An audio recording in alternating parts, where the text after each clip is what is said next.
Hey now, it's your boy, PSA Sitch, here with another deep-voiced Sunday stream with everyone's favorite, also deep-voiced, Adam Friended. How's it going? Well, when Adam does it, his voice is actually deeper. How's it going, Sitch? Wow! Look at like right off the bat, Rags just stabs. No, me. you just made it rougher. You didn't pitch it down or make it deeper. Listen, I need a shot of testosterone. Okay, that's obviously what's happening here. It's fine to have a higher pitched voice. Mine is fairly high pitched. You didn't do your deeper voice. And then he makes it worse. Okay. I sure do love having this deep voice. You sound like the dumb guy in a cartoon. There's always like the dumb tall guy. Dumb tall guy. Yes. Anyways, how's you all doing today? Turn your mic up, Sitch. Swell. Stop whispering. Swell and swole. I sure do love podcasting. Is your mic around like in the other room or something? Okay, is that better? I think I figured out what the problem is. Just that move it from the other room to this room. Hello, you're not answering me. Sounds does that great. Change anything? Okay. For some reason, the Zoom keeps turning my volume down. I don't know What why. a lovely sound. So what are we talking about today, guys? Today we're talking about, oh my god. So you all probably know that about a week ago, Jonah Hill's ex came out and she released As gay? almost. Well, he just had a baby, so maybe he's trans. Jonah Hill's ex came out and released all these horrible DMs. Oh my god, that showed that Jonah Hill was just the most abusive manipulator on the entire planet. And everyone was talking about it, including some of our favorite bread tubers. Mm-hmm. And they had some very, very interesting takes about all this. Wow. Sounds fun. Is this gentleman with the mullet one of those people? This might be one of those people. I don't know if you've ever seen any of his video, Rags. Noah Samson. I think I've heard of the name, but I don't think I've seen any of the videos. Yeah, I don't know if he's any good or not. I have no clue. I mean, he's good to make fun of. Well, we'll see. Okay. Cool. I guess we'll jump right into it. Oh my god. Lives in Dev's wall specifically for $100. Oh my gosh, we can quit early. We can. Says, the luck ritual worked. I can now be a productive member of society. Thanks, everyone. Well, there you go. Last week, I believe Dev asked that we all pray for luck for him, and it worked. Luck? He Sweet. gained the luck. And thank you Why, for the did he have 50 like a gifted surgery or memberships. something? Did he propose to a significant other? I believe Dev was trying to get a job Oh, or something. well, maybe it wasn't luck. He should give himself more credit. No, it was definitely the luck. That's why he paid us the okay. $100. Ah, fair enough. So thank And now that he has a job, he can afford to pay you $100. I'm not sure it was a job thing, though. Was it not? I'm glad that I I don't was know. here to get my $33 cut. What were we giving you? I don't think it was stated in the super chat. Oh, okay. Yeah. Well, he says productive member of society, so I'm assuming. Okay. Sweet. And also, thank you for the 50 gifted memberships. Anyway, let's jump into it. Hi and welcome and hello to the show, NoahSamson.com. Jonah Hill, who you may have known from some movie or a show, sent some wacko stuff to his ex, whose name is Sarah Brady. Wacko. It's causing a bit of a firestorm on the internet, and we're going to look at what was said, break it down, and talk about it a little bit, because I think it's interesting and fun, and I'm bored, so I'm making a video. Plain and simple, if you need surfing with Never say you're men, bored. boundaryless, inappropriate friendships with men, to model, to post pictures of yourself in a bathing suit, to post sexual pictures, friendships with women who are in unstable places, and from your wild recent past, beyond getting a lunch or coffee. You have the ability to pause. I suppose so. I guess I have sworn to only pause at the end of sentences. So well, I am on my care of best that. behavior today because I just wanted to I have pause this made so I a could take promise. I've made a promise to our editor that I will not pause in the middle of a word any longer. All right. Well, so I'm going to be on my best behavior today. I have 0 pauses so far. I feel like it's a good idea for us to pause it here because we can take a look at this in text form. So Jonah Hill is told his ex-girlfriend, how long ago was this? 2 years ago. 2 years ago. So 2 years ago, Wow. He said it's like ancient history. That is like ancient history. That was the long. This is like ago. Archaeology and shit. Oh, I know. This was my archaeological tweets are gonna be a thing one day. Well, no, they won't, because Twitter will be fucking dead. That's true. But Will be X tweets. It'll be X Twitter, as the case may be. So this is a list of rules that Jonah Hill is throwing down with his significant other. Is that what's going on here? It almost feels like it's not even rules. These are more like, well, let's see. If you need surfing with men, okay, boundaryless, inappropriate friendships with men, to model, to post pictures of yourself in a bathing suit, to post what? Sexy pictures, maybe? I don't know. You it's can't blurred say out. Why did you blur out EX what? Can you not have the text of sexy? And you can't say. I'm not sure. All right, that's strange. Friendships with women who are in unstable places. I assume that like on a fault line, maybe, or maybe in like Cirque du Soleil, balancing on top of weather balloons. Yeah, because if very scary. If she's a surfer, right, she's often going to be in an unstable place. That is true. Oh, yeah. On top of that, surfboard's probably. Yeah, I suppose so. And from your wild recent past, beyond getting a lunch or coffee or something respectful. So if I'm not the right partner for you, if these things bring you to a place of happiness, I support it, and there will be no hard feelings. These are my boundaries for what I blah blah blah. All right. I guess these are the things that he's just sort of putting up front. He's saying up front, hey, I'm not cool with you doing these things, so don't do them. And if you want to do these things, that is A-okay, but we won't be compatible. This is abuse. How dare you, Rex? I mean, this is emotional abuse. When he says so obvious. Listen, when he says there'll be no hard feelings, okay, that's him laying the hammer down of psychological abuse. Well, he is giving her an ultimatum. He's basically saying, these are my rules or you're out of here. I understand. It seems as if it's not, I mean, these aren't unreasonable. Some of them I think I definitely don't agree with, right? But I mean, especially from what I understand, she is a professional surfer. So she will be surfing sometimes with men as part of the job, I bet. Well, there's something important to point out here, which is that this text message took place in December of 2021, which I believe was at the end or more towards the end of their relationship. They started dating around July of that year. It's at the end. Yes. So obviously that's weird. And I haven't really heard anyone bring this up because like we don't know the context of this tweet at all. Because for all we know, at first he's like, oh yeah, you can totally hang out with your friends. Obviously you can totally surf and then do whatever. And at some point in the relationship, her doing that activity led to some problem. Right? Maybe. What was the problem? Well, we don't know. I don't know. I guess this is just a single text, and unless we get the text surrounding this, that's what's so annoying about people take these out of context relationship texts, and it's like whenever you're talking to someone that it's not like you can't do X or you should do Y, and here's like the list of all of the reasons of our history of Y. Like the person you're talking to knows why you feel that way generally. Right. So you lose all this context, and yet people just look at this text message and they jump to all these conclusions based on having such limited information. Yeah, that's the fun thing to do. I guess that's what we like to do. Because I feel like if this was one of the things that he said up front, that seems totally reasonable. Because you want to check and make sure if maybe there are just some really basic sorts of things that would make the two of you inappropriate for each other or incompatible for each other. That just seems like probably a good move. But if this is just like at the end as a result of something, or maybe he had a change of heart, I have no idea.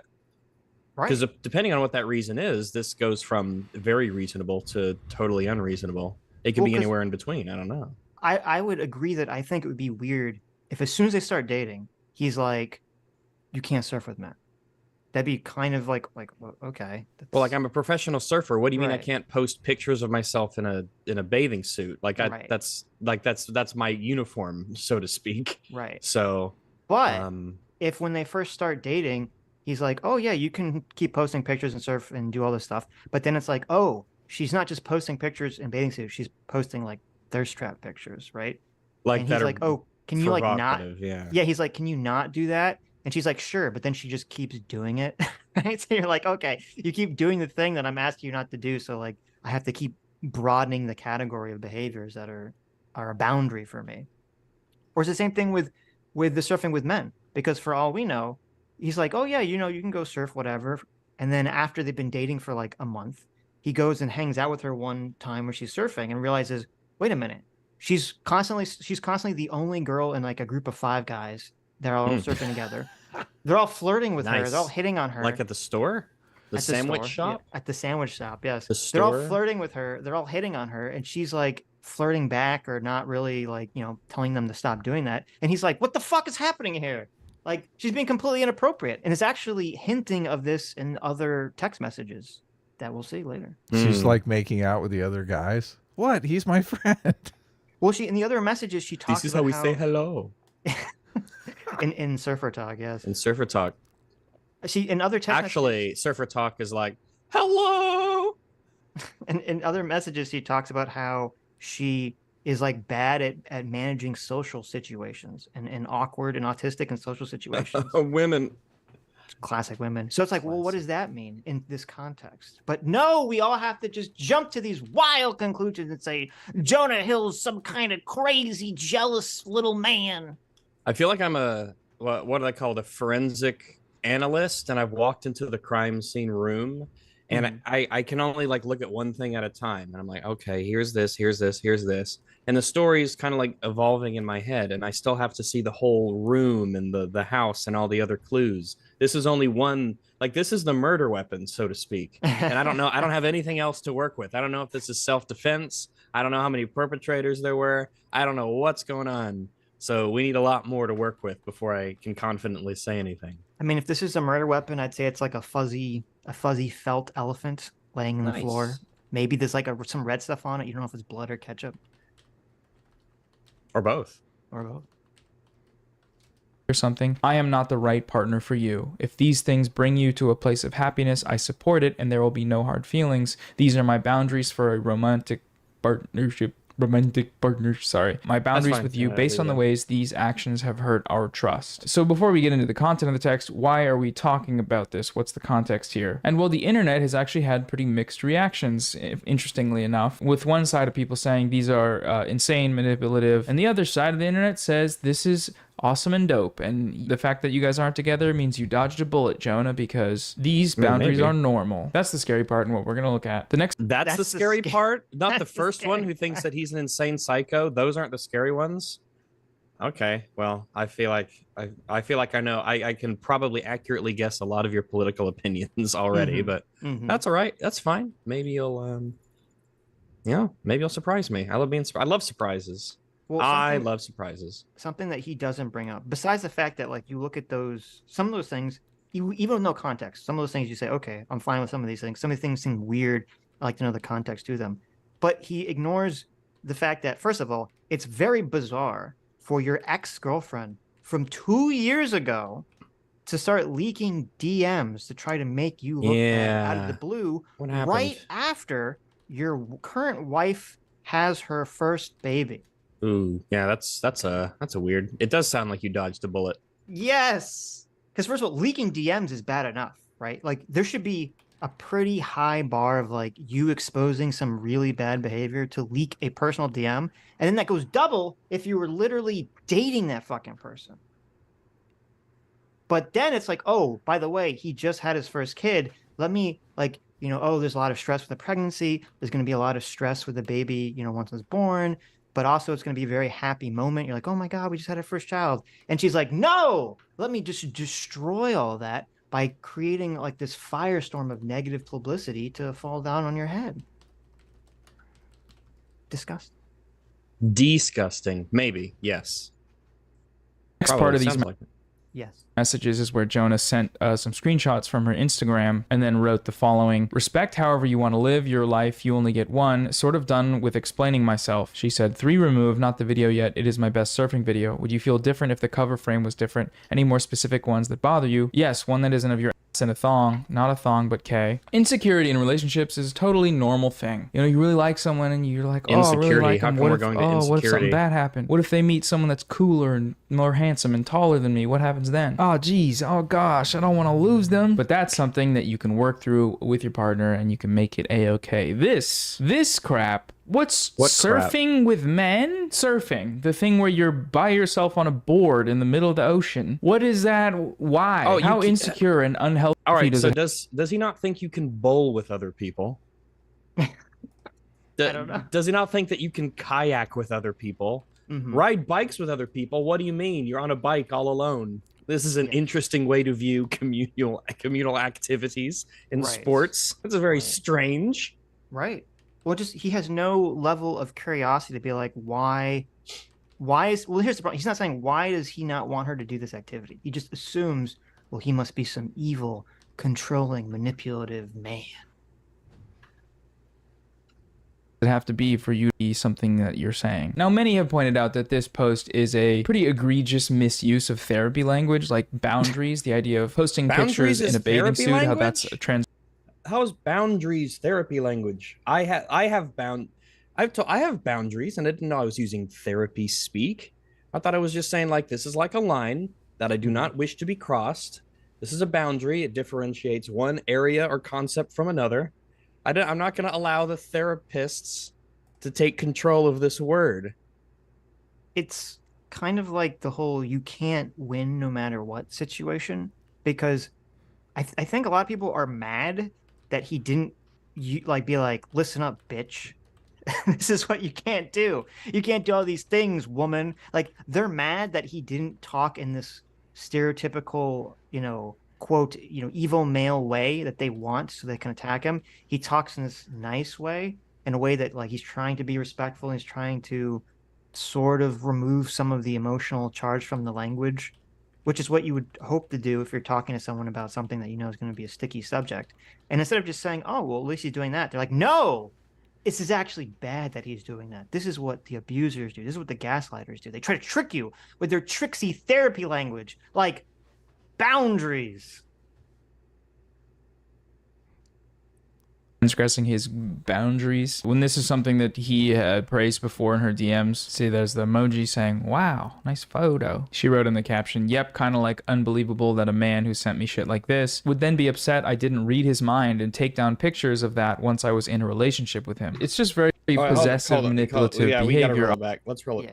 Let's roll it back. Let me roll it back. There you go. So how many pictures exactly? Are these all the things that she sent? Do we have anything from Jonah? Because if this is all stuff from just her side, especially if it's over a long relationship period, I just feel like I can't, like, these could be all the things she wants us to see.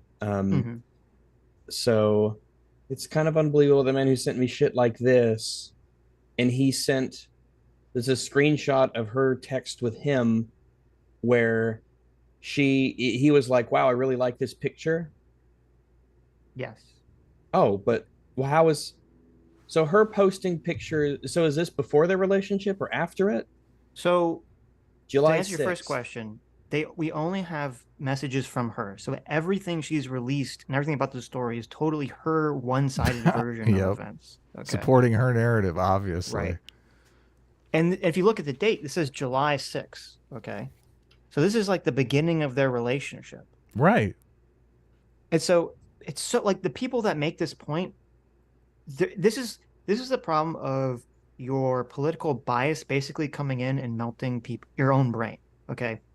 Because they're like, it's so hypocritical that Jonah liked these sexy pictures of her before they started dating, or when they first started dating. But then after they've been dating for 6 months, he doesn't like those pictures anymore. It's like, oh, really? That's totally normal. After they've been dating. Yeah, your expectations of what someone does are going to be different before and after you are in a relationship. Yeah, he wants to take her off the market. Obviously, right? He's like, look, you're marketing yourself here in these pictures, and I would like to purchase The contract is that you put yourself off the market if you join a relationship. I mean, that's the assumption. Mm-hmm. Yeah. If you assume otherwise, then you are not. That's not typical. Yes. Like, people can view putting up sexy pictures of yourself as, you know, it's almost like you putting up an advertisement for yourself, saying, hey, you know, if you want to hit me up in the DMs, you know, I'm on the market. So then if that's how you're viewing it, you're like, well, once we're in a relationship, can you not keep advertising yourself, please? Yes, that's exactly what's going on. And here. if she says, well, I don't mean to advertise myself, I just like the way it makes me feel. I like looking beautiful. I like putting myself out there. Then you find another girlfriend. Well, no, not necessarily. That's something you need to talk about. That's something that you need to discuss. Yeah, with your friends after you break up with her. No, not at all. There's nothing wrong with posting sexy pictures of yourself if you're in a relationship. If the guy's like, yeah, I'm fine with that. In fact, I might even like you to do that because it's like, yeah, look what I've got. Look what this is mine. This, so to speak, you know, this is mine, quote unquote. Right. You know, he might really like that. It depends. That's for those people in that relationship to work out. And I wouldn't call it insecurity if he doesn't want that. I think it's totally understandable that they keep some level of, you know, yeah, if they keep that to themselves. But that's why not everyone's compatible with everybody. This isn't the kind of thing that you just like put out there, like text wise. This chick, I guess Sarah Brady, and I don't know. I need more context between what they discussed and what they talked about, because it sounds like we just got some of the things she didn't like, when surely they've had like verbal conversations about this that aren't recorded, right? They've had phone calls, they've had text about this. I don't know, like, at what process this is during those discussions. I assume you disagree with this, Adam. Of course. Look, my feelings are clear here. I just on which part? I don't want to be the cop in a relationship. And the cop. If I ask, you know, if I say these are my boundaries, and you know, you can respect those boundaries because you respect me, or you can disrespect those boundaries because you don't respect me. I'm not gonna come over to your house and like beg you to respect my boundaries. I'm gonna find another girlfriend. That's what I'm gonna do. Well, I mean, you don't agree that people should be putting up sexy pictures when they're in a relationship. Well, right? Look, I know there are some guys that are like cool with that. That's fine. Right. I mean, look, people are different. So people have different levels of emotional distress over things like this, and so I'm not sure that you can change that. So there are some guys that, they have absolutely zero emotional distress over that kind of thing. Like they may even get turned on by it. Who knows? So I'm not going to put rules on those guys. I just think it's like a case by case basis. But at the same time, you know, obviously, you know, he's laying out. He's like, this causes me some kind of distress. Like, and if she's not sympathetic to that, then it's a bad pairing. Move on. Yeah. I mean, I agree. I think it's up to the individual whether they're okay with putting up sexy pictures or not. I do think it's kind of funny because if he found her, I mean, we don't know how the relationship started, but if he found her through sexy pictures, that would make kind of more sense why he doesn't want her to do it. Of course. It's kind of like if you meet a girl, and it's like this comes up in the Hasan video we're going to watch after this. Like how stupid these people are pretending to be stupid. You didn't tell me we got to watch a Hasan video. Oh, we're gonna watch that was not part of the agreement. Watch out. Oh, it was.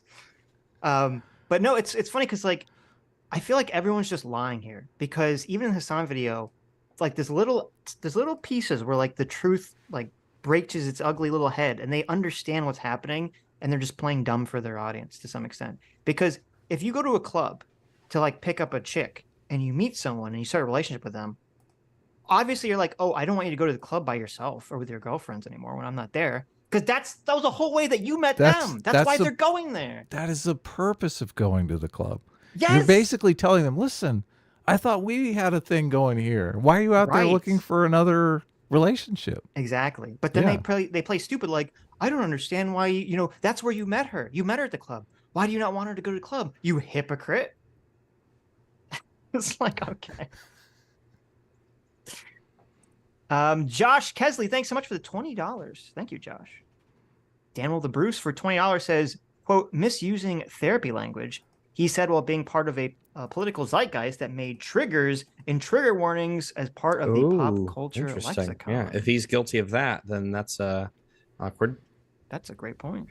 How about that? The leftists on the internet, all they do is misuse therapy language all day. That's true. Yeah. Who sent me shit like this would then be upset I didn't read his mind and take down pictures of that once I was in a relationship with him. It's just very possessive, manipulative behavior, obviously. It goes in line with a lot of manosphere stuff where the guys will... Not wanting someone to do something is manipulation, right? Okay. All right. He makes lots of claims and statements here. Doesn't actually explain what he's talking about. But it's manipulation. I guess getting married is manipulation, right? I mean, what the hell? I don't know. What the hell? I'm sort of seem to be into being monogamous with me. Exaggerating and using hyperbole when they say that it's cheating for a woman to have Instagram. You know, for a woman to post pictures of herself while not wearing a ghillie suit. And the thing is, it's really not hyperbolic because that's the mentality of a lot of people. Yeah, we is it the mentality of him? Because he might go further than a lot, but I don't know. I mean, right? It's just like this. It seems like we're really already going so far with what little we have to work with. I feel like we're acting like we really know this guy. No, we have a handful of text messages that, as you pointed out, were carefully selected by the aggrieved party to paint Jonah Hill in one way, which don't even really show him being that bad, in my opinion. Which to me speaks to the fact that she doesn't really have any damning evidence. Like, if this is what she could produce, that speaks poor to her, not really having the goods, the damning evidence of this abuse. Rags, when you talk and the video's going, you can't hear the video or you because the volume is that means we're even. That means that we're totally neutral. And we can look, I know you guys are pros. You do this on EFAP all the time. I don't know if Mauler does, if the video is super low on EFAP and you can talk while it's going. Pause it. I'll make sure to pause it myself. I'll take matters into my own hands. Can I ask? Well, this is an interesting question. Maybe we're making some news here. Does Mauler do all the pausing for you? Come on, be honest with us. No, he doesn't. Okay. Does he set the volume lower on the video and you guys can talk over it? Because I mean, no. Okay. I don't think so. Maybe I suppose it's possible. That by showing the internet, inevitably a bunch of men are going to DM you and then you're going to cheat because you don't trust the person. Somebody who could best explain the boundaries thing is this guy from TikTok called TherapystJeff. I know TherapystJeff. He's the TherapystJeff. And let's hear what he has to say about this. Jonah. This is the thing. Like this whole, you need to trust the person. I mean, some people are just not trustworthy. Like the whole purpose of dating and having this kind of beginning period of the relationship is to find out if that person is trustworthy. So you don't necessarily know a person is trustworthy just from the get-go. Rags, you want to say? Yeah, I mean, you don't want to always be putting yourself in situations, you or another person, where you're like always tempted, right? Yeah, I don't think that's necessarily a matter of like being trusted or not being trusted. It's just like, why would you tempt fate, so to speak, like that? Well, that's a great point too. Yeah, exactly. Yeah. Well, I think there's two things. Number one, I think that is a very good point. It's like, you don't want, if you have a history of alcoholism, you don't want to be in a place where there's alcohol, right? And I think it's kind of the same thing with like, I've talked about this a lot of times, that being horny is an altered state of mind that I think is more powerful than being drunk.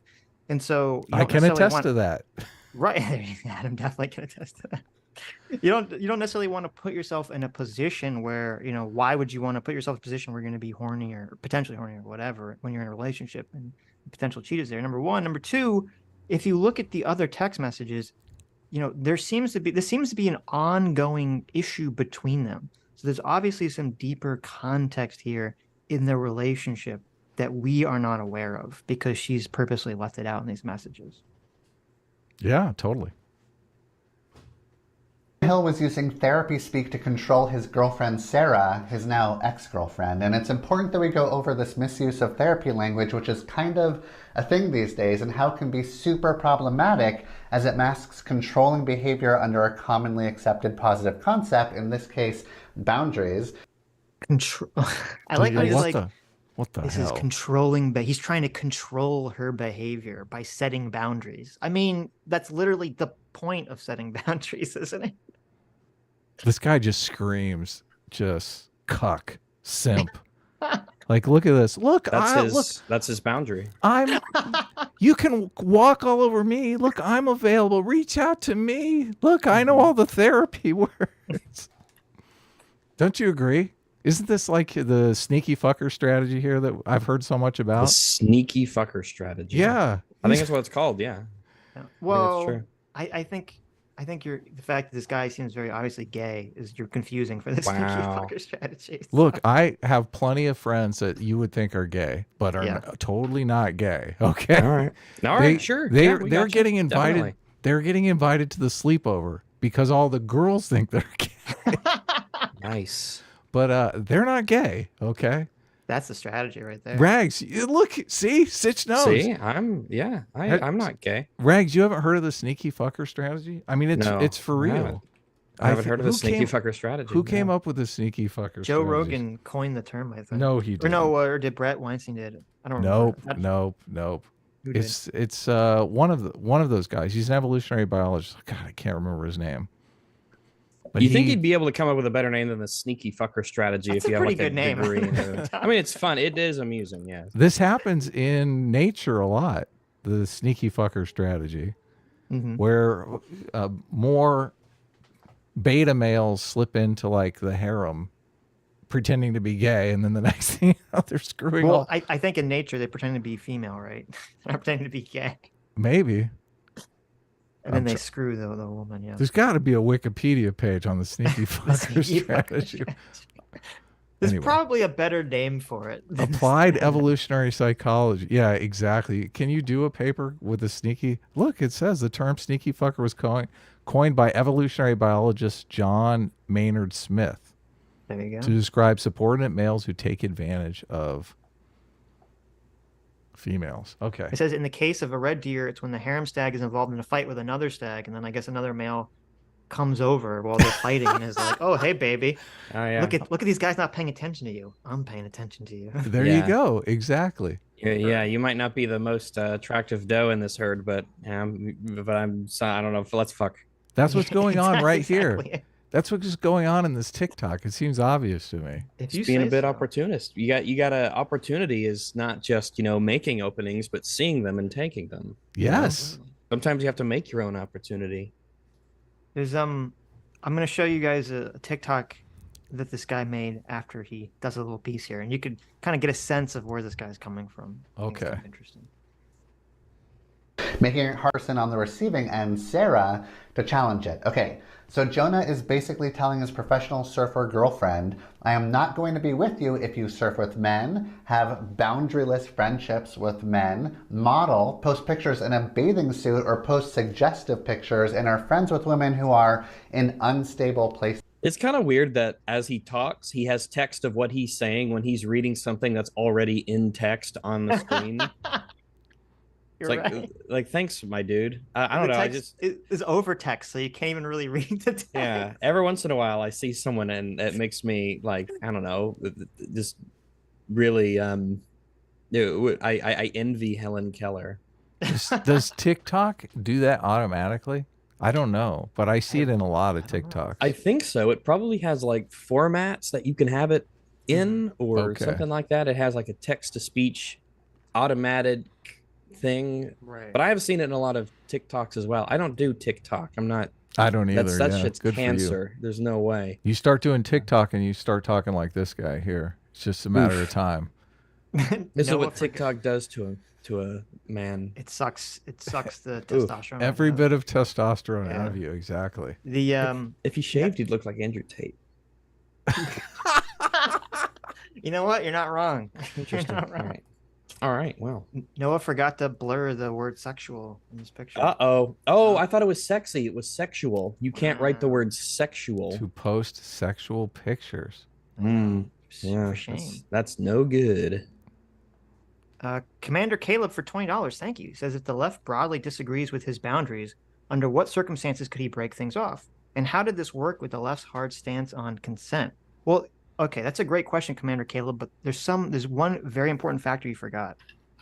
Jonah's a guy. That was it. That was the factor. He's a guy, so he doesn't get boundaries. His consent doesn't matter. All that matter. Like if the sexes were reversed, okay, and this was some male surfer who had of course. Some, rock and bod, and he's surfing with like 5 women all the time or something. Everyone would be like, "Oh my God, you go, girl! This guy, he doesn't respect you."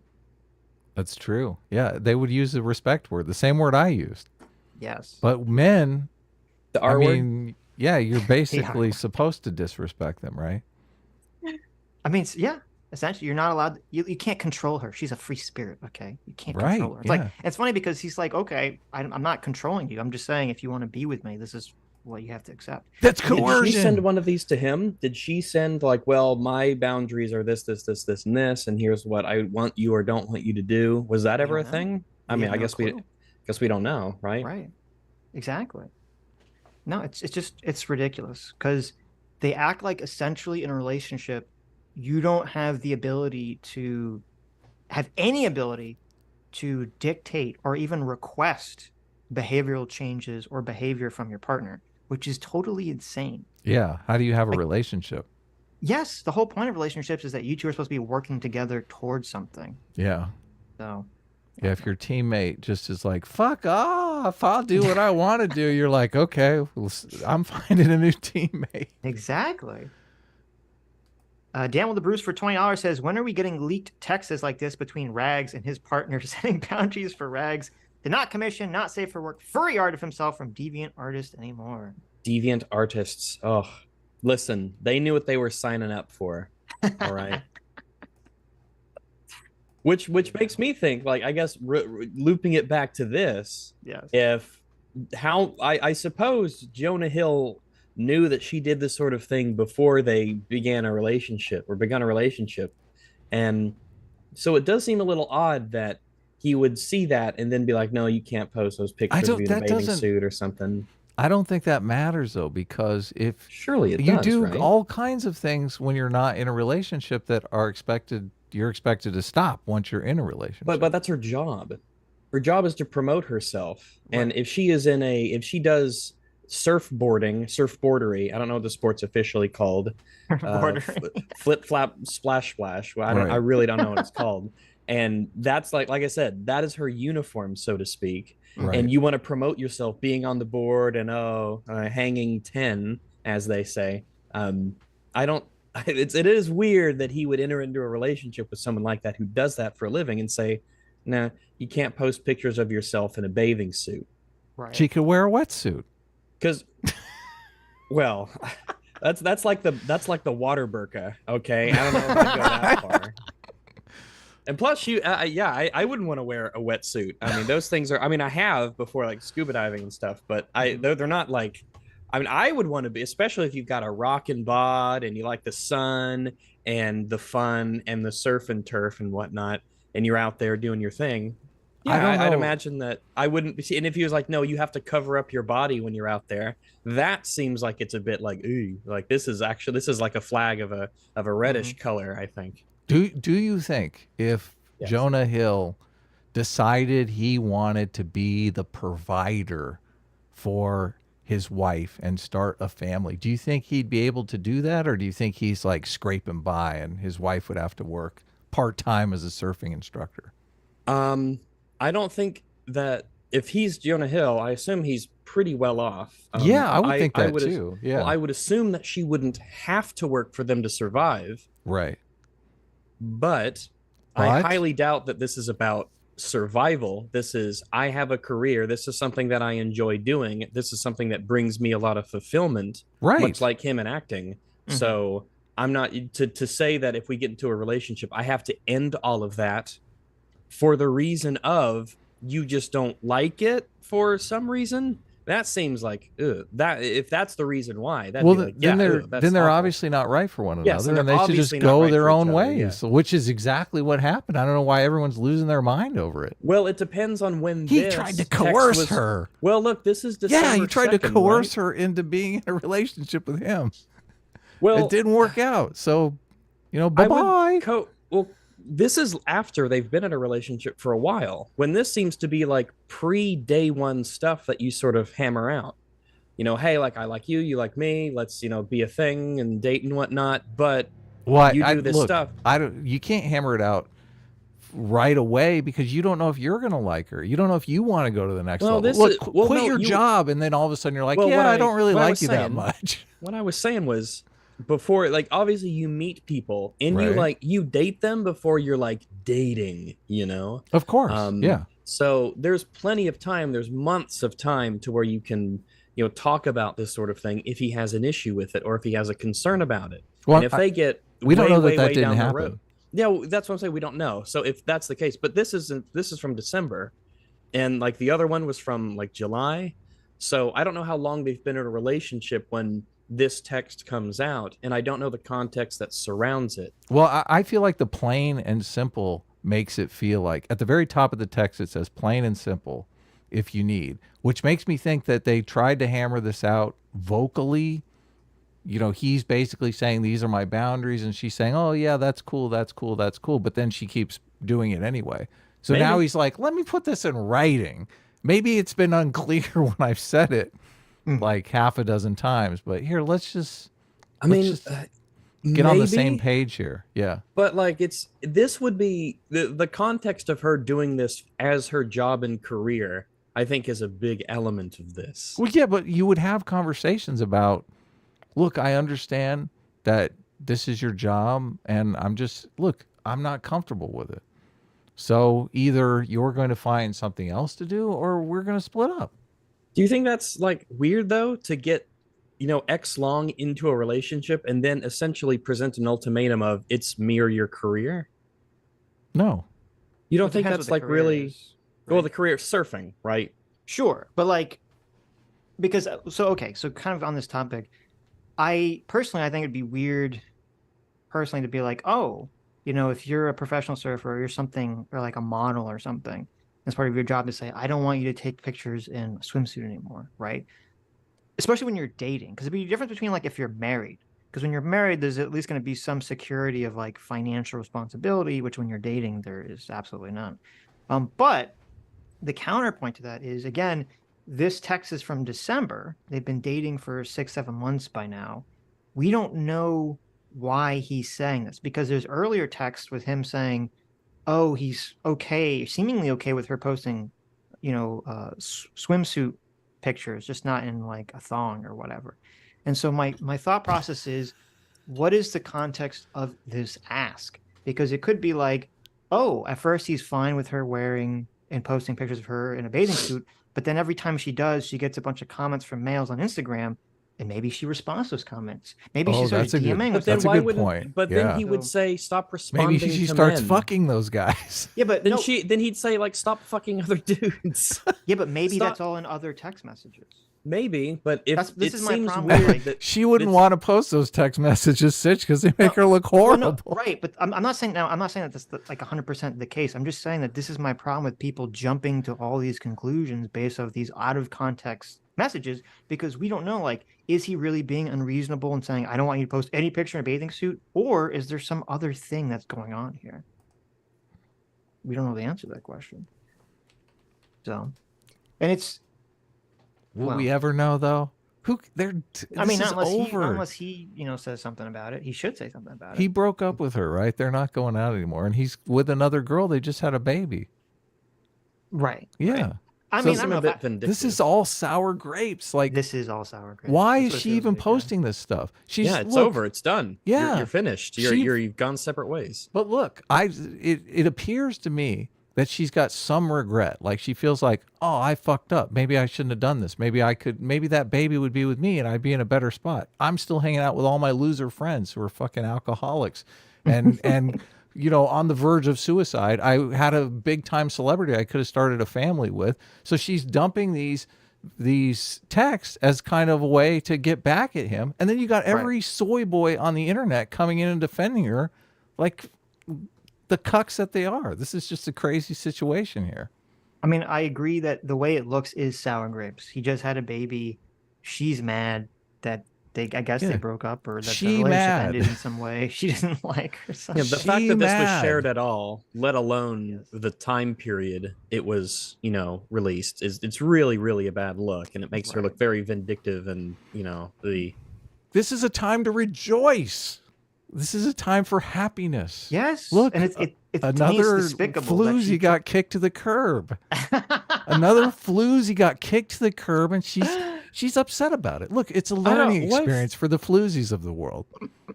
Do we have evidence she's a floozy? Well, no, I mean, a floozy she's definitely enough. acting like an asshole. I mean, to me, it's despicable that when someone has a baby, you're she's try being to, a real jerk. Yeah, right. Yeah, that's bad. I don't know. That's different than being a floozy, right? Right, it is. But it's like, let me destroy the birth of your first child by like trying to drop a controversy on your head. I mean, to me, that's just so disgusting. And none of the people that are simping for her even bring this up in the motivation for this. We have to define the word floozy here, because we all have to get on the same page. Floozy means like a slut. Yeah, I don't know that she's sleeping around. So I mean, that's why I didn't say throw in the term. Look, that's why I didn't say slut, because I think slut obviously implies that that's why I said sleeping with a bunch of guys. But I meant floozy for me just means like I'm gonna flirt. Slut. No, I'm gonna flirt with every guy and just try to make my boyfriend as jealous as possible, just because that's the type of person I am. I feel like that's what we have proof of, right? Mm-hmm. Right. I don't know that she's sleeping with these other guys. We have proof of what now? Yeah, they broke up because she didn't want to observe these boundaries.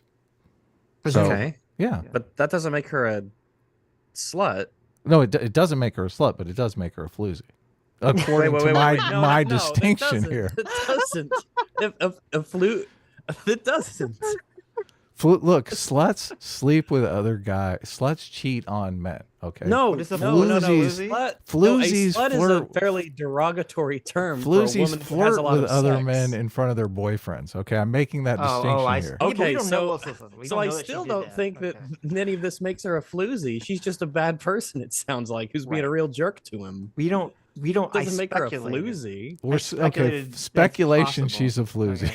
Right. This is all alleged. So she's an alleged floozy. Allegedly, according to Adam, she's a floozy. Adam heard. I've seen enough. Look, I've seen enough evidence. Oh, okay. Yes. I wish you would share it with the class. Yes. Guilty. Going back to the wetsuit thing, I remember the only time in my entire life I've ever tried to do surfing. I remember we went with a bunch of people to like try to learn how to surf, and there was one guy there that this was actually in Boy Scouts. Funny enough, there's one guy there who was wearing a wetsuit, and we all laughed at him. We're like, "Oh my god, you look at such a loser! Look at this loser in his wetsuit." Now, let me tell you something. When we were out there, we were all jealous of that one guy in the wetsuit. Wetsuits are great. Cold. I was like, where did you shit. go? Wait, where did you go? No, it was in fucking Florida somewhere, and it was still cold. I was like, "Fuck." Really? Yes. Because the Gulf's normally pretty warm. Wetsuit is like surfing in a hot tub. It's the best. It's like awesome. Yeah. I would rather surf not in a wetsuit, as I would rather do. There are very few activities that I would rather do in a wetsuit. But if it was cold, if I was surfing, in Seattle, you're gonna be like, "Give me that fucking wetsuit." Well, I was about to say, I literally just got back from Seattle a few weeks ago on a trip, and the water there is freezing fucking cold. Yeah. Oh my goodness. If I was to surf anywhere, it wouldn't be Seattle. But if I was in Seattle surfing, I'd want a wetsuit. But Northern California is pretty freezing too. So I've heard, Southern California is great, but it's still nice with a wetsuit. It is, even in Southern California. Well, I like to show off my curves, and I like the sun on my body, and I'm like, yeah, look at me on the surfboard. Yeah, this is fun. People in the chat are asking for the definition of harlot. Harlot? First off, it's pronounced harlow. A harlot. Yeah. I'm not sure. Look, we should definitely get the tier list going for the name for floozies. I think a woman, because a harlot's just a prostitute, right? I think technically So a she, harlot is. so Okay. a harlot is a prostitute. So she does it for money. Right. So that's like her job. So if Jonah Hill fell in love with a harlot and then he sent her a text and said, "Listen, no more harloting," I was like, well, you were getting into, but That's common, It's only with OnlyFans now. a harlot is, yeah, I think it's a floozy and a harlot are different, and I think a slut and a harlot are different as well, because a slut typically does it for the fun of it or for whatever reason, not as a job. What about a Jezebel? Oh, what a Jezebel almost implies like even like a harlot, but like immoral, Is that what it means? Well, it doesn't have like a much more negative connotation than a lot more of a moral implication. I don't know. I have no fucking clue. Because it comes from the Bible, right? Jezebel. Yes. It's someone's name. So according to Dictionary Cambridge, it says an immoral woman who deceives people in order to get what she wants. That's a harlot? No, it's a Jezebel. A Jezebel. Well, this says that a Jezebel is any woman regarded as wicked, shameless, licentious. Ooh, licentious. So those are two different things. Okay. Because it seems like someone who's like a schemer is a Jezebel, sort of. Yeah, like it's negative either way, but the way in which it is negative is important, because this definition here seems to have a very sexual component or a promiscuous element to being a Jezebel, whereas that's just like they're a real jerk. Right. Yeah, so we'll by the end of this stream, we'll have our female insults or descriptive tier list. Yeah. Red473 for $20. Thank you. Says, gentlemen, I hope you had a pleasant weekend. I'm looking forward to hearing Hasan's take, since both he and Jonah Hill are former people of girth. I'm sure he will be empathetic to someone that is sensitive about body image. Is that true? I didn't even know Hasan used to be fat. I didn't know that at all. Wow. I didn't know either. But no, he's not very sensitive to it. So that's spoiler. Lucy Lemonbug, thank you for the $10, and you sent what appears to be a rags emoji with a heart. So that's great. I didn't know that you had an official YouTube emoji yet. That's my harlot sticker. Libertarian Sasquatch for $20 says, my favorite sports ball player, Devin Booker, was attacked by the mob on Twitter for posting a picture of Jonah Hill and his son's journey, his team. Did I miss something? How did the cuck outbreak spread so fast? Yeah, I think Noah actually brings that up in this video. So yeah, it's pretty pathetic that people care about this stuff. James Stanford for $20 says, I wonder what your guys' thoughts are on people like politics. Wonder what your guys' thoughts are on people like politics, Girl, Bo from the Fifth Column, and Liberal Hive Mind. I enjoy your guys' content and hopefully to see more content and more good from these discussions. I mean, I'll be honest, I'm not familiar with any of the people you listed. Liberal Hive Mind did a response to our Anna interview. Yes. And I mean, that's the first I've heard of him, so. Yeah. Liberal Hive Mind? Yes. It's not a great name. Yeah. It's got a big audience. Yeah, he's got That's like, all that matters, I don't know, 1.5 million subscribers or something. Oh, I've never heard of him. Cocoa Beans for $20. Thank you. Says, Sitch, last time when Rags was on, you mentioned that you had personal stories about how you know God exists. I don't remember talking about this with Rags. Oh my goodness. Do you feel comfortable sharing one of those? If not, that's fine. I'm just curious. Also, hi, Rags. Hello. Hi. So you guys aren't ready for those stories. Oh boy, you're right. We're not. Just not ready. Just not ready. Is that aimed at you, Minecraft. Sitch, or is it aimed at Rags? It was aimed at me. Okay, yeah. I don't remember bringing this up when Rags was on. I can't remember. I'm an atheist, so I don't believe in the God. Yeah. Or any of them, allegedly. I believe in harlots and Jezebels, sluts and floozies. Right. You know how I know God exists? How because do you know God exists? provides this wonderful content for us. Satan provides this content. That's what happens. There can't be Satan without God. Don't be so dour. That's literally not true, but we can carry right along.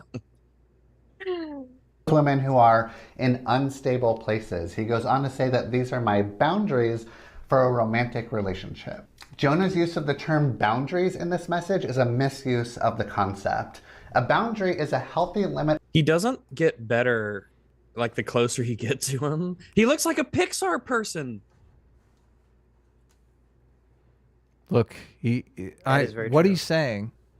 He has a rat. He has a rat in his hair. Thank you for not letting him finish his sentence. But what he is saying. Oh, I almost don't care. But right. But yeah, I don't like this idea that he's claiming. Oh, the word boundary. It's just like it's a therapy term instead of just a normal word that every person uses. Like everybody sets boundaries. Everyone. I mean, that's just a normal thing.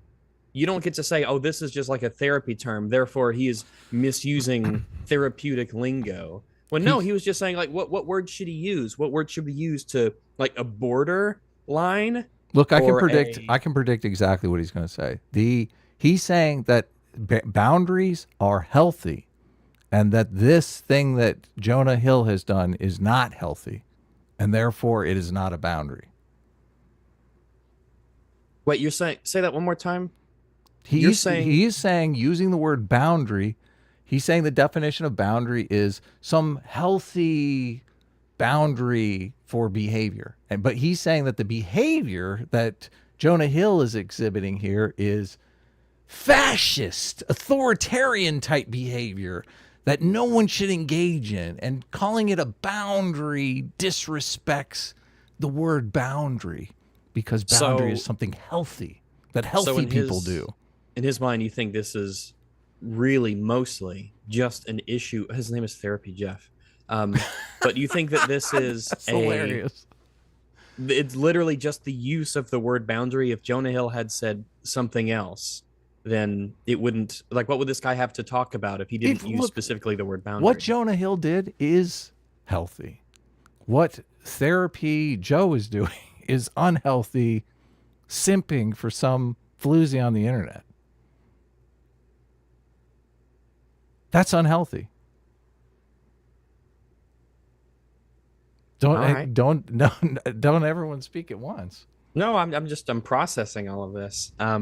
Do you think what Therapy Joe here is doing is healthy, telling his audience that they should just be, a total rollover in their relationships? That they should not establish boundaries that they're comfortable with, that they should establish boundaries that Therapy Joe is comfortable with? My issue, like, fuck you, Therapy Joe. So you don't suck my dick. First off, it's TherapystJeff. Okay, well, right? TherapystJeff. My issue so far, TherapystJeff. Fuck off. Fuck off. Look, you don't get to establish, like, your boundaries are not everybody's boundaries. Different people have different boundaries, and if you're a therapist, you should know that and stop being a stupid dickhead on the internet. Well, as we proceed, we'll see what develops. But so far, my issue with TherapystJeff is that he is taking such an issue with the word boundary, and he is declaring that to be a therapy, therefore a quasi-medical term, when I do not at all think that Jonah Hill is using this as a medical term. He's just using it like a normal fucking person uses the word boundary. Right. Right. And I'm sure that more will emerge the more and more TherapystJeff speaks. But so far, that's my biggest issue, because that implies that he's trying to take ownership of that word for a career, for the career of therapy in the field of therapy. But also, it's an extremely bad faith read of what Jonah Hill's doing. TherapystJeff studied at some critical theory university, so he's basically using a psychological method that is based in critical theory. It's not based in evolutionary psychology. Like, he probably repels at the idea of evolutionary psychology. I think that where TherapystJeff, he's probably from. Do you agree, Sitch? I'm gonna say Austin. No, come on. Do you? What do you mean? Come on, wait, Adam. You have one guess. Guess where he's from. What do you mean? Come on, that's a fair guess. No, you'll know when I tell you. You'll be like, it's obvious. Portland. Yeah, exactly. Did I guess it? You got it right. Hey, there we go. Go A-team. Those are good guesses. Look, Sitch, do you agree with my assessment that he went to some critical theory university? He went to University of Southern California. Okay, USC. No. And I think the fact critical that theories in all these universities now. So is TherapystJeff a therapist? Well, he's at least pretending to be. In marriage and family therapy. Oh, that's so sad. So is this That's so sad. Because I'm wondering, is this an issue of someone who is a therapist seeing that word and being like, oh, I am a hammer, therefore every word is a nail?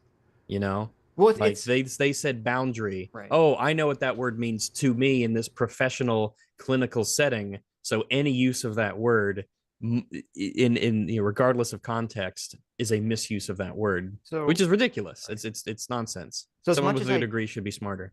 As much as I don't like Therapy Jeff, because to me, if he has a master's degree, he's a licensed marriage therapist or relationship therapist, he should know that it's professionally unethical to try to psychologize or therapize someone over the internet that you don't actually understand the context of their situation.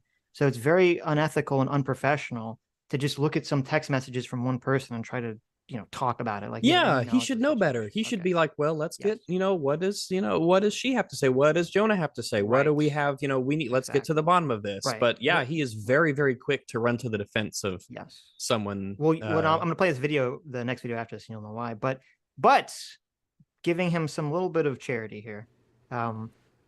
He's probably referring to is that probably in the field of couples therapy, they probably do use the word boundary in some very specific, hyper-specific way. And Jonah Hill made a video, or he made a Netflix movie or something, documentary, about his journey through therapy that came out before this. So he's probably relating in his mind that, like, Jonah Hill should know better because he made a specific movie about this. That'd be my guess. Wow. But I love Good Faith Gary being on the show with me. There you go. But I do agree that it is ridiculous because obviously when you use the word boundary just in a normal definition sense, it just means a line that someone has. Yeah, there's a line. Please don't cross this line. This is the boundary, because that's what the word boundary fucking means. And I do think it's totally fine for a person to say that I have boundaries in a relationship that involve other people's behavior rather than just your own behavior. I think that's totally acceptable usage of the word, regardless of whatever hyper-specific word that Therapy Jeff uses in his practice. So, and it's not manipulative. It's not controlling. Blah, blah, blah. It's fascism, Sitch. Well, a person sets for themselves to protect their well-being and integrity. It is a rule or guideline that one creates to identify reasonable, safe, and permissible ways for others to behave towards them and how they'll respond when someone passes those limits. However, in the message Jonah sent to Sarah, he is not setting boundaries that protect his emotional well-being. You cannot possibly know that unless you're inside Jonah Hill's mind. There's no way, because it's very possible that a man might set up a boundary for someone else's behavior in a relationship that absolutely is to protect their own emotional well-being. And that's not necessarily at all saying that that's a good or bad thing to do. But in Jonah Hill's mind, he may be doing this to protect his emotional well-being because he is watching her behavior and they are in a relationship, but not necessarily. But he's assuming this. He assumes he knows the mind of Jonah Hill.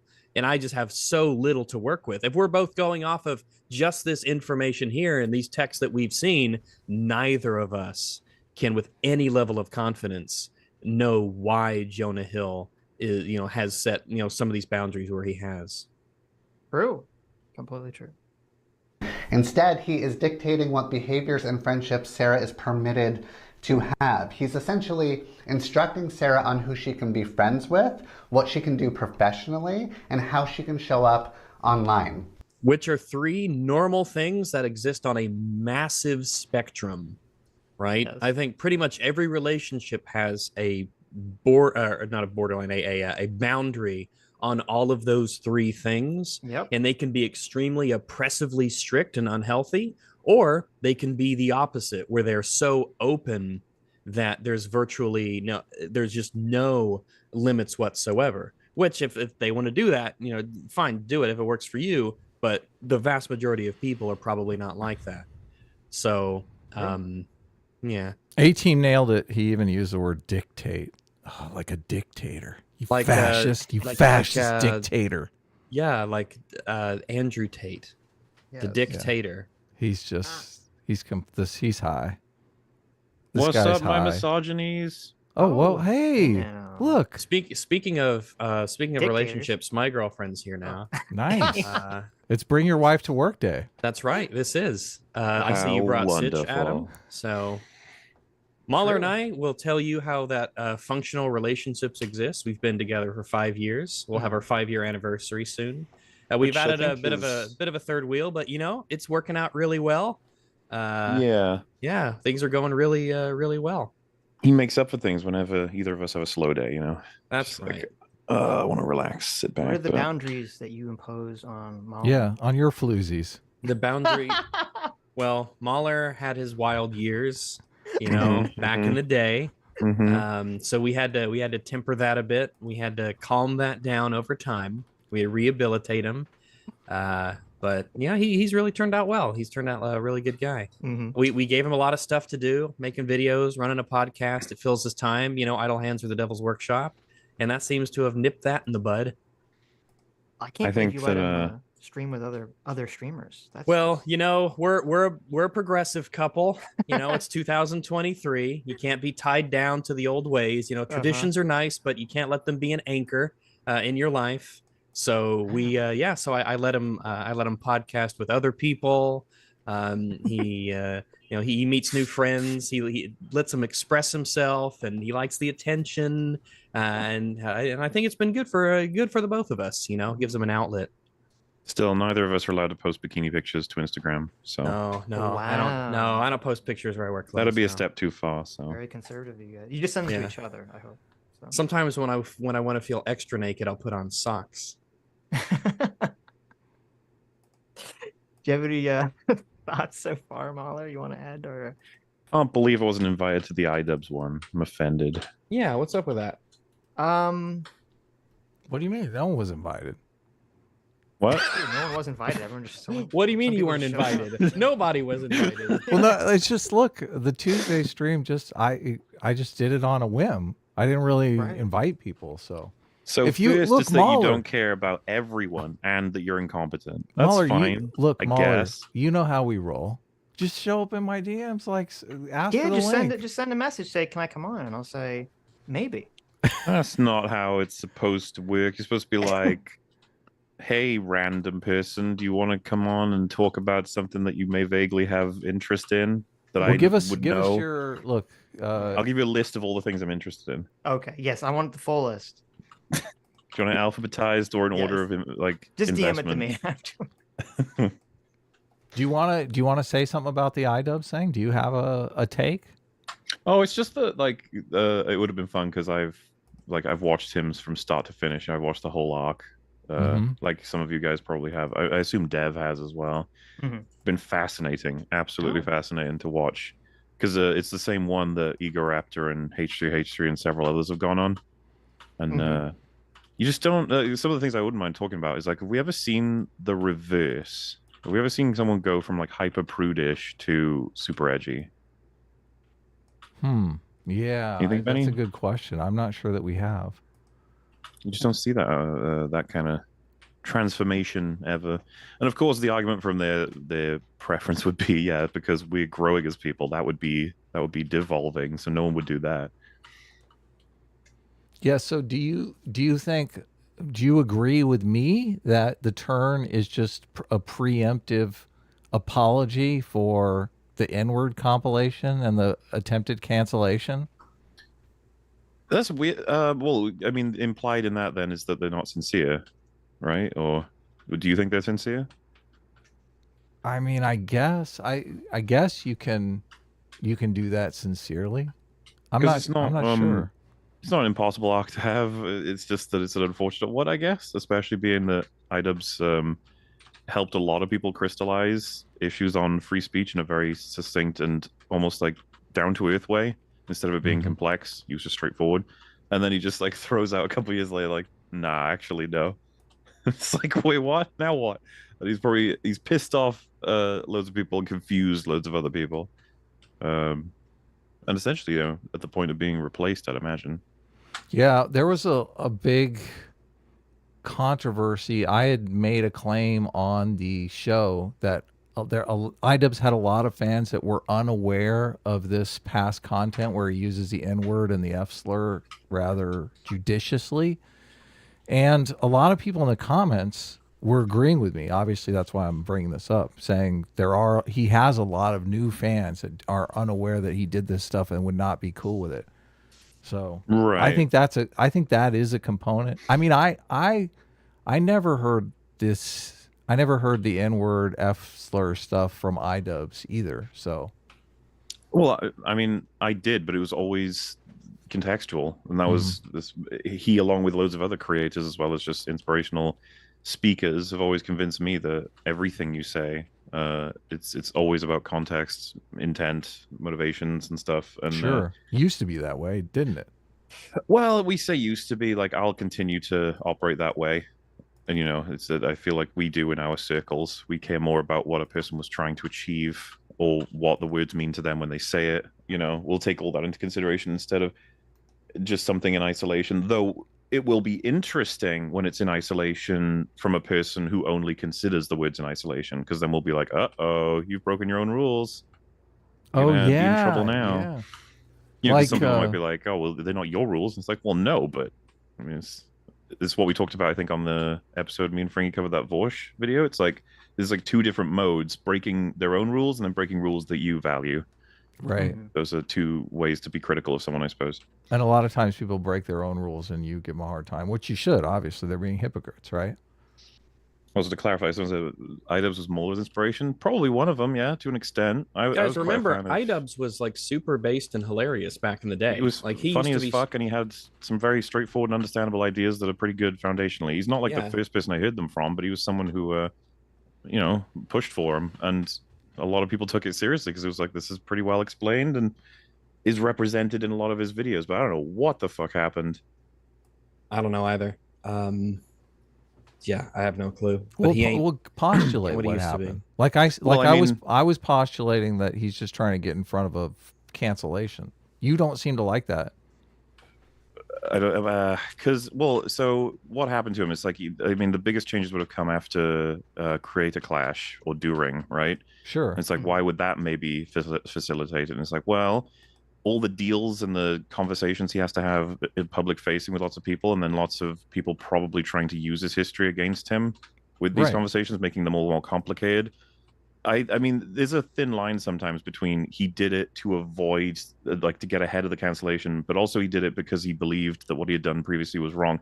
If you spend enough time, like, and I think this would probably be applicable to all of us, how long would it take if everyone we knew felt that, like, let's say you can't say retard. Everyone we knew said it. And every time you say retard, people, like, wince, the conversation pauses. People are like, ooh, okay.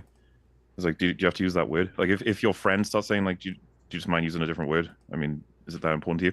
I think eventually we'd all drop the word. It's just like, that's how social pressures work. And if he's surrounded by people in his day in, day out sort of life who all never use a swear word and talk to him about how offended they were by his past videos, maybe it did change his mind.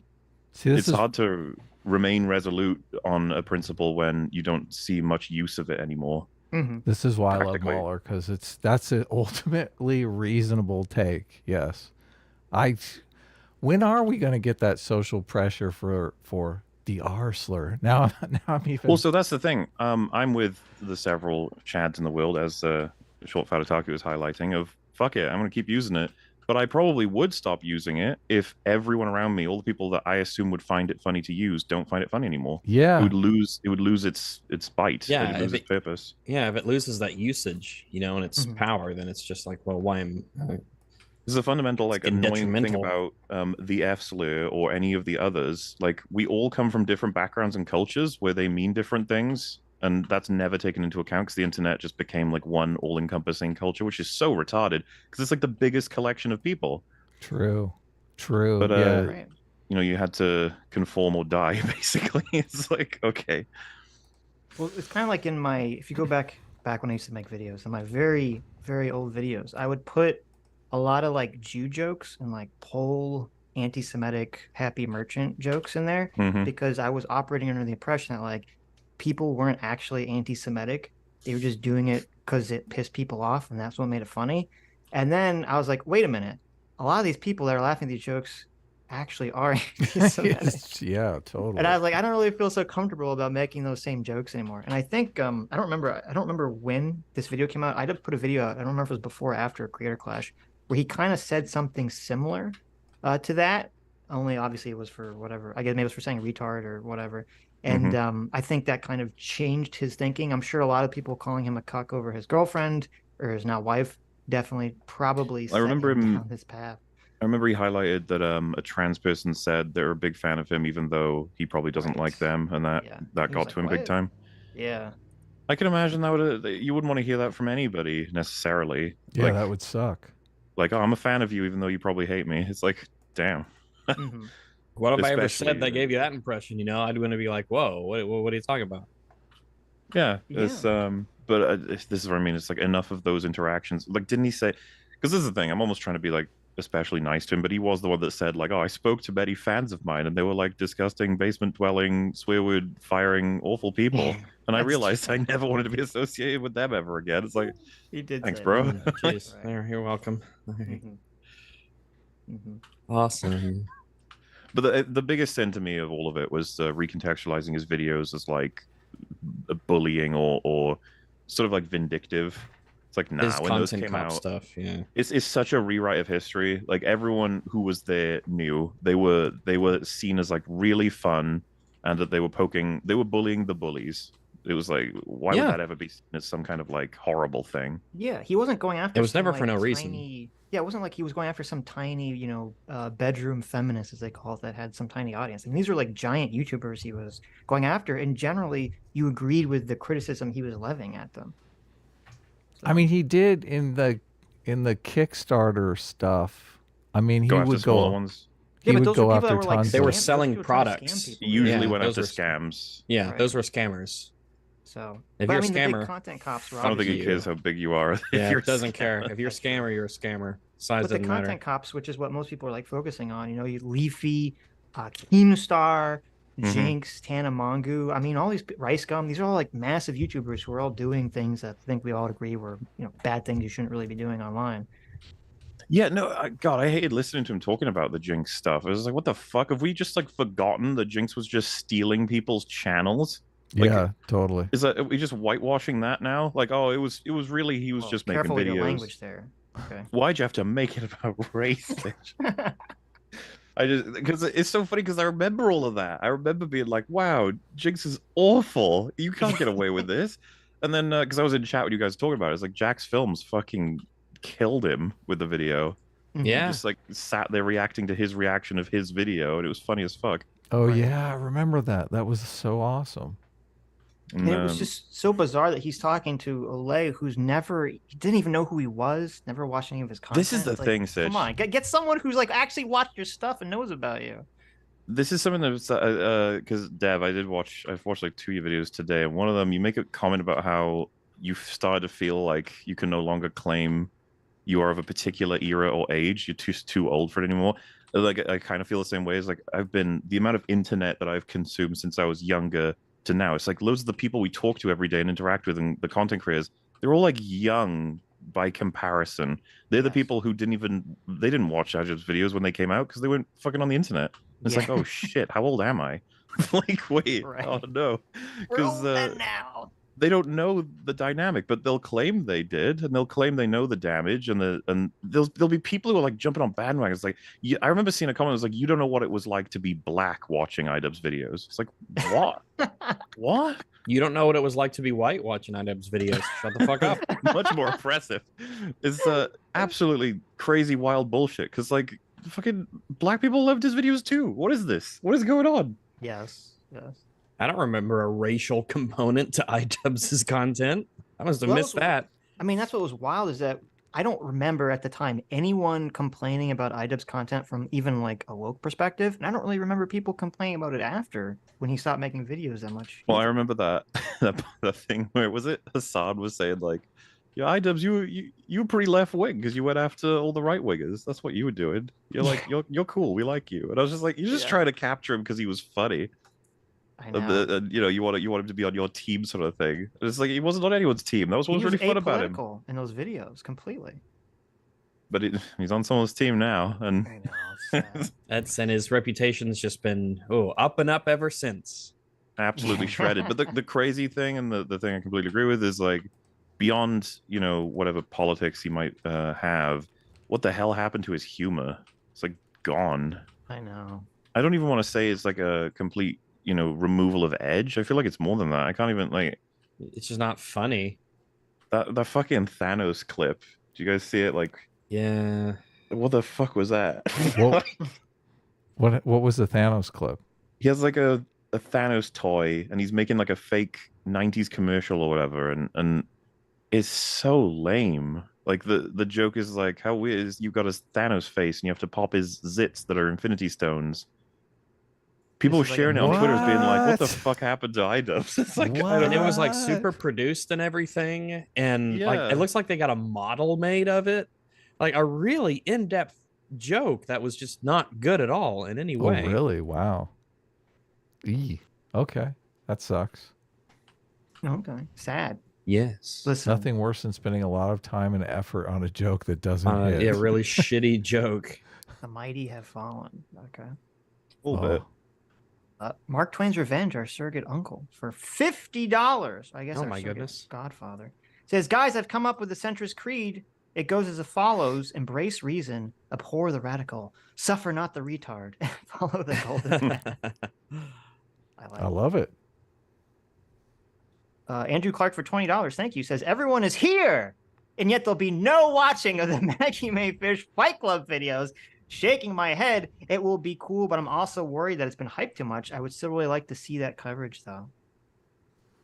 Yeah, maybe what now? Someday. I was thinking like, bring up the Maggie May Fish video. There's a video. Yeah, there's some Fight Club video that we were trying to watch with you for like a year ago or something. And Andrew Clark has never let it go. He really wants us to watch this video together. Well, I mean, it is to be fair, there's something even more shameful that happened. That I was waiting to come back on this show to say it, so I can shame you, Sitch, in front of everyone. Me? But nice. Oh my god. Good. I'm off Rags, scot free. Hey, yo, what Mauler, is this? What's you happening? remember- I've been ambushed. you remember that time we covered that video? Film criticism should not be negative.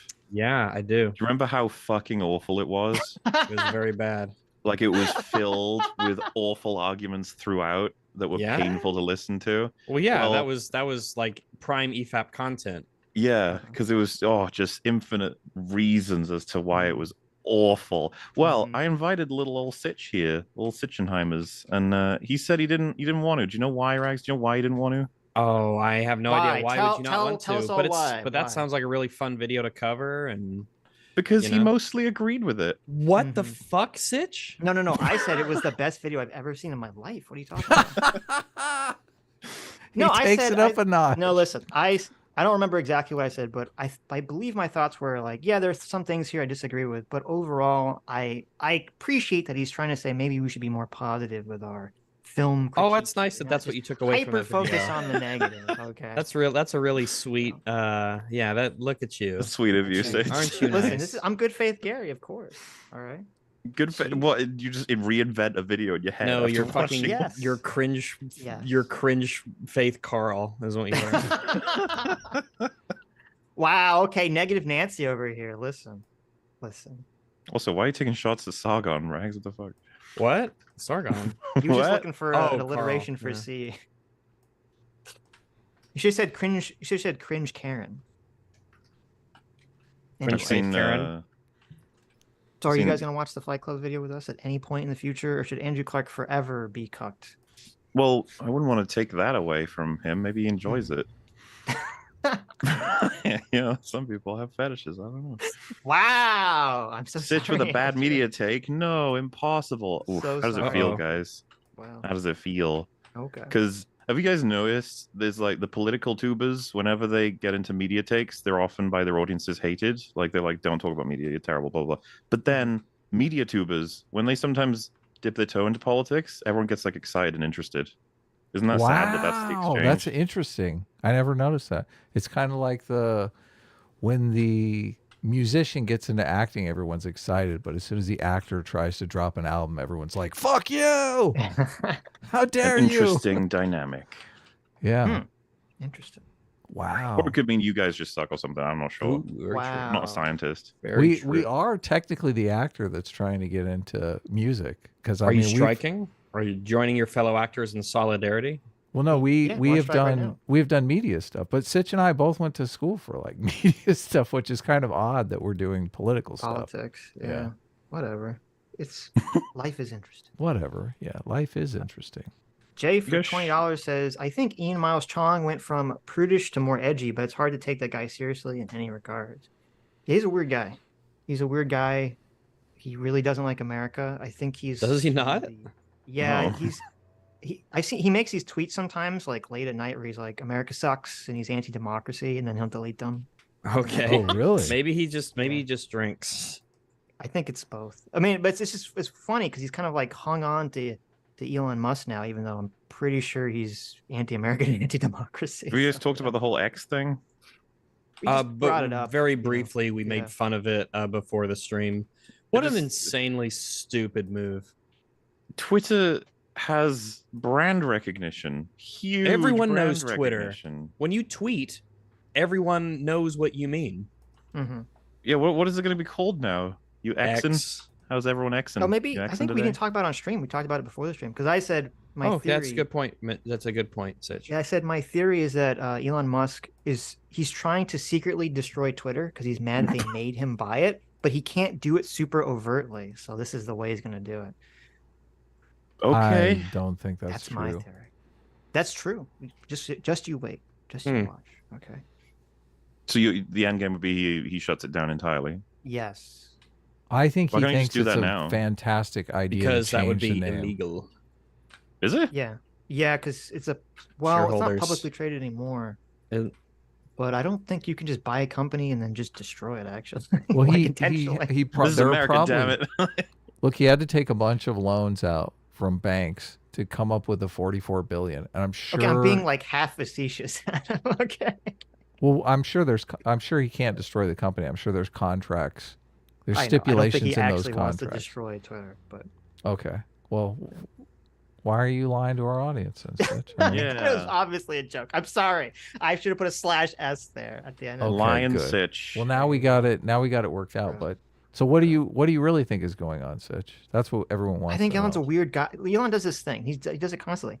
He's like a weird guy. He has these weird ideas, and he just like snaps his fingers and implements them, sees what the reaction is, and then he'll either go with it or take it back if people don't like it. Right. It's the fail faster model.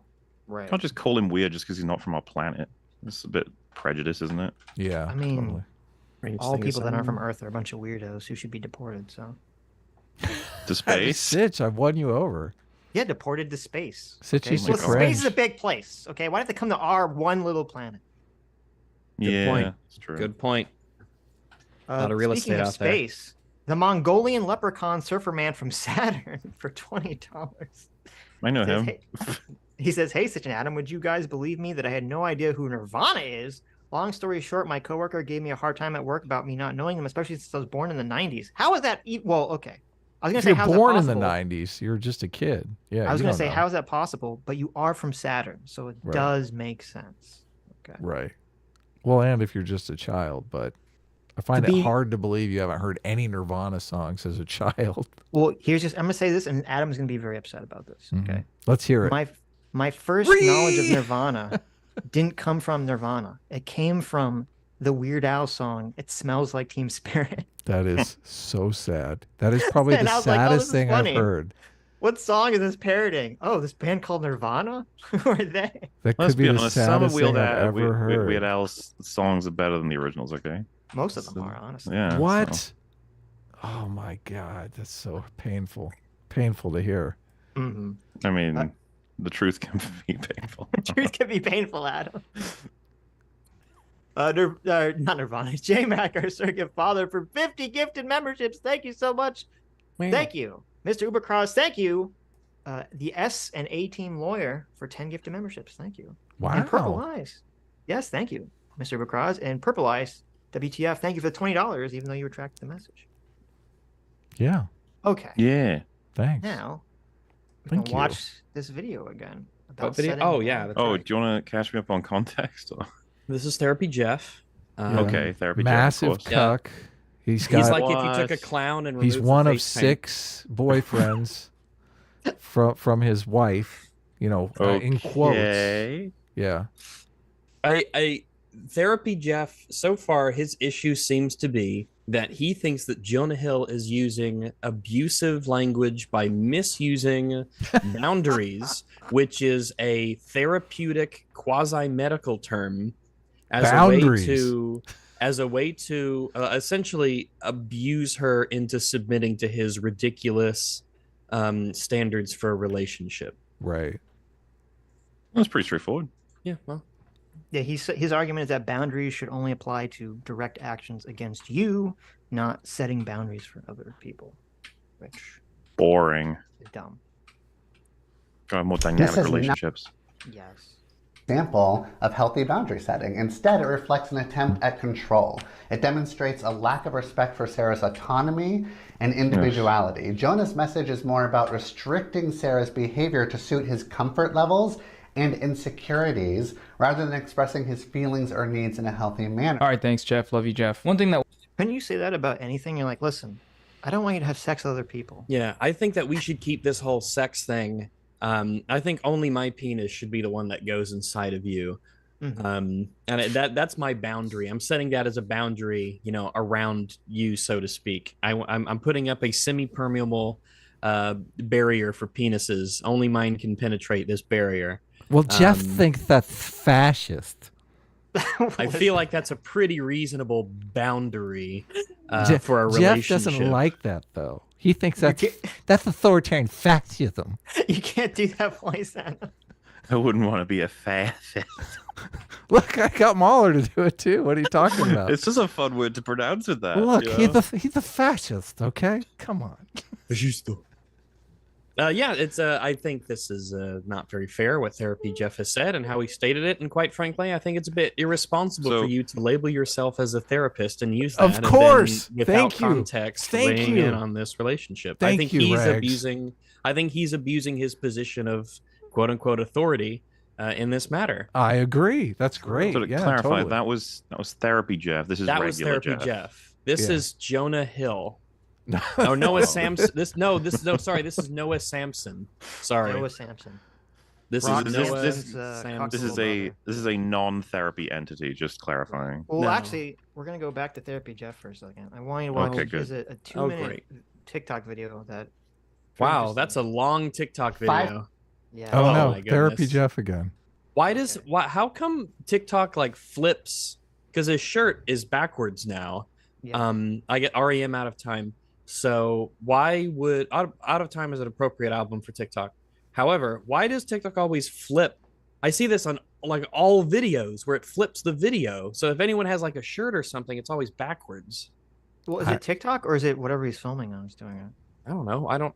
Well, either way, then it's him who's the retard because he has it backwards now. He could have still been the retard even if it was Discord or TikTok. I'm getting confused now. This is what I'm guessing. I think he's probably filming on his phone and the phone flips it and he doesn't have the technical knowledge to just have a program to flip it back. That is pretty... uploads it straight to TikTok. That requires top men, so... Yes. Okay. Men? Yes. Some people like it flipped because they're uncomfortable with the video flipping. They like it to look as if they're talking into a mirror. But I want it to look as if someone's looking at me, like reality works. If I was wearing a shirt, like when I buy a shirt that has words on it, the words are not orienteered in a way that I am the one reading it from my perspective. It's so that other people who see the shirt read it. Like I'm not inside the shirt looking out. Do you understand? You go through your daily life and you look in the mirror and you talk to yourself in the mirror and it feels comfortable. And then when you do it on a phone and everything is backwards, for sometimes people feel uncomfortable in that way. I can feel how I guess I can see how insanely insecure people might want to feel like their TikTok they're posting publicly needs to feel like their therapy mirror in their bathroom. You got it. That's exactly what's going on. Therapy Jeff has a therapy mirror, but it feels more comfortable. I want it to be like someone's looking at me, like what happens in the world with their eyeballs. As a non-therapy person, Rags, do you feel you have the right, experience to comment on this? What are you talking about? I am an emotional support animal. That's different from Therapy Jeff. Therapy is my middle name. Rags Therapy. You only have one name, Rag.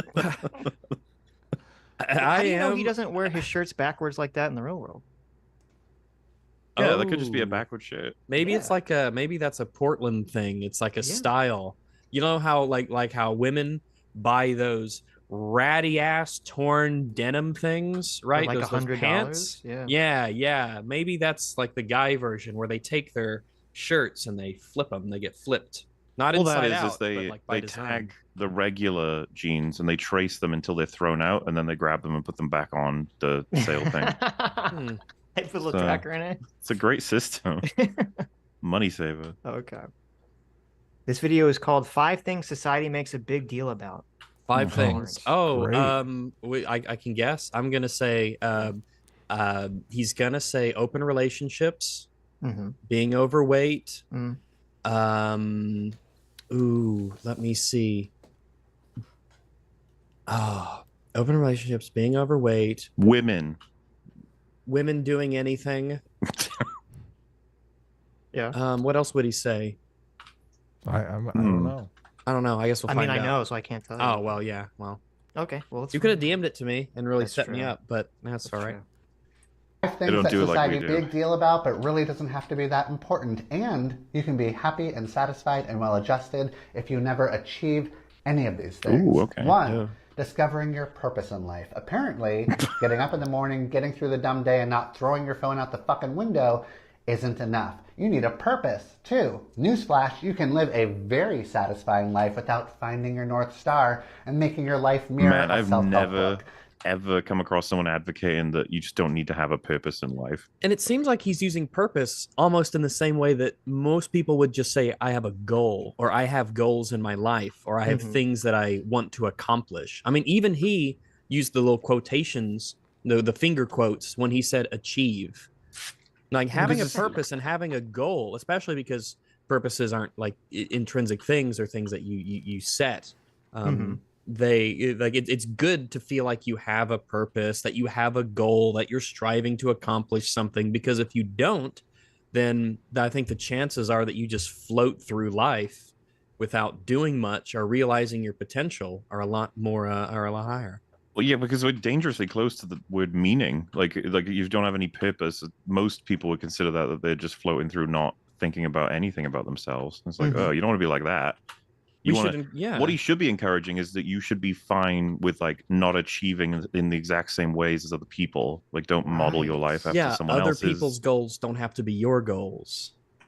Yeah, okay. But I would never advocate like don't have any goals. just wake up and exist or whatever. This is bizarre. I don't think I would. Again, this is therapy, Jeff. I don't know. I know. I don't know. Worst advice ever from a therapist. Are you telling people this in your room when they lay on your couch and they're just like, your visit to the therapy, honey? And why are you depressed? I feel worse. I just feel like my life doesn't have any meaning and I don't have any purpose and I don't have any goals. Apparently, and I'm supposed to be happy about that. And like, no, that's good. That's how everyone actually feels. They just won't tell you about it. If they say otherwise, they're lying. Don't let them do that to you. They're gaslighting you. Get off my. I like that. You two who are film YouTubers had a better stance on life meaning than a guy who has a master's degree in therapy. Yeah. How do we know it's real? That? Maybe it's just a thing in therapy, Jeff. Like that's actually the actual. Maybe that's Maybe he just is maybe he's an amateur therapist. Is being a cuck one of the things, Sitch? I feel like it's going to come out. I feel like it's one of these. I already said that was my first guess was open relationships being castigated. I think he's going to say people like guarded sexuality. It's probably going to be under that umbrella. Like other people want to control your sexuality when really they're just like, maybe we shouldn't encourage people to be rampant harlots. So.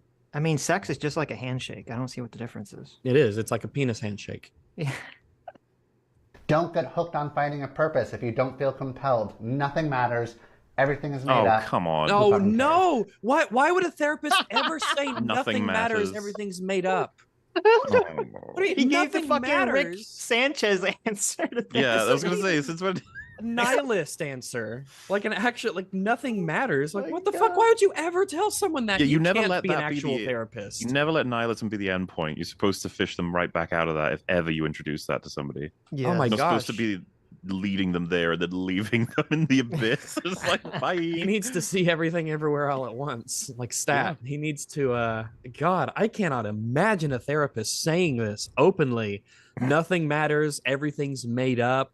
Because you know, if something's made up, it doesn't have any value or meaning whatsoever. Right. These words I'm speaking to you and the communication and no, it's fine. Whatever. Don't have a purpose, nothing matters. Like, gee, Well, thanks. this I'm is gonna the go thing. kill myself. It's like an aesthetic he wants. The idea, because he's probably like, I live like that. And you're like, no, you don't. No, you don't. You clearly You care. liar. You make TikTok videos. You dress yourself in the morning. You bought a lapel mic. You have views, these accounts. You want money, views. If you have a master's degree, you went to college. What do you mean? You Probably- had goals. You don't Probably doom scrolls stumble on into Twitter that. every day. It's like, nothing matters. But I really Right. want to see the next few tweets. But it turns out that pursuing things that I like and having a comfortable life and something that's fulfilling is actually probably an extremely healthy thing. But for you, nothing matters. Fuck it, whatever. I don't want to oppress you with saying that you should probably want things. Well, I think you said something that I think was very important, Mauler, which is that this is like half of a step. Like if someone comes to seek therapy and they have some like oppressive goal that was placed upon them by a family member or society, like you can say like, oh, this is all human constructed in order to get them out away from that and then to find whatever the purpose is that they want to seek out. Yeah, that's a good And it's point. just, but to just say like nothing matters, you're just leaving them in this fucking void with no motivation in life. It's just You are baffling. you It's are setting up a extreme, guy who needs lifetime therapy, though, which Well, will be there you paying go. you every week Future to business. come. Yeah, exactly. Because there are people in the world who can hear nothing means anything truly, and then nothing matters. We're all stardust, la la la. And you can get from that, even as a normal person, just being like, oh wait, in a way, blah blah, blah. And you get to maybe Right. absurdism or whatever avenue you want to take out of nihilism. But it's just funny that maybe he needs to find out that some people aren't capable of that on their own necessarily, and that when you tell them nothing matters, they can have bad reactions. You'd think a therapist would know that. Therapy You would Jeff. hope. You would think the last thing you tell someone who has maybe a fragile psyche or who has mental issues or is struggling with a lot of emotional problems is, yeah, just drop that bomb on them. Nothing matters. Fuck it. It's all made up. 2, finding your forever person. Because who doesn't love the Finding your idea of forever hunting for a person. Just call it just because the term forever person is just like, like that's so infantile. It's so sweet. It's so sweet. A forever person. You're just hating. You're just forever. Why don't you be my forever person? Rags, you're my forever person. Oh my goodness gracious. You are my forever person too. Now You they're don't- doing it, Sitch. I just Look. wanted to say that even though nothing matters, maybe you matter a little to me because you're my forever person. Therapy Jeff told me I don't need a forever person. Bye. Oh my gosh, Therapy Jeff. Bye. I love Therapy Jeff's videos. I watch him on TikTok at Starbucks. No, the forever union of Mauler and Rags has been broken up by Therapy By Jeff. Therapy Jeff. On the way home, can we stop at Safeway and get a watermelon and some mini brands? No. Well, nothing matters, so no. Yeah. That means my money doesn't matter. Yay. They just walk into a store with a gun. Nothing matters, dude. Therapy Nothing Jeff told me. Therapy Jeff wants us to cleanse you of your sin. Oh no. magical, perfect soulmate human who is supposed to complete you. Surely, you can't just be a complete person on your own. No, because nothing fucking matters. We've been over this, Jeff. You don't feel need like, to have yeah, goals. We don't need to have aspirations or a purpose, and nothing matters because it's all made up. No, I can't be complete. I can't be a complete anything. I'm just an empty vessel. You should have saved that for a different video, the nothing matters part, you know? Yeah, he should have saved it for himself at his house and not put that on the internet. That's not what the world needs. His mirror. His mirror, yeah. Nothing matters, Jeff. Magic mirror on the wall. What matters most of all? Nothing. Maybe he's mistaken. Maybe he has like a camera behind his mirror, and he just thought he was just practicing in his mirror, and just somehow got uploaded. The boundaries, the borders of reality and fiction. It's all melding together in his mind. I mean, look at his hair. He's clearly not well. Okay. Right? Or maybe Just maybe it's more satisfying to have lots of important relationships that are long or short term. Settling down is so 20th century. Live in the now. You already found your forever person. It's you. I'm gonna guess that TherapystJeff is single. Yeah, me too. Maybe I'm wrong, but if so, then that guess. just makes more questions. Yeah, but remember, he's voluntarily single because he doesn't need a forever person. Settling down is so 20th century. That's what I hear. I know it's like it's actually like a man in a straitjacket's talking to me in a padded cell. It's so 20th century. I don't know, man. Like, don't you like? Should you just encourage people like blindly? Don't settle down. That's so last century. It's the 21st century now. Just be mingling and nothing matters. That's good for civilization. When you're sixth boyfriend in a polyamorous relationship, this is what you have to tell yourself. Yeah. What Jeff is saying here. When the omega boyfriend's fucking you in the ass, you know that maybe it's time to, find some purpose. Well, you predicted an open relationship. And I think that's essentially what he was saying. I did, yeah, totally. Yeah. Yes, you did, Adam. Yes, you did, Adam. Good job. That's why we keep you around. Well, you said the open relationship, obviously. No, that was you. I cut through the noise. I said cuck. Cut through the noise.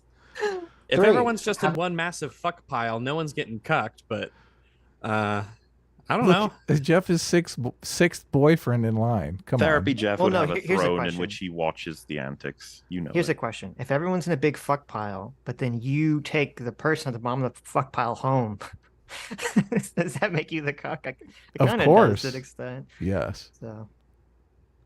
Having children. You know what? I can't wait to never have children. The stress, the responsibility, the now that I have... Yeah, you see, the thing is, this is coming from TherapystJeff, who surely has to beat away fertile wombs with a stick every day. He's having just pussies just thrown at him on the street everywhere he goes, and he has like, go away. No, I don't wish to procreate and spread my genes and have children and have a big ass fucking Amish family. Go away, ladies. Mm-hmm. And everyone's looking at him weird as he's walking downtown Seattle. It's all like in his head, yeah. They just don't understand him. Right. They don't understand TherapystJeff. Like this would mean something to me if like a really attractive, handsome guy with a distinguished career and who had excellent life advice, a really, really respectable person. If they said, don't feel pressured to have children before you're ready, or if you don't feel like that's your life path, don't let people pressure you into that. That needs to be a decision that you and your forever person make between yourselves, right? Like that's. But this guy would say "fuck, buddy." He'd this be is like cool. This guy's like, no, kids suck. Never have. He wouldn't say forever person. The fuck buddy is better, yeah. I don't think I'm like gonna have kids. I don't know if I have a desire to have kids. It's but honest. I'd never say don't have them. Well, look, sure. You have to decide, Rags. You can't just like, maybe it'll happen, maybe it won't. I mean, there are steps that you have to take if you want to have kids, Rags. Yeah. Well, that was kind of implied by what Rags said. Yes, you. Good one, Adam. That's right. You did. Yes, that is true. Once again, we're in agreement. We are a solid team. You're the bedrock, the foundation of this Avengers. Well, you are giving better advice than this licensed therapist. Well, I don't know if is TherapystJeff licensed, Sitch? I mean, that's a myth. That is a myth. This seems like is it a this is terrible advice. Therapy, or is it a master's degree in Navajo underwater basketball? It is in therapy, yes. Oh my god! Geez, they just passing those things out like. I was gonna say merit badges, but then I was like, no, you have to work for merit badges. No, he says he's licensed on his website. I have said this before. You can lie on websites. That is true. I have said I think therapy is bullshit. I think this is evidence in my favor right here. Is this? Yeah, if I ever need therapy, which I undoubtedly will by the end of this podcast, what I'm going to do is I'm going to ask my therapist. All right. Tell me where you got the degree, and tell me it wasn't from where did he go? The Southern California University. USC is an expensive school. Everything's expensive in California. I mean, to be fair, if I was to like go to a therapist and be like, what I learned from TherapystJeff is that I don't need to make like strong bonds or long-term relationships. I can sleep around and nothing means anything. I feel like the therapist would be like, what? Yeah. Who told you this? What did they say about children? Avoid at all costs. In Yeah, I'm fact, working if kill he's- them, hunt them down. I'm wondering if he's working for the CCP now. Oh, maybe. Trying to get our birth rates low. Maybe he's AI. Maybe he's the Ooh. entity trying to destroy civilization. Oh my god. Oh my goodness gracious. That's a reference to John Wick 4, by the way. You guys should check it out. Fantastic. There's AI film. in John Wick 4. Hell yeah. Okay. Haven't Oh, seen sorry. that. I mean Extraction 2, the other action movie. Oh. The one with Tom Children. Cruise. Yeah. Oh, Mission Impossible. Yeah. Jeff Bridges is in it. Gotcha. They have to extract some kind of like assassin Meaning from before he their gets lives. killed. It's like Yeah. my heart is living outside of my body. No fucking thanks. I want my heart to live inside of my body where it's supposed to be. I don't buy the "you're missing out on the most profound love you'll ever experience" bullshit, but if that's true, Oh no. it is so Don't you fucking feel like weird. these are self-reports? I know. I feel like if someone was telling me this, I'd be like, man, what the So- fuck happened? The way you'd phrase it, if someone said to you like having a partner is the best experience on earth, there's nothing better. What you would say is, I've had plenty of partners, and that's I mean, yes, it can be amazing. It can be also pretty tragic. It depends how it goes, ups and downs, sort of thing. But it's not the be all and end all of life. But instead, he says, I don't buy it, meaning he doesn't know. He just believes that that's bullshit. It's Well, he's like, never had kids, isn't it- so. oh, I Well, thought he like, was when talking about I- relationships. I didn't realize he was talking about children. No, he's still Yeah, talking he's talking about having relationships, children. like no, he's He's talking talking about about like having being kids. in love. I No, thought right he was now talking he's about talking about, like, the relationships. idea not that kids. He's talking about having- relationships. Yeah, we moved from that. We're talking He's about talking kids about here. having relationships. No, he's talking No, about no, having no, wait, kids. look. We got to solve this. Go back. What is he talking about? You know Relationships what? or children? I can't wait to never have children. about your the forever stress, person. the responsibility. The now that That's I what I have thought he was talking children, about. it's like my heart is living outside of my body. No fucking thanks. I want my heart to live inside of my body where it's supposed to be. I don't buy the "you're missing out on the most profound love you'll ever experience" bullshit, but if that's true, He's talking about the love of a child. Yeah, love you have for your own children. Is this because before that he said the forever person Look, thing? we So just is this heard like it. bundled together? No, forever person is 2, children is 3. Yes. So, So we're on- how- Mine is not playing at all, but I'm gonna have to go with what you say. It's not. Why, It's- that's not playing. It's like it's just infinitely loading. I don't know. So Why would- Well, just refresh. refresh the- Yeah. Why would he even distinguish between those two things? He's describing them basically exactly the same. Rags, are you arguing? Do you want to argue that he's not talking about children? Seems No, pretty what I'm obvious saying is he's saying the way that he describes the children is the same way that it sounds like he describes the Right. forever person thing. It Well, that seems makes that they're sense, though. interchangeable and completely indistinguishable in terms of the advice he's giving. Well, no, he's Well, it saying makes sense another because- person living outside of you. Like everything he said, Like he's someone talking in a about child. relationship. He's talking about That's having my a point. relationship with a child. He's Right. talking but before this, he was talking about having a forever person. Yes. And the way that he describes both of these things, a forever person and a child that you've created, he's describing him in the exact same way. yes. Yes. Well, that's this true. whole thing is, if you look at the first one too, about how you shouldn't have like purpose, he seems to be anti having long term like relationships or goals. He's saying just live in the moment, okay? Just like bang whoever the fuck you want. Which obviously the same like thought process of Which you are isn't your something he forever ever had to person. worry about. Right. The same thought process that you are your forever person would also apply not just to like a romantic partner, but a child. Because it's like, why should you tie yourself Yeah, down? this is to external any to me. relationship outside of yourself. Yeah. This is another agent. This is another creature, right? That I either have direct responsibility for or that I, Yes. do in a relationship sense. Right. Right. And it's weird because I'm like, I'm not really, I'm kind of a bachelor sort of guy. I'm not really one who's looking for a romantic relationship, but my grandparents have been married for like over 60 years. My parents have been together for over 30. And like, do you not, like, is there not that part of you that looks at two old people who've been married for decades and decades and decades and have had kids and everything, and they're just old together and happy, and you're like, that's really nice. Surely there's got to be a part Yeah, of your it's brain that's amazing. like, that's a really nice thing that they I don't have. buy that. That's It's just amazing. That's just what This the is society propaganda. It's tells you, boomer okay? propaganda. They're That's just the weirdest part, I pretending. think, still to me, is that I don't buy it. It's like, why would you phrase it that way? Like, admitting You're gonna you have find no out, idea, you're actually. just guessing. You're gonna find out at the end why he used that specific language. Well, it's just why could you just say instead, it's like there's loads of other things in life that are super meaningful to pursue that not necessarily children or a forever person or whatever. Why wouldn't you put it that way? Yeah, but he therapist. negates that with the first one though. Like look, how can you he say starts it off with a nihilism? He doesn't hit you with it at the end. He's like, how can no, you say there are leading more this worthwhile things pursuing when the first one is there's nothing worthwhile pursuing? Yes. Well, so far he stayed kind of shot consistent himself in the foot with that one, didn't he? Well, no, There's he nothing hasn't. worth pursuing. Well, he hasn't shot himself in the foot. If anything, he did us a favor because all of his points after this one seem to follow in line with nothing matters. Other people, relationships, it's all just shit. Well, There's now no I'm purpose to dying it. to see number Wait. number 5 now. Sitch, we're all idiots. Okay, we're all. This is so. I already obvious. knew that. Okay, Therapy Jeff is obviously telling people the exact opposite advice, so that therapists across the country will get more work. That's what I was part saying. of the therapy cabal, right? Yeah. Don't have meaningful Big long-term therapy. goals. Don't have meaningful long-term relationships. I knew These it. are all the exact opposite advice that you should get from a therapist. The therapy industrial complex. Jeff There you is go. working for You them. almost want to see like therapist reacts to then other therapy advice and just being like, "This is Yes. terrible. This is That would be all good. wrong. That would be Who good. allowed this to happen?" It We got the is shocked so face in the fucking worth thumbnail. it. 4, being productive. Fuck you, capitalism. Oh, shit. Oh, good Okay. God!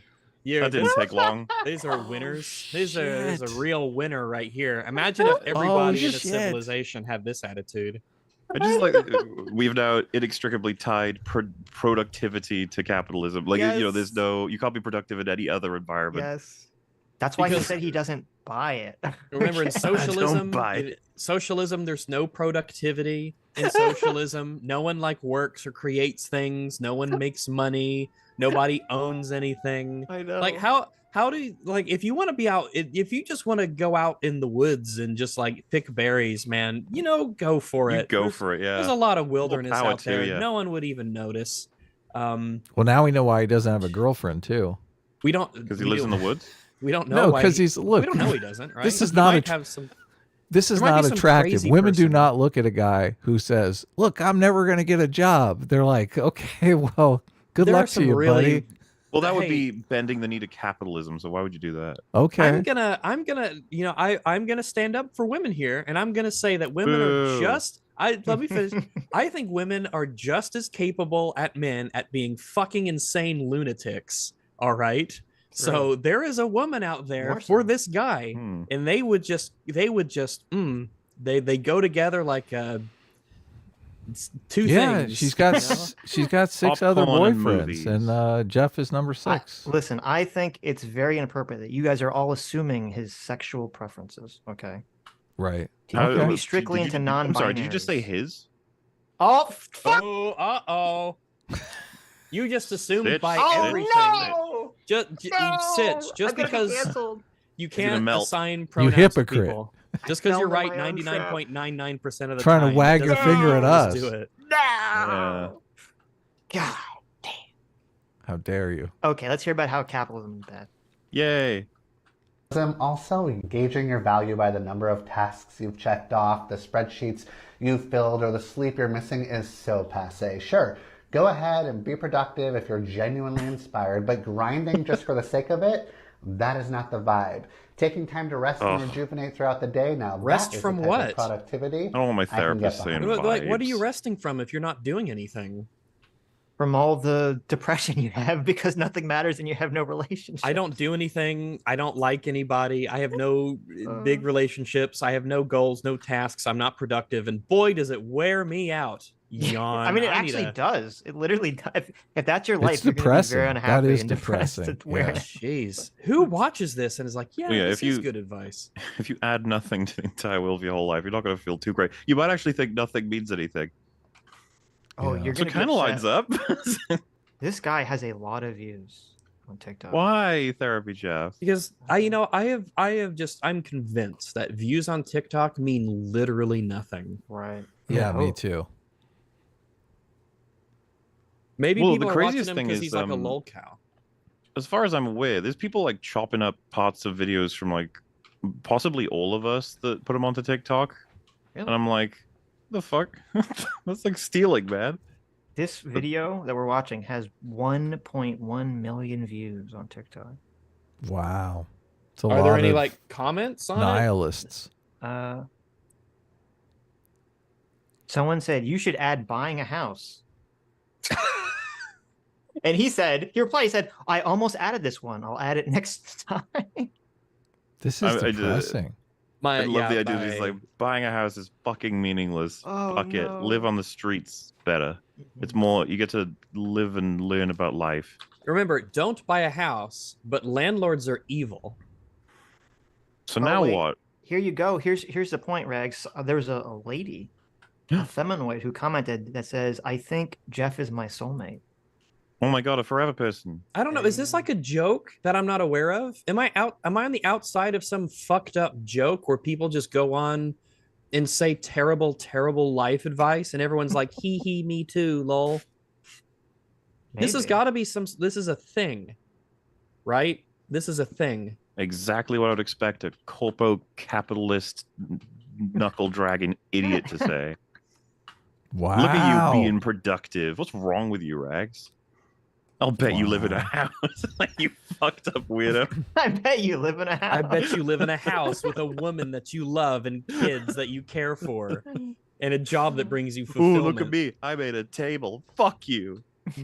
Fuck your table. Who made a table? I mean, I guess it's good that there were enough people out there with the drive and motivation to create social media and TikTok for him to post these bullshit videos. Some people assembled and they made universities where he could get his degree, sociologists and psychologists who could create, the therapy as a field and things like that. Like on the people who say this on the this is critical of civilization. Theory. This is not therapy. This is totally critical theory. What? It is. I felt so therapized. No, this is we're experiencing praxis right now. That's what he's doing. Right. Oh, is that like a demon or something? I mean, it should praxis. It is actually. You find him in Resident Evil? Yes. And 5, Does he have traveling the tentacles? world. Who wouldn't want to replace the comforts of home with unfamiliar food that gives you so much diarrhea? Uncomfortable Don't do beds new that food? make your body What? ache, and the constant threat of losing your luggage. Might as well force when you go camping while you're at it. Camping's Staying local, fun. embracing the familiar, and No, basking in camping the lame and coziness gay. of your own space sounds like a very chill and very satisfying way to live. Just doing the same thing every Was that day, number not 5? traveling, not trying new things. Number 5 is no traveling. Don't travel. There's a GP Gray video that's like rules to make yourself miserable, and I swear they're almost the same as these rules.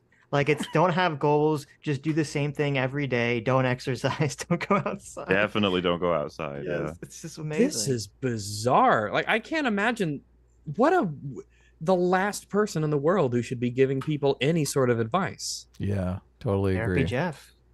Don't do anything, don't travel, fuck other people. Also fuck everyone. other people. Fuck other people in both ways. Just make sure none of the relationships last longer than a day. Oh, sorry about that. Non-therapy, Jeff. I don't know who's worse at this point, but I mean that obviously it's Therapy Joe. Yeah. Joe. He doesn't even get Jeff. It doesn't even fucking matter. Wait. So it doesn't even matter if we misgender him. It doesn't matter. Nothing matters. Nothing matters. Pronouns are literally a social construct. It doesn't matter. Fuck it. Nothing is meaning. Nothing means anything. How could you possibly justify getting insulted by anything? Why would you even feel? How could you even identify with a concept of being dehumanized? What even are feelings? Nothing. Yeah, wait a minute. How can he say nothing matters and yet he has this other video where he's whining about Jonah Hill using a word wrong? Yeah, nothing matters.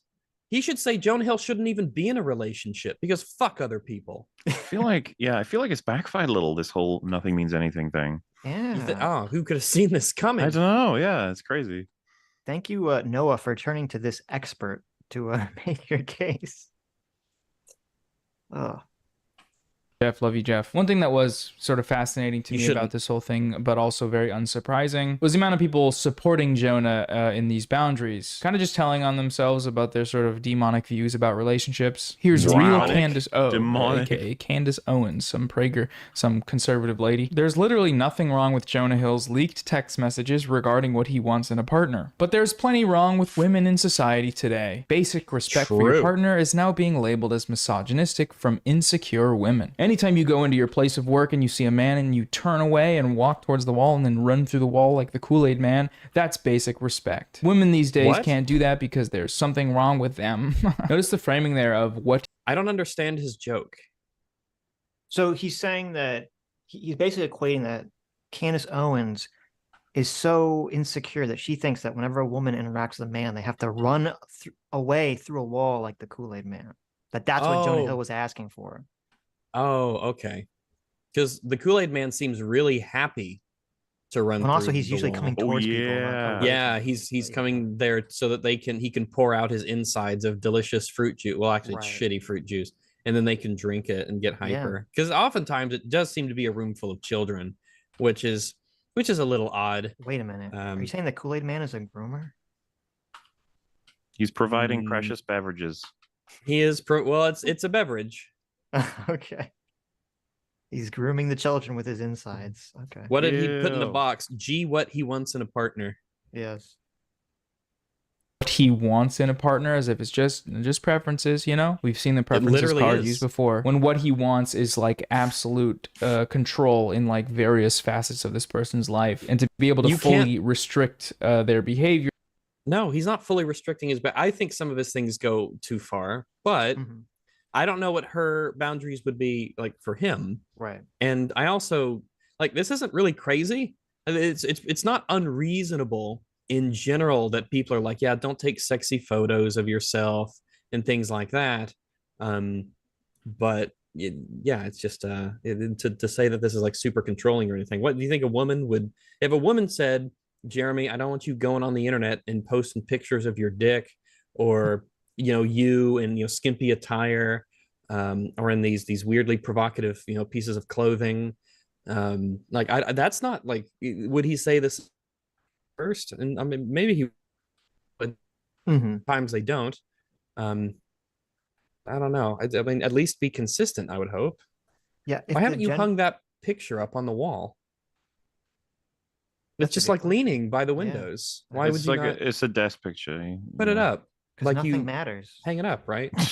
He wants that big white space behind him. Because it probably has just like a wire. So you can just, I mean, you could probably don't even really need a stud if it looks pretty light. You can probably just put it on the wall anywhere you want. Just tap with a nail and just hang it up there so everyone can see your cool anime picture. You can create a Twitter account. And you can ask him, why don't you hang up that picture behind you? Yeah, maybe in his next video, his picture is hung up. There you go. That'll be a really cool arc. That would be a really cool arc. We could see the progression of storytelling. Yeah, that's his new apartment. His girlfriend just dumped him. Oh no, that's not. I'm sure he's a fun guy. No, dumped him for being a soy boy. Oh my goodness gracious, he wouldn't get a job. He's a YouTuber. He is a YouTube channel. But honey, she's married to meaningless. She's married to an attorney now. In the next video, he does have an arc for his background. Oh wow, interesting. The poster, I mean, that picture is not hung up, but he now has a shelf behind him. Whoa. Oh, that's good. You want to fill up that, you know, space. Yeah. I would paint this room. This is just the most dull color. And you look at the outlet down there in the bottom right. It's just one of those old ones. You know, it's just this is like grandma's room. What is a new outlet? What do you mean? Like you could just sort of tell by the color and the shape of it and how the outlet plugs themselves are darker and do you think Jeff would date a guy with that haircut? Does he have a modem on the floor? Maybe he just moved. Maybe. I don't know. It's just odd, you know, that he'd have a modem on the floor or whatever that is. All right. Rags, he could be retarded. He could be retarded. You got this far though. He does look kind of like a combination between an 80s porn star and a pedophile, so. Oh my goodness gracious. I disavow. You disavow pedophiles? That look is popular with the kids nowadays, okay? I can't explain it, but he's bringing it. The mullet. He's bringing it back. Look at Idubbbz. That's what Idubbbz is going for. Yeah. That's a look. It's a look. He did threaten a lot of people with that look. Yeah.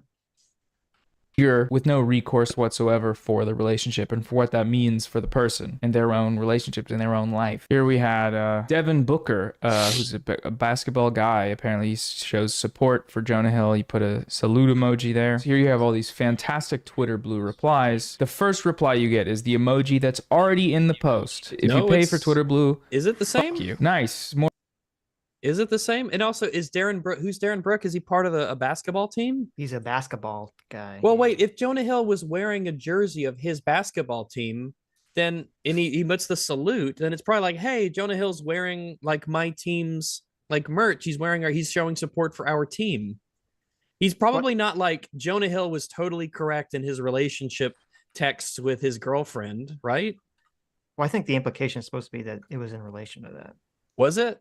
Because I just saw it because I'm just trying to piece this together. Did he say anything on the tweet? No, it was just the salute. So it's just we have no idea if this has anything to do with the relationship stuff. I'm gonna guess it probably is related.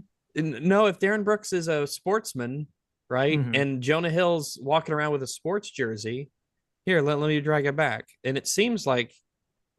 Let me see. All right. Let me. Here we have the NBA Central. Devin Booker. We've been Devin Booker.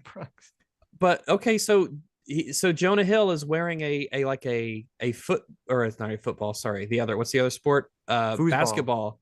He's wearing the basketball jersey that even has the NBA logo on it and a basketball. It's flying towards the right, right? As you can see. So and Darren Brook, sorry, I don't know. I said that Devin Booker. Who is Devin Booker? He is an American professional basketball player. So he for the Phoenix Suns. So I guess Jonah Hill is a fan of the Phoenix Suns. So the player is like, yeah, salute. Yeah, that doesn't have anything to do with this relationship stuff. Well, it might have been because it's an Instagram post, so maybe it was there's something on Instagram to further give context to it. So that's how everyone interpreted it, obviously. But no, regardless, it isn't obvious. Regardless, it's a basketball player saluting Jonah Hill, who's wearing a basketball jersey. I salute D Books here, saluting Jonah Hill. Okay. I salute you, saluting D Books, saluting Jonah Hill. Yes. Or J Hill. Based D Book. Yeah, this just seems like it's a basketball thing. Look at the celebrities wearing our jersey. Salute. You can't just salute a guy in the middle of a controversy. Okay, don't you know anything? Phoenix Suns jersey. It might be the exact same one. Yeah, it is. It literally is. I found the shirt. Yeah, the Sun. It has the low. It has the basketball logo. Here, I'll print screen, copy. Can I post? Oh yeah, we're not on Discord. Fuck. Yeah, these troglodytes haven't come out of the cave yet. Can I do? Oh, I have to scroll left and right to see Mauler's name. Where is my set up like a Discord thing more so I can send you guys a pic? Because is there not a chat in this shared thing? It's here somewhere, Rags. You got to go under search. More, you can hit chat. Just do it on Discord. You guys set more? It up. Yeah. Mauler, let's use your. Don't you have one for EFAP? Just do one of those. Apps, reaction, record. Send us a link. Oh, here it is. Chat. There it is. I found it at the bottom. I can't post a picture. God damn it. I know. Zoom is shit. I just wanted you to look for it. Why do you use Zoom? Yeah, it's about time we ask that question again. We'll do it once per time we come on here. What the fuck, fuck, better and guys? more stable. That's why. Where's And better at getting rid of background noise. Discord is built in. Yeah. Yes, way better. Wait, that makes sense because yeah. When was the last time you tested this, Adam and Sitch? Recently. Yesterday. When I whistle into Discord, was it this won't decade? Even have it go through. It was sure? yesterday, yeah. Here, I'll just show it. Here, I'll put it here. Sitch, I'm pasting the thing right there in Discord, Send a it proper application. Yeah. See, that's the shirt. It doesn't say Sun specifically. It's got the basketball to the right with a little impact mark. He's wearing Devin Booker is saluting Jonah Hill, a celebrity who is wearing specifically Phoenix Suns merchandise. If it's an old picture, if it's an old picture, he posted that right after this controversy came out, I think it's safe to assume it's in relation to the controversy and not the picture. But right? No, No. Okay. He specifically posted the jersey picture. Yeah, he could have 'cause- used any picture, but he specifically went and looked for Jonah Hill wearing a jersey of the organization he plays for. Okay. I think it's far more reasonable to think that, oh yeah, celebrity wearing my team's jersey. Salute. He might not even know about the Jonah Hill controversy stuff. I bet most people don't. I disagree. You think most people know about? No, the I think Jonah Hill Devin. texts? I don't know if most people know about this, but I'm pretty sure Devin Booker did this in relation to the Jonah Hill thing. That'd be my guess. Mauler, what do you think? I think Adam is trying to get me to make a room for us to discuss on Discord while we're in here talking, while also having watched together. No, no, I want to to this. I want to send program. Okay, I'm bringing a picture up. You guys are not going to be able to see it, but it's Noah Samson. Gee, thanks. On Discord, we would be able to see it. You're Noah, the last people. Who Noah use Samson Zoom, posted this on his community tab, and I'm just like, oh my well, here, God, let me go to the live. This thing, is like click the live, weirdest. This is the weirdest thing I've ever seen on a community tab on YouTube. All right, where am I looking, Adam? Teach me. How does this program work? Bring up the stream, I guess, if you're not going to make a Discord room. Why can't you post to us in this retarded thing? You can't because it doesn't work? let you post pictures. Why do you guys use this? All right, here it is. It's just usually me and Adam. Someone in chat. That's not a reason. Yo, you and Adam it's better are the than only ones Discord, who right? hate- No, Like, it every isn't. time you come What's on, you say, better "Why do you about use it? instead of Discord?" I say, "Well, we Me like it and better Rags in Discord." ran EFAP alone for Yeah, years. we like it. We didn't like it need better than fucking Discord. I like the Zoom. connectivity of it better. I like the stability of it better. I like the sound quality of it. We better. I like hearing every you part of complain better, about it. except the lack of chat. The chat thing isn't as good. That's the only downside. The other things you made up. We love They're you. not better We on love here. you complaining about it. That's true. like That chief. is the main That's reason. the top thing on my list. Do you guys pay to use this as well? Yes. Of course. Oh God! You actually pay They Zoom pay? for Look this? at you guys. Look at Chad, you how do you let them guys. get away with this? What a shame! Trying to shame Do us they for know? using Zoom. Do they know Oh that my their God. money goes to Zoom? Yes, it's like $100 a week for this. Okay? What's going on in this picture, Sitch? I sent it to you on Twitter. So Those the guys picture think- is Noah. So with let me no go to shirt Sitch's on. Twitter. Let's go to the next thing down the chain. I sent will it see this to. picture I sent it in eventually. a DM. You can't see it, Rags. You might as well. I'm not even. I just had the stream open. So You the see, picture 'cause- of Noah naked or shirtless in a bed. You don't know which one? Well, he's got the sheet up to his, whatever. And the room is very pink. And he says, "What would you like to see me cover on here? If you have any topics, articles, or particularly regressive YouTube channels you'd like to see me look at, comment below or send them over." And then he has his email. Why, address. what's the picture for? With he says pick unrelated, but why though? Because he's showing off. What do you mean? This is like a total thirst trap. You're for supposed to guys. have some surface level reason, and then you're supposed to be like, oh, but he's obviously doing it for this. Like, No, this no. Yeah, that's exactly it. He took this picture, or he had someone take this picture. Does Noah and he's have like, an "Wow, I look hot. OnlyFans? I need to post this, but I need some bullshit justification for it." Does Noah have an OnlyFans? I'm starting to think he might. Maybe he does. Maybe he does. Oh, this is. Maybe that's why he was ridiculous. so offended by this. Anyway, Anyways, let's continue. that's horrible. Noah, what are you doing?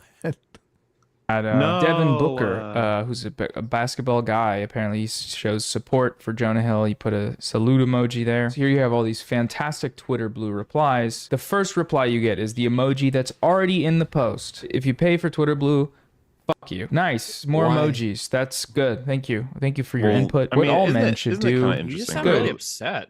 like verified badges back in the day used to mean a very particular slant, and now they mean a completely alternative The opposite. slant. Like, yeah.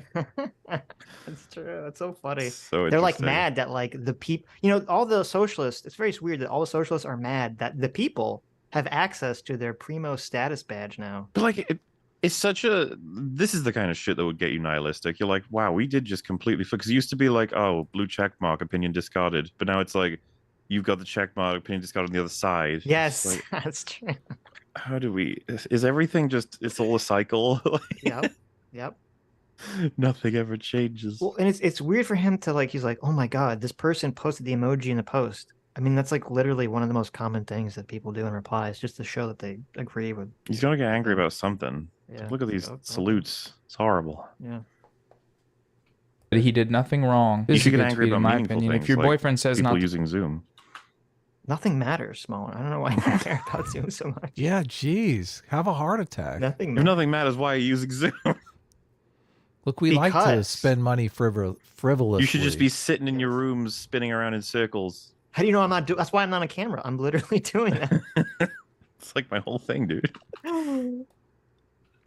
To post that bikini, ask him if that's the Jonah Hill he wants to die on. Very good, very good. I like it. Very good, very good. I like it. Remembering that one time Jonah Hill's co-star refused to kiss him for a wedding scene, so they had to use CGI for it. Oh my god. Oh my god. Why did that? Why? What happened? Very good, very good. I like it. Jonah and I were. So that just means that they're a shitty actress, Or right? Yeah, it or has a rags. boyfriend What with if, boundaries. What if? Yeah, Oh, what if if it her was- boyfriend had boundaries? Okay. Oh. I think the boyfriend is being a little silly here. It's What if just Jonah little, had boundaries? He's like, What I if don't want to Jonah- kiss another girl. I don't want to kiss girls. I'm gay. Well, he maybe thinks it's disrespectful to whoever he's with. So why are these people actors? Okay. I mean, It's weird. Like, maybe he should like make. I don't. This is what. Yeah, you people, actor Andrew Schulz claim that Jonah Hill learns sons as CGI, and then we see the face come close more for the bit. In Twitter, if you see, Jonah and I were both uncomfortable with going ahead with the kiss. It wasn't just me, y'all. There was no physical chemistry between us at all. Yeah, but you're actors. You're fucking paid money to make me believe that there's physical chemistry between you. That's part of acting. The job. That's part of your job. Y'all think it's awkward to CGI? Yeah, it is fucking awkward. The real thing would have looked worse. Oh, so you're shitty actors. That's your job is to act. It's not looking good for Jonah. Carry on. We're both uncomfortable going ahead with the kiss. It wasn't just me, y'all. There was no physical chemistry between us at all. Y'all think it's awkward with CGI? The real thing would have looked worse. Oh, okay. You learn something new every day, I guess. There's a few other perspectives on this that I want to. Thank you for this incredible commentary, Noah Samson. I'm really learning a lot here by you highlighting these random tweets. It's really some good stuff. He only made this video because he was bored, remember? It shows. Maybe if he wanted something to do, he could fucking hang up that picture. He can go to Home Depot or whatever and buy a nail and a hammer. This guy has 390,000 subscribers to his channel. I can tell. This is really like good. Big content. Yeah, People this is love really this good. stuff. This video is great. I'm really learning a lot. I think a lot of them are subscribing is- for the nude pics on his community tab. This is really insightful commentary that he's doing by reading something and saying, "Oh, I learned something." Yeah. Instead of being like, "Oh, so they're shitty actors." He's preparing his audience for being, fourth boyfriend in a polyamorous relationship, which I think, he's doing them a service, right? I mean, you need prep for that, yes. All these poor boys, mm-hmm. they could be shocked. Press play, someone. Well, you were done talking. I was waiting for you. Yeah, Are host. you ready? Look, I don't even have the thing up. Well, I don't even What? know what's going You're the on. host. Never see this kind of lack of professionalism on ETAB. I know. Never. Look, I hit pause because someone hit it at the same time I as me. know. Share that I thought were interesting and seemed to be indicative of a lot of people's experiences. So let's check those out right now. Let me clear something up for the men of Twitter. Jonah Hill wasn't actually offering to leave the relationship. If Sarah Brady had agreed it was best to part ways, he would have changed tactics to try to get the outcome he wanted. That's how ultimatums and abuse work. Wow, Dr. Nicole Badair, you have what is I am professionally I'm officially against medicine now. It was a mistake. I have no idea how, based off of this tweet, these people are coming out who should know better. Therapists should know better. Doctors should know better than to just make this up. Holy shit, we are reaching so far. We know so little, and yet they say these things so confidently. If Sarah Brady had agreed, he would have changed his tactics to try and get the outcome he wanted. Well, they did part ways, though. I mean, what's she talking about? They did part ways. They're no longer with each other. Yes. Yeah, so what is this? Seems factually incorrect. He didn't change his tactics. They just parted ways. And all you've done is 7,600 highlight retards were like, yeah, this is good. I like this tweet. That was a As good far job, as everyone's Nicole. aware, this didn't happen in this timeline, but she has access to many, and that we need to trust Oh. her. A lot of doctors do. They get given the time stone. It's kind of cool. You got to be careful with it, though. That's This fuck is like everything how up. Hermione Granger was given the time turner so that she could attend more classes. Yeah, it makes sense because that's kind of the main area you need to focus it. right. Yeah. Well, she is a doctor. Maybe she invented the technology. Adatore. So Most doctors invent technology. Didn't so she that's true. agree it was best to part ways? Because they did part ways. So As far as I'm What is aware, this- they parted. what's so- this person talking about? So I looked up Nicole here. This is her website. I am a sociologist studying how sexual violence is much bigger than the people involved in sexual assault. My work focuses on how social structures, organizations, and culture created a world where violence is predictable and True. ordinary. Or something. There you go. Wow. She wrote a book called On the How to Be Wrong a Side, Retard. How Universities Betray Survivors to Protect Perpetrators of Sexual Assault. It should be called Betrayed, how universities in California in particular hand out frivolous therapy master's degrees to random assholes. Forward by TherapystJeff.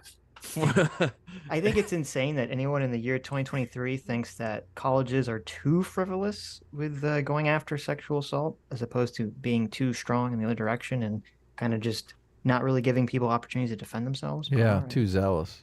Yeah. Okay. Interesting. You wanted. That's how ultimatums and abuse work. Jonah Hill's gross text. My therapist recently So do you agree with this tweet, Noah Samson, or are He you does. just Yeah. are you just reading other people's tweets and that's your content? Do you have anything to say? Do you have any We'll say, Rags. commentary? If you get He's around picking YouTube the enough, tweets. there's a lot of channels that just read Twitter threads and call it content. Like, Rags, he played like 2 minutes of Therapy Jeff's 2-minute and 20-second video and just made no comment, just said, thanks, Jeff. Thanks, Jeff. Okay. You're great. He said he loved Jeff, but Yeah, he Jeff just stole would his not content approve and of put it the in his love. video. And it's like, oh, it's fine, I guess. That's fine. Whatever. He's like Yeah. a thing. Yeah. All right. Sure. All right. Let's continue listening to him read tweets. changed my life when he stopped me from saying someone was violating my boundaries and explained that boundaries are values you impose on yourself and your own behavior, not rules you can enforce on other people. There were also some other texts that didn't get Because remember, there is no discussion on like the use of boundaries as a term. Just some random asshole named Jeff on the internet who has the worst advice in human civilization just said, "Oh yeah, boundary is it's a medical therapeutic term. It's not used in common parlance 99.99% of the time whenever it's uttered on the planet. We're just going to go with this meaning because we want to dunk on Jonah Hill because we must defend women at all costs regardless of contexts." Mm-hmm. Unless I assume you guys have covered probably several times by now, just that we lack all of the surrounding information for their relationship and their communication. Yep. But we're so willing to know everything to the point where we can predict exactly how it would have gone if different things were said, because everyone acts the same. Based on a single Everything's that text simple. message, yes. How much Well- do you think it's just dunking on Jonah Hill because he's a rich guy and all these people are communists? That's probably part of it. I mean, I think the gender dynamics plays into it more than the Than the finances. communism? Yeah. Maybe. But I think it's interesting because they like hyper fixate on this word boundary, where, okay, maybe, in some like very specific therapeutic setting, it only applies to yourself or whatever. But none of them, and this is what's weird to me, none of them are pointing out, well, then what's the correct word you would use that would set some sort of limitation on another person's behavior and relationship? You if can't boundary limit isn't them. the right word. But Look, see, that's what makes you me can't think. limit them. Since they're not saying that word, do they just have this insane view where you literally cannot put forward any limitations on a person you're in a relationship with? Yeah, they do. That's insane. Of course it is. Yeah. But that's their take. That's what a relationship is. They don't get that, though. That's the difference between a relationship and like a fuck buddy. Okay, They're a like- fuck buddy, you just fuck and that's it. But a All relationship, relationships are supposed to be open relationships, Sitch. okay, That's I what guess. that's what they think. that makes sense now. I mean, Yeah. nothing matters, so I guess that does make sense. shared as widely that I'm sure are great. Take some accountability and operate with respect. It's that simple, because I'm tired of your attitude towards surf culture that contest in that place because I deserve respect, period. I've been more than patient and then shit like this is still here. Beep that contest, beep that place, and beep not respecting me in every always situation with surf culture. You don't get it. And you don't get me. It's hurtful and unacceptable to me. Get it? I don't know if you get it, or care, or give a shit about that shit, or more than ever after Dr. Stern. Literally just say hello and leave the convo. Okay, so See, this is where, like, if you were not stupid, you would look at this conversation. He's saying, fuck some specific contest, fuck some specific part of this culture. You think, oh, well, there's obviously some deeper meaning here that we're not privy to because we're just seeing, like, the outskirts of one side of a fucking conversation. Yeah. Maybe we shouldn't be leaping to every conclusion in the universe based off of something we don't even understand. I feel like mean, there I was a understand time, if we rewind enough years, where there'd be environments where two people are having a fight and they're like, fuck you, Jerry. And it's like, no, you in front of this at the party. Can you believe it? It's like, Dr. Wilbur said that you should never. And like everyone else just sort of walks away, looks around like, and then later on they go around like, sorry about that. And it's like, yeah, you know what? Everyone's got their issues. That's a-okay. Instead of like taking out their phones, writing down every word and being like, I actually can tell you have post-traumatic stress disorder thanks to your time in Nam. I like, heard that word what? once, actually, so I'm basically qualified. I heard it on House. I subscribe to TherapystJeff on the TikTok, so I'm basically like a therapist. There was a time it felt that people didn't want to dig into everyone's personal issues, but now it's like, oh my god, the clout though. Yeah, I think that's totally. I think that's definitely true with like people, because people nowadays, it's really weird. Like people, the Zoomers, there's this comfort to just blast out personal information on the internet to try to like get someone in trouble or to embarrass someone, which was completely not appropriate, you know, back in my day. But when it came to celebrities, I think this was always the case. People want to know the juicy gossip of the celebrities. You'd always get those magazines and stuff, but like just I don't know that when they start reading these texts out and they mention their therapist and how much trouble they're having and all this stuff, I'm just like, gross, oh, this has nothing to fucking do with me. Like, why am I reading this? Yeah, like they are texting. Like, he is mentioning the therapy that those two had together. And like this is it clearly something's been brewing here that led to this. What kind of fucking perspective do you have to just immediately be like, I know the answers to this? I know everything there is to know. Why? I don't even know why they went to a therapist, because I know everything. Yeah, they should have come to me. Yeah, they should have come to me straight away. I can Jonah, you're a bad man. Yeah, I could see through the entire relationship dynamic based off of like 3 screenshots of tweets that only one of the people in the conversation wanted me to see. I just like, guys, how insanely arrogant of you. And even back in the day, like when you had these celebrity gossip magazines and shit, it felt like people, like, even though they talked about it and liked it, they knew that it was like gross. There's like this level of like sliminess to it. And now everyone's just like, oh yeah, it's just totally fine. This is what we should all be talking about, because it's framed in the view of like, we're protecting women from abuse. Oh yeah, absolutely. Wow. All of this has a huge moral bent that's like, we're doing important work. Yes. It's like, shut up, you're here for the blood, and that's it. Yeah. I'd like to highlight a comment in the YouTube chat. Joel says, I cheated on my girlfriend with her sister, but because boundaries are only self-imposed restrictions, she couldn't get mad. Well, you're fine anyway. Nothing means anything. Very true, Joel. But it's also true. Joel, you should have remembered that rule number 1 is nothing matters. It's all made up. Fuck it. There is no purpose. True. Yeah. It's very... J-Mac, our circuit father, for $20 says, how do we not see the signs? Jonah Hill exposed his toxicity back in 2010. Did anyone watch Megamind? How wasn't fiction? It was reality. Oh my goodness. That's true. It's a good I've point. seen Megamind. Yeah. I have not. Creepy... What? I have not seen Megamind. You should see it. Have you seen... Well, yeah. Well, have you seen Jurassic Park? Yes. Yes. Oh, very well. Good counter. Good counter. J-Mac, for another $20, thank you so much. Says, is this guy a therapist in Canada? No, sadly in Portland, which maybe is worse. Right, yeah. CT for 2 Canadians says, remember, you can't spell therapist without rapist. Yeah. It's the rapist, actually. Something to consider, that's true. Goger for 200 sexy sexes says, hey, harvesting the soy from Jeff's sweat glands could be a very lucrative business. Also, Nirvana is the most overrated band in history. Ouch. Wow. Painful. That's maybe. I bet. What was the most overrated band in history? We all have them. Rags, I was going to if they've seen The Descent.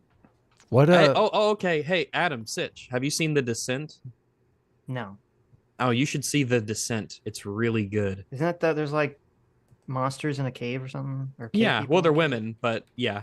I was gonna say, Look at guys, that. jeez, ramp down the misogyny slightly. Listen, I'm on Team Jonah Hill here, okay? Team All women are JH. bad. Jonah Knights, That rise is up. truly the hill we shall die on. I'm on the J crew right now.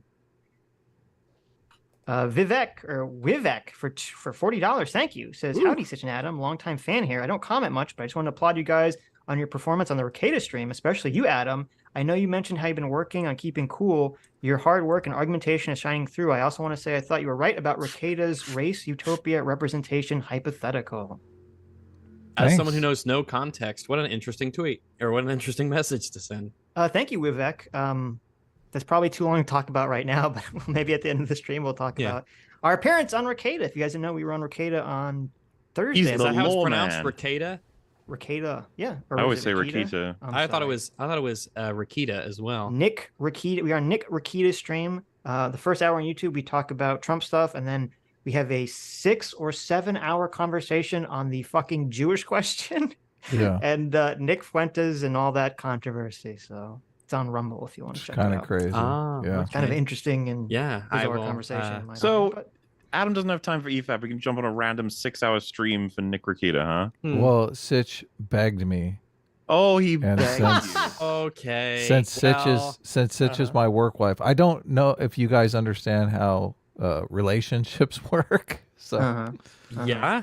But yeah. I beg. I said, hey, Adam, you want to come on Nick's stream and talk about Nick Fuentes? And he said, no. And I said, boo. And then he said, okay. You're talking to Dog and Long. I mean, I don't know what to say. We know now that who you hold if you above don't us. If you don't want to come on EFAP, just say we're not interested and we're busy. And we'll be Look, like, okay, I'm dying to come on EFAP. But sure. Yeah, but I believe you. That's Sitch a lie. did. I mean, Sitch is underselling it here. That boo. I mean, you could tell there was tears in his eyes. I mean, he was very upset. Look, one of his favorite things to talk about is the JQ. To be honest, I didn't know that so much of the conversation was going to be on the JQ. I probably wouldn't have agreed to go on it. Well, I thought it was just going to be about like the idea of JQ. Should hate speech be allowed? Another everyone, yes, it should be mandatory. Famous Sitch and Adam miscommunication, because I knew that's exactly how that stream was going to go. Okay. Yeah. I didn't think and it was gonna be so I much on the should JQ. have said something. I guess I should have said, but I thought you were interested because I thought you were interested in talking. Not really, because he's Jewish. The JQ question. No, because of Nick Fuentes. Because but I thought it was going to like Nick Ricada is a lawyer, and I thought it was going to be primarily about should this sort of speech be allowed and lawyering aspects of it, not like the validity of the Jewish question. Right. So, well, I don't know. We got our anniversary coming up. You guys better both turn up, or I'm going to be having words with your manager. Insane. Sure. When is your anniversary? Because our anniversary is coming up now too. Because now we do 26th next month. Oh yeah. Anniversary is different than like a show number. We're almost to our 300th show. What are you? Yeah, our anniversary happens once per year. So let's take the word Anna. Oh wait, you're not doing You're doing an anniversary when your show first started. Yeah, our fight. Yes, weird. That's what that word means. That's weird. Yes, that's weird. I'm sorry. That's bizarre. I don't like this. We don't. What do you guys look? do? We don't even know when our anniversary is. Do you think couples celebrate their anniversary based on like how many times we fucked? We've or never how had many an meals anniversary we've eaten together. I don't do most shows do this. Do they have like an anniversary of their first stream? You just choose not to celebrate it. Okay. Do people do this? Anniversaries? No, for streams. I know is like kind of people like in relationships do this. Okay. Yeah. I don't think so. That's weird. But yeah, anniversary is the creation of the stream. It's weird to celebrate that. It is weird, yeah. No, you know why it's weird? Because nothing fucking matters. All right. None of it matters. It's all made up. It's all made up. Oh. You don't and if it's made up, it has no value.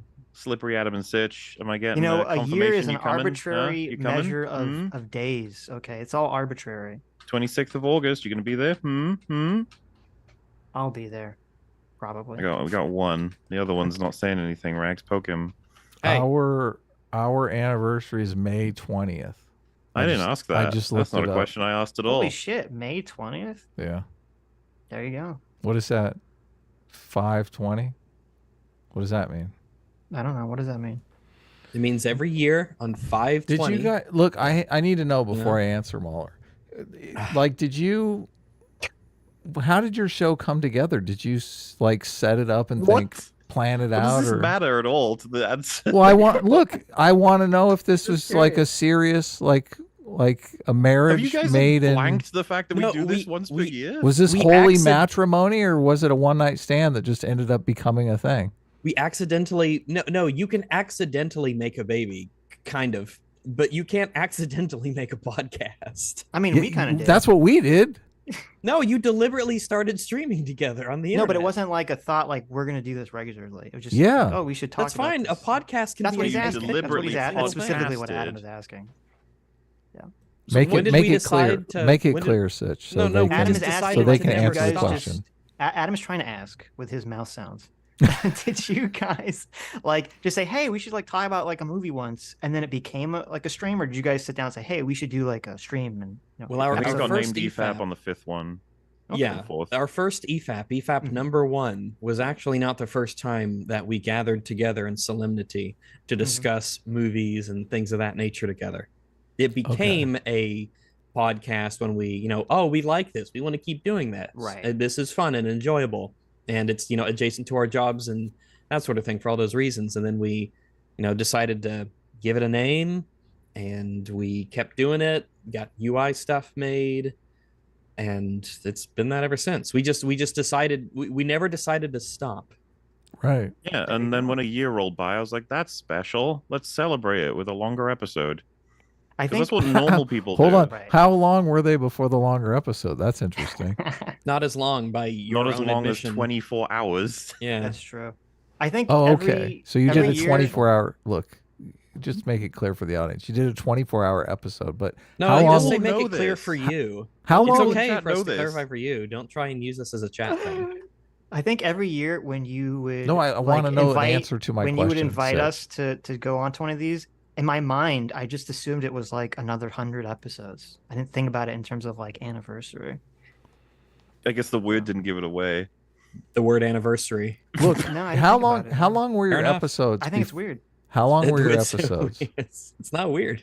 When you? Do you and think your- of No one business? cares about this. Let's move on, please. What God. what What if is like a business stupid is like topic? 25 year? What if Disney's about to have like its 100-year anniversary as it sells all its shit? So like, that's not strange for like a business to have a 25-year anniversary, 50-year anniversary. That's what like a podcast is. That's literally like a business. It's a business endeavor. Okay, weirdos. Toxic Mix for $20 says, my therapist sucks. She gave me a book of positive affirmation cards, and I can't find the don't pursue goals or nothing matters card anywhere. Also, if nothing matters, how exactly was Jonah Hill wrong again? So you let Adam slip away. I'm not going to let it happen. It's not Adam. Answer the question, you bastard. Are you going to show up, Adam, for the anniversary? I think Adam literally slipped away. You can't escape forever. That's amazing. He's not using his webcam now, is he? No. Okay. All right. Oh, wait, he's in the chat. What the fuck? He said he's going to see the Barbie movie. J-Mac, our surrogate father for $20 says, quote, what does take pride in your work mean anyway? Oh, yeah. A Classic classic. Denim's take.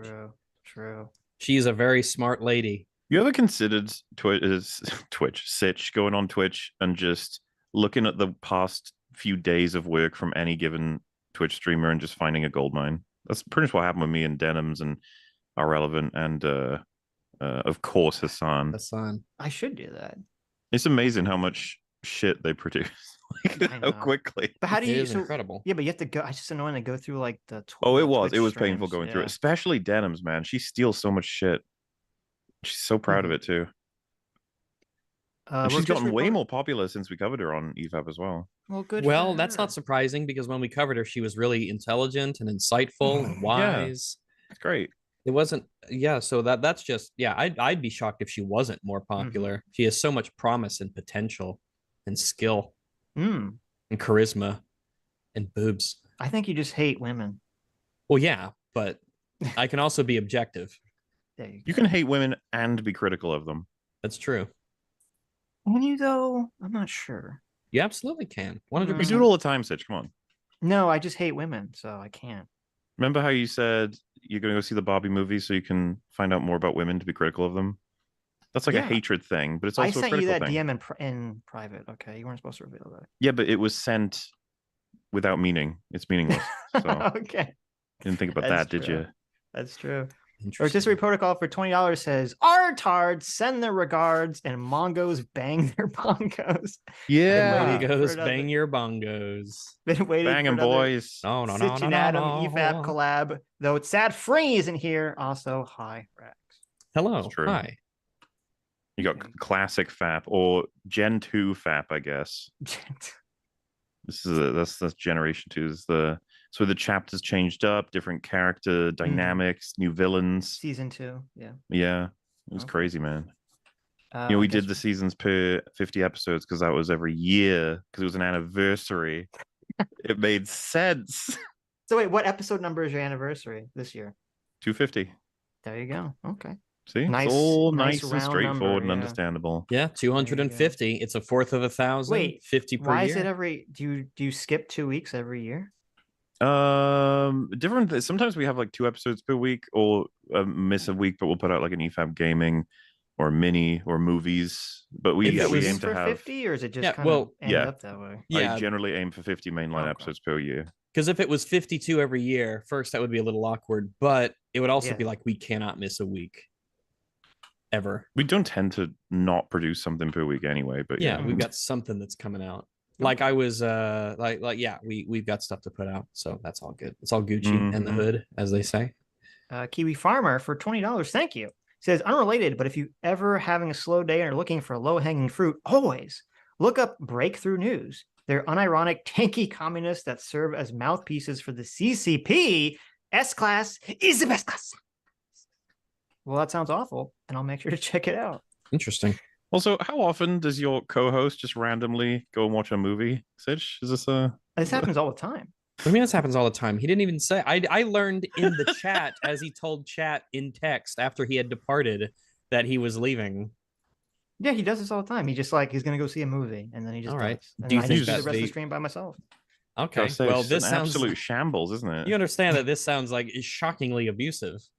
Yeah. Are you saying that I'm in an abusive relationship with my co-host? Well, if anything meant anything, then maybe, but well, that's true. Yeah. This is how we define the terms and boundaries of our relationship. So. Nice. It'd be funny if he's actually going to watch Bobby and he comes back in 2 hours, like depressed. No, look and there. He's in the traumatized. chat. He's scared. He's That's scared. what's going on. He's scared. He doesn't want to answer the question about whether he'll be on your anniversary show. Because he's cornered now because he turns up on random other streams to talk about the Jewish question, but he won't talk about movies with us. That does make you sound a little anti-Semitic, Adam. Yeah. A little Makes you weird. sound like fucking little weird. weirdo. Maybe more than just a little weird, but That's right. it's strange. It's like mid weird, you know. Weird. Let's go back to the video. Shit about that shit or more than ever after Dr. Stern. Literally just say hello and leave the convo. I love how your therapist thinks I suck. I literally am the best boyfriend on earth. #1 boyfriend. One really interesting. Oh, so that he doesn't show the context of that was she said that her therapist recommend that if she's surfing and a male surfer paddles up to her, she should immediately tell them she has a boyfriend and paddle away, which is kind of a weird thing to say. Yeah, that's I don't know if that's a. And again, I'm not a therapist, right? I'm not actually a therapist. I'm a emotional support animal. So I moonlight, but I don't understand how you could just tell someone to do that and that's okay. But what Jonah Hill said is just, off the reservation or whatever. I don't get it. Well, it sounds like one of those movie scenarios where it's like, hey, have you got the time? And then they go, I have a boyfriend. It's like, okay. You also have a fucking watch, bitch. What does it say? What are the numbers? But hearing this interaction, therapist literally telling her to swim away from male surfers, this to me indicates there's obviously something deeper going on here that we're unaware of, that there's not just he doesn't want her to interact with men, right? Because you'd think a therapist says, well, that's weird, you literally can't talk to a man unless it's oh, every time she talks to male surfers she flirts with them. and maybe yeah, she what's cheated going him, on? or so, Yeah, yeah, something's like sound like something's going on there. Well, and that's the obviously. thing. There's a good chance that Jonah Hill knows a shit ton about her and the interactions and histories, but he's not going to share any of it 'cause it's none of our fucking business. Maybe Like, he should. but that's the thing, right? Everyone will be like, "Oh, we encourage you to because it'll exonerate." But like, I could Right. totally see someone being like, "Fuck you! I'm not going to do any of that shit. I'm getting on with my life." Yeah, maybe. I think he But it should just drop sucks that like a any of it nuclear even bomb on her and be like, "Fuck you, bitch." you could, yeah.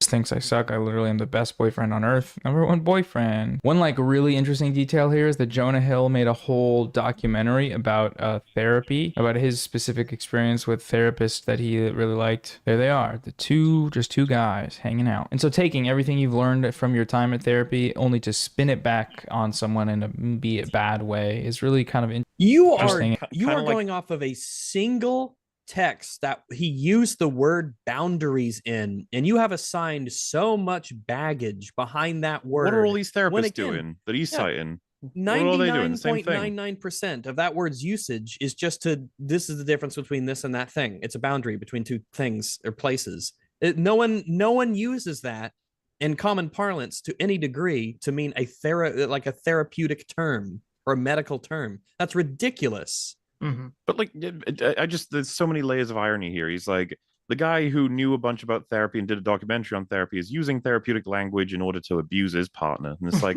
and yes, and then you got an army of therapists to use therapeutic language against him, condemning him as a character to the whole world. And then you, who doesn't have any experience as a therapist, is using therapy-related language to condemn him. And among all that, like, how are you guys not worse? Yes. Y'all make therapy seem like You got no like it's not context. real. At least this is a conversation he had with her in private that was between them two with loads of history that they both got to experience. Well, and if someone using the word boundaries, I mean, that's a common word that you use in a relationship. I don't think you can jump to they're using therapy tricks to try to trick your mind. Yeah, It's that's just a common word. Yeah, it's like, okay. And you see this a lot now with the popularity of stuff like this on TikTok, where the language around manipulative behavior is just being shifted into a more palatable and excusable manner that allows people to hold power over their partners in ways that they feel are justified beyond what they would have been before. This guy is doing the exact opposite. He's assuming that this word is being used in an abusive, what's the word? Some bastardization of its therapeutic usage. When it's just it's just a normal word. It's just a normal word, and you're assuming so much about his intention behind this and how it's using it. You do wonder how far it'll go sometimes to be like, you see how he says hello? This is very common in therapy. They'll use it to use as a greeting, but to assure you that everything's fine. But really, the underlying message is that of fear and abuse. Like, oh no. Well, it's weird that like they get so mad at Jonah for just, I mean, he's just saying these are my preferences for a relationship. And if these are too much for you, then we're not going to be in a relationship. Which, even if you disagree and don't think those preferences or boundaries are fair, it's completely fair for anyone in any relationship to just state what exactly it is they want in the relationship. And if it doesn't work, then it doesn't work. Like, well, remember what do they our expect? Conversation. But it sounds like they're like expecting that he should have to conform whatever his worldview is to these people's random's opinions about how relationships should function. When we started off today, we had that conversation, relatively brief conversation about when was this done? What's the context of what he knew about her job and her career and the surfing element? And like, these were the questions we were trying to ask to get to, because we wanted to know how reasonable is this of him to say these things based on what he knows about her and how long they've been in a relationship and, you know, what her desires are in life and balancing that out with what he wants. Like, that's what we were talking about, because we're normal people, right? Who don't assume these crazy things and make these crazy leaps. And they have decided, and I don't know if this all happened at once or if they just see the word boundary and they assume that maybe it's because all these fucking people are in therapy all the time. They hear that word and they associate it with being a medical term. I don't know. But we're having two entirely different conversations as to the nature of, you know, this text and this message and relationship dynamics. Because we actually want to know what happened. We haven't decided yet. They did. They read this text and they knew what the party approved or the socially approved opinion would be, ran with it, and we're the ones trying to find out what the actual truth is. Mm-hmm. Well, they don't care. They just want to use this as an excuse to be men bad, you know. I'm actually seeking to understand something. Right. Because I don't know. And I can withhold judgment on something until I have sufficient information. I don't actually have to have, and I learned this a while ago, and it's really awesome. There's a load off my shoulders. But I discovered that you don't actually have to have extremely strong opinions about everything. True. I know, yeah. Sometimes you can like wait. I have very strong you opinions have, about that. Yeah, I know. That's the thing. But I was like, wow, I can actually just wait. And I could say I don't know until I have more info. And it's great. Like I was like, oh man, this is a load off my mind. So Adam has returned and he has a automaton. Automaton? Yeah. Automaton. A Sitch automaton. Look at that. They make those? Apparently they do. Look at that. Oh yeah. Look at him. CT sent that to Adam. Thank you, CT. Is he gonna play something for us? Are you gonna play something for us, Adam? Do you have your headphones in, Adam? We can't hear you. Can you hear us, Adam? Adam, you muted or something. I don't know if we can hear. Absolute shambles of a stream. I guess we know who runs this. We know who runs this podcast. You called it in the beginning, Rags. I mean, why do you guys call this as I Adam often and do. Sitch when Adam is clearly the incompetent one? This should be called Sitch and Adam at this point, you know? You know what? That's a great point.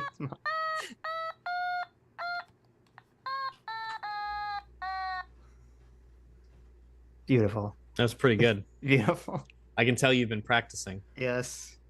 You have to figure out how to use it a little bit better. That sounded like a scream of terror. A cry for help. Amazing. Pretty good. Amazing. Pretty good. Okay. Are we back? All right.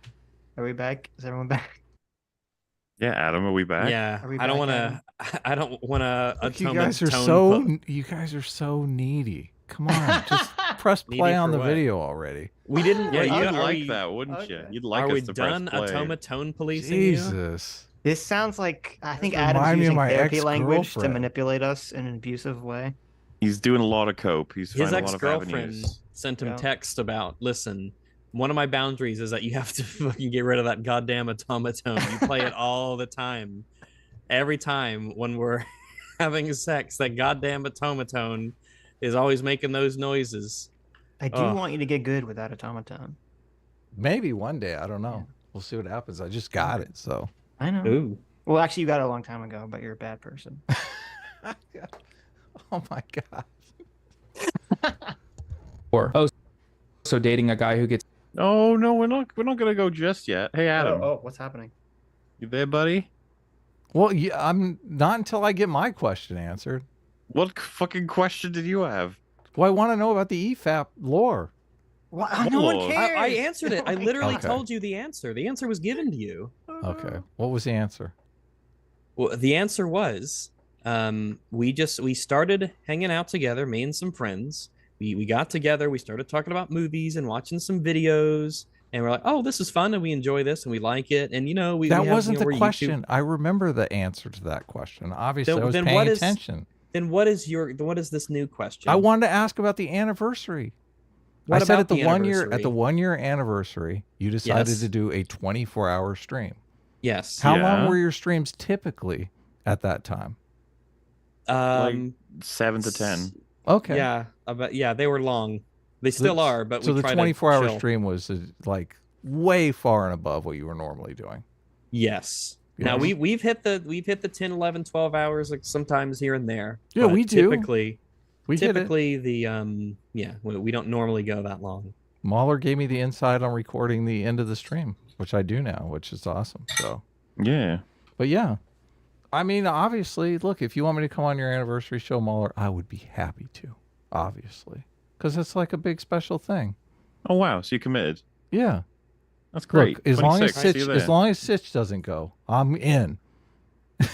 You just want to be on a podcast without him. Just know what it feels like. No, I'm just playing, obviously. So that he'll get onto EFAP and Sitch won't be there, and you'll be like, finally I can be free. I can drop this charade and be myself. I am surprised that this miscommunication happened on the Ricada stream because I didn't want to go on that stream, but like I thought Sitch really wanted to go on the stream. I should have just called him up and said, "Hey, I'm back." For a stream you really didn't want to go on. You spent, look, that stream, 6 hours. Look, I always have fun on your guys' stream. That stream was we're like fun. work. That stream was, I felt like I was fucking Sisyphus. I was like, oh my God, he's going to answer a question. No, he didn't answer the question. Damn it. The boulder rolled down the hill again. Here, let me try again. Let me try again. Yeah. Well, we've only hung out with him to talk about She-Hulk. Well, it's good to have goals, or it's bad to have goals and purpose. Yeah. So you should have let that boulder. Well, my goal was to get Nick Rekieta to answer a question. What was your golden question? I'm still. Yeah. What was the question you wanted to ask him so badly? What was this monstrous Sisyphean question? Sisyphean, yeah.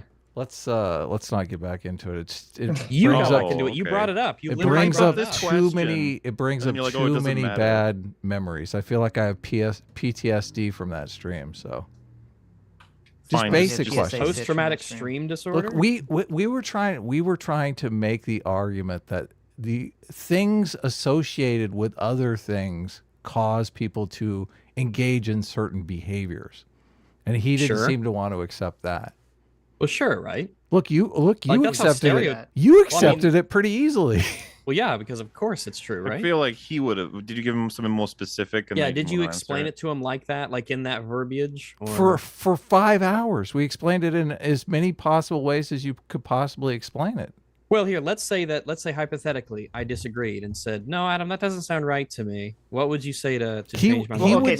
He would not admit that a Coke commercial on an ISIS video might have negative connotations for Coke. Obviously, it would. He would not admit that.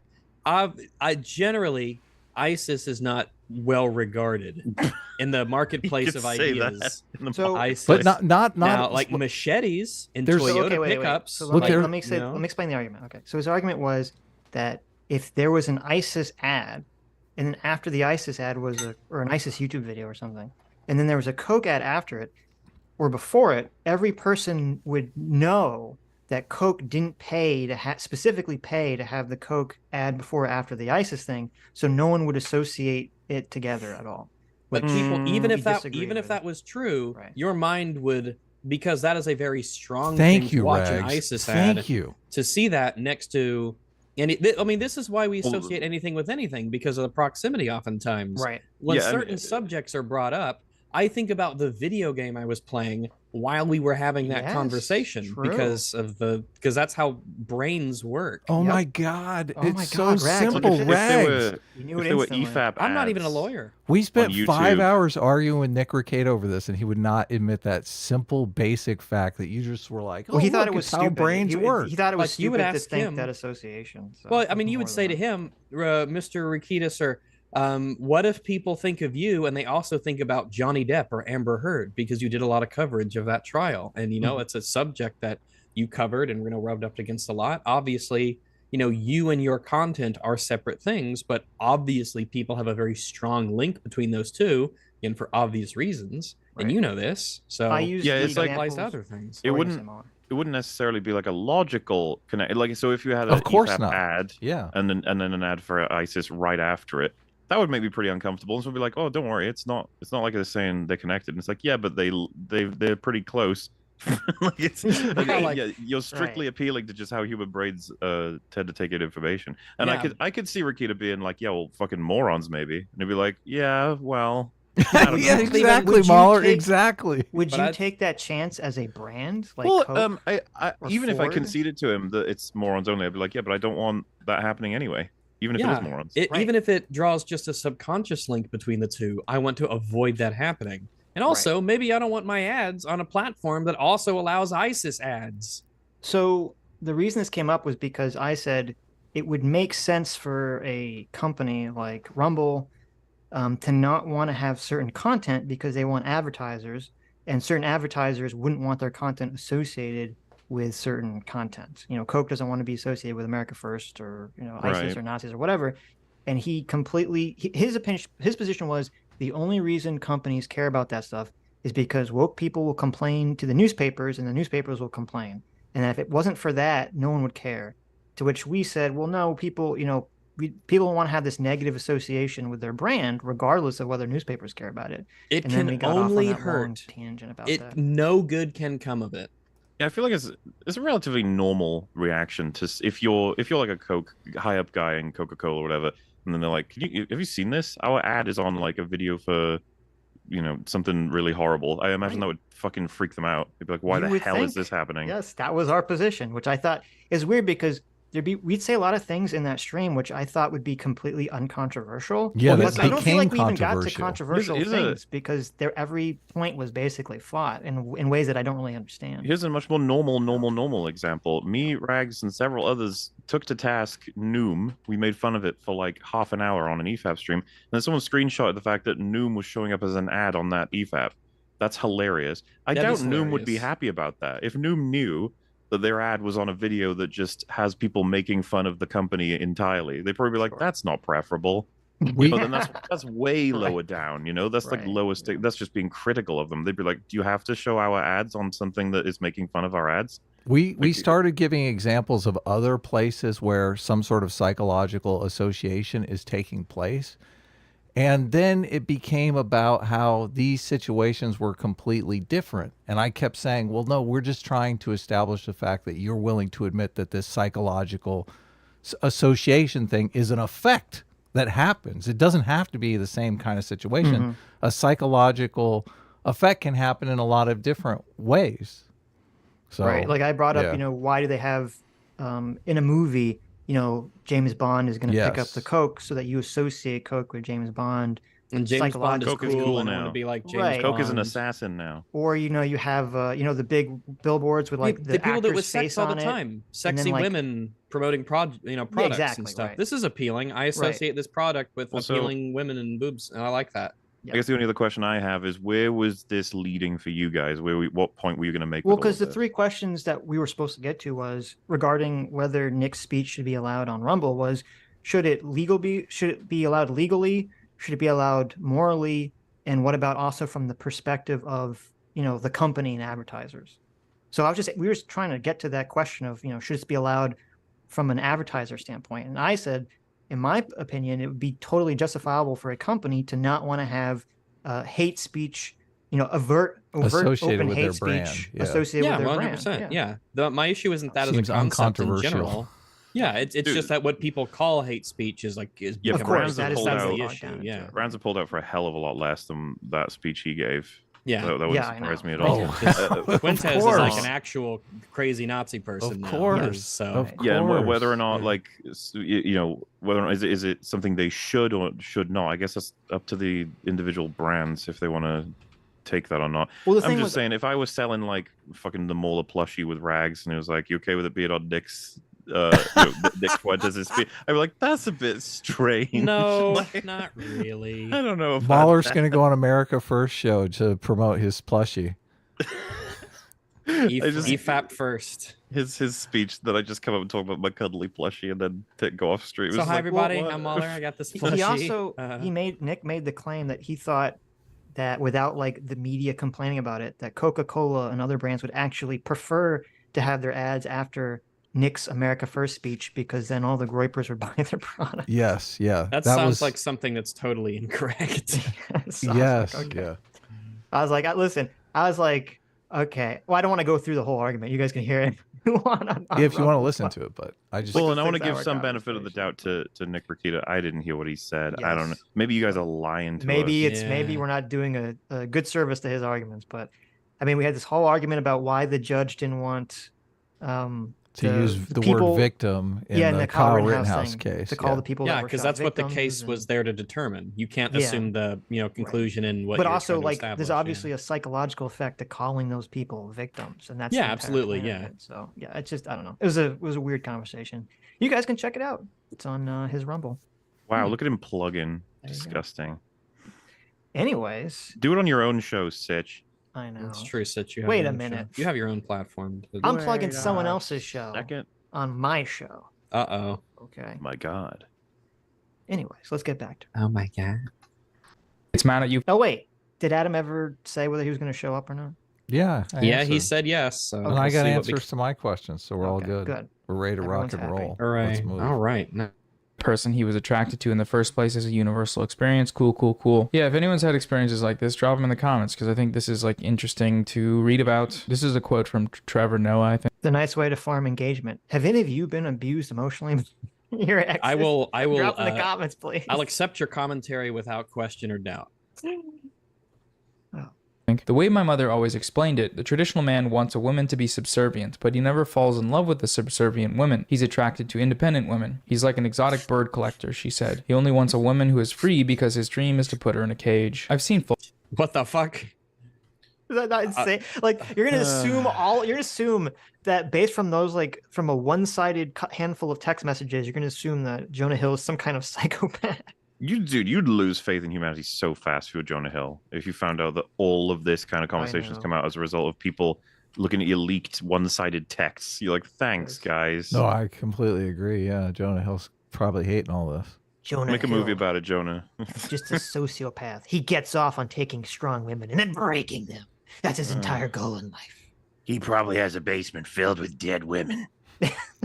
Like, okay, no, he doesn't actually kill them. He just breaks their spirit. So he has all the angry breakup text messages like pasted on the walls. Makes them wear loads of clothing. They can't even show an ankle. That's going to be the end of the horror movie. He makes them all wear wetsuits. His current wife is going to be holding their baby, and she's going to walk into the basement that she never noticed. She's going to open it very slowly. Oh my God. And just the wall is covered with angry DMs from women that he's broken up with. And she just looks around in horror. Horror. Folks tweet that if Jonah Hill wanted a girlfriend who didn't post bathing suit pictures or have guy friends, he shouldn't have dated a surfer. But here's the thing. Emotionally abusive and controlling men don't want submissive women. They want to take strong women down a peg. That's the whole entire point. Also, oh, we just completely skipped that entire thing. You're just reading tweets. You're not telling me like what you think or like, because that's like a reasonable thing to say, right? If you don't want a woman to do these things, well, consider you are getting into a relationship with a professional surfer and the nature of what she does. Right. You know, skin will be shown. She does want to look good. She takes a lot of, probably takes a lot of, personal satisfaction from this. And it's a goal. I know you're not supposed to have those, but it's like a goal and, a sense of purpose and things like that. So yeah, kind of weird for him to choose this person and then say these things. But again, that goes back into the relationship conversation we had earlier about when was this in the relationship timeline wise and how much did he know and things of that nature, which is the weird part. I think that's kind of the big proverbial kink in the whole discussion here is what did Jonah know and when did this happen? Yeah, because I don't think that's a reasonable request based off what you probably knew and would be probably a fool not to know, but that doesn't excuse her airing all of this out for the world. Also, I've just started to realize all he's done is monetize his normal daily routine, which is, man, this Jonah Hill thing. I'm just reading a tweet about it, and here's another tweet. Here's some people talking about it. I really have no context or understanding of any of this. I'll just read some of the. Oh, these are screenshots. Cool. Because wasn't it like more than halfway through the video, he was like, "Here's some extra screenshots," and just read them all, mispronounced a bunch of words. He sounds like he's half dead, and then he just reads other people's tweets responding to it, and then it's like, "Yeah, that's true." This is just him in his bed scrolling through his Twitter feed, and then he's managed to hit record and then make a video out of it. Call it Jonah Hill and Therapy Speak Abuse, and some people might even call this a video essay if they'd be crazy enough. It's just like, wow, this is a great that's grift. quite an industry, isn't it? This is amazing grift. I don't know why you're complaining. It kind of is amazing though, and gross. Like it's whatever habits you have as something you're doing all day, every day, however depressing it is, find a way to monetize it. I think a lot of Zoomers like this because that's kind of like the dream. Like you just monetize your daily bullshit routine. How can I get people to pay me for doing the shit that I just do by default?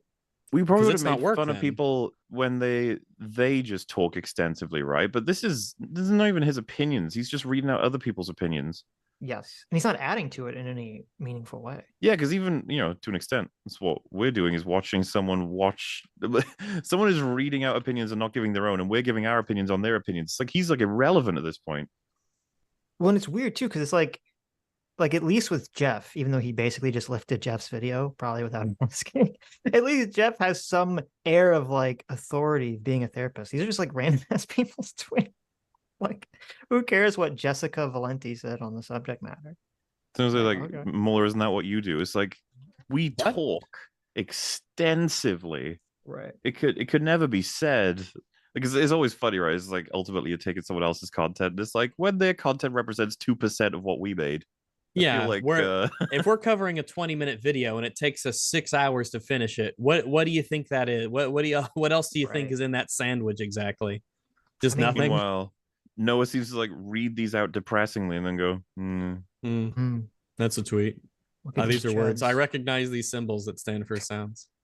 I mean, we've been talking for about 3 hours and 20 minutes in this video. We've only got through 9 minutes of it. To be fair, we covered the 2-minute. That's true. We did cover Jeff. We covered the fucking psychopath giving advice. We've been covering 11 minutes of content for 3 hours, almost 3.5. We've had several tangents. That's what you get when you invite the EFAP. We've had at least 2 tangents. That's true.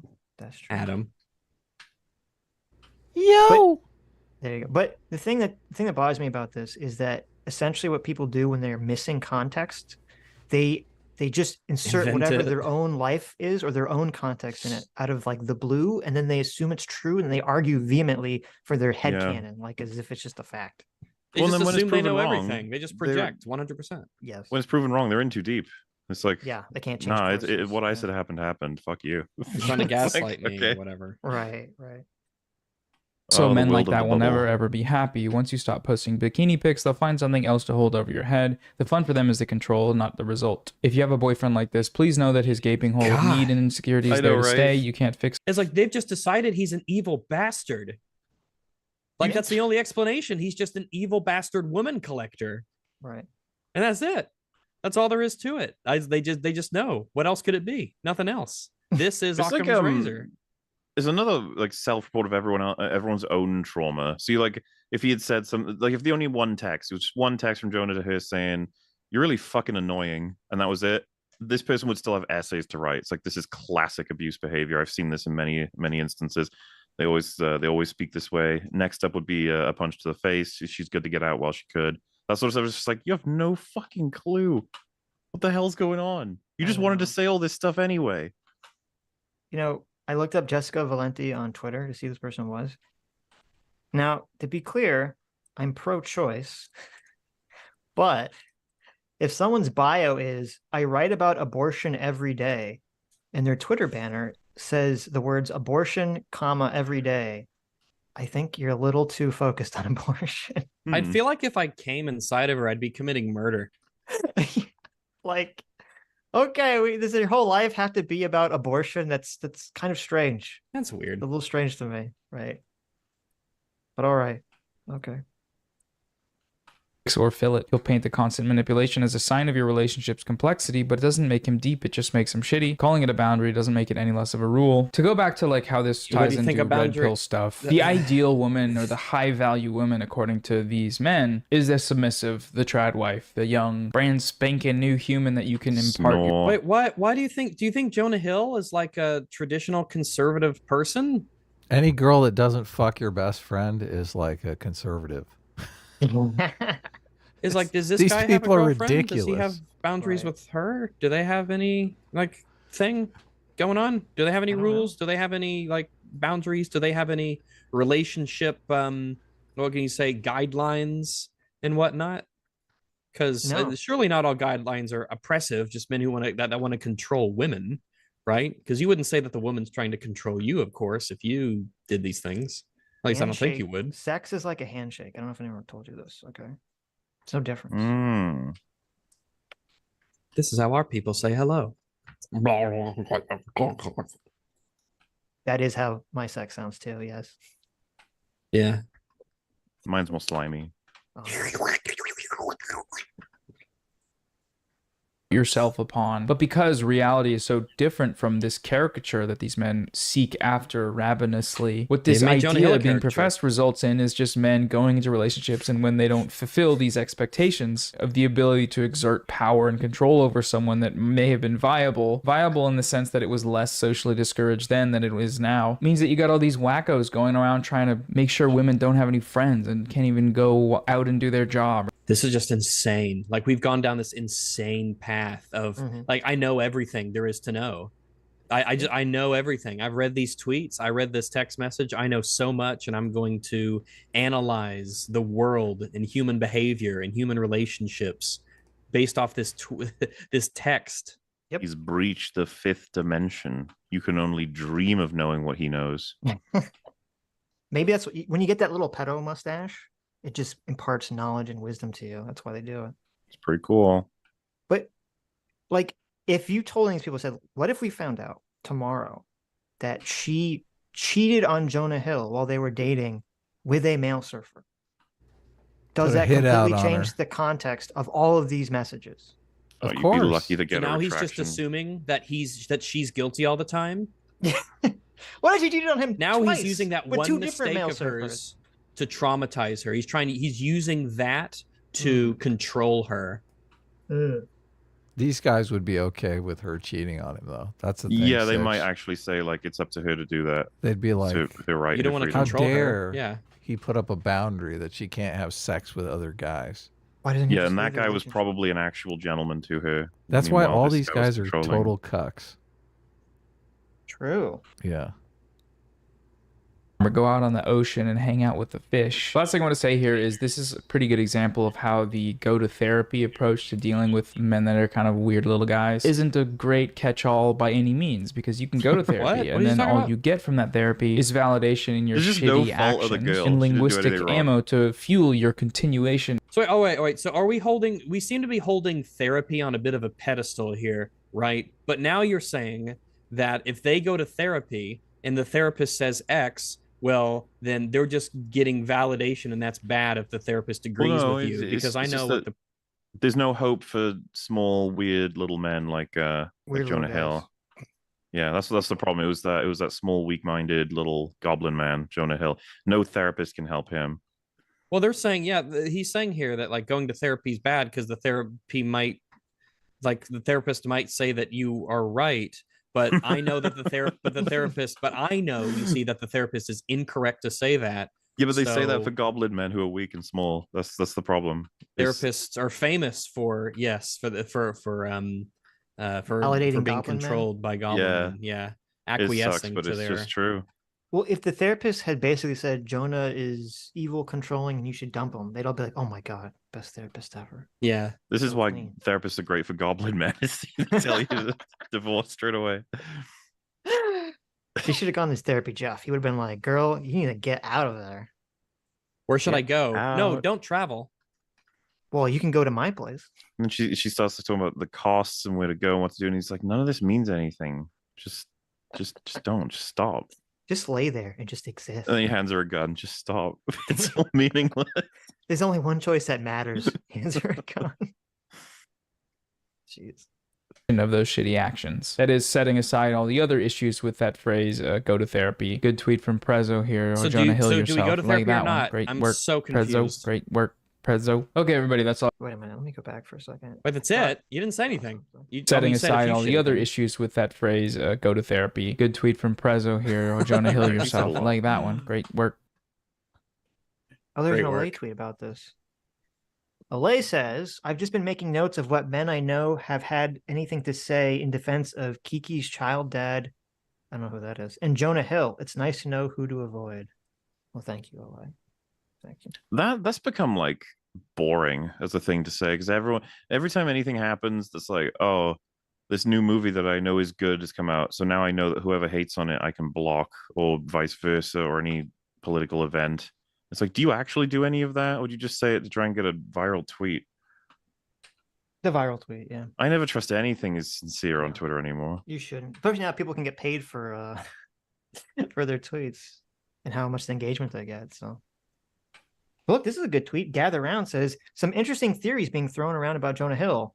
Therapy turns men into demons. Formerly overweight men are evil." Very interesting. Formerly overweight men. That's a good tweet. That is true. That is how people are acting. Yeah. That's where Stay they get fat. You. Yes, that is the solution. Stay fat. Okay. Prezzo, great work, Prezzo. Okay, everybody, that's all I wanted to talk about today. Just a little quick one, interesting little thing going on. Let me know what you thought of these little shorter ones, and I'll see you so soon. Bye. Wow, you're shit. Content, right? Like, what a worthless video. You didn't say like anything of any value. You just monetized your afternoon and you didn't put any effort into it, and you didn't say anything interesting. You kind of just stole other people's comments and stuff and read that out. Yeah. All right. It does feel a little alien sometimes because when you have so many opinions to read out, it's like, do you not have anything to say about all of this? Don't you? I mean, want I to did, say and something? I'm not even like I didn't want to talk about this like like the Jonah Hill stuff. I'd leave it alone normally, but everyone else has decided they've got to have an opinion on it. So now you can like look at what it tells you about everybody from what they're saying, which is almost fascinating. And but he's sitting there like he just reads it out and he's like, yeah, true. Yeah. Well, it's like, welcome to my video. Intellectual Here's what everyone else laziness says that you guys don't have. So yeah, well, for us, we have an exchange rate of like 1 minute per hour, so That's it's true. kind of like you too guys. big brain for me. Yeah.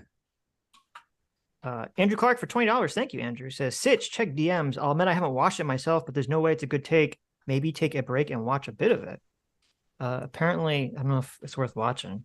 There's a Denims video that's about this. Denims has an opinion on this?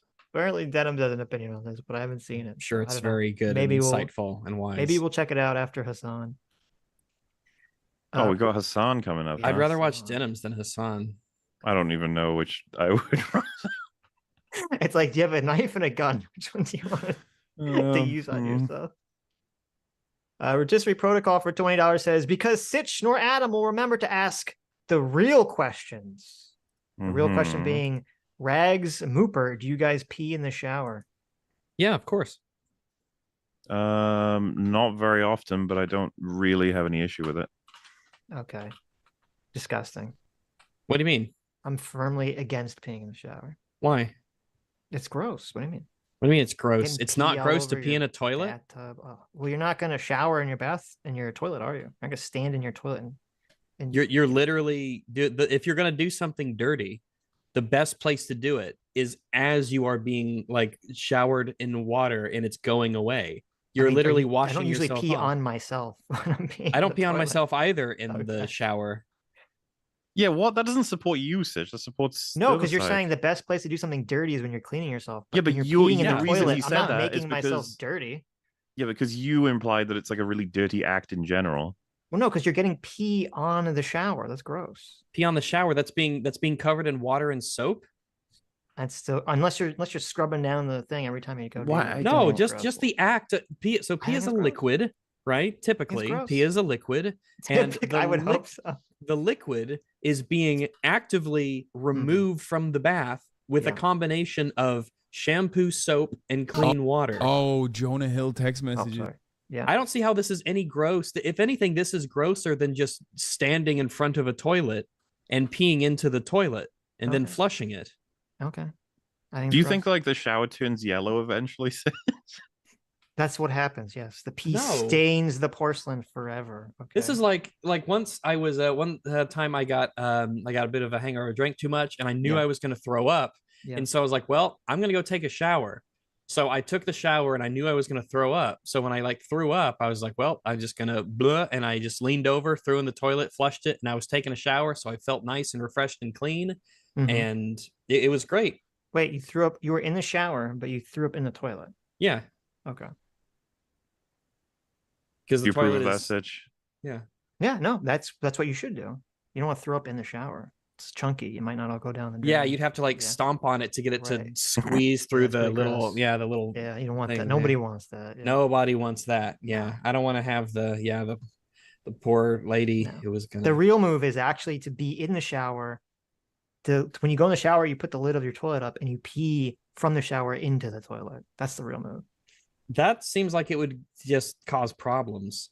I mean, it takes some skill. It takes some while to get skilled at. Yeah, it does. It does. It's worth it though. 100%. It's worth it though. But you'd have to like because the stream of like the stream of urine gets weaker as the amount of that you have to get rid of decreases. Like it starts strong and it keeps strong, but then it sort of trails off a little pitters bit. out And a the little pressure, bit. yeah, it pitters out a little bit. Staggers, yeah. So you're gonna Yeah. have that space between the toilet and the bath, and you're gonna have to account for that when your stream gets weaker, you gotta either do, by like, adjusting really- the angle Yes. or you're That's just part gonna of have the to enjoyment, pinch it off and then right? just no, because then I have to clean that up later. Well, no. See, you gotta do Kegels so you can really like once it starts to weaken, you hold it and then you like blast it out. Like a good Kegel push. Like when you're trying to never mind. I was gonna say something, but I probably shouldn't. So Okay. I don't know if it'll make me seem weird. It probably won't, but so this is actually funny. So we had Noah looking at other people's content for his content. Now we're gonna have Hasan watching Noah's video. Aww. Who are these two? Hasan, I don't know who these people are, but Hasan actually has a lot more, ironically, to say about the subject on his own than Noah did in his own video. So, which is ironic considering that's Hasan's our job. known for like. Well, I was about to say that's not a surprise. Noah guy. didn't say shit, really. Yes, true. Have you guys? Oh seen yeah. it? That's such a juicy combo. Did you see? Juicy. I did. Yeah. Jonah Hill dated a surf instructor who then turned around and was like, "You can't have any photos with bathing suits, or you can't do surf instructing anymore." But I think they met because he slipped into her DMs. I don't think he's. I don't think looking hot in a bathing suit. I don't think one of his stipulations was you can't be a surf instructor anymore. I think he's already. I think he's already fucked up, right? Yes. Yeah, I don't remember anything about that. He didn't want her to surf with men in December, and so the question is why? Why that happened? Black much Cataract, thank you for interference. the 5 get the subs. So strange. Jonah Hill. He's the Super bad guy. But he turned hot. No, he didn't Well, I turn mean, compared hot. to what he was. No, he's a Yeah, classic. He's a classic hot. guy who like literally Grows a beard. looks worse with after losing weight. I think. No. What? he's not hot. No. This is insane levels of cope here. There's no way he looks worse now. There's no way. Well, I'm not a fan of the beard, but he definitely looks better. Well, let me see images. Someone earlier. I think he looks better with a beard because it kind of covers up the whole chin thing. Maybe if he's got With that being that he has too much of it. He's got too much. Yeah, but he You know, he definitely looks better than he used to. Absolutely. If you don't think so, you're fucking insane. True. Somebody asked, is Hasan going to give Jonah any credit or leeway because they both used to be fat and then lost weight? And here's your answer. No. Oh my goodness, is that actually him? Oh yeah, let me get you a picture because like holy shit. Copy. Let me send this to the guy. Go over here to Discord. So this is Ubita Liu, whatever, Jonah Hill. Oh, that's not English.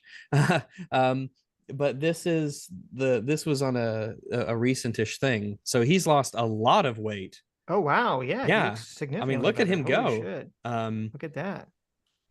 So Who would I say don't know he if looks that's worse? That's like insane.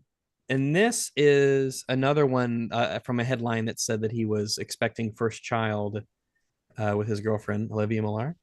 And even there, he's like, yeah, you look good. Look at you. This is a huge improvement. Yeah. You think, but no. Yeah, 100%. I'm seeing these old pictures of when he was. This is what Hasan used to look like. Yeah, he's made a huge improvement himself. Absolutely. Yeah, but it's just you think that he'd have some extra sympathy for being a big fat guy. Well, no, he's already written him off. Misogyny. Yes, that's true. He's donezo. He's like, he can become as swole as I did, so fuck him. Anyways. All right, yeah, good job. Hi, Hasan. and you messed up. Okay, let's start with that. Welcome and hello to the show, NoahSamson.com. Jonah Hill, who you may have known from some movie or a show, sent some wacko stuff to his ex, whose name is Sarah Brady. It's causing a bit of a firestorm on the internet, and we're going to look at what was said, and break it down, and talk about it a little bit, because that echo is not by us. That echo is in Hasan's. Hasan, well, he's not a, well, yeah, Hasan doesn't like do this for a living. He doesn't steal content for a living or anything like that. No. I mean, why would he be unable to, you know? Yes. I think it's interesting and fun, and I'm bored, so I'm making a video. Plain and simple, if you need surfing with men, boundaryless inappropriate friendships with men, to model, to post pictures of yourself in a bathing suit. So like some of these make sense, not the surfing with men part, but What's like boundaryless inappropriate friendships with men. I feel like, given how unhinged the other ones are, well, no. By definition, that one is reasonable because it has the word inappropriate in there. By definition, that's what inappropriate means. Mm-hmm. Well, you would argue, what does he mean by inappropriate? That's what the argument would be. Right. Yes. Right. probably is like exaggerating. Friends, just being because friends, like, yeah, if you're like, hey, I don't want you to. So wait, so you missed it. He said judging by the other ones, they're just guessing that inappropriate means just being friends with men. Period. That's how they interpret that. Ooh, I don't know about that. Yeah, that's well, it makes Jonah sound much worse, so why not? Yes, that's true. To fuck other dudes, like that's kind of a given, right? If you're in a monogamous relationship with someone. Ugh. But like everybody hyper focused on that, but like the surfing with men part is really funny awesome. because she's a surf instructor. Go to one of those female only beaches. You know? Like it's like her job, right? To model is also ridiculous. To post pictures of yourself in a bathing suit is the most ridiculous. Friendships with women who are in unstable. No, the most ridiculous is boundaryless, inappropriate friendships with men. That's the bad thing, right? That's the one that I guess from his perspective that she might be doing, right? I guess the most unreasonable of these to a normal person is probably to surfing with men and to model are the most unreasonable for normal people. Yeah, because that's like one's her job and the other's like her job probably. Well, here's the thing, and this is what they should pick up on, or someone should pick up on if they were not being bad faith. If you get into a monogamous relationship with someone, do you feel like you'd have to tell them, I don't want you to have boundaryless, inappropriate friendships with people of the opposite sex? That should be like an unspoken, like, yeah. Like, why would you even have to, like, the fact that that has to be said and written down in a message makes me wonder, oh, there's obviously some deeper context between all these other things that he's asking for. Yeah, like I shouldn't have to tell you in text to not sodomize horses. But if you feel like this is a thing I need to tell you to do, it's like, dang, this is a crazy person.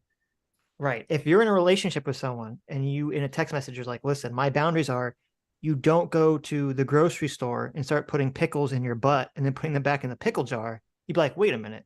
Why did you have to specifically ask that? Yes, you need those pickles need to be either ass to mouth, not ass to jar. Okay? Yes, right. At least buy the pickles afterwards. Jar to ass, preferably. Jar to ass is okay. Yeah, it's what happened. Generally, it's like the downstream rule, right?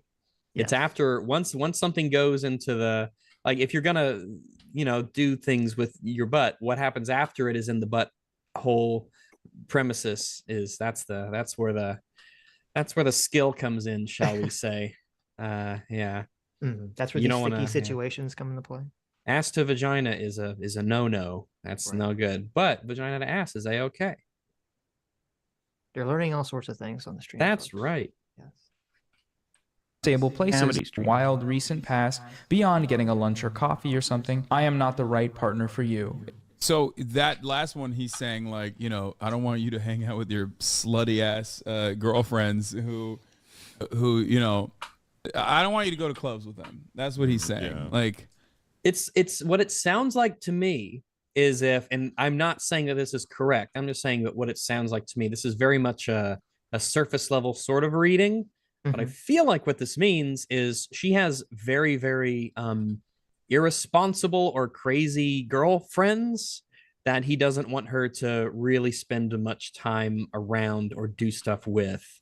That's what it sounds like to me.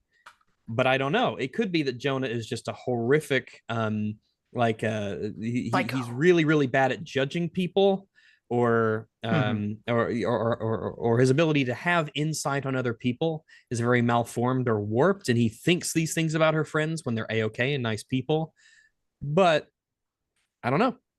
It does sound like maybe there's something else going on. Usually when you say that to someone, what the implication is that your friends you were used to doing some bad behavior, or what they classify as a bad behavior with those friends. And when you hang out with them, you go back into doing these old patterns of behavior. Like they're a bad influence. Right. They're a bad influence on you, whether it's drinking or drugs or, going to clubs and maybe fucking around or something. Right. But it's funny because Hasan picks up on that. Right. So he kind of understands the implication. So you think this would be a valid thing to ask for. But which is again like fucking ridiculous. But it's ridiculous. I don't know. To me, you're like, if you always go with a friend, if you always go to the club with your friends and you like hook up with guys and you're in a relationship, how is that ridiculous to say, I don't want you hanging out with those people anymore? How is that ridiculous? That's a totally perfectly logical thing to ask for. Yeah. Like what if Yeah, who knows what is happening behind the scenes with why he said that, and maybe he's unreasonable and crazy, and he's being too controlling, or maybe she's got some issues that have him worried. I don't know. Exactly, but even from Hasan, he's like, oh, he probably means like these are the slutty friends she used to go to the club with. Well, what does that mean, Hasan? The slutty friends you go to the club with. What does that mean? Okay. If these bring you to a place of happiness, I support it, and there will be no hard feelings. These are my boundaries for a romantic partnership. If being in your swimsuit makes you happy. My boundaries with you based on the ways these actions. It's probably not the being in the swimsuit. So before we get into, no, it's probably not being in the swimsuit. It is being in the swimsuit in a way that I can make public, that makes me feel good about the way I look, makes me proud of my body and the work I've put into it, and I get some level of validation from that, which is fine. And that is, that is a totally, that's probably what he means by that. Her public outgoing element with the bathing suit stuff. He's probably okay with, if they go to the beach, her wearing a swimsuit, right? I think that's pretty reasonable. Unless, whenever she wears a swimsuit, I don't know, guys come up to her and she flirts with them. Which I hope she doesn't, but you never know. I don't know. I don't know what their relationship was like. And I don't know the reason why they broke up. And I know the thing is like, oh, of course they broke up. Look at these crazy tweets from this Jonah guy who's a crazy, controlling psycho. But I'm like, I know, maybe she's crazy. I don't know what the reason is. So I won't even pretend to know. Yep.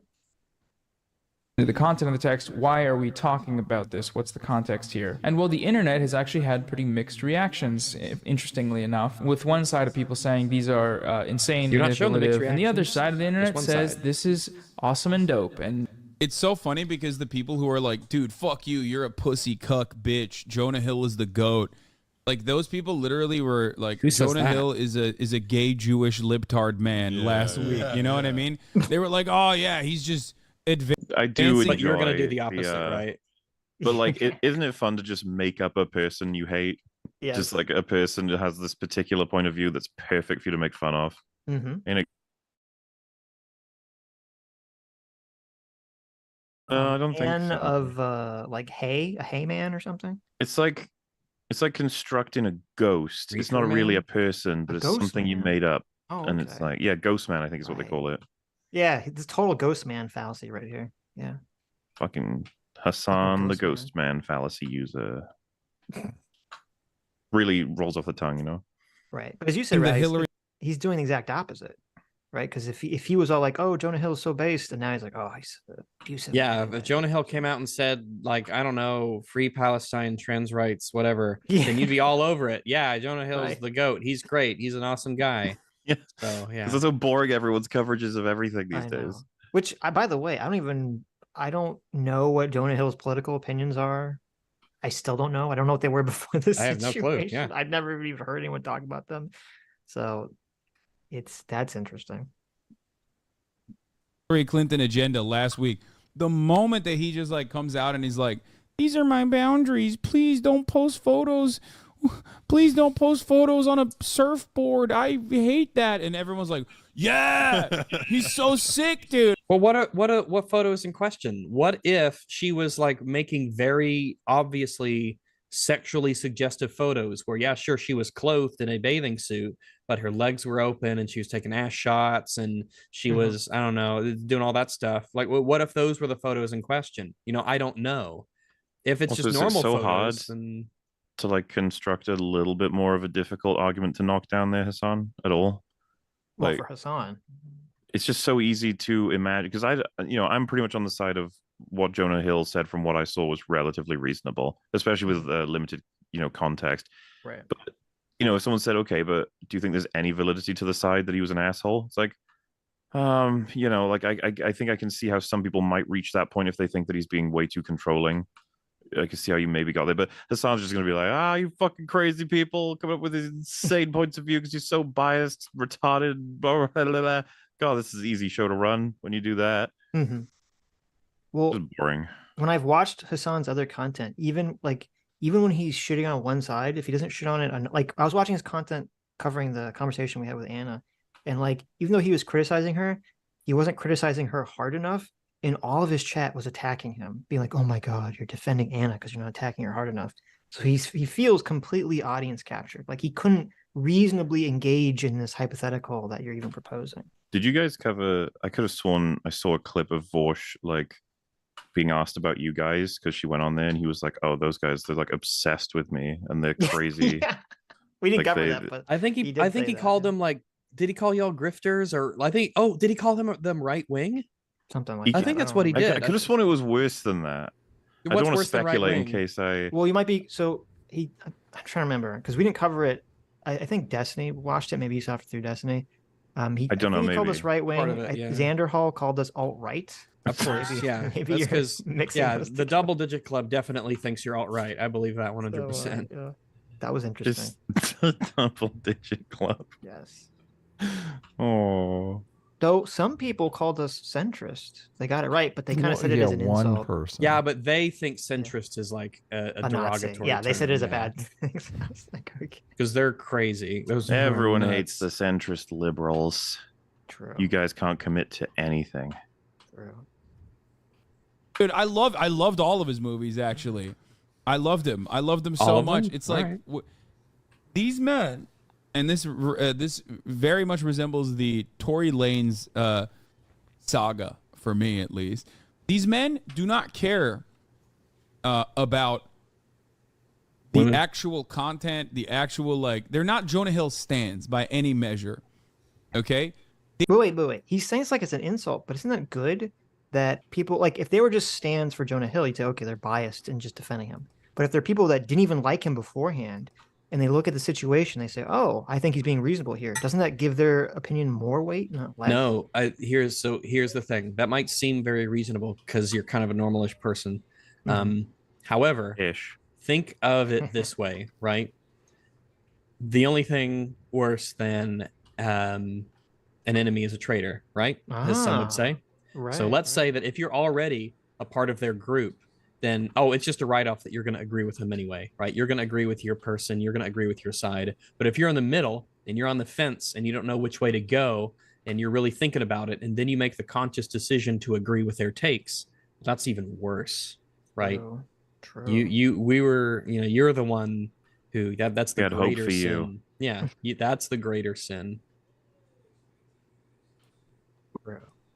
They just ride for misogyny. So they're like, oh, anyone's come out and like done something fucking stupid that is against the woman that other women are now calling out and saying is bad and wrong. Oh, I'm on board with that. Unless it's Candice Owens. Ah, yes. We get to remove her female card, right? She can't play that. When I say women, I talk about the women who I agree with, of course, not, like women. I think it's this video. I think Hasan calls Candice Owens like a white nationalist or something. She looks like one. So it's an interesting take, but all right. You know how it goes. Like, I will defend him. I'm a stand now. That's it. That's what they care about the most. Who? Okay? The fact that you guys aren't together means you dodged a bullet, All Jonah, of my enemies are biased. These boundaries are normal. That's the Not scary me, part though. and what we're going to look at. The next part of these messages is where Jonah sent some screenshots from her Instagram and then wrote the following: respect however you want to live your life. You only get one. Sort of done with explaining myself. She said, 3 removed, not the video yet. It is my best surfing video. Would you feel different if the cover frame was different? Any more? Oh my so God. sad. I didn't see this one. Yeah. What the fuck is that? He's also a bit of a cuck. Yeah. I know all the ladies in the chat are going to be like, you don't understand his abuse, but like, it is. And also, he's like a big famous actor, and she's a serve. Like, it's like crazy power and balance in so many ways.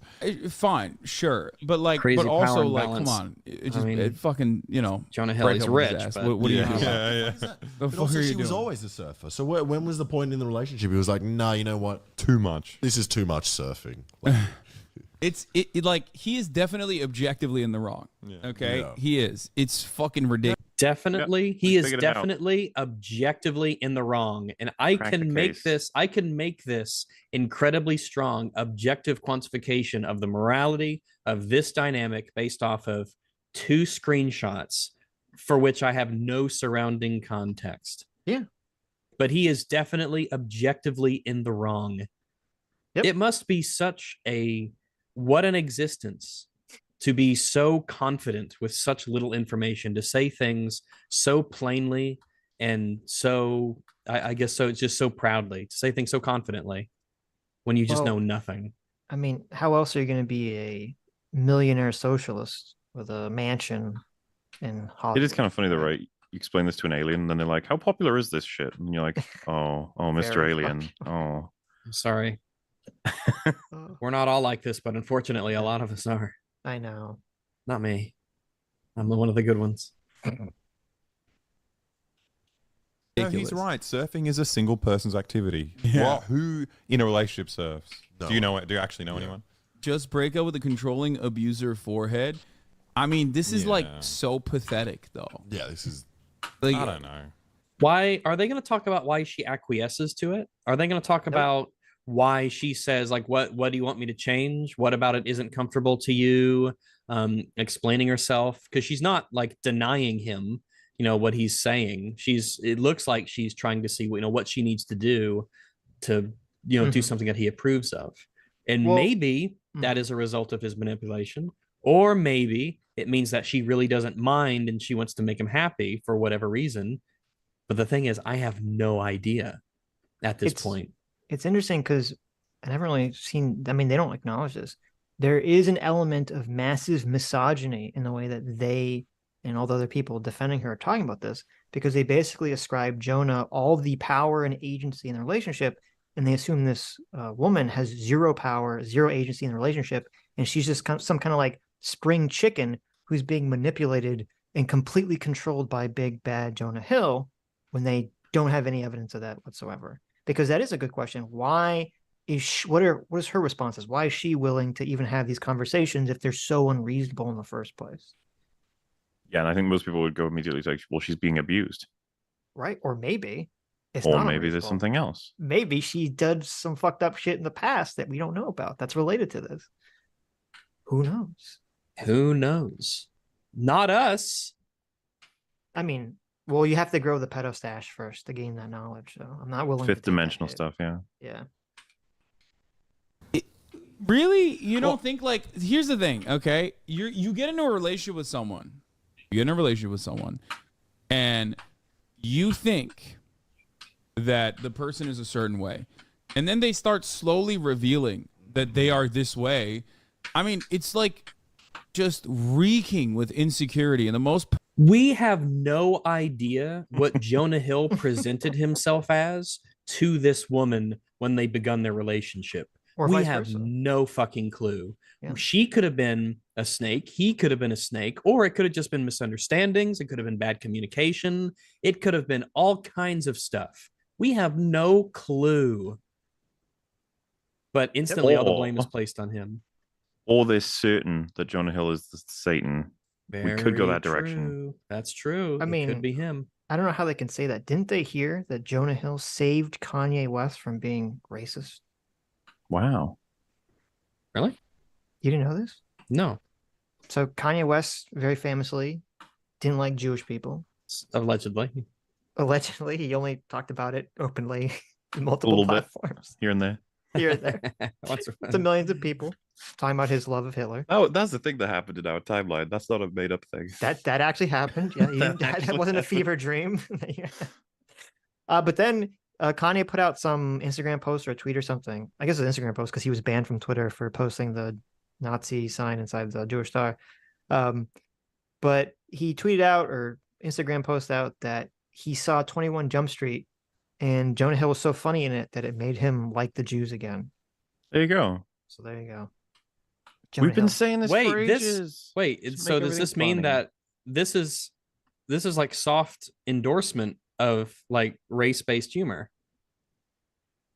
Well, yeah, we need to get that out there. We need to get more. The more that they make me laugh, the more I like them. Well, I don't know. I haven't seen 21 Jump Street, so I don't know if Jonah Hill, like his character was like making jokes about himself being Jewish, or kind of just like, well, he's Jewish himself and he's funny in this movie, so therefore something to think about. Something to think about. Pathetic way possible.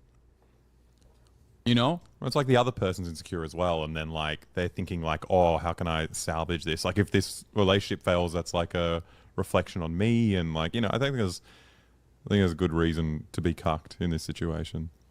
From surface familiar with the Aryan instructor, they said Jonah seemed jealous because he's a hang-around poser type, and all these he was a shoebie. And all the real surfers are way cooler and hotter and taller. Makes perfect sense to draw the psycho in him.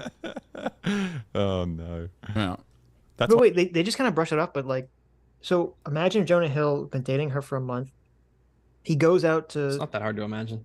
Yeah, that's true. He goes out to when she's surfing for the first time, and she's like, "Oh wait, she's surfing with her group of friends or a group of guys. It's like she's the only woman there. There's 5 guys and her, and they all have like really weird, flirtatious comments with her. Maybe they're even touching her in some sort of, sort of like appropriate, but also sort of inappropriate ways that makes him feel uncomfortable. They're trying to board her.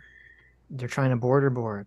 And it's like, oh, well, then he's completely justified. And she's not, and by the way, she's not like telling these guys not to do this, not to behave in this way towards her, right? Yeah, maybe she likes the attention. Who knows? Yeah, exactly. And this actually seems to be implied in other text messages they have, where he talks about like people not behaving appropriately towards her and her not doing anything to really stop it. And she's like, oh, I'm like autistic when it comes to social interactions or whatever, right? So she's kind of like setting herself up to maybe he loves that autistic. She does. Maybe she's not really a person who either is aggressive enough, or maybe she secretly likes it or whatever, that can't necessarily stop when men are interacting with her inappropriately. She just can't stop herself, huh? Wow. She just can't. Perfect wife Can't material. stop, won't stop, can't stop the beat. Yo. Well, no, that is perfect wife material because they want to. The men want to manipulate and change women. They want to cage Power them. move, yeah. Cage have them. ownership over them.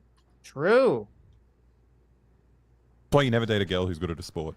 Yep. That's my rule. Yeah, all the other people around are way hotter. Yeah. Abuse of a cycle of behavior. Yeah, that's why you got to date only like girls in like a really ugly field. Yeah, like nuclear scientists. Hell yeah. Wow. Are nuclear scientists stereotypically ugly?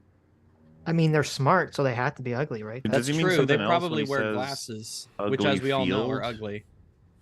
Well, how do you know it doesn't maybe mean the guys are ugly?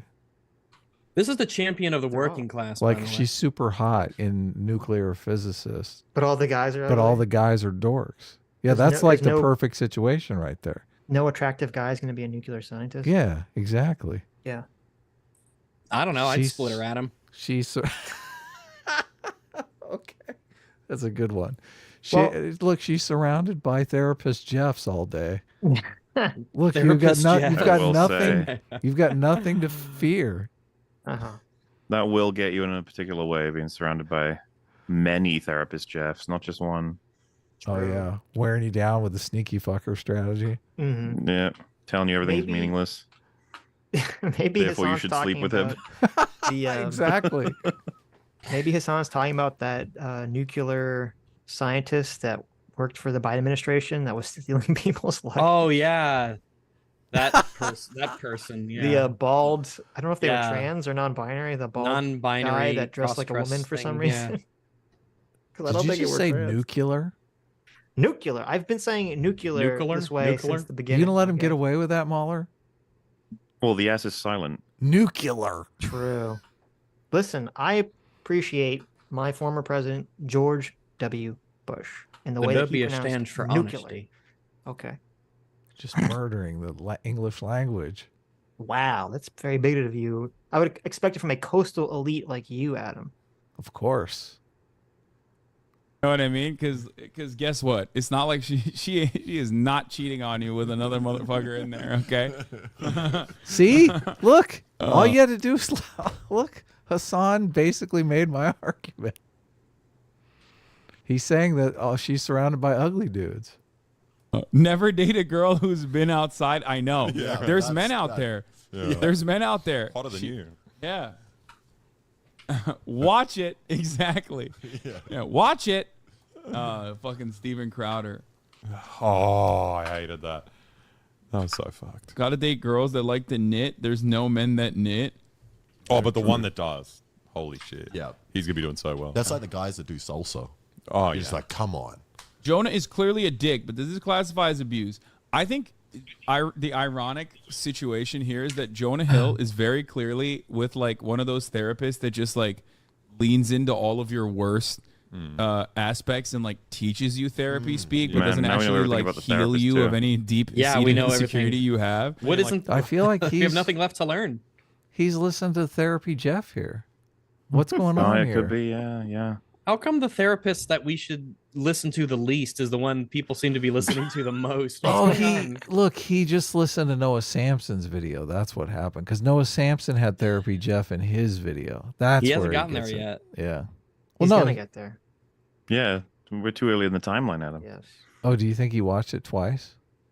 Maybe he watched it beforehand. Maybe he previewed it, because he is making the same argument that TherapystJeff made here. Yeah, but that's because they're both He's crazy misusing the weirdos. terminology of boundaries. Yes. Look. Well, it was in the original, one of the big tweets that blew up about this was complaining about the misuse of boundaries. So it's kind of like the talking point that everyone latched onto. Yeah, everybody gets the meme and they just repeat it over and over again. Yes. It was just decided that the boundary word is forbidden. Like the normal people, if you don't have a degree in therapy, you just can't use that word, or whatever. Like, how the hell did that take off? What the fuck? What a bunch of horse shit. I got to get my. You can't use that word unless Yeah. you're an official horseshit shoveler. Okay. Unless you are a what's a horse and what's a horse taker carer over? A jockey. A jockey He's a horse rides rider, them, but- and an equestrian is a rider. Is there like a veterinarian or a shit horser? shoveler? A horser? A horser? Limits could be a good word. Not as good Limits? as boundaries, though. Boundaries is totally fine. Yeah. Like, I fuck ain't off. giving up that word. It's like retard and such. I'm not giving up the word boundary. I'm actually putting my foot down. I will not accept that. He's making a boundary. Yeah, my Making a boundary boundary is about boundaries. Like just So now he's just weaponizing therapy speak. However, the irony We've is just on decided the other that. side, people Like, look how just confidently he just says that. He's weaponizing therapy speak by saying that he has boundaries. Yeah. Boundaries Just is not instantly, therapy speak. boom.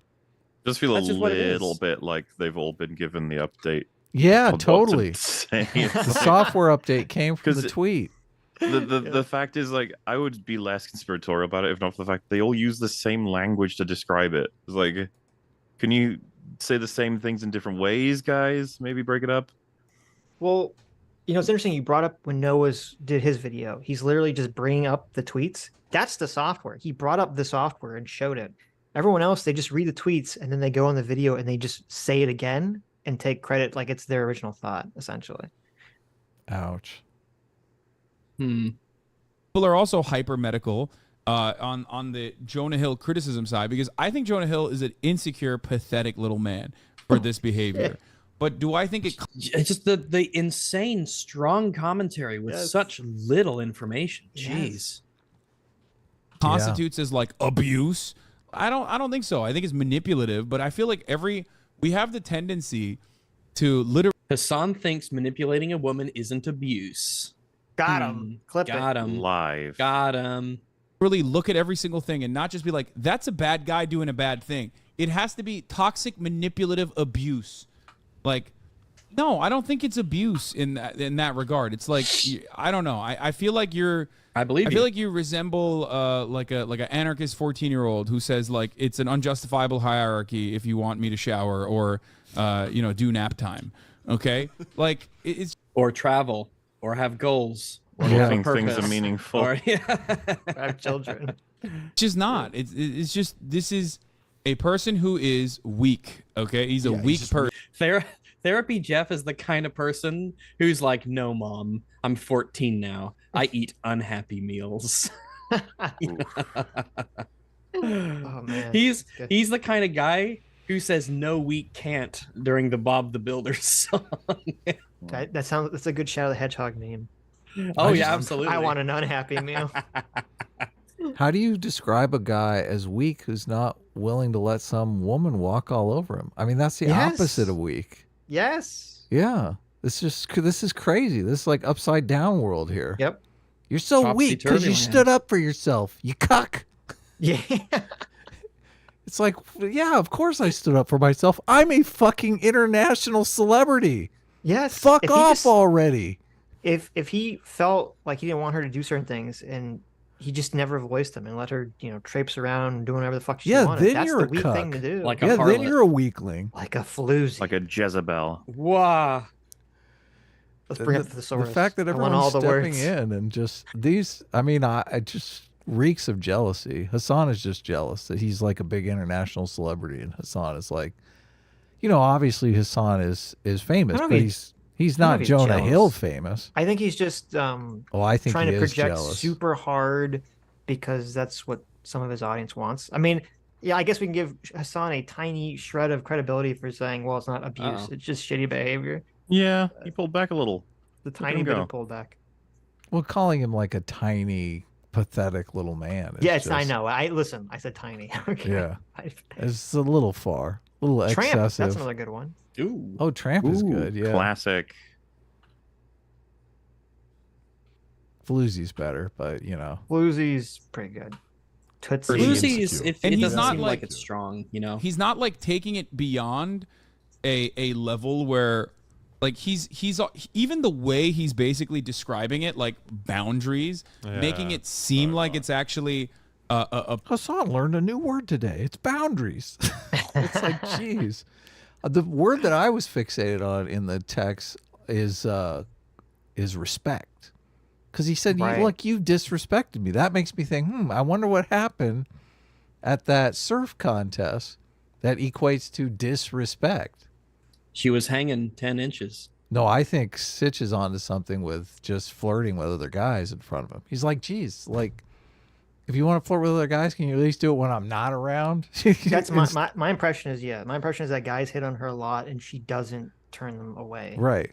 Yeah, that'd be my guess. She doesn't say, look, I have a boyfriend. He's an international celebrity. Yeah. Yeah. You trollop?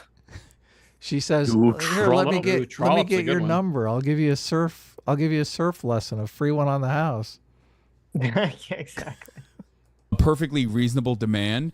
Like, yeah, it's manipulative, but it doesn't always have to be like emotional abuse. It absolutely is abuse. Just because it's not chronic or extreme doesn't make it not abuse. It's abuse. Okay, if you have to add additional qualifiers, then it's not the same. Okay, that's it. It's not remotely manipulative either. I hate that they're using the word manipulative. Yeah, it's not manipulating. Manipulating is when you like try and trick someone almost through like nefarious means. Yeah, this isn't manipulation. This is like, he's just telling her that this is what the field is. I'm not being manipulated when someone explains to me the rules of chess and if I want to play. Yeah. Like, you just want me to keep my bishops, this bishop on the black tile and this bishop on the white tile. I was like, no, those are just the rules of chess. If I explained all the rules to you and then you said, you just want me to play chess. I'm like, well, yeah. Yes, exactly. Like, I do. Manipulation implies dishonesty. Like you're taking pieces off the board when they're not looking or something. Yeah, that's like, see, I've always wanted to play chess. And like, fool, that was actually checkers that we just played. Yeah, that's manipulation. I'm glad you brought that up. That's a really good point because, regardless of whether you agree with Jonah Hill's boundaries or not, he's being completely upfront. He's like, this is what I want. And if, this is not acceptable for you, then we can part ways. Like, that's the way you should handle that's a not relationship. manipulation. To call that manipulation is insane because essentially, if that's manipulation, then they mean is that any trying to exert control or establish any boundary in any relationship is manipulation, which is ludicrous. Ridiculous. The only way this could be manipulation if this is if Jonah Hill's plan, and this is how it would have to be, just like I doubt this is the case, but Jonah Hill would have to knowingly pick a woman to get into a relationship with, knowing what she does for a living, and then when they're far into the relationship and she's really got a big connection with him and they're hitting him off and he thinks that he can do this, then he busts this out and says, you have to stop doing all these things because it's either your career or me, when they're very far into the relationship and they've kind of got that emotional bond and he knew this from the beginning. That, I would say, is manipulative. But we have no idea if that's the theory that they want to put That's Hasan's theory right there. Right. Yeah. And it's not even like what he even said. Look, I don't even think that that's appropriate because there are different milestones in a relationship that you cross as you get to them. So well, no, I don't think so, because if you know, like if like, oh, I met this lovely lady and she's an architect, isn't that, great? Okay. And then you date for 6 months or whatever, and you're really like, maybe you're thinking about getting married and she's really into you, and maybe you've got a house together and you're really starting to, be a thing. And then you say, hey, by the way, I really don't feel comfortable with you designing buildings anymore. I mean, this happens all the time. No, yes, it does. There people, like, men say, listen, I want to have a family, and you have to make a decision between your career and the family. And if we're not going to move in that direction, then we should probably split up. That happens on the regular. This is the kind of thing that is brought up many, many, many times before. And why would you put someone? Yeah, but we don't know how many times it was brought up before. Why does she have to give it up and not him? Why would you say you're the one who has to give it up and not me? Well, there's this thing called reproduction, where the patriarchy. My dad was a stay-at-home dad. Where women have babies, and they're I mean, maybe she could be out there like, this pregnant spider woman on the surfboard giving surf lessons. No, you're only pregnancy is a very hanging 10 when she's 8 months pregnant. No, you're only pregnant for a relatively small amount of time. Yeah, but maybe he wants to have like 5 kids.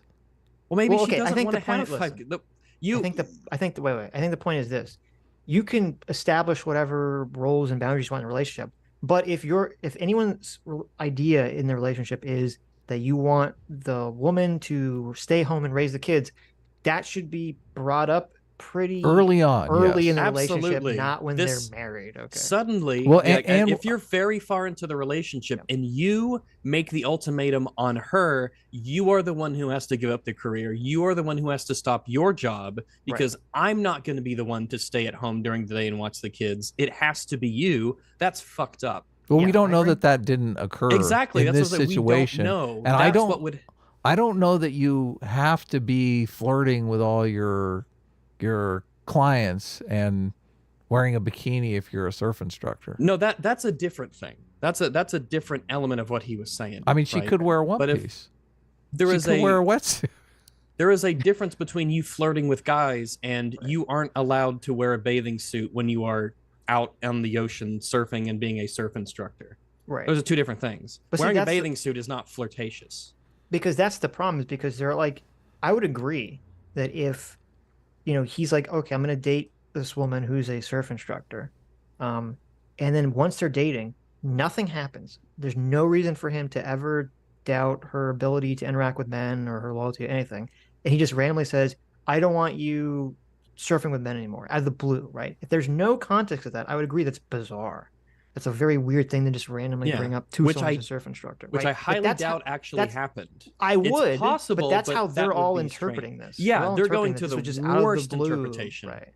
Like, look, you could see here in this video how instantly quickly I guess instantly implies how quick it is, but how quickly Hasan just knew everything there is to know. Right. There is nothing left for me to learn. I know everything that I need to know to make a decision, and a very strong decision. Such a very quick declaration of Jonah Hill's character and personality in his scheming. Yes. Yeah. True. Now, if there was additional stuff that was going on top of this, I feel like then it leads into if he's like genuinely trying to separate her from her friends, like all of her friends, you know what I mean? Because these text messages, we don't know how what the boundaries actually ended up becoming, like what the actual relationship demands ended up becoming. Don't use that word, Hasan. That's a special therapy word. We're the plebeians. We're not allowed to use that. Only TherapistJeff can say that word. It's interesting that when he's like, we can't call it abuse because we don't know how this manifests. Like, he understands that, but he doesn't understand, well, we don't even understand any of the context of any of this for you to even call it like being pathetic, shallow, right? Yeah. It kind of makes it worse in a way. Yeah, like how can you understand that for the abuse? To recognize, but not like the previous allegations. So yeah. And also, it depends if he was doing this all the time. Also, I'm afraid, lads, I'm going to have to get going. What? Well, fine. Wow. Well, I got to get up in 6 hours to be awake for. This was a 24-hour stream you agreed to. You didn't know that? Oh my goodness. All right, I'll do the other 22 throughout the year. Thank you. Thanks for coming on, man. Down. I will happily join you in future here and there. I can't wait for our anniversary. Streams. When was your anniversary? I can't wait. Oh, it was May 20th. But that's not when you do special things, right? No, we're gonna hit 300 before May 20th, so we'll do something special for that probably. Well, Sitch is. I plan the 200, so Sitch has to plan the 300. Oh, I'm not planning it. Then we're not gonna do Destiny and me and Rags.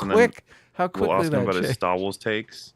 Oh, there we go. We can do that. Yeah. There's no special thing for 300 now, guys. It's off. I mean, if it's up to me, nothing special will happen. So. Nice. Sorry. I know. Mauler. Nothing matters. I really admire your ability to understand the importance of ceremony. I really do. Sitch doesn't get any of that. Well, Canadian, right? So, What? He's Canadian. What? The fuck? That's insulting. Okay, as a proto-American over here is just trying to muddy the water by attacking my citizenship. Okay. Yeah. I mean, make of it what you will. I only said a word. Yeah, okay. It seems like you guys have the baggage here. Okay? Get out of here, you abusive proto-American. Yeah, that was manipulative, Mauler. Bad manipulations. Yeah. But like in an abusive, toxic way, not in like a bad way. Oh, okay. Oh, that makes sense. That's all right. There you go. Totally wait a minute. That was a manipulation. Oh, you got me again. TherapystJeff told me to do it. It's not my fault. You're sneaky. Don't listen to that scary man. Yes.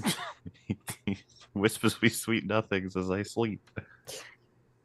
Okay, bye everybody. Take care. Bye. Bye. Okay. Now that he's gone, there's not even a tone for when he leaves. It doesn't even go bloom. Oh, is that sad? There's the tone. There you go. He's gone. Perfect. Thank goodness. Perfect. Would be abuse because she would really start to doubt herself. She's already deleted her pictures. Yeah. I don't know. That's wild. Yeah, I'm like, you said it. She's already deleted the pictures. Like, so she's acquiescing to his request. What does this mean? So what's going on here? So I've never used Instagram because I'm a boomer, and I tried to go on Instagram. I haven't used it to find these like original her posts. And Instagram is like the crappiest system ever, where if you post these things called stories instead of pictures, which is what she did, they all get like deleted after like you post 10 of them. Like all the old ones just like go away forever unless you save them or something. I'm like, why? This is the worst system ever. Why would anyone use this garbage? Yeah. Ouch. So you couldn't find her. Well, I had to go like find people like Reddit posts of people talking about that had screenshots or something. But... So do we have the bikini pics? Well, those are still up there because those are 100. I think your pictures stay forever. Oh. Wrong. If you let your woman go alone to hang 10, 100% she will find a chat.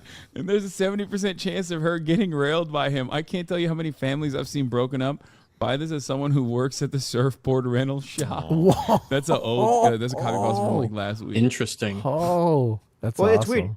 So someone in the chat says that he says that's a copy pasta from last week. I couldn't find that, so I don't know if he just made it up. I couldn't find that copy pasta, so I don't know. And it's funny because one of them later in the stream admits that like all the guys they knew that were trying to teach surfing were literally doing it just to fuck women. So, wow. I don't know. It's a little sus. Good move. Hey, does it work? I'm sure. To be fair, we did a Oh, it says right here. They ran a surf school, or someone that went on the surf school, and the guys that run the surf school, they're just there to fuck. Yeah, that's the only reason they do it. Yeah. It's like just validating his entire fears. But whatever. But yeah, I'm sure it's He did talk about surf culture a lot in there, didn't he? The whole surf culture. I think this is what he was alluding to. Right.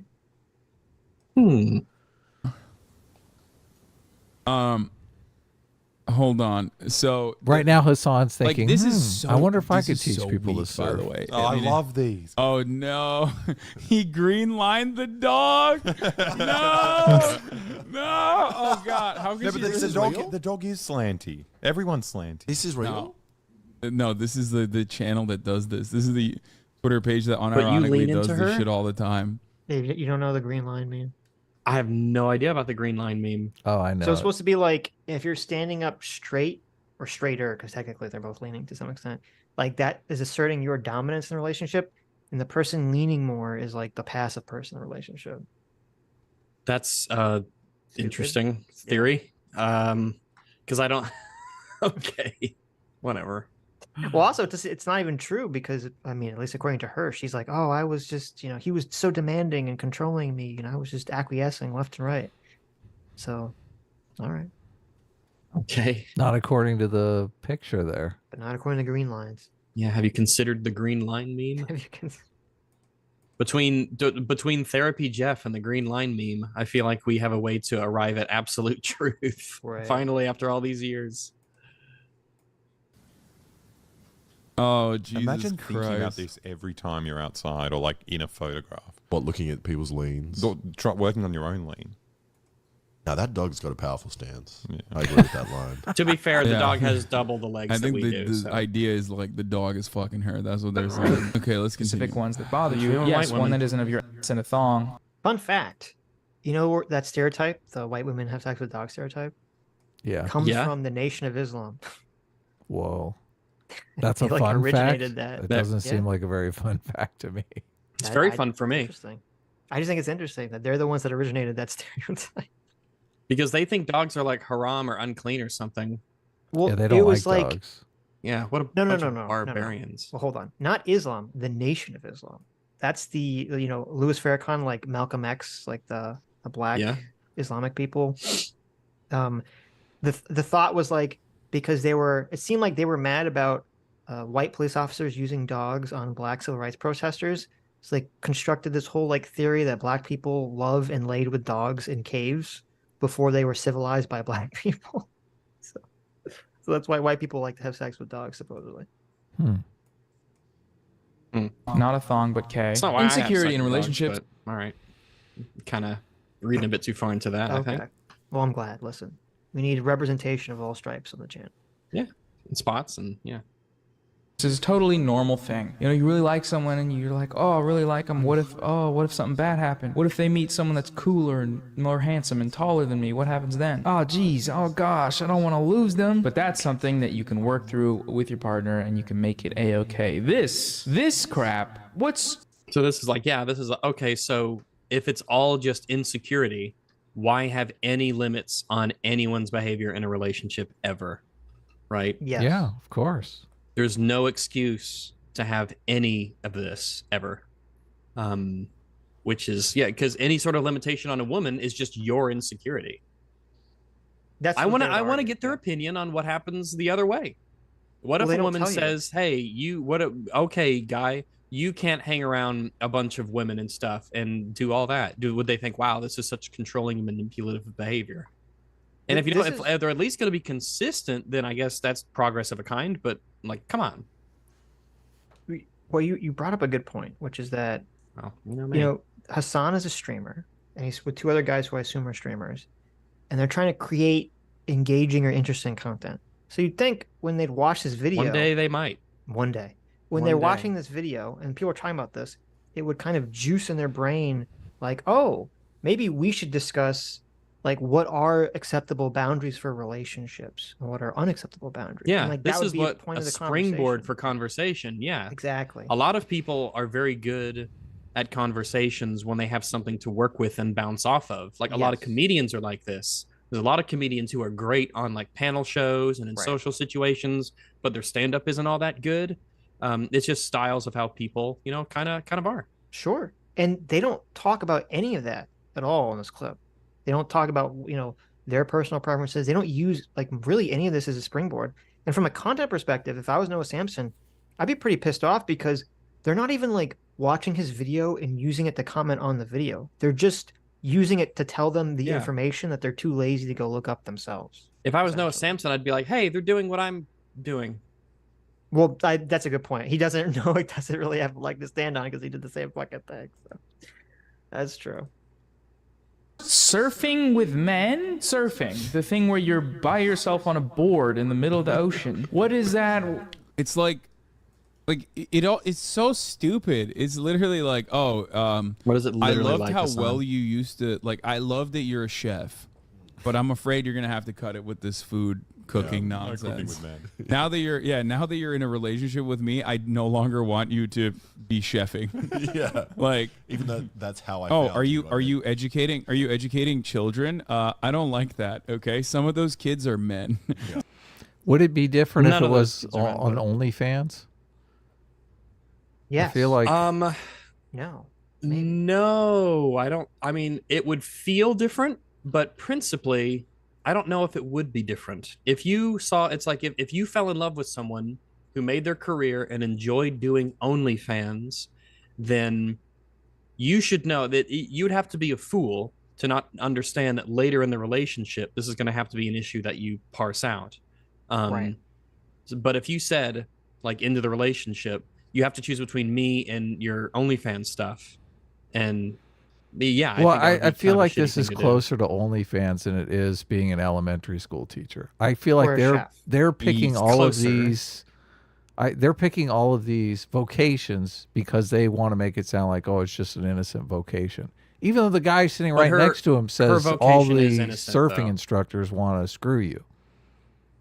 Well, if she's an attractive woman, they do. Right. And that's not her fault. Right, but that's the problem, because, like, okay, say she was a chef, right? Instead, well, she was a chef. She's a chef. You know, what if she's a chef who would post, you know, pictures of her cooking, but she's wearing like super low cut tops and her, like, you know, tits are out, but she's like bending over. Obviously, she's doing this to have like these Instagram photos. She's doing cooking, but sexy. Yeah, she's doing like sexy. I'm doing cooking sexy stuff. cooking. Right, and then like she ends up working a lot of other men, and maybe these men are like flirting with her, and she's flirting with them. Like yeah, that would totally change the context. And maybe Jonah's like, listen, you know, honey, you can keep cooking and I'm fine with that, but you can't like be flirting with other men. Like, that's super fucked up. And she's like, sure.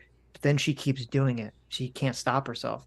And so eventually it gets to the point where he's like, okay, listen, you literally just can't interact with men in these situations because you don't have the ability to stop. Well, do you think that attributing that behavior and calling it flirtatious is not something you should do?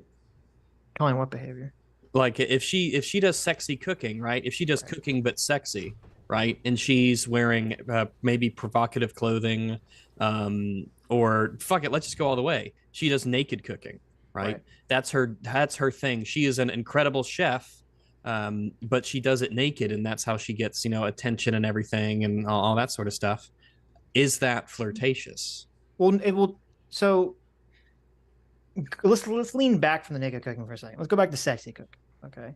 So personally, if there was some woman that I was attracted to and got in a relationship with, and she was literally known for being the sexy cook who, you know, she would make food, and when she would do it, she would like lean over and you see her tits and her cleavage or whatever, right? It's not nudity, but you just see her cleavage or whatever. She wore sexy outfits when she's doing it. I wouldn't really care if she continued to post pictures doing that, like, because that's like literally what she's known for. Yeah, that's how you found her, and you would know beforehand. Well, not that that's not like, it's just like, oh, that's literally her thing, right? Yeah. And I don't really, and like, now everyone has a personal take on this. I wouldn't really care about it as long as it's just pictures. It was just and, like, sexy cooking. Yeah, first of all, it's sexy, not like naked, but it just maintains the existence of being a picture that other people look at. If it's like, oh, she's flirting with people while she's doing these pictures, I'm not fucking that would be like, that would be a very clear and very understandable place to be like, no, you can't flirt with him. You're with me. We are in a relationship. Right. Or if she's like responding to people DMs that are like, oh, you're sexy, and she's like kind of flirting with them in the DMs, I'm like, what the fuck is this? Right. And so that's the problem, is that we don't, to me, when I'm reading all of Jonah's texts, it seems like something like that was happening in these interactions. Maybe. Yeah. Like, it very well could be. there is differences in like, oh, are you just going to be playful and cheeky and that's part of your thing and that's just your personality, but you don't like you know, if you're in a relationship with a girl and that's just sort of her personality, and you know you two are super tight and you know trust her with all this stuff, and yeah, that's one thing. But yeah, I think it's pretty reasonable to be like, yeah, you can't be, you know, flirting and, you know, responding, you know, heavily to people who send you flirtatious things. And you certainly can't be leaning or leading people on, or there has to be an understanding of like the personality dynamic that, you know, you have. Well, some people actually have that problem where the only way in which they interact with people of the opposite sex is flirtatiously. And so they have to like learn to not fucking do that when they're in a relationship with someone, because it's awkward for everyone. It's awkward for people in the relationship. You're also possibly sending out false signals to people who think you're looking for something. Yeah. Yeah. Yeah, it's complicated, and so much of it really does have to do with, you know, like understanding people. Because I know I have a personality that is, I can rub people the wrong way. Yeah, I'm very flirtatious. Yeah. I'm very openly I'm just a sexual being. It's true. I exude sexuality. Yeah. But a lot of the times, yeah, a lot of people just don't mesh with my personality, and they come across as abrasive and overly sarcastic. And understandably, you know, if you don't have that, if you aren't aware of that, that's just sort of how my personality is. It can come across as like, ugh, like why are you doing this? Are you trying to like, do you hate me? Do you dislike me? When it's not that at all. That's why we love you, though. Yeah, that's right. Yeah, that's my thing. That's my brand, just being dry and sarcastic all the time. You have a brand? Wow. I do have a brand. You want to see it? You want your brand associated with Nazis? Yeah. Yeah, man. Would you change your brand after you built up 17 years of brand recognition? For a bitch? No way. Yeah. You should change your name from Rags to X. Yeah, that would be cool. No, it's a Rex. There you go. Well, yeah, I'm the king, baby. Yeah, there's no, like, if I got into a relationship with a woman and she came to me one day and she said, Rags, because that's my name, you have to stop doing the YouTube stuff. It's really, you know, I don't like it. It's toxic. I think it's completely different, though. That was my point of even bringing this up, because that's like a completely different situation. No one is going to be upset. Like, there's a sexual component here that is the problem. Well, wait a minute. We can add no, because what if Rags was using his YouTube-ness to like hook up with a bunch of chicks? Well, okay, then you're bringing the sexual component into it. Right, then. that's what I'm saying. Yeah. Okay. Yeah, you could do it theoretically in any field. Yeah, I guess you could. Right. But if I did sexy YouTube, right, and my videos were full of suggestive commentary and things of that nature, and I was told to stop doing that, I wouldn't, because that's like what I do. That's my personality. And it doesn't imply any kind of infidelity to her. So that would just be one of those, like, you and I are just probably not at all compatible unless you understand where my mindset is and just know that's what I'm talking about. Yeah, I guess he made the mistake of thinking that this woman might change. I mean, women would never try to change a man. That's something that never, ever happens. Well, it seems like his big mistake is that you decided to get into a relationship with someone who clearly does certain things, and you expect her to just change a lot of what she does because you want her to, for whatever reason. I don't know yet. It's not part of the information that we've been given. So he wants a monogamous relationship. It's pretty obvious why he's right. But no, this goes past that. This is further than that.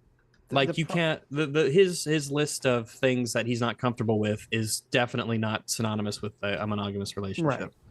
Right. The problem is we don't know, as you're saying, we don't have the information, because for all we know, when they first got in the relationship, these boundaries that he has didn't exist. He was fine with her surfing with whoever. He was fine with her hanging out with whoever. He was fine with her taking pictures. Maybe. Because like, usually when you go into a relationship with someone, you're not going to think like, you're not jealous. This person is going to flirt with other people. This person isn't going to be trustworthy. Like, you're not necessarily thinking about all that. But then if he sees her behave in certain ways, then suddenly it's like, oh, well, we need to start creating boundaries because you're doing things I didn't expect you to do. That's very possibly what happened. It's just, it's part of that element of we don't know. It could be that he has had this bottled up inside of him the whole time, and he was a fool for beginning this relationship in the first place. We don't know. Maybe he's been suggestively dropping these things for months and months. Maybe you shouldn't do this. Could you stop doing that? That's duh. And this is just what she screenshots when in December he texted the list. But again, we have no idea who's like the most at fault here. Everyone's just jumping to her defense when, I mean, maybe it's it's not warranted now because we don't have the information to work with.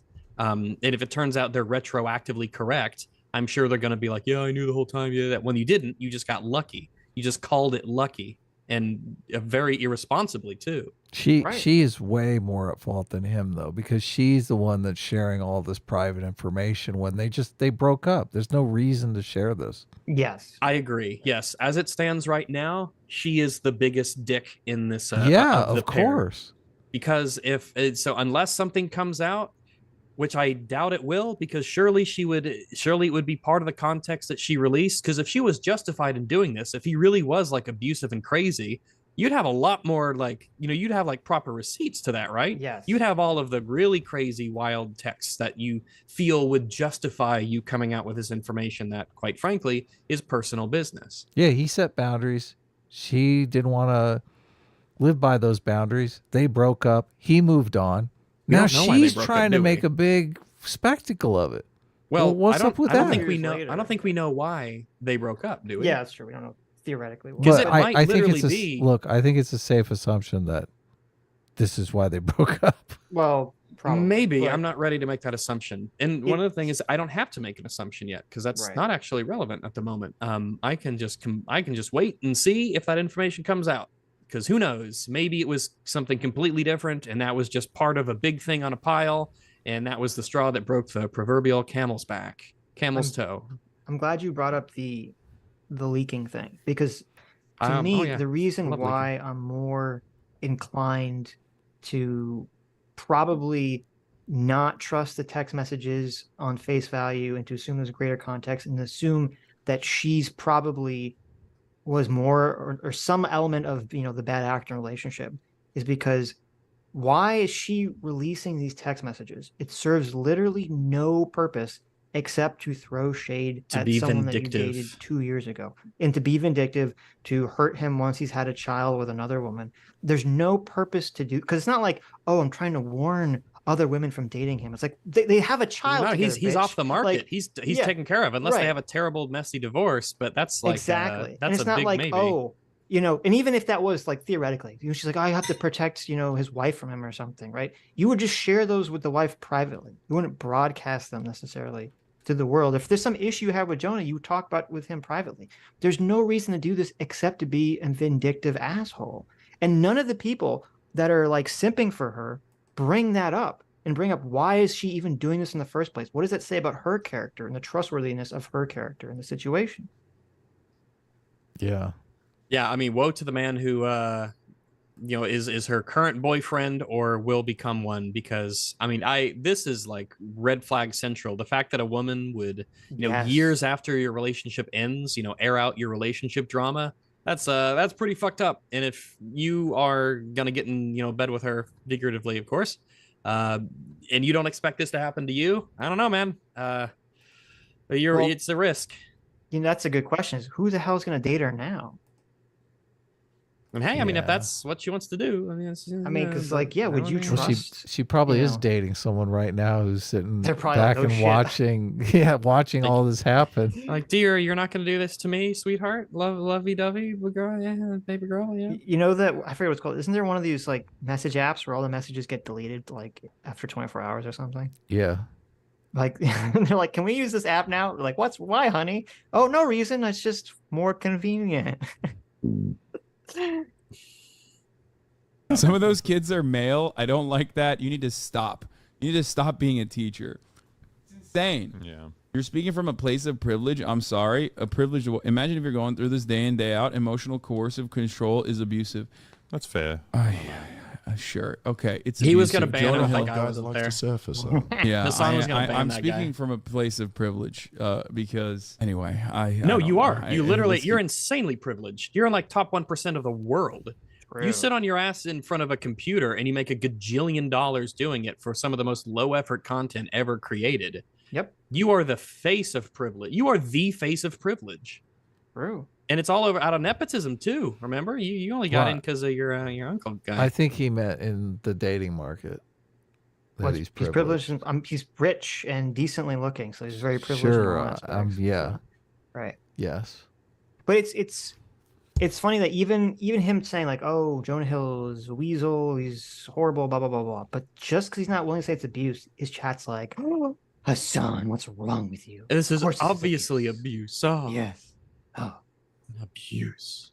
Keep going. How insecure and unhealthy does it have to be for you that to be something that you're saying? Now, many have pointed out that this post... I just think that you can be like a bad person without it being like toxic, manipulative, emotional abuse. Correct. Maybe I'm old school. Maybe I'm too old for this. I don't know. I do think that No, that's just being normal. That's just like when you encounter a normal, regular, non-controversial opinion for the world, he's like, oh, maybe I'm just old. No. You just hang out in crowds where you have to constantly watch everything that you say all the time. That's just a normal thing to think. Well, I do think people today have a certain rebellion towards the idea of any kind of boundaries being placed on them. So even in the context of a relationship, it's like a foreign concept to them. So they're just weighing in from their own personal experience. They're like, how dare someone put boundaries on me? When all of us who've been in relationships know that this is just a normal part of being in a relationship. Yeah, exactly. You know, it's interesting. I'm glad you brought this up. I forgot. I need to do a follow-up this. I tweeted out last week. I said, why do you consider socialism, Marxism, communism on the left? And what do you define the left as? Yes. And it was very interesting because you, Adam, on the stream beforehand, you said that you thought the left was all about individual freedom generally, and the right was all about collective, like being part of a collective, right? Being more collective. Yes. And it's fascinating because almost everyone that responded that talked about individuality versus collectivism, they said the exact opposite. They said the right is about individual freedom and the left is about collectivism. And I'd say that it's more about their... hold on. Let him finish. Well, and I bring this up because it's very fascinating because this conversation about boundaries is kind of more aligned with what you were saying, Adam, because you have all those people on the left saying you should have zero boundaries. You know, she as an individual should be free to do whatever the fuck she wants. And it seems like more the right-wing people are saying, no, you're part of a group. There are certain rules that have to be applied to you, you know, with you and your boyfriend. Yes. I pitched in the context of hierarchies, and the left wants to flatten hierarchies to answer your question. But so I do notice a lot of people saying people on the right are individualistic. But I just how were the responses pitching that? Well, it was just saying it, asserting it. It was framed not in terms of like, and I think this is why people think about it this way. When we talk about left and right, they're thinking about government. They're not talking about thinking about like their personal lives. So like more people on the right are more, especially our audience. We have a lot of libertarians. They're viewing libertarianism as right wing, which obviously we don't necessarily agree with that framing. Yes. We kind of view libertarians as, you know, it's neither. It could be it's like its own thing. You can be on the left or right. It's you see the political tests, right? The libertarian's the bottom half. It's that y-axis. It's not a quadrant. Yeah exactly. You could be left or right leaning libertarian. Right. Oh, interesting. Yeah. But a lot of people don't. They just view the libertarians on the right, and they view it more in terms of, they just view individualism versus collective as just a group thing, where it's interesting because then when you remove government aspect from it and talk about these social things, it definitely seems like right now it definitely seems like right now it's kind of like reversed in a lot of ways, where the left is kind of like hyper individual. I should be able to identify whatever way I want. It doesn't matter how other people look at me, right? I answered your question in terms of hierarchy, though, and flattening hierarchy. Mm-hmm. Can you have a collective that's not a hierarchy? Not really. Yeah. I think so, right? I define you collectivism can, but be very different. inefficient. I mean, as we've seen, the natural tendency of humans is to form hierarchies. If you have a small group of people, then it's probably within small groups, you know, a very equal collective is very possible. because they are on very personal, a personal basis and personal relationship I mean, with even each then, one there's of a those hierarchy. people. There's almost a hierarchy in every friend group. Yeah, which is but kind of naturally established. but I would say that that kind of a hierarchy is probably different than the kind of hierarchy we think about when we're talking about like a general Sure. society, Yes, right? yeah. It could just be everything from like personal respect to understanding people's personalities in a small setting. Like I would believe that like a family, right, or maybe like if 10 people who are very good friends crash land on a deserted island, that they could truly be like a collective working together with everyone equal. But if we took that and expanded it to 100 people, then yeah, there's going to be Sure. Yeah, that's just not going to work. It's too many people to know personally. Right. And so it just doesn't work once you scale it up very far at all. But even with like the 10 people example, it's been my experience that even with 10 people in a friend group, there is some kind of like, there's always like the one or two people who are like the take charge kind of people. So like, even if there's no like direct hierarchy of like who's more important, there generally are the people that are like, oh, like I'm going to take charge of the situation. I'm going to dictate what restaurant we go to or what movie we want to do, like see or whatever. There's generally that kind of person in every group I've noticed. Right. I feel like that's more dependent on the people who are either apathetic or completely submissive more than it is on the people who like to make decisions. It's both, right? Because obviously there has to be both of those things, right? Because if everyone like likes each other and they're on a personal, like they're all friends, yeah, like we know that Jeremy, Adam, and Delilah, right? They're very either go-getter, take charge, make decisions, leader. But if we don't want to do that, they will always acquiesce and they'll come up with an alternative. Right. And so in that case, like the power is basically equal. It's just one of them is more forward and preemptive. I mean, I guess it depends how you define it, because I would say even in like a group situation where they acquiesce, there's still kind of like the natural hierarchy of like, oh, well, unless anyone objects, they're like the ones pushing out the ideas, right? They're the ones. Well, yeah, I think it's different. Like it's an equal amount of power in terms of what actually gets done, but the people who present the argue or present the plan, that's a different kind of, it's a different sort of thing. Sure. So if, like, for instance, if the husband always makes the suggestion for something, but he always wants the wife's approval, and that's the thing, you want their approval. Which is it's an important element, not like but you actually want her to approve of the decisions you make, and she can veto it. That's different than just saying this is what's happening whether you want to or not. But to go back to the individual versus collective left-right dichotomy thing, I think, and this is why I think it's the best way, I think you can take individuality versus collectivism, and I don't think that should be necessarily attached to either left or right. Because you can have hyper-individualistic left-wingers, hyper-collective left-wingers, hyper-individualistic right-wingers, and hyper-collective right-wingers. Yeah, you can have churches and you can have unions, and these are both very groups of people. I disagree. So, I know you do, but what in what way? What do you mean? Well, it depends upon where you draw the line for collectivism. Like I don't think you can call it collectivism unless you're saying the needs of the group outweigh the needs of the individual. Like kind of what communism is, isn't it? No, the communism is the state serving the individual. Yeah, but fascism is the individual serving the state. Well, wait.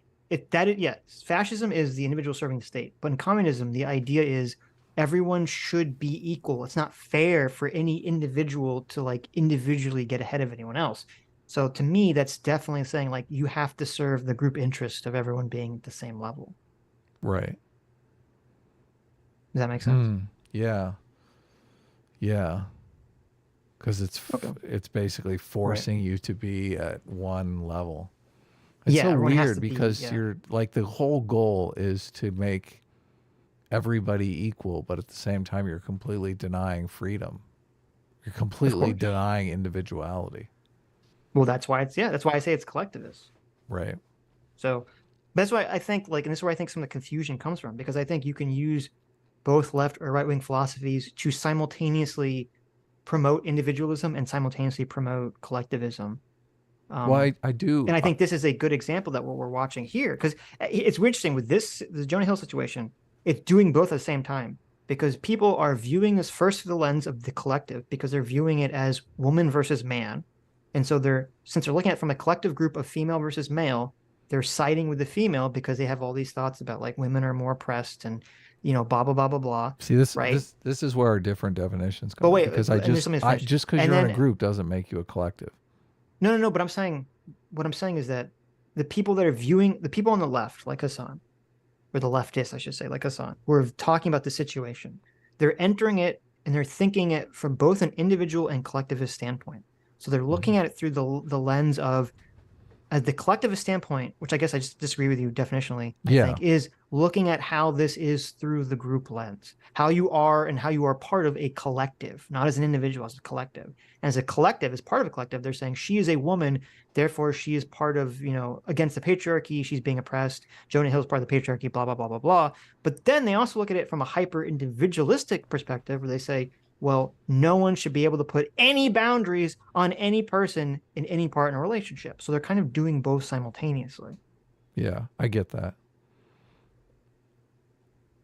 Sometimes, like, I'm too old to be on the internet. Well, I think sometimes some things like this, it depends the level on abuse, where I'm just like, oh, is it... We need more information. Yeah, that's what I'm like, do we really No, need you don't. millions of people weighing in on... Not you. You don't need more information. You've how can you say that? Have you not listened to yourself? Well, of course not. But like, come on, like you've already come to such insanely strong conclusions with virtually zero context as to this. How can you possibly say you need more info? You don't. You clearly don't. It is insane that like when it comes, see, this is kind of like when the people, when science is on their side, they become the most scientific, logical people. But then when it's on their side, that all goes out the window.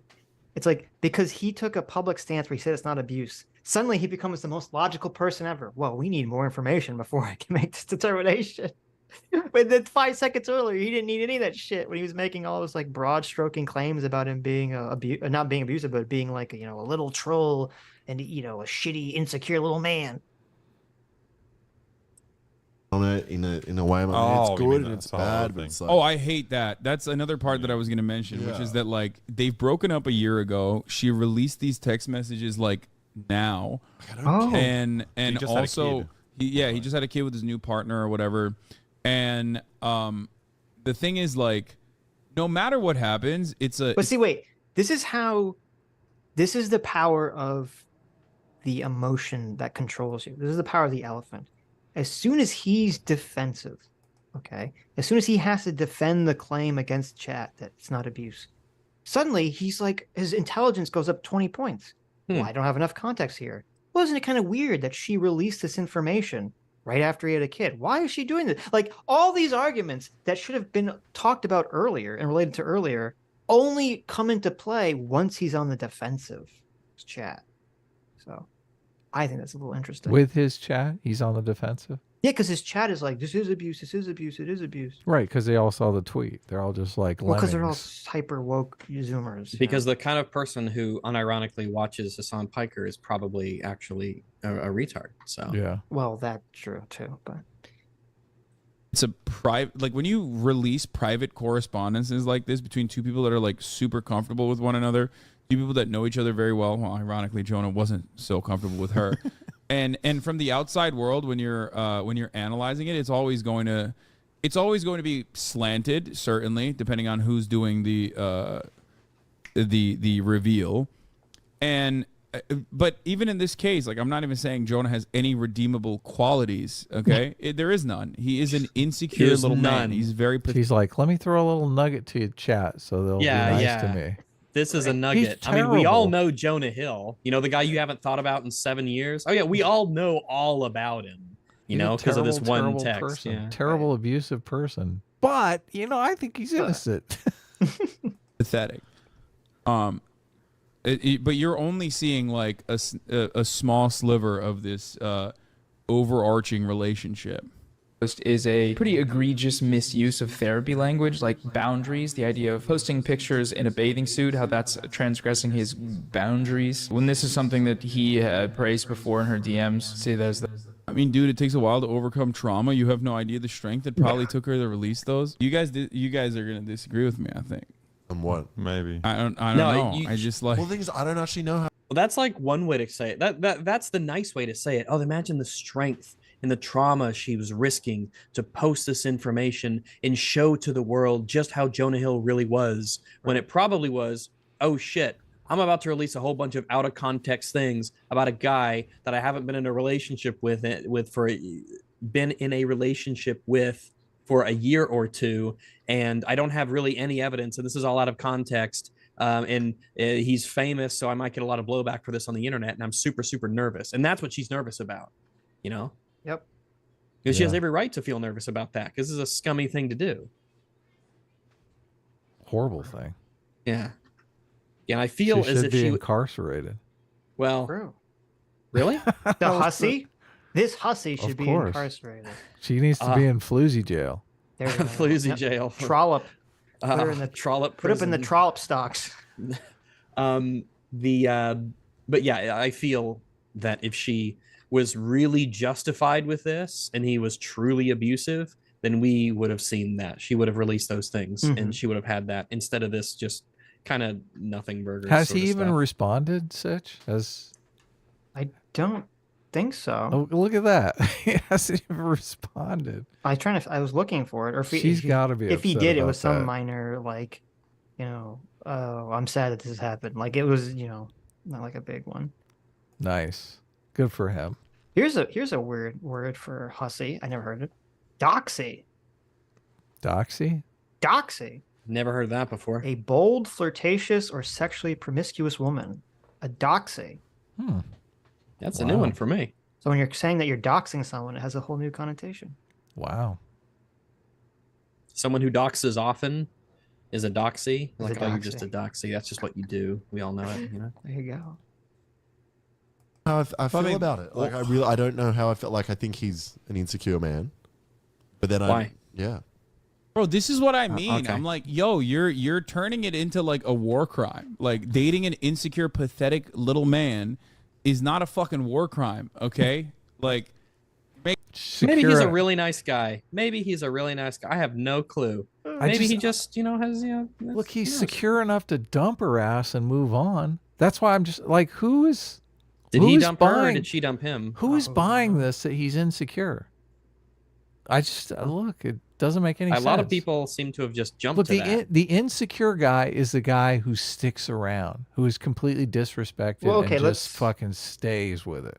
That's the insecure guy. Let's steel man the position, okay? You could be... That implies that I'm not steel manning him. There's an element of this that we're not addressing.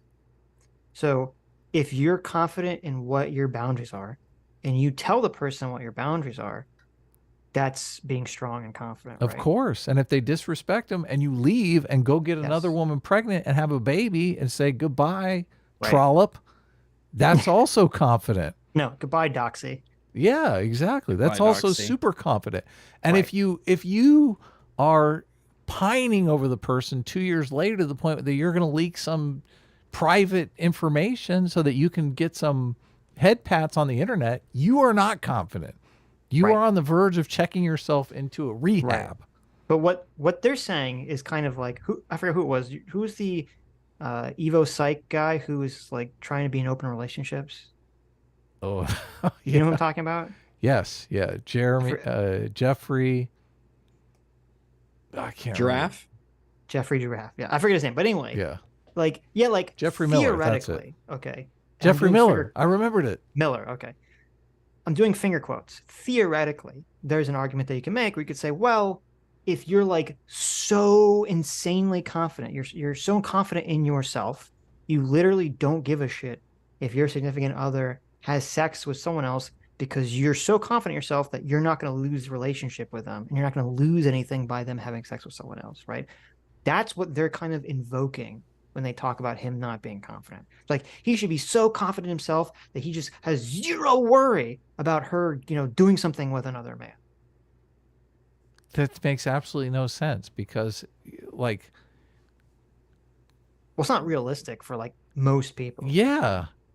Yeah, having your sexuality be exclusive with your partner seems to be, as we've noticed throughout a lot of history, and just that how usually we interact with it. It's kind of a big deal, and it means that's what you're looking it's for.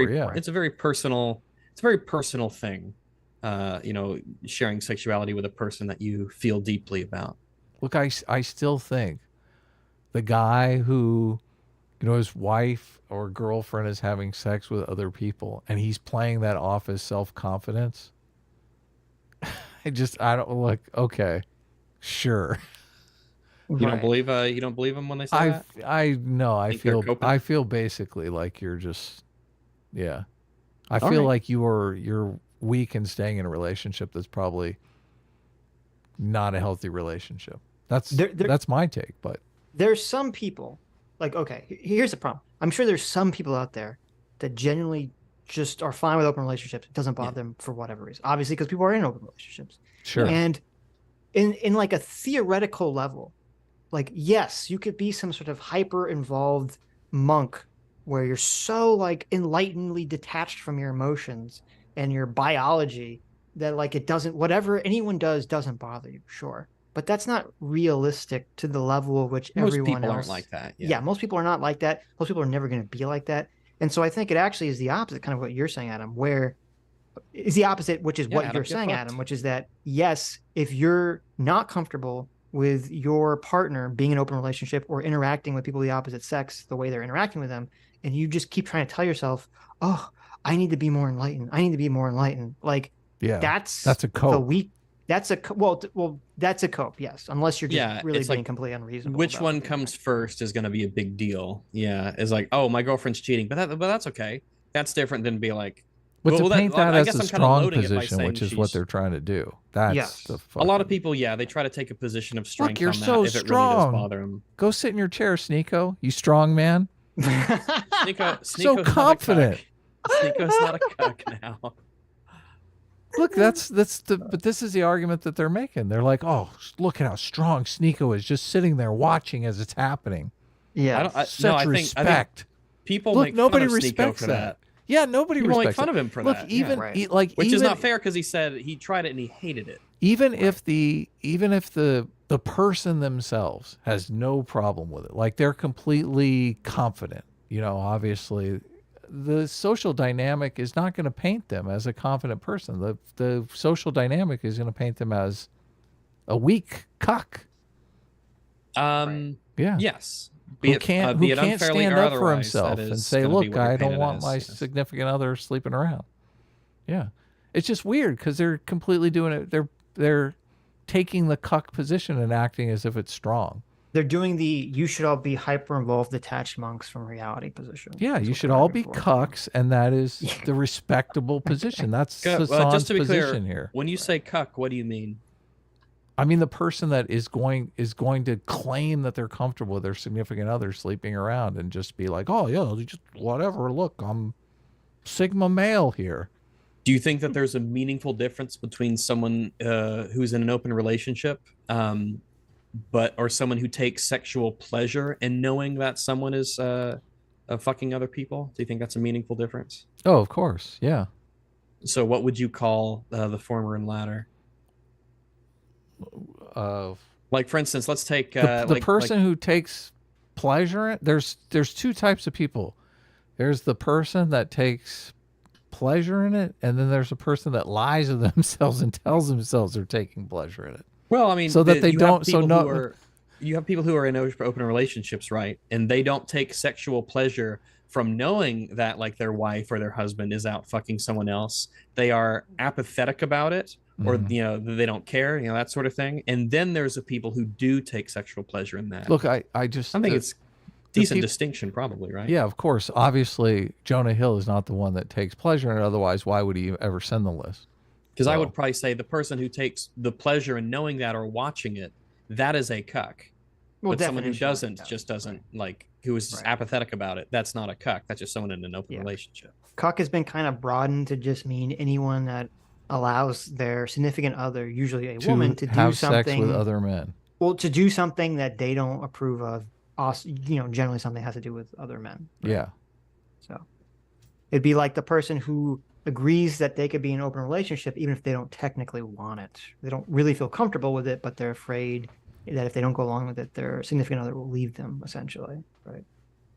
Yeah, it would be interesting to see how many of these guys who claim that they're into it I mean, I guess there is guys that are into it, but sure, but I don't know what the numbers are. so they're not important to the discussion that we're having. Yeah. Nate the Farmer for $20. Thank you, Nate. Says, this is more than abuse. This is slavery. I recall certain plantation owners placing certain boundaries on certain people. True. They should bring that up. That's true.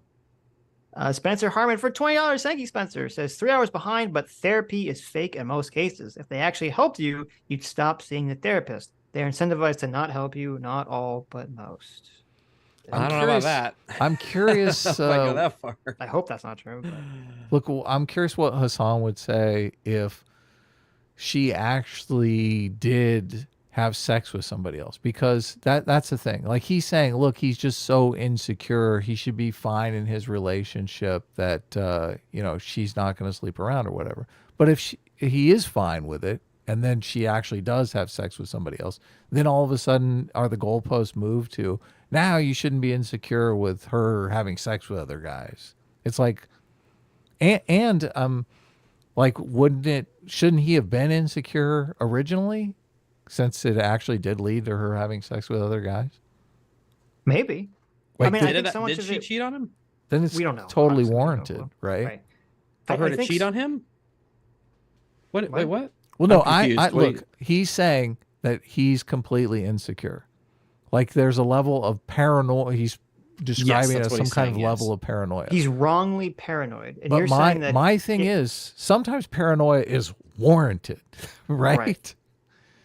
Well, if the situation panned out that the paranoia was warranted, then all of a sudden it'd be like, oh yeah, you should have felt insecure. Look, she's fucking everyone. Well, that's not necessarily. It's why you felt that way in the first place, because you can think the right thing for irrational reasons, and then after the fact, it can reveal, oh, you were right. You know, they actually were coming to get you. But the reason you thought that was because you thought that that your but I'm talking about her thinking it for rational reasons. Like, she keeps seeing her flirt with a bunch of guys that she's giving surf lessons to. That's not irrational. That's totally rational. It's possible that she was behaving in a way that had him legitimately worried. Yeah, and thus that's the reason why he's sending him these text messages. Well, that's the issue, is that they're all assuming, judging from these limited information text messages, they're all assuming that Jonah is acting based on some sort of irrational insecurity that he's projecting onto her, when we don't know if that's the case. We don't know if because that's unfair to it's unfair to just seen color her him behave like that. in some way in which he says, "Oh, I've literally seen you behave in this way, and that's why I have these thoughts and feelings." Yeah, that could very possibly be the case. We have no idea. Right. Val Van Gogh for $20 said, "Oh, look at the kitty." Val Van Gogh for $20 says, "Leftist collectivism is deracinated collectivism that you as an individual get to choose and discard whenever you please. It's simply an individualistic experience to be had.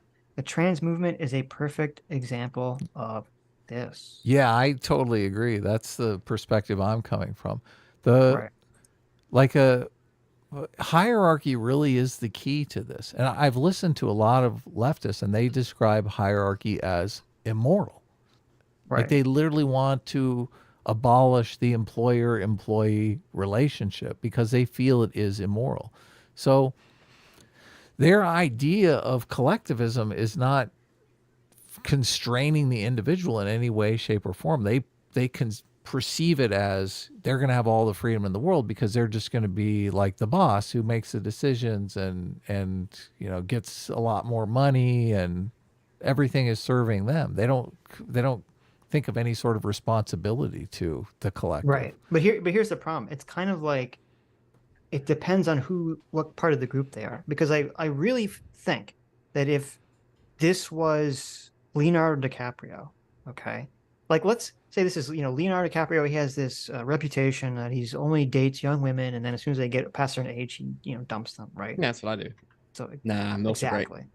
So he has kind of like this misogynistic kind of reputation, whether it's true or not.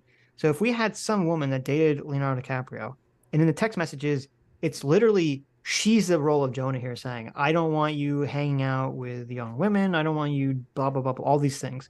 All these same people that are shitting all over Jonah Hill, I honestly think they'd all be defending this woman and calling Leonardo DiCaprio some horrible misogynist. I mean, of course. Hasan, our man of the hour here. I mean, look at him and his behavior, the things he said, and the kind of lifestyle he leads, and the things he does and doesn't do. You would expect them to be all up in arms about it, but they will defend him to the death. He's an icon. He needs to be protected. He needs to be kept pure in their eyes and outwardly, at least. For some reason, Dr. Diddler's chat is in the top chat, but I don't see it in the little window, so I'm going to read it right now. Oh, okay.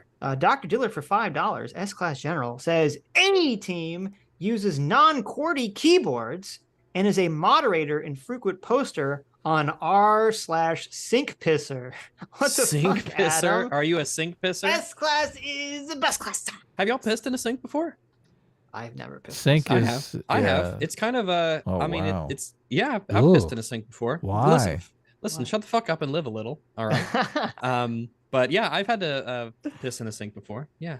Okay. Well, you my had toilet, to, or you like? Yes, my toilet wasn't working. So well, I mean, if you have to, right? That's... Yeah, and it wasn't like a big deal because it's just like a sink. I mean, it's basically a high toilet in a way. I mean, but yeah, not in all elements. Yeah, but for the purpose of pissing, it is indistinguishable from a toilet except for its altitude. I mean, but yeah, you just whip it out, you just clap it right down. Was that just a regular chat, Sitch? You were. It was, but I don't see it in the normal chat box. Huh. I don't know why. You just trying to throw shade at me? I mean, yes, I'm just trying to throw shade. Jeez. Is it true? Do you use a non-QWERTY keyboard? Is that true? Do you? What does that mean? What do you mean? What does that mean? QWERTY. Look at the top row of letters on the left. QWERTY, QWERTY. Yeah, the organization. QWERTY is the standard English format for no, keyboards. I have that. Yeah, it says QWERTY. Okay. Yeah. Yeah, pretty much all of them are. There are other arrangements of letters. I've heard that there is. I used to know. I don't know if it's like Dvorak or something like that. But there's some other. Dvorak, yeah. Is it? Okay, yeah. I've heard that is an arrangement of letters that will allow you to type even faster. However, I already type accurately and very quickly. I think the last thing I need to do is get my text out even faster without me thinking about it. And plus, I don't want to go through the trouble of learning an entire new keyboard. QWERTY works really well. You could only use when you're at home because no one else uses this. Yes, yeah, it wouldn't translate to other people, and yeah, it's just a weird, pretty hipster thing to do. But hey, if it works for you, but I'm really good at the QWERTY keyboard. I'm very good at typing, so I'll just stick with what I know really well, and it works great for me. Where apparently there's a keyboard called the Colmac, which is exactly the same as the QWERTY, except the P and the E are switched. The P and the E? I don't know. That seems weird. I don't know why. Why? Yeah, because E is the most common letter in the English alphabet, so you'd want to have that. Because then would you have to hold your?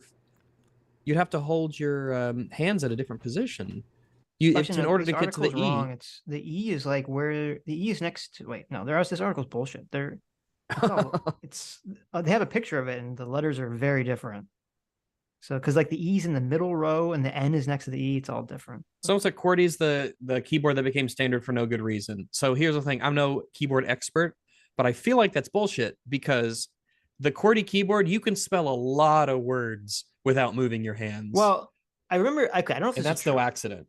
I don't know if this is true. I saw a video about this a long time ago. They claim that the reason the QWERTY keyboard is arranged the way it is not just for the efficiency of it, but actually because of the mechanics of the typewriter, that if you had certain keys next to each other in some way and you pushed them too quickly, it would make more likely to jam. So they intentionally slowed down and spread things out.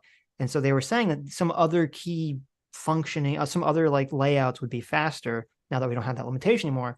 But it doesn't matter because everyone's just used to using QWERTYs anyway. So yeah, I did. My grandparents had an old timey typewriter, and yeah, it has, for those who don't know, you physically press down on they're not even buttons so much as they are levers. They're levers, yeah. You press down on the lever, and when you press down on the little the thing that has the letter, the top, essentially the key, so to speak, the other side internally goes up, and it hits the thing. So it's like a little bar. There's a tiny little latch down at the bottom essentially, and if you press two keys at the same time, they're competing for that single spot. That's why the paper moves, because all of those levers will hit the same spot. And so yeah, if you type too fast, you'd get a fuck up. God, two levers. Keyboard. I mean, using a typewriter, like you fuck up and you have to like put the white out, and oh my God. But I mean, it taught you to be a good typewriter, I suppose. It's the worst thing ever. It would suck. But I guess if it's all you've got, it's better than writing by hand, and you get good at it. So is it though? At that point, I'm like, no. I think once you get good at it, it is better than writing by hand for a lot of things, especially official documentation that needs to be legible. Because a lot of people look, good handwriting is not as common as you think. That's true. A lot, especially when cursive was very prominent back in the day. Cursive, guys, I'm gonna be honest, I'm not like in love with cursive. I know how to write it. I got taught it in school. A lot of people's cursive sucks balls, and it's really difficult to read. I've had to trawl through. I'm not gonna make it sound like a negative, but I've got like family members, and they save old family letters and things from back in the day, and it's all written in cursive back then, and you have to be like, you have to squint and look at it and really take your time to just read out what the fuck what they're saying. Well, I'll ask this question in the chat, and then we'll go back to the video. It's been on a pretty big side quest. I'm curious to our younger audience members. Do you still even learn? Do they even teach you cursive anymore, or is that like pointless? I hear some do and some don't. I've got some nephews who do, and I have some like some who don't. So I think it just depends on where. There's literally depends no on the reason. school district, probably. There's no reason to even teach people cursive anymore. Yeah, I feel like every hour that you spend teaching them how to write in cursive, you could be teaching them how to type properly. Yeah. I think communication is a woefully undertaught skill in schools. Right. So yeah. Making it seem like he like chopped her fucking arm off or some shit. But it kind of makes sense. I don't know the amount of girls I've spoken to who have been like abused by like complete losers, like people like this. Yeah, this is like a famous actor. I don't think. Okay, first of all, I don't think it's a cool guy that's doing abuse. There's no situation where it's like I'm a really cool guy. No, I'm saying like the power imbalance here is so wild. Like it's so much bigger. This is it really much of a power imbalance? If like he's got money, but he's Jonah Hill, you know. Like, do you? I mean, I don't know, maybe, but I don't feel like this is a big power imbalance sort of discussion. Well, it's kind of weird because on one hand, you're like, okay, Jonah Hill, famous celebrity. He's a multimillionaire, right? But number one, he's not like personally super hot. Number two, not only not super hot, but he's like well known for playing losers and nerds in movies. Kind of. Yeah, right? Yeah. He's no Pierce Brosnan. He's no Michael Fassbender sort of character, you know. He is. Right. He's no Robert Downey Jr. I wonder why that's the first name that came to my head. Yeah, I don't know. Oh no, it's because I saw him in a movie yesterday. But yeah, Jonah Hill, he looks decently attractive. You know, he's all right. You know, you wouldn't have any problem with that for the most part. You know, the fact that he has improved like this shows a great deal. I think of that's a very admirable thing. Sure. He's quite wealthy, I would imagine. Well, also when we talk about power imbalances, a lot of it is hyper individual because there could be, I mean, theoretically, I don't know if it's true, but like theoretically, Brad Pitt, if you met him in real life, could be super passive, right? So even though he's fucking Brad Pitt, super attractive, super wealthy, he can be in a relationship with some like 10 woman who totally walks all over him just because his personality is not very aggressive. Yeah, he could be absolutely, he could be like that. That's very true. So maybe he's just super passive. He's just really, really fucking chill. Yeah, exactly. But that's why it's stupid to be like the power imbalance in this relationship. It's like you don't know what the power is in the relationship at all. Yeah, we have no idea unless they know something or a lot of stuff that we have no clue about, which it seems like they're watching the video we've already seen. Well, and also the fact that Jonah Hill's famous could actually add extra stress to it because okay, like say like I know where you're going. You have a girlfriend and she's pretty hot and people like try to flirt. Well, my girlfriend would be very hot, but continue. I would hope so. Yeah. And other people flirt with her and you're like, okay, like don't do that. It bothers you. But the difference between like, okay, this is the thing that bothers me. And if she's flirting with other men, or rather other men are flirting with her, if someone takes a picture of it, it's going to get plastered on every website in all the newspapers, and everyone in the world's gonna be calling me a fucking cuck now. So like it adds a whole nother level of stress to the relationship. Yeah, your reputation and how you are perceived is very important to you, and I can potentially destroy that. Yes, right. Him being a yeah, 100%. Like I except can understand there's always additional externalities I think that make it more that's a big word, Hasan. Look at you go. When you have more information on the matter, that's when you can have a better assessment. Yeah. Rather than like this stuff is, I think like it's I'm more inclined to believe that this is abusive. Okay, like I'm certainly more on the side of like he most likely is. He most likely is abusive. Based on what we've seen, it is more likely than not that he is abusive. He just said this wasn't abuse and that we don't have enough information, and now he's been beaten down by, I guess, the chat and the other two people behind him. He's like, well, you know, if I had to guess, it probably is. It probably is abuse, you know, because we can clearly see that this is probably most likely abuse. Because come on, right? Jesus Christ. Imagine like being like a defendant in a room of law, right? A courthouse, and this guy's in the jury. And you're like, man, I'm fucked. I mean, you know, more likely than not, you know, abusive. More likely than is probably Guilty. murdered him, Your Honor. Honestly, yes. I kind of want to go home. Right. Whatever. Hasan Abi, the type that watches his girlfriend getting fucked while in the closet, he's so open-minded. Ah! Got him. Awesome. 13-month subscriber. But that's okay to be a cuck, right? Between me... Well, you know what? It's interesting. He gets offended by this, but you're right. Why is that a bad thing? Yeah, he should be strong. Why is he so insecure that a little chat can get him under his skin? Ooh, why is this a bad thing? I thought it was a paragon of security.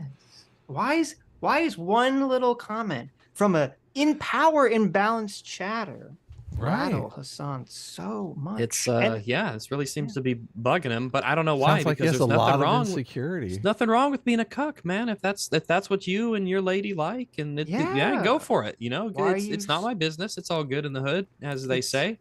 It's insecure to not want to think it's okay to sit in the closet masturbating when your girlfriend gets railed by another dude. Yeah, Hasan, why are you bothered by that? Yeah, at the end of the day, you know, she's still cooking you breakfast, so whatever. What's the problem, Hasan?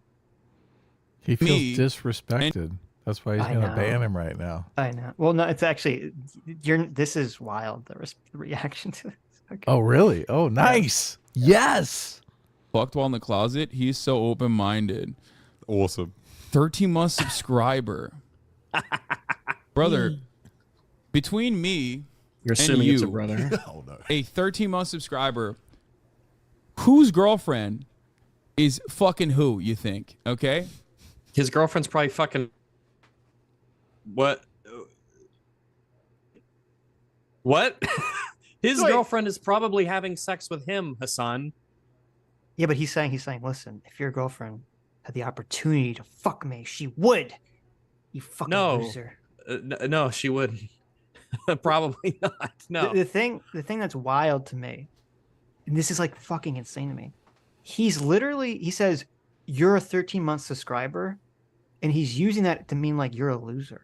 He just insulted every person. Like, listen, he just insulted every person that subscribes to him. Yeah. And saying like it's a mark of being a loser if you subscribe to Hasan for 13 Which first months. off, incredibly based and true. But Hasan is actually really stupid. He's a really dumb guy. Yes.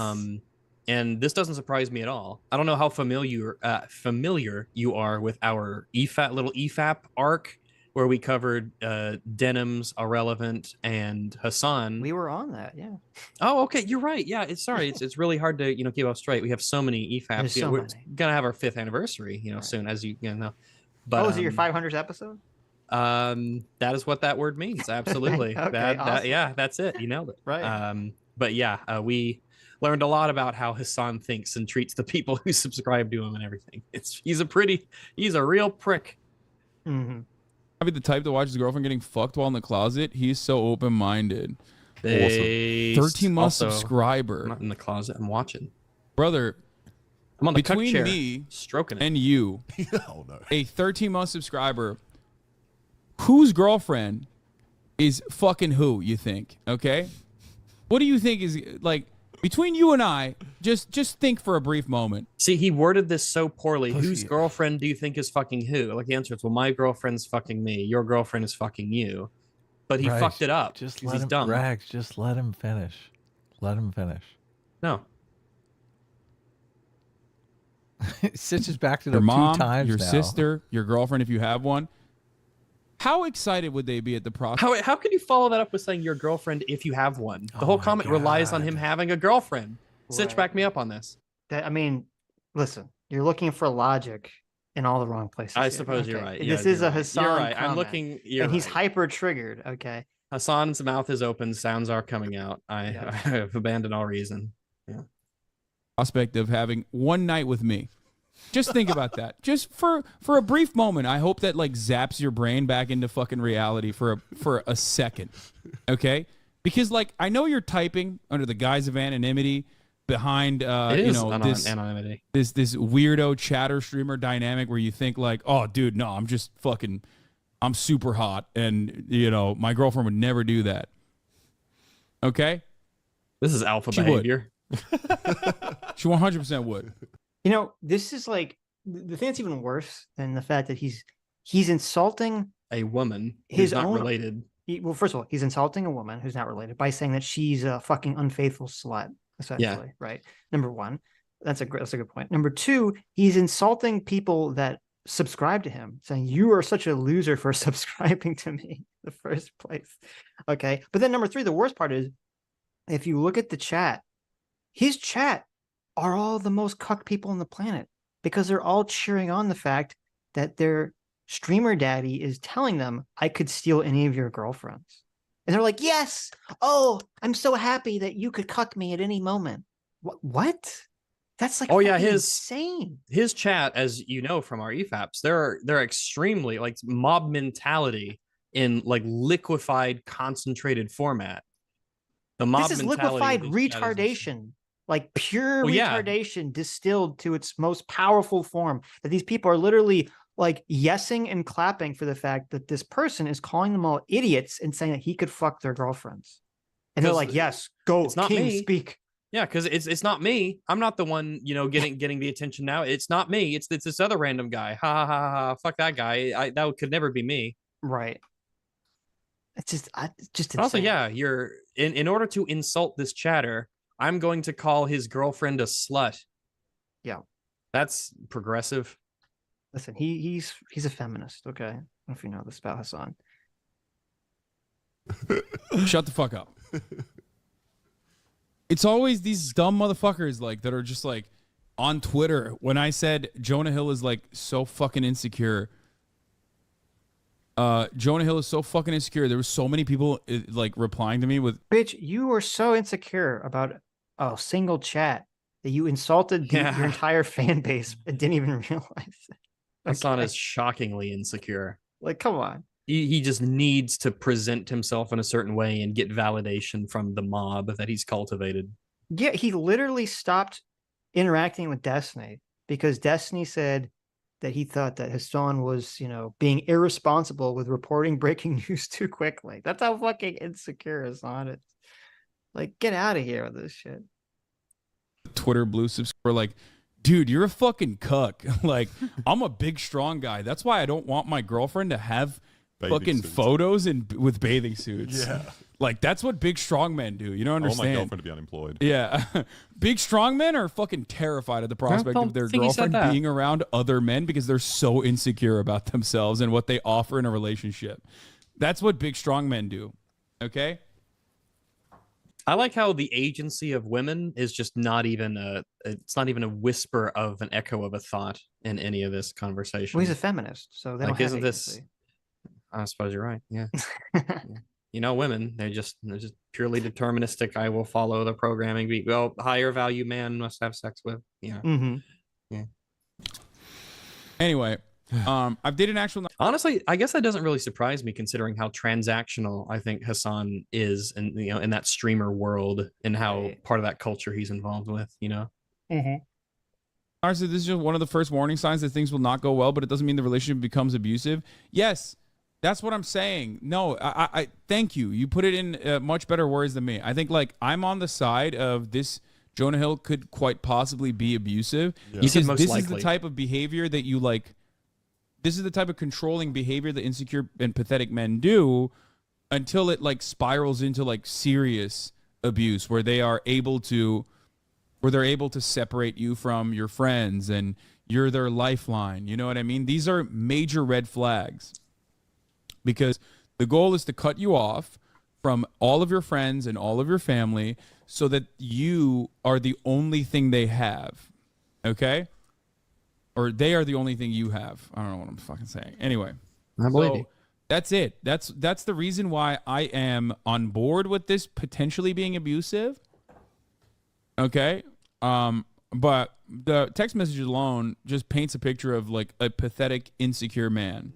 Emoji saying, "Wow, nice photo." She wrote in the caption, "Yep, kind of like unbelievable that a man who sent me shit like this would then be upset I didn't read his mind and take down pictures of that once I was in a relationship with him." It's just very possessive, manipulative So what was that behavior. photo? Obviously, She it was goes in just line with a lot of surfing. manosphere She wasn't stuff where the surfing with guys her will asshole, sort of like, seem to be sprayed or something, exaggerating like- and using hyperbole. That's what you but she think. could have been. When you're in a relationship, all of a sudden that does become. You see all the details. Yeah, all of a like, sudden in things between the change. lines. Things change very differently. When they say that it's cheating for a woman to have Instagram, you know, for a woman to post pictures of herself while not wearing a ghillie suit. And the thing is, it's really not hyperbolic because that's the mentality of a lot of people. That by showing yourself on the internet, inevitably a bunch of men are going to DM you and then you're going to cheat because you don't trust the person. Somebody who could best explain the boundaries thing is this guy from TikTok called TherapystJeff. I know TherapystJeff. He's the TherapystJeff. And let's hear what he has to say about this. Jonah Hill was using therapy speak to control his girlfriend Sarah, his now ex-girlfriend, and it's important that we go over this misuse of therapy language, which is kind of... It's interesting rewatching this TherapystJeff clip after watching, you know, the second one, that 2 minutes of just absolute insanity. Yep. So well, there's another one I didn't even show you where I joy. don't know what the date was because it's on YouTube, so I think it's older, where he had a whole video that was like, you know, 4 reasons why it's okay to end a relationship. And at the end of it, he's like, any reason you can, it's totally legitimate for you to end a relationship for any reason. And I'm like, oh, how the fuck can he then criticize Jonah Hill here? I suppose so, but I don't, I mean, it's very obvious that he's not a person who's consistent on really anything. He just says things and he doesn't think about it. I don't know. Well, yeah. a thing these days, and how can be This is why I super hate therapists. problematic. Yeah, They all fucking abuse you. This is They're why all manipulating. This is why science. What the? Where did this come from? What the fuck is up with this therapists are bad thing? This is like Vosh when he was saying, "Oh yeah, nurses, they're psychopaths," and I'm like, "What the fuck? Where's this coming from?" Well, it's funny because even the context, like Noah brings up this therapist who he agrees with, and then they just say, "Oh, therapists are all evil." It's like, wait, what was the connecting tissue there? Well, you know, therapists, they do suck really bad. Like, you know, they're abusive. I'm like, Jesus Christ, like what? Where did this come from? I feel like there's a meeting that I missed. I don't know. It's a good question. Scientology was right about their anti-therapy. That's psychology. No, yeah. I mean, he is doing that. That's psychiatry. He said Scientology. No, Scientology, they don't like psychiatrists in psychiatry. Oh, right. Not therapy. Right. Or maybe I'm wrong, and I'm just probably don't like any of it. If I were to guess. I would assume they are pretty fucking. It is a crazy cult, so you never know. Yeah, like the whole like, wow, you're gaslighting me, and you're gatekeeping and setting these these are my boundaries. Who put all these words into the lexicon? Right? I don't know, some asshole. Bunch of woke lefties. Okay.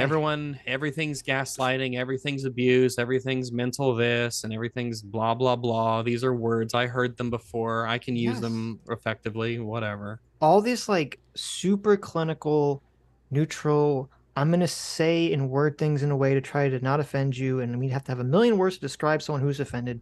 This was all put into the lexicon by woke lefties. And now they're whining about it being weaponized against a woman. Like, okay.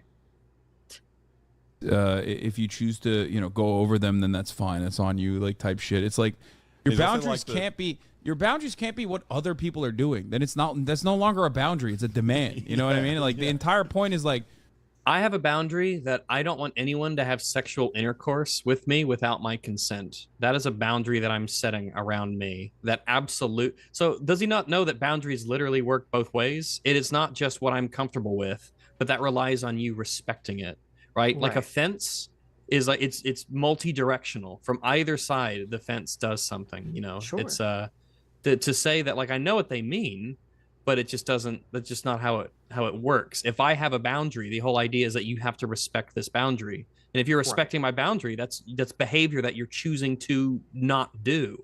Well, right? It's really an completely idiotic point for kind of what you're saying, because, like, you know, when you have a country has a boundary, it has to be respected by both countries. Otherwise, it's not a boundary, right? So a boundary affects more than one person. What they're trying to, like, the way that they're conceptualizing this is they're saying, okay, a boundary should be only something that directly affects you. So if you say, oh, I don't want someone to rape me, right? Like, you're saying, okay, I don't want them to affect me.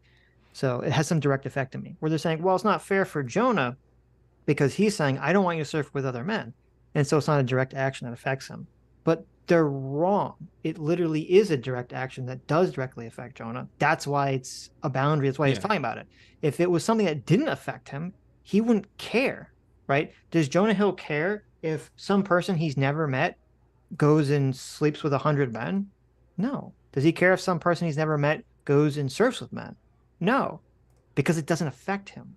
But what his girlfriend does affect him, obviously. Yep. So the whole conceptualization of, like, boundaries are only for things that affect you directly is insane, because all these things affect them directly. It's the behavior of the person I'm in a relationship with, you know? Yes, of course it's going to affect you. It absolutely does. And the conversation shouldn't be whether or not he can have boundaries or whether this even is a boundary. That completely misses the most important point, which is Jonah Hill justified establishing this as a barrier? Is this a reasonable barrier to have? Right. But you know that they don't have a good argument because they have to rely on this, like, idiotic, he's using the word boundary wrong. Yes, it's like just the word. Yeah, it's like is it really just a collection of symbols here that we're getting all, you know, worked up about? We gotta delve a little bit deeper. We're scratching the surface on, like, tier 1 engagement. Let's try a little bit harder. This is what you do for a living. You could try harder. Yes. Your own personal boundaries. But it's also that, like, sentence of being reasonable. He's like, if this is what makes you happy, then I'm completely fine with that. Yeah, it's just it's like, I understand. I understand. Yeah, it's incredibly fucking. It is manipulative. It's super manipulative. I don't know how it's, like, it could be in a context manipulative, but not necessarily. So you can't reasonably or responsibly call this manipulative without knowing the context. Of course. Like, they're setting up that, like, asking anyone in a relationship to do anything is manipulative. I was like, no, it depends on what you're asking, why you're asking, what the situation is. But, you know. Keelan Naryenaswamy for $20. Thank you, Keelan. Oh, wow. Says, I saw the Barbie movie with my friends, and while they were impressed, I was not, due to EFAP raising my standards. It was a shame since there was an inkling of a good story there, but of course it had to be sullied by trashy feminism.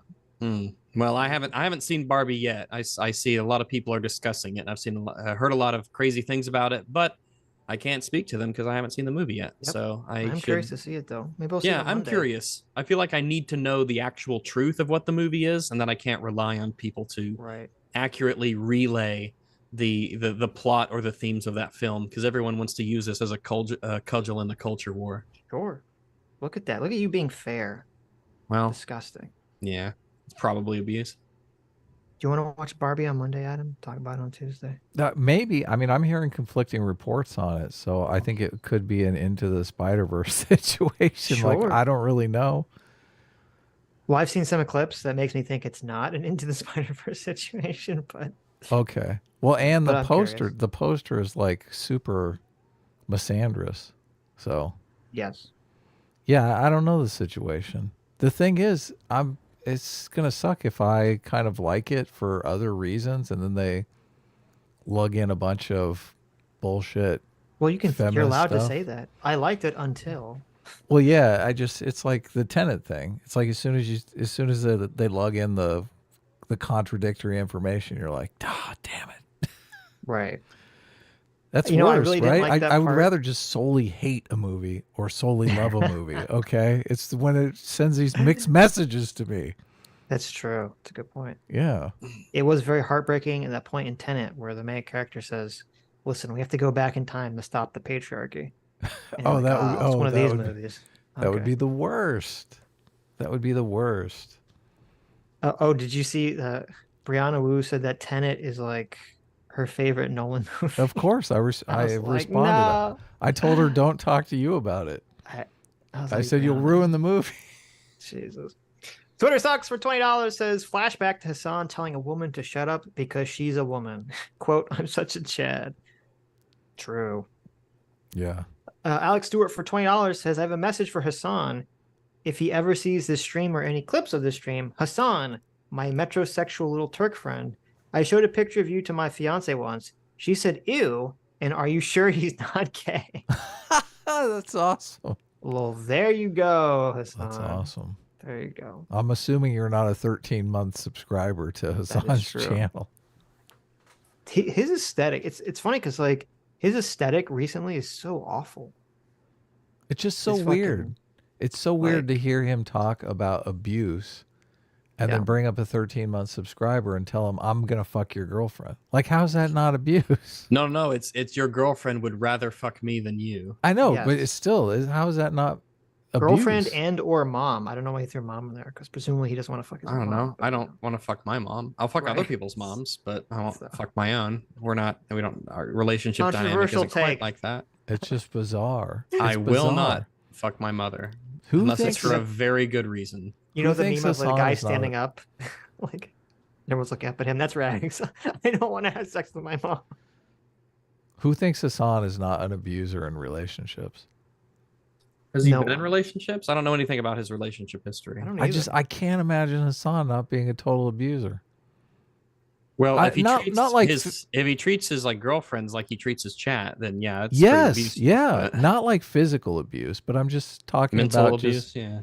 where the whole relationship is all about Hasan. It's not really a relationship of equals. It's really just you do what I say, otherwise. Mm-hmm. I mean, I don't get from any of the Jonah Hill stuff. I don't get he was trying to lord over her vibe. I feel like the boundaries he was setting were very reasonable for a relationship. Mm-hmm. Yeah. Okay. I think the fact that Hasan is not open with who he's dating shows that he is a whore, a Jezebel, a husband. I That'd be just my don't. guess. Yeah, I don't know anything about Hasan's relationships, but I guess there's someone out there for everyone. And Hasan is rich and he is handsome, so I guess he doesn't have anything going on between the ears. But maybe some women find that attractive. He's a wench. But he is a terrible person, actually. In all reality, we joke, but Hasan is actually a really terrible person. He probably is. Here at the Sitch and Adam show, we joke, but we want it to be really known. We joke. We want to distinguish between We the want it to be jokes known. and the for realsies. Hasan is actually a bad person. Do you think he will pretend that he's interested in a relationship with a girl to have sex with her and then leave her? Oh yeah, 100%. Listen, I I'm think going he to would do that. base on the fact that he's basing his opinions about Jonah Hill based on nothing, that I'm going to base my opinions on nothing and say yes. Okay, Yeah, so how is that not 10 times more manipulation than anything Jonah Hill has done? Yeah, Hasan, answer for these crimes I've imagined in my head. Well, wouldn't that be more manipulation? Like Of a lot course it of guys do that. A lot of guys say, "Oh yeah, I think I'm falling in love with you," right? And just because they want to have sex with you.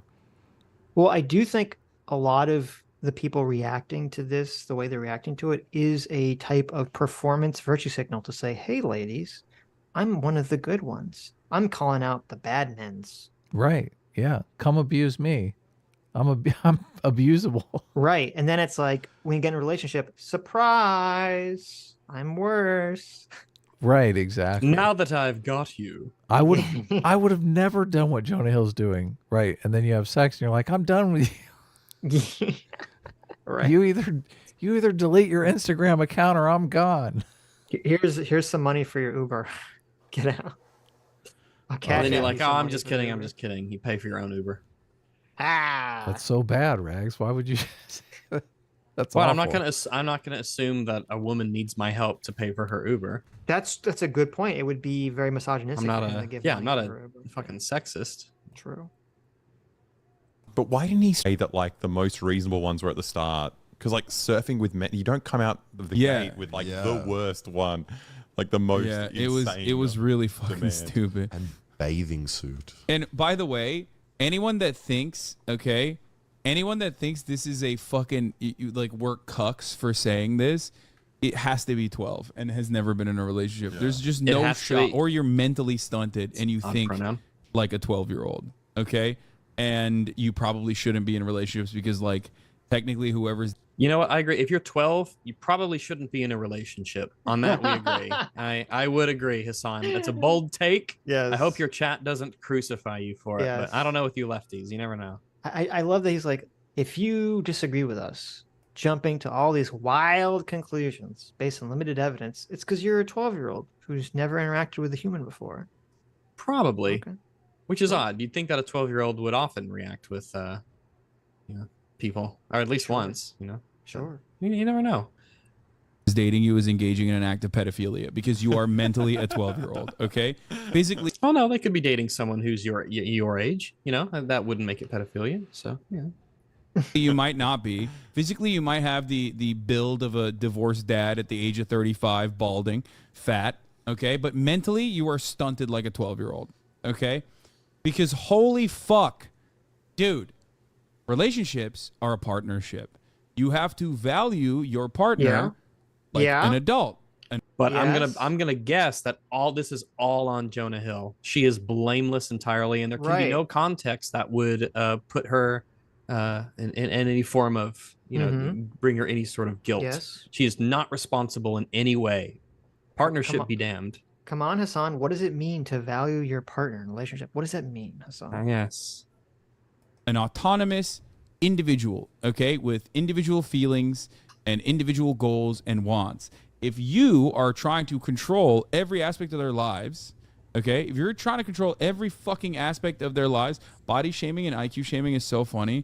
Yeah, it is. It is funny. That's why I did it. Shut the fuck up. You've been following since 2019. This is the first time you got mad at this. Like, I've been doing this for a bit. I love these little but seriously, why are you body shaming and IQ shaming? Like what's going on? Like this is against the rules for you.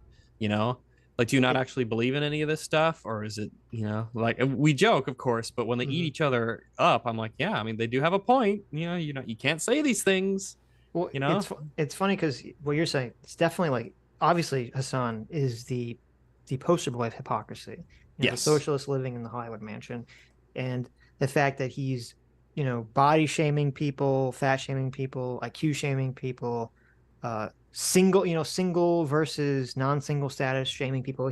Hasan has no shame to shame anyone for anything that he has, essentially, because he's a bad person intrinsically.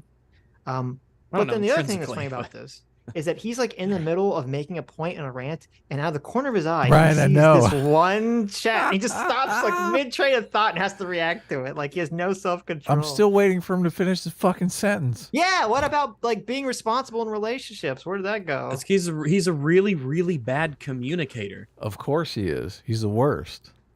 Yeah. Like he clunks his way through these insults and these explanations. He's just like flopping around like a boneless chicken. Yeah. That's an image. Very long time. Yeah. Okay. Shut up, dumbass. Yeah. IQ shaming, he said. Oh my Lord. He's right. Why is it okay to is he shame not someone finish? For an immutable characteristic like their IQ? That's a really foul thing to do. Yeah. Why is it okay to IQ shame someone? Why is it okay to body shame someone? But it's not okay to shame them for being poor. But because being poor is something that you do have the ability to change that far more than your IQ. Do you? Yeah. Well, I guess maybe he thinks that that's a not mutable according to characteristic. Therapist Jeff. I mean, I'm not. Right. It's weird to me. I don't understand the rules, Hasan. There are no rules. Bro, you don't get it. She's probably naked underneath that swimsuit. Yeah, exactly. Think about that. Yeah, you're right, dude. Fuck. Anyway. So he never finishes the point. It also tailored in favor of the. No, he never goes back. We never find out what it means to be in a relationship. I think maybe he thinks the point was made. That was the most substantive thing he was talking about. I know. Finally, that's just nope. It's gone. Oh, so bad.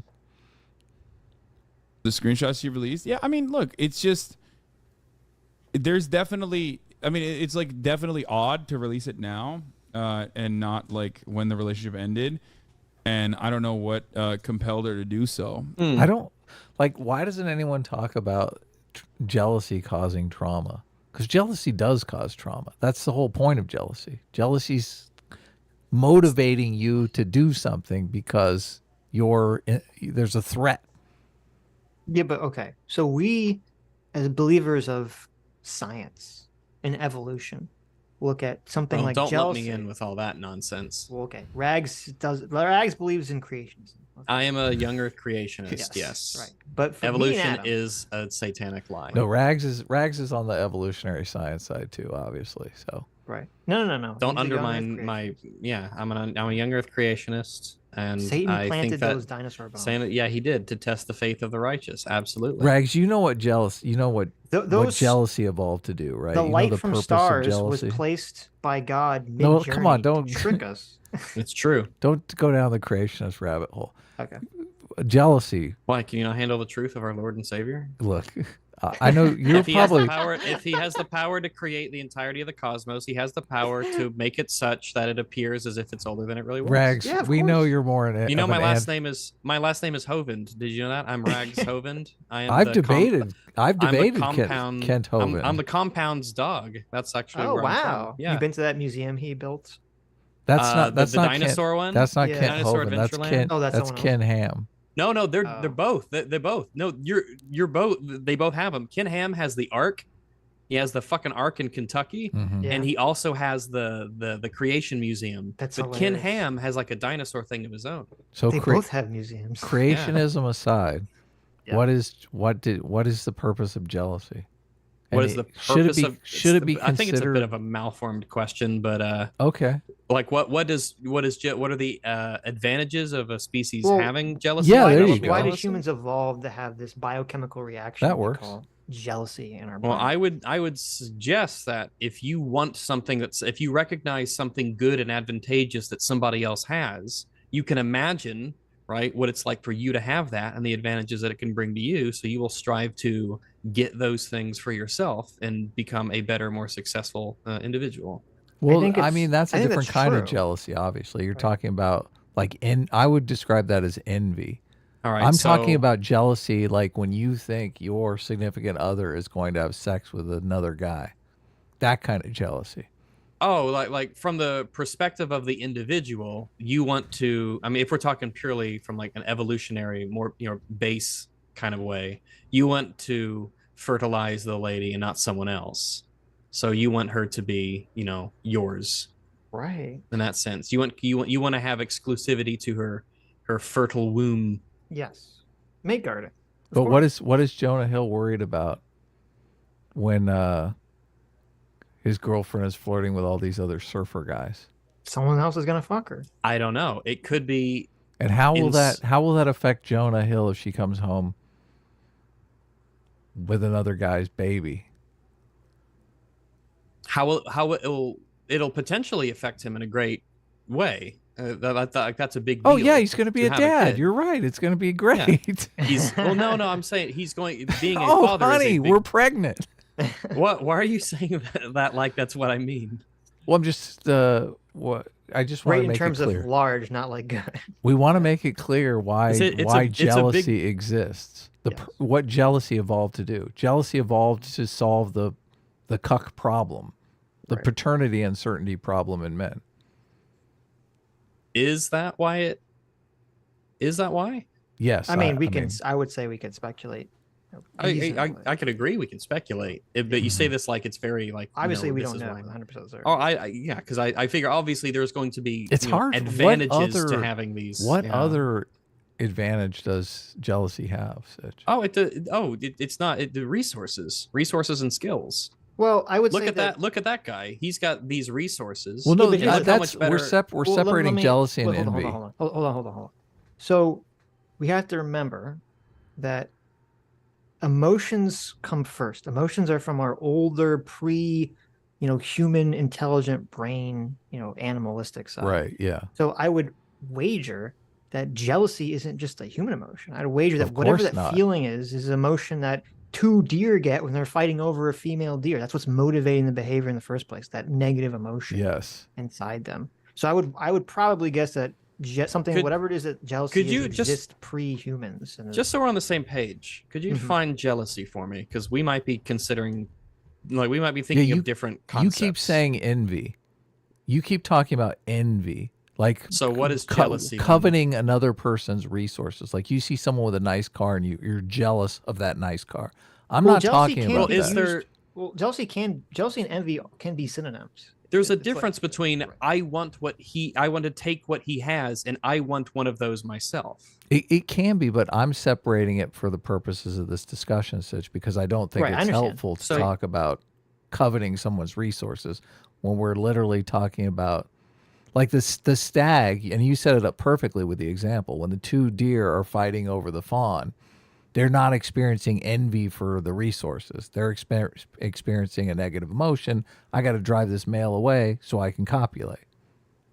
Sure, but you could say that the doe is the resource, right? That's what I'm saying. Like, but it's completely different because you're not going to. There's no paternity problem with a Ferrari. Okay, it's not. It's the same thing. But it manifests differently. And I wouldn't be, this is all speculation, I wouldn't be surprised if whatever the biochemical evolved response it is that I would guess started with mate guarding, because at the end of the day, survival and reproduction is sort of the thing that drives animals more than anything else, right? I wouldn't be surprised if it started through mate guarding and sexual reproduction guarding, and then that could very easily be tacked on to resource guarding. So it would be very similar emotion. Or, tendency, right? Sure, you can conceptualize reproductive resources as resources. Well, that's theoretically, if you're looking at it from a purely evolutionary perspective, that's the only reason you want physical resources, is to make sure that A, you don't die, and then B, to secure, yours and your lineage, essentially. Right? Yeah, no. So they're inherently tied together. But I mean, to me, I would define jealousy as like, I guess like a feeling of resentment towards another person for something that they have. See, or that you're afraid that they'll take from you. I would define that as envy. Right, but then you're saying specifically to me, the way you're defining it is just jealousy is just specifically envy towards mate guarding. If you go to a party, like if they're both at a party and like you were saying, his girl is flirting with all of these other guys. Right. The negative emotion I think Jonah Hill is experiencing is not like a resource acquisition feeling. I think it's a separate feeling from that guy's got a nice car and I wish I had that car. Okay, but I think I understand. So you're saying like envy is someone has a thing and you're jealous that they have the thing. Right. You're envious that they have a thing. Where you're saying jealousy is more like you have a thing and you're worried someone else is going to take it from you. Well, no, I think I'm talking specifically about someone else having sex with your significant other, which is not about taking her away. It's about solving the paternity problem. They are taking something away from you in the sense that you. No, they aren't. She could stay with you for the next 20 years. Well, no, they're taking away the child. They are taking away the opportunity. They are taking away something that you could have had because she's only going to make one baby at a time from one guy, right? Yeah. Okay. If we were a species where our biology worked differently and multiple men could give a woman multiple pregnancies and they wouldn't compete with each other, we might feel differently. I mean, sure. David Buss has studied this, Sitch, and gone into the different experiences of jealousy that men have and women have. So sure. Yeah. But no, but I obviously, but I agree. Like if if multiple men could, have sex with one woman and she produced multiple babies, like our feelings of jealousy probably completely different, different. Yeah, they might be. Yeah, I wouldn't be surprised. And I think, and the reason I guess that kind of brought all this up in the first place is that I think part of this is because when Hasan and all these other people who are, very often more on the leftist side of things politically, I think they don't view jealousy as having any sort of biological root. They think this is just all social conditioning, and men are just socially conditioned by the patriarchy to want to control women and to have these feelings in the first place.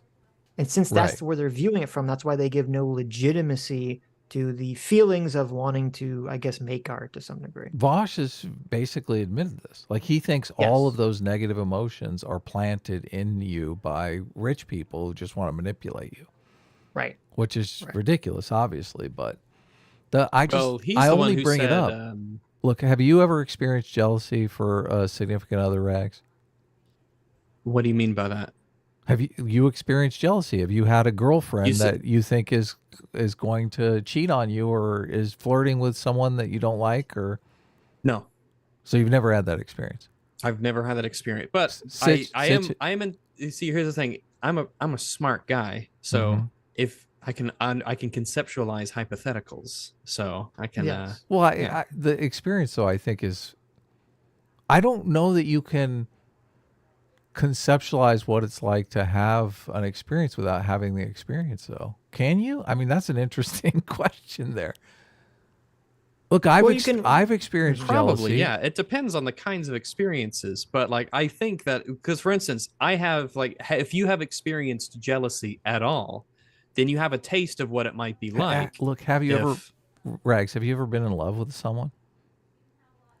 Not romantic love, no. Okay, so it's much different when you're in love with someone and you're experiencing jealousy, I think. Like, I don't know that love is a weird thing because I don't know that you really can experience jealousy as much as you do when you're in love because you just have such a more tangible investment. Sitch, I'm assuming you've experienced this kind of jealousy, right? Because it's Jewish? That's kind of fucked up to say. That is kind of fucked up. That's really fucked up thing to say, Adam. I've been jealous about people taking my gold, but that's true. Look, come on. Sitch, have you been in love with someone or I don't think I've ever been in love with someone. Really? I've had long-term relationships. I've liked people. Oh, wow. Well, yeah, like I've been in relationships, but like that's kind of like what that's what you're to discover, right? Like, I had are we in really, love? That's a I had big a really part of it bad sometimes. relationship. I had a really bad relationship that wasn't a relationship. That kind of fucked with my head, and I'm worried that it damaged my ability to feel love. But that aside, look, that's something I can totally relate to because I've been in those relationships too, obviously. Sure, but I don't know if I've ever felt jealousy. I've never been in a situation where I've been worried that like the person I'm going out with is gonna like cheat on me or whatever. Now, I do think I can like understand that feeling because I have felt jealousy not towards a person but towards like someone's gonna try to take my shit, right? And obviously, like towards a person is that times like 100, right? It's a more significant version of that, I would assume. It's not even for me. It's not even close. It's not like it's like a million. Like I'm worried someone's going to break into my car and steal my stuff. It's not anywhere close to the jealousy you feel in a relationship. I feel like it's a completely separate part of my brain, separate emotions, separate. I'm sure there's been like a time where I've been out with someone and I felt like I felt like little twinges of like, that's weird, right? But I've never, so I guess I felt like little twinges of jealousy. I've never felt like full-blown jealousy. Okay. If that makes sense. Because I mean, I know I've been like dating girls who like, I'm there and there's a guy I know who's into her. And I'm like, okay, how am I going to handle this situation? Am I going to like be like, just point it out and make the situation hyper awkward, right? Mm-hmm. Or am I going to put my arm around them and be like, fuck you? Like, there's like all these like little ways to interact with these situations. So I guess I'm feeling it because I'm just tell like them straight up. You're like, take your eyes off my woman, asshole. Yeah, but okay, step away, bitch. Wait, okay, depending on who you're with, if you say that, they could be completely embarrassed and infuriated that you just did that. Of course. Look, obviously, I'm so that's joking. what I was saying. Obviously, I'm kidding. Right. Yes, that's not a good move. Sure, because it depends on what are they flirting, or is it just that you know that they're into them because you know, maybe your girlfriend told you that they knew that this guy was into them, or maybe it's their ex or something, right? So all these, so I obviously have felt the twinges of jealousy because I've had these thought processes and like, okay, how do I interact with a social situation? Yes, totally. But I've never felt like full blown, you know, I've never felt full blown jealousy, right? Full blown AIDS jealousy. Well, I feel like that feeling is really, I mean, it's an evolutionary advantage to get that feeling into. It's mate guarding. It's exactly what it is. Yeah. Sure. Same emotion that the silverback gorilla gets when the young males come near his harem, right? It's got to be the same emotion. I would assume. Yeah. It is. Yeah. But this is how we got on this entire tangent. That's a negative emotion. That's not something, oh, I can't wait to feel jealous today. This is, you know, it's not like bliss or joy, right? It's a negative emotion. And if you are telling your significant other, like I feel like Jonah Hill is telling his significant other, hey, when you do this kind of thing, it gives me this negative emotion called jealousy that I don't really have a lot of control over. So maybe you could help me out and not create those negative emotions for me. It completely recontextualizes this whole thing as she is the one causing the negative harm and manipulating and stuff. It's also fair, though, to make sure that he introspects a little on why do I feel this way? Because it might be that he's just totally being way too sensitive and he is being too guarded. And that's something that they need to discuss and work on. Right. Instead of, you posting. Yeah. Or he can just leave the relationship, which he did. Or that he could do that. But I would hope that that's not just like I hope that's after trying a bunch of other things. Right? Look, this is because it's very possible that is the correct move to make that's best for the both of them. But that shouldn't be the default response to we have an issue. This is the point. Look, this is the point that I'm making. And I think you do have some flexibility with managing your emotions, but I don't think it's infinite. So if her behavior is going to cause these negative emotions, there's two ways for him to deal with it. He can suck it up and have the negative emotions and stay with her. She can curb her behavior and make the negative emotions away, or he can try to do, you know, the stoicism thing. I'm not going to have these negative emotions anymore. All right, but I don't. Just to be clear, that's three things. But okay, I just if the stoicism thing is not really a possibility for him because it's just he can't do it. I don't think necessarily. I think that you can also. There's a meaningful exploration of why you feel the things that you feel that you can come to terms with, and that's not something that should be. Well, that's what we're discarded as a possibility. This is what we're talking about here. The mate guarding thing is why he is feeling that. Maybe. Because remember, we don't know yet why he feels this way. Hasan is just saying, boom, it's insecurity. But I don't know. Like, I legitimately don't know why he feels this way. Because I don't think every person will feel these things for the same reasons. Okay. So if Jonah came out and say, well, it's because this, or because I feel this way or whatnot, or maybe it's because she is horrifically irresponsible and I'm doing this for her own good, and he means that like literally, and that might be the case. I think jealousy is the obvious answer here. Like if I would bet $1 million that it was jealousy, obviously. So. No, okay, right. That's saying it's any your money to gamble, I suppose. Saying any like what else could it be other than jealousy? Huh? What else could it be other than jealousy? Yeah. Well, I mean, who else could have created the universe? Obviously, there's God. Okay, well, let me answer the question you posed. And then answer the question. What else could it be other than jealousy? I gave an example, right? He could be legitimately looking out for her because she has a pattern of irresponsible behavior when it comes to how she interacts with other people, and he's doing this for her own good. Okay. To save her from like getting a kidney taken or something? No, to save her from, it could be, I guess that could be, maybe it's a possibility, I suppose. But I was going along the lines of maybe she's setting herself up for mental anguish. Maybe she has very bad taste in people and she gets involved in irresponsible people, which is suggested by the idea that he didn't want her to hang out with certain kinds of girlfriends. But there's also like maybe, you know, he has a justifiable level of looking out for himself in that, hey, you know, we're in a relationship. You do have a bit of a responsibility to me and my emotions and how I feel. So, you know, I think you should kind of, you know, watch some of the things that you're doing, you know, just letting you know. And so, how they express that to each other is obviously, you know, between them. And I don't know how they did that.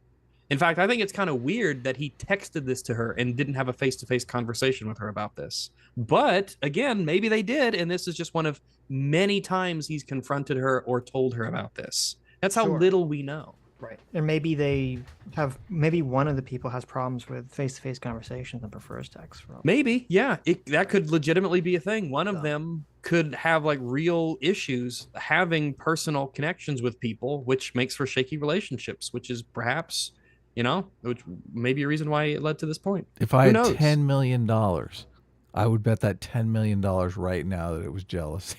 I mean, just it seems so obvious that it's jealousy. Okay, we don't need to. Doesn't need maybe, to maybe, but I don't know. Look, he's trying to protect her like she's his little sister or something. Just like for me, the math doesn't work out. Are you jealous of your little sister? Well, no, not to that extent. Well, but you're making it sound like he's trying to protect her from some dangerous thing that could happen to her, like a little you said, sister. Give me an example of what else it could be. And yeah, I gave you an example of what else it could be. That is the example that I think it is. Okay. Theoretically, you could say, listen, he's not jealous. He just thinks that these actions are bad for her and unhealthy for her. And she's going to go do drugs with a bunch of people. Right. Obviously, I don't think that. I'm just saying you could. I don't think that either, but it's a possibility. Good. Okay, good. But anyway, I want to say two things. Number one, I don't know if there's some confusion or I don't know if I misspoke. I believe emotionally that obviously getting cheated on or cheating on someone is more emotionally damaging to people than like having something stolen from you. Okay. It seemed like good. Good. It seemed like there was some confusion. I don't know if I worded it incorrectly, but that's what I meant. Okay. I don't know if there was some confusion. And why is it? Look, from an evolutionary perspective. It doesn't matter. It doesn't matter why. Okay. Number two, to answer your original question, and we can move on from this fucking side quest. Regarding someone creating their boundaries. Okay. I agree that, like, yes, I think this is motivated by jealousy and all this stuff. However, I do think that it's completely contextually dependent because I do think it's pretty, like, in my opinion, it's pretty inappropriate where if you start dating with someone, you're like, listen, based on literally nothing but my own feelings of jealousy, I don't think you should be able to interact with someone of the opposite sex. To me, that's pretty fucked up in our modern society. And that would be, in my mind, you know, levels of insecurity and jealousy that are not warranted, and you should work on yourself. Depends on the woman.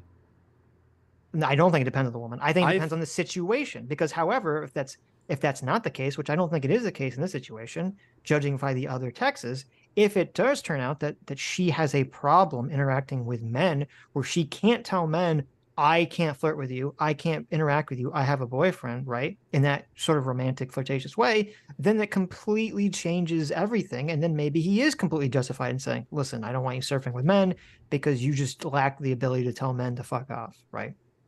So, anyways. Okay. Twitter sucks. Our surrogate godfather for $20 says leftists coming full circle to acknowledge chastity, monogamy, and abstinence is hilarious. Quote, well, if women can't have an abortion, then men can't get crazy amounts of unrestricted sex. Yes, that's the point. You get it now. There you go. PC for $50. Thank you so much, PC, for the $50 and the 10 gifted subs. Thank you, PC. Says, nice. Can't watch live, but wanted to stop by and simp for my favorite Sitch and Adam. I wasn't sure what the guy next to me on my flight was watching. It took me 5 minutes to realize it was Ring of Power. Oh no, not Rings of Power. I considered asking if he liked it, but he was asleep. The best way to watch that show. That's true. Rings of Power put me to sleep many times. So the best way. Awesome. Rings of Power is too engagingly bad to put me to sleep. That is true. There's a lot wrong. Yeah. Like, oh Rings of Power it's classic bad where just like nothing works. The characters are bad and the plot is terrible. It's engaging to like pick it apart because so much is wrong when it's trying to be so much and it thinks itself is so fanciful and lofty. True. I mean, he was in the rear for sure. I'm not defending him in any way, shape, or form. I forgot what the fuck I was saying. I still don't know why she actually released it. IQ shaming, IQ is bullshit. Yeah, I know. We're not getting into that. No one even said IQ. Yeah, the chatter said IQ. You said IQ. My point was the reasoning for why she released it now. Jonah Hill's ex Sarah Brady waited until after his fiance gave birth to accuse him of emotional abuse. Brady says she wanted Olivia Millar to make an informed decision about how to move forward with the actor. After giving birth? Yeah, why would you You do that before. Because then you could stop her birth. Yeah, where are they? Yeah. What state are they in? She Are they in didn't- one of the ones where abortion is legal? She's pro-birth. That's why. That's why she's like, I don't want you to get an abortion with Jonah Hill. That kind of signals. That's a bit narcissistic. Yeah. Also, they're wearing the same. Oh yeah, that thing that we were just talking. That's just true. That thing that we were fucking around talking about. That's what actually happened. That's true. It's funny that they go, huh? That's pretty weird for her to wait till right after he has a child to drop this shit. And then they go, okay, let's move on. Like, it's like, wait a minute. Yeah, but he is a That's piece of shit for all super these things. fucked up. Yeah. Yeah, it's like, that's super fucked up. That should definitely play into the credibility of what her positions are and to what's happening in the story. Or at the very least, you would be willing, you should after that be like, okay, maybe I'm going to grant Jonah Hill some more charity here. Because this person's obviously doing something that's pretty fucked up. They look identical. What the Yeah, they are the fuck? same. He's Yeah, like, they're this is weird, this is a bro. respectable way to dress. No more She's bikinis, just weird. suits like me. Okay, she's kind of weird, dude. I don't know. What is his tattoo on his chest? Is that Howl's Moving Castle? Like the one anime that you've watched. It is. Is it Howl's Moving Castle? I'm just saying. It looks like a pirate ship, man. It'd be great if he had like a tattoo of a surfboard on him. Just like, I love Born to Surf. Yeah, if only there was some way with our computers to zoom into an image so that we could make it appear larger to investigate. But, oh well.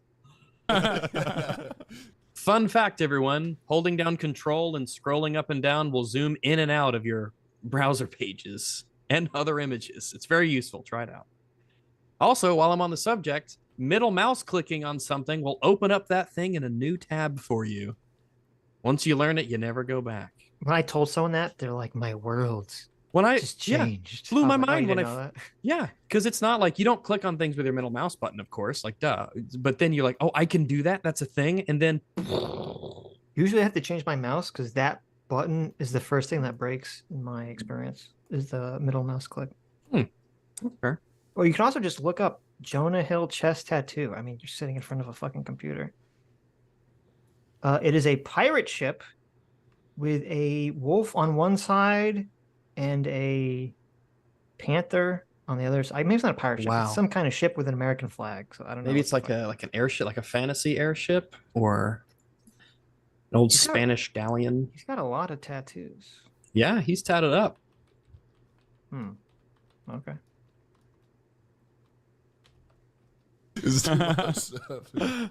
Yeah. You said you have to wear the same thing as me always, no bathing suit bottoms. Yeah, she's like, why can't you wear stuff like this on your Instagram? Respectable clothes. You know, That's things like that the I joke wear. y'all said, but no, I'm saying it.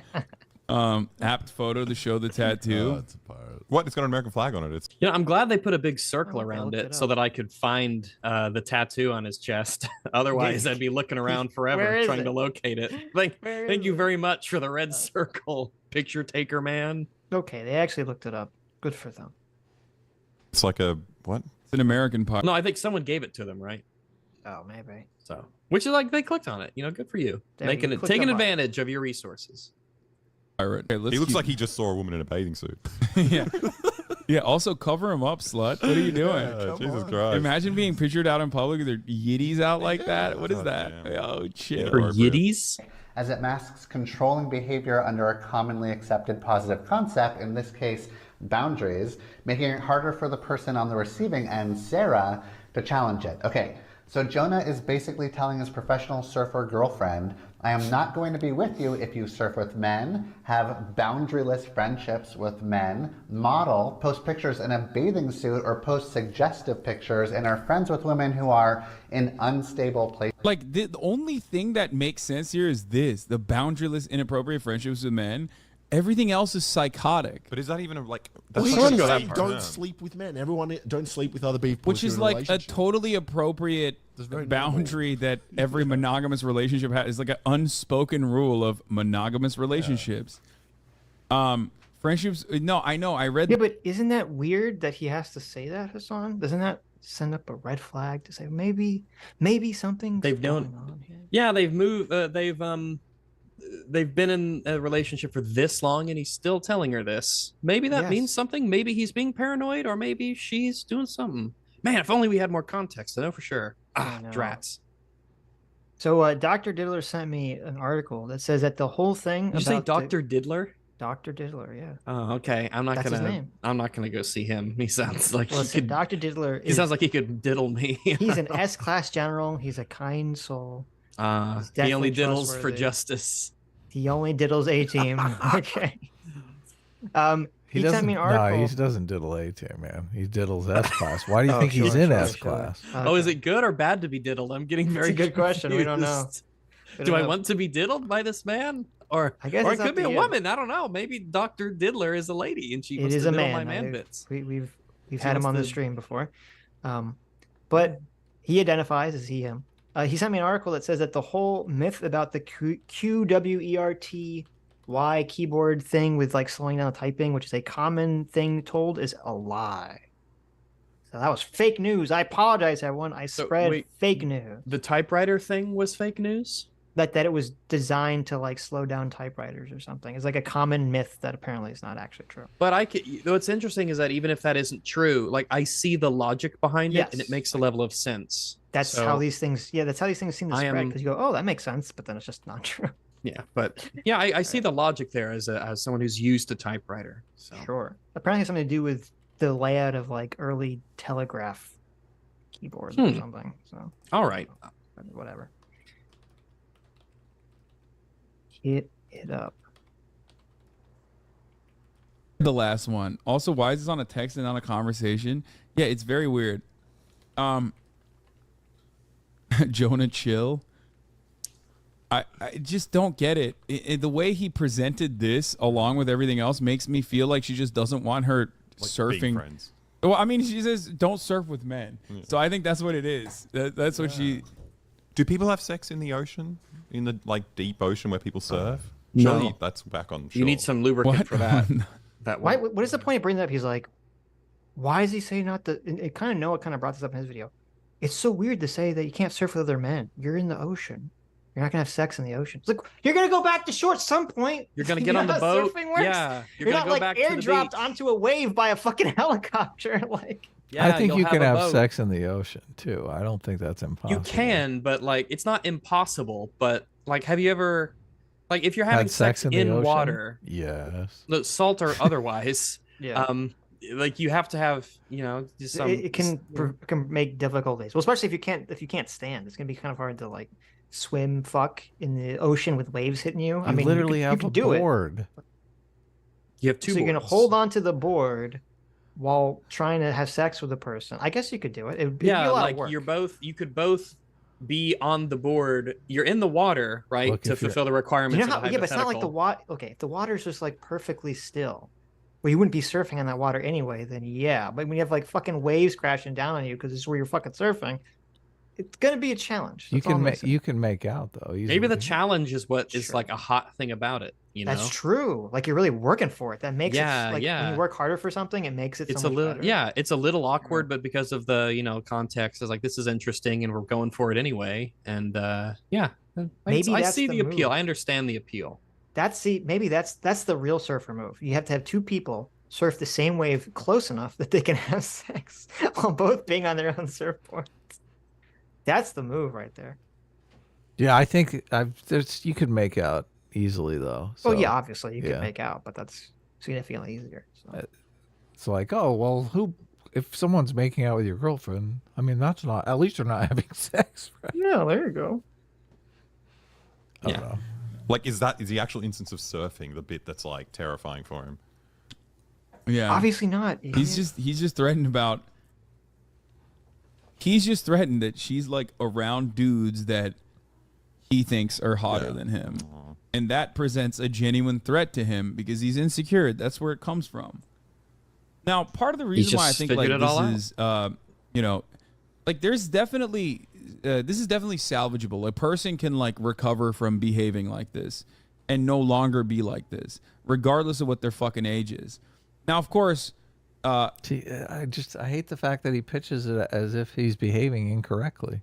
Yeah, but like obviously he's got set up these boundaries, I'm assuming, with the woman that he's with now, and she has no problem with it.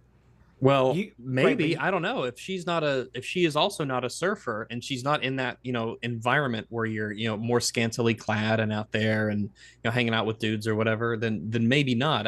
It goes back to the reason why he might, be saying these things, and it could be purely dependent on this Sarah chick and how she behaves. Right. So Hasan is going to save us from bad behavior.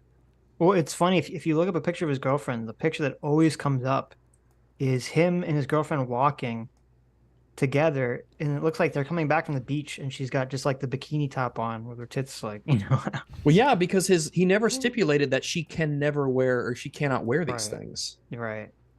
But you acknowledge, Adam, that like, because this is their perspective, okay? They're like, if this is day one of the relationship, that this would be pretty like bizarre, right? Of course. Right. Of course. But that's how they're viewing this. Which is totally bad faith. Well, just, stupid. Yes. Yeah. It doesn't seem like that's going to happen anytime soon, because like it does certainly feel like his therapist is like giving him the go ahead here. Yeah. Or at least everything he's... I want to sit him and say, what part of this made you say that? Yeah, that's what totally about ridiculous. Any of this made you say that? What? How do you even know he's seeing a therapist? What Wait, the you're fuck? gonna have to tell me. Listen, I didn't hear what he said because I was too distracted by the guy behind him who's like twirling his mustache. It's like, this oh video. no! Don't twirl your mustache. That means you're evil. No, like he's like trying to like do something. He's like really like working at it. So I didn't hear anything Hasan said. He's getting from his therapy sessions is basically just new tools to make himself seem reasonable while making unreasonable demands. How do we know he's even seeing a therapist? Well, he made the Netflix documentary about it, so presumably. Oh, he did? Okay, yeah. I don't know. But do they know it? What does Hasan know that? What was the Netflix documentary about? It was all about how he went to therapy. How I learned to abuse women scientifically. Yeah, it's all about how he went to therapy and used the tools of the therapist to basically red pill abuse women like Andrew Tate. So. Yeah, how do I get inside their minds? Give me the real answer now that we've heard the joke answer. No, it was just about him going to therapy and how it helped them. And for what though? What do you mean for? Oh, I don't know. What did he go to therapy for? Was he suicidal? Was he depressed? I don't know. You think I give a shit about Jonah Hill? I just learned that this existed. During this stream. I haven't seen it. Well, I hope he had like a huge ecstasy problem or something cool. Oh no! I hope it was something minor and easily solvable that will not hurt him in his. Listen, I mean, it would be weird. I would assume it's weird if you're like some famous actor, but you're known for being fat and nerdy. Like this gotta be a weird fucking thing, right? Then they see you and you're not fat or nerdy. You're like, oh yeah, that's right. You're an actor. Oh, of course. Yes. I forgot about that. Because imagine if you're the actor that played McLovin. Everywhere you go, no one knows your name. They're gonna say it's McLovin. Yeah, that's for how you'll. That's gonna be depressing. Known, right? It's gotta be like weird. So. But didn't he win an Academy Award for Wolf of Wall Street and stuff? I mean, he's an Academy Award winner. Yeah, but he was still kind of nerdy and fat in Wolf of Wall Street compared to like Leo, right? Like he's always like the weird fat nerdy guy in all these movies. So I don't know. You don't know with actors until you hang out with them, because he could just be insane. It could be wild. He could be wild, or he could be a wallflower. He could be like, I just don't know what to say. Like he literally makes a living saying what other people tell him to say. Right. What does he say on his own? I have no idea. What else? Yeah. So if he's got no game, then he could have an Academy Award, not know how to parlay that into like some relationship. True. The fact that he's a famous person, like if it was a normal guy that sent messages like this to his girlfriend, the girlfriend would probably say, no, fuck you. But it's because he's powerful that she's probably like, oh, maybe I am going to do what he says here. You know, this stuff's pretty. Well, we have no idea. We have no idea why that's the case. It might be that she legitimately cares about him and wants to please him, and maybe she's letting him take advantage of her, or maybe who knows? I have no idea. They're so confident just saying these things with no supporting information. Well, and also what he's saying is really dumb because even if hypothetically we were to agree that this is some level of emotional abuse or manipulation, that shit happens every day in all relationships, not just between famous people and non-famous people. So the idea that like a non-famous person can't emotionally manipulate someone is ridiculous. And did you see the these text messages that just came out from Andrew Tate? No. Yeah, they're crazy. It's like, it's so funny because everyone's talking about like, oh, Jonah Hill's this manipulator, right? With his text messages where he's just setting boundaries and saying, if this doesn't work for you, we're going to leave. And yet, like, the Tates are probably like actual sex traffickers. Oh yeah. Well, it's like these text messages just came out. That's about him. He's on like a group chat with his brother and someone else. And they're basically like plotting how to emotionally manipulate a woman into staying and continuing to do the whatever sex the cam stuff, the cam stuff with them. And he's plotting about he's explicitly talking about how he's lying to her about things he's heard about her in order to manipulate her to do what he wants. Damn. Looks like, oh, this isn't really going to look good for your case. He's a cool dude, guys. He's really cool and ultra red pill and a great, awesome Chad. Yeah. Ugh. I should make a meme where it's like the frog and the scorpion, and you see there's two dead frogs on the shore already. And one of them is cam girls, and one of them is people that spend money on cam girls, and they're both dead frogs. And then you have in the ocean or in the river, you have a frog that's the red pill community, and you have Andrew Tate on its back. And he's like, I'm a trustworthy person. That's awesome. I just think it's so insane that like someone thinks a serial scam artist is someone who's a trustworthy individual. Yeah, it's ridiculous. Pretty common though. Like it's not just like a famous person doing this. Like this is like regular shitty dudes. Okay, look, Hasan's bringing it up. That's good. I think it's here. What is that? It's some metal in his hand. He always has some shit. Jonah had his own fun though. Someone should remind him that he sucked the titty for 13 straight hours in Grandma's Boy. His girlfriend probably wouldn't like that either. What the fuck? That's his job. Yes. That's his job, unlike her surfing. Yeah. That's what he does for work. Yeah, no, he's allowed to suck a titty, M. Hud. What the fuck? Okay. Well, I don't know any of the context around that, so. There's some movie, supposedly. Grandma's Boy is great. You haven't seen that? What year was that? Did that come out? Let me check. Movie, right? Or older. Grandma's Boy is 2006. Hilarious. It's 2006. Yeah, there's a difference between way before they met. In 2006, he sucked a tit for a movie. Like most people do it for free. That's true. Like if he's an actor and he's in a relationship with a girl and she says, I don't want you to suck a boob for 5 minutes for a movie, I think that's a reasonable ask, okay, of your partner. I what think if it's a prosthetic boob? What if it's not like a well, that's different. Oh, that's fine. Like it's prosthetic. Yeah, it's not real. Yeah. Right. But I don't know. What if it's a dildo? Is it a real boob? Well, no dildos are real, so.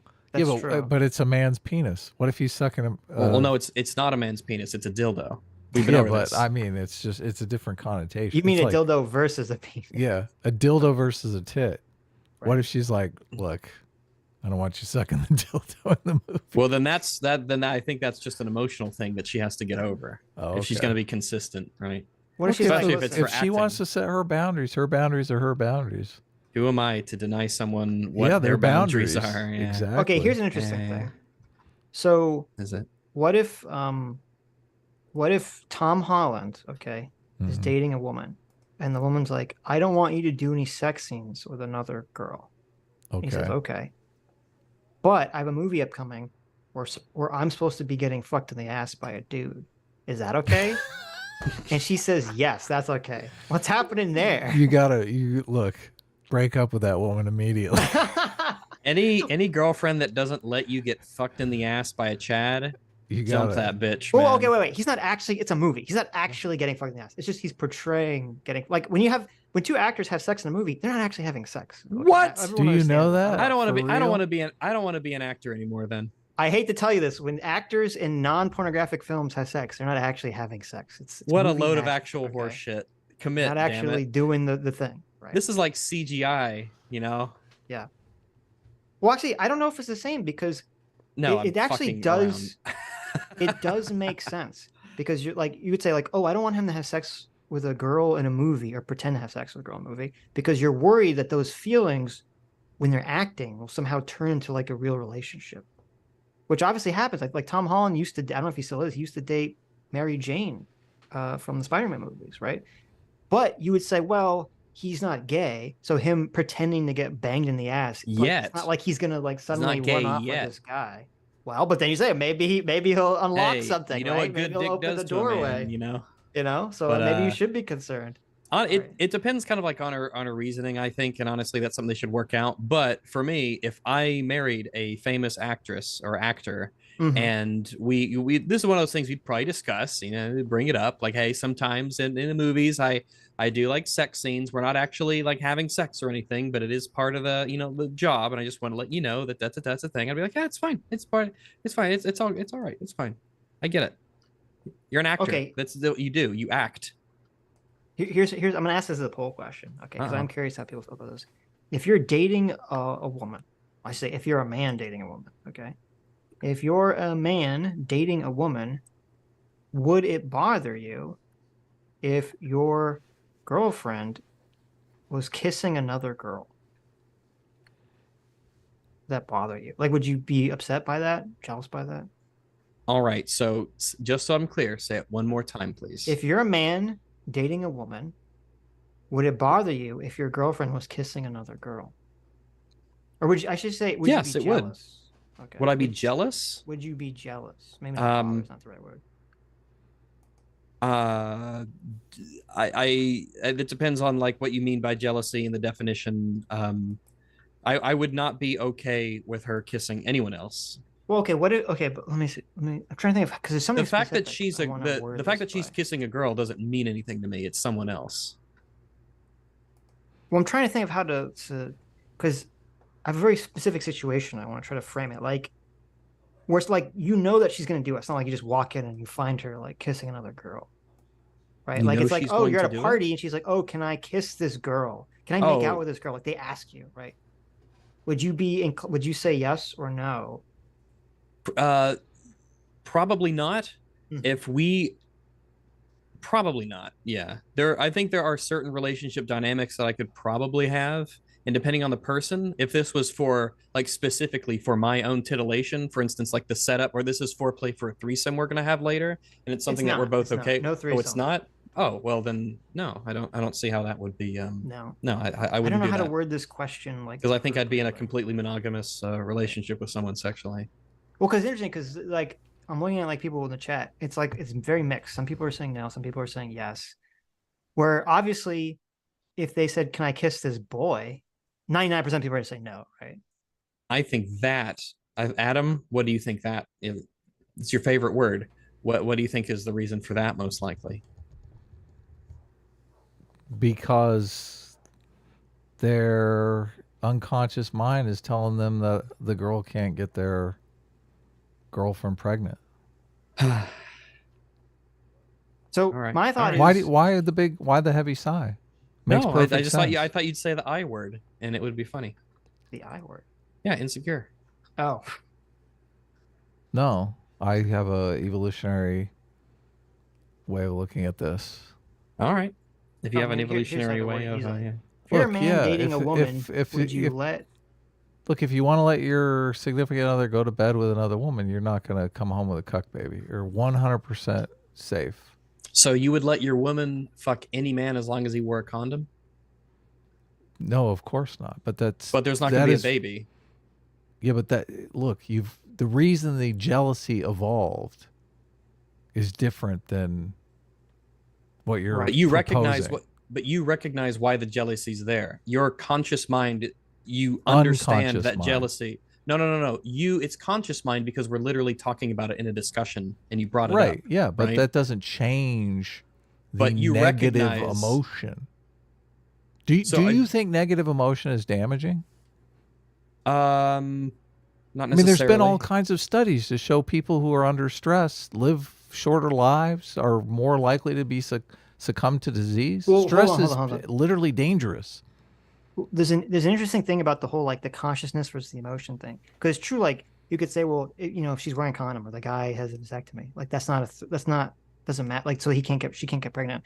But like emotions are messy, broad things that don't operate in the realm of logic. So you're still going to feel that level of jealousy. Yeah, and it's still going to be and also there's damaging. There's another element here, which to me is a little bit more honed in, which is that you would still feel like they're a potential threat to like your girlfriend's going to leave you for them, even if it has nothing to do with pregnancy, right? Like there's still the threat of, oh, I like this person better than you. Yeah, so those are things that have nothing to do with the risk of pregnancy stuff.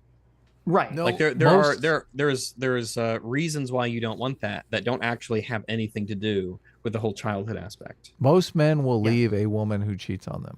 So most women cheat as a mate switching option. So what you're saying is that true? Doesn't really hold up with that Sitch. Most women cheat as a way to get out of a relationship? Yes. Really? Yeah. That's Are you sure? David Buss, theory. yeah. Right. Okay. Well, David and Buss has adopted that theory because that's what the evidence. Yeah, that's what his research shows. Yeah, he didn't just pull. Well, not his research. Some other evolutionary psychologist has done the research. Right. Yeah, his research. That's why he changed his position. That's why Rollo got all upset. So this is okay. So that is why most women cheat, is so that they can initiate leaving a relationship that they're not because happy with? Most men will not stay with a woman who's had sex with another guy. But she can leave whenever she wants. Yeah, but the guy may pursue her if she hasn't had sex with another guy. As soon as she has sex with another guy, the guy will stop pursuing. Okay, so it's like assurance that he won't try to like come after her and get her again. And also it could be emotional too, because like again, like maybe you want to leave them, but you're not confident enough to do it yourself, right? So you kind of sabotage relationships. I think that happens very often. Okay. Between people. So. Sure. J-Mac for $20 says, our surrogate father says, after I started dating my now wife, we both started doing stage kisses instead of lip-to-lip kisses while we did theater. We talked about it and agreed on it before things got too serious. What's a stage kiss? Where you pretend to kiss. You don't really touch. Oh, you don't touch the lips? Yeah. Look, it's like a stage punch. You're not really punching the person in the face. You're right. I understand like what it means. You have Batman and Robin lip covers so that you're not actually touching their lips. There you go. Yeah, there you go. It's the best Batman movie. Twitter sucks. Our surrogate godfather for $20 says, being in the situation of acting, it gets into weird territory. It's not real. The hard part is that actors often get involved with each other. I would still be jealous even if it's acting. Yeah, see, that's the problem. Yeah. That's obviously the problem. I mean, that's fair if you feel that way. I think I would say that the jealousy that I might feel in a situation like that is literally just in this moment. It's like when it's like the meme, right? Oh God, I wish that was me. We're watching porn, right? And then it's like, okay, it's gone, right? He's like, I would rather be having sex right now than whatever I'm doing. So yeah, I wish that was me right now. But it's not like an emotional thing. It's just I'm horny. I wish I was fucking her. Mm-hmm. Like that guy isn't, but looks like he is. Yeah, so I said, if you're a man dating a woman, would you let your girlfriend make out with another girl? So far, 34% say yes and 66%. 34% said yes. 33% now said yes and 67% said no. A third does that surprise people. Yeah, I don't know. Maybe I'm just... doesn't surprise me. Because I think people don't perceive them... They're not going to perceive it as a threat to the relationship. I guess. And also some people think it's hot. So they perceive it as like a potential bonus to the relationship, right? I suppose. Maybe. Yeah. Maybe. Say, maybe get a threesome going, right? So. Look, a whole nother mate. Well, I thought you said that was not part of the... like that wouldn't be a thing in the question, right? I'm just curious to how people's gut reaction to it is without me adding extra stipulations. No, because for me, it's literally just like, oh, you're doing an intimate romantic thing with someone who isn't me and we're in the relationship and we have these feelings towards each other. Their gender is literally irrelevant. Yeah, but you obviously are in the no category. I guess, yeah. Interesting. See, someone in chat says women are not a threat and it's hot. Yes. See? There you go. I guess I just don't see other men as threats to people that I'm with, I suppose. I don't know. Well, there's like, okay, so if you're dating a woman and she's heterosexual and she's like kissing other dudes. You think I would date a heterosexual woman? Well, I mean, that's a good point. You shouldn't. probably. But that's a I'm bit just saying far-fetched, hypothetically. but you know, hypothetically, imagine, I can engage with the hypothetical, crazy as it is. Yeah, I know that you know what it's like when you haven't eaten breakfast, Rex. I know that you know this. Okay. So yeah, if you hypothetically were in a relationship with a heterosexual woman, you know, you could see like, oh, she's going around kissing other guys. You could think, oh, you know, maybe she's going to leave me for this other guy. Or at least even if you don't think it, just the emotion of it. Where if it's another girl, you're not really like, oh, she's going to leave me for this girl, right? That's not really like a fear that you might have. Yeah. So anyway. Scary thing is that the behavior of dudes lately, dating has become fucking impossible. He goes on to say that these are my boundaries for a romantic relationship. Jonah's use of the term boundaries in this message is a misuse of the concept. A boundary is a healthy limit a person sets for themselves to protect their well-being and integrity. It is a rule or guideline that one creates to identify reasonable, safe, and permissible ways for others to behave towards them and how they'll respond when someone passes those limits. However, in the message Jonah sent to Sarah, he is not setting boundaries that protect his emotional well-being. Instead, he is dictating what behaviors and friendships Sarah is permitted. This is the worst fucking therapist in the world. Yeah. I want to take this guy and just wring his neck. Like, obviously, jealousy is a negative emotion. You fucking dimwit. Yeah, if you're in a relationship like this, it's not just you anymore. Like that's the point. This isn't just about you. There are other people, and the way that so if you're in a relationship, you have to expect that, okay, there's someone who feels, ideally, there's someone who feels strongly and specially about me, right? And ideally, you feel the same way about them. So, like, that's kind of like the point. The way to deal with the jealousy is just, you know, get out of the relationship with them. And if you don't feel these ways toward the other people, and they don't feel that way towards you, if you don't have this shared special connection, then what exactly is this? What are we doing? You know, is it just, you just need a roommate? Is it just a friend that you have sex with? What's going on? Like, what's the difference between, you know, the romance and just camaraderie? Mm-hmm. Twitter sucks. Their surrogate godfather for $20 says, Rags, I've witnessed 2 simultaneous love triangles in high school during theater. Develops on stage and bleeds into real relationships. It's not fun to watch. Wow, I can believe that high schoolers would have that problem all the time. Yeah, I imagine a bunch of horny ass teenagers who are not fully developed have this issue a lot. Yeah, sure. I mean, obviously adults can have it. Obviously adults can have it, but I would assume it happens more to kids. But quite frankly, if we go back to if I was dating an actress and I was legitimately worried that she would leave me for someone that she did a scene with, then that's like, oh, you can't date an actress. You can't date someone who does that job if that's what worries you. Well, if you're worried about that happening, then even if you're not worried about it happening, you can still still not like it. You can still feel uncomfortable about it and not like it. And I mean, I don't think I would. I mean, listen, if I was dating an actress, I would be fine with her kissing a guy for a movie. I don't know if I'd be fine with, like, you know, having some sort of like super graphic fucking sex scene. You know, I wouldn't like that. I can understand that. And I'd be like, can we not do that, please? But let's say no. I do not know anyone. Look, I don't know anyone in high school that did not fall in love. Are you guys know anyone in high school who didn't fall in love? Even if the person, even if it was unrequited love, if they just fell in love with someone from a distance, but they were totally obsessed with someone. Yeah, stalking. Exactly. Everyone you went to school with got into a relationship or was a stalker. I did not fall in love with anyone. You're completely misrepresenting what I'm saying. What I'm saying That's what you said. That is what you said. You said you didn't know anyone who didn't do A or B. That's wild to me. Look, let's have a little bit of a good faith conversation here, okay?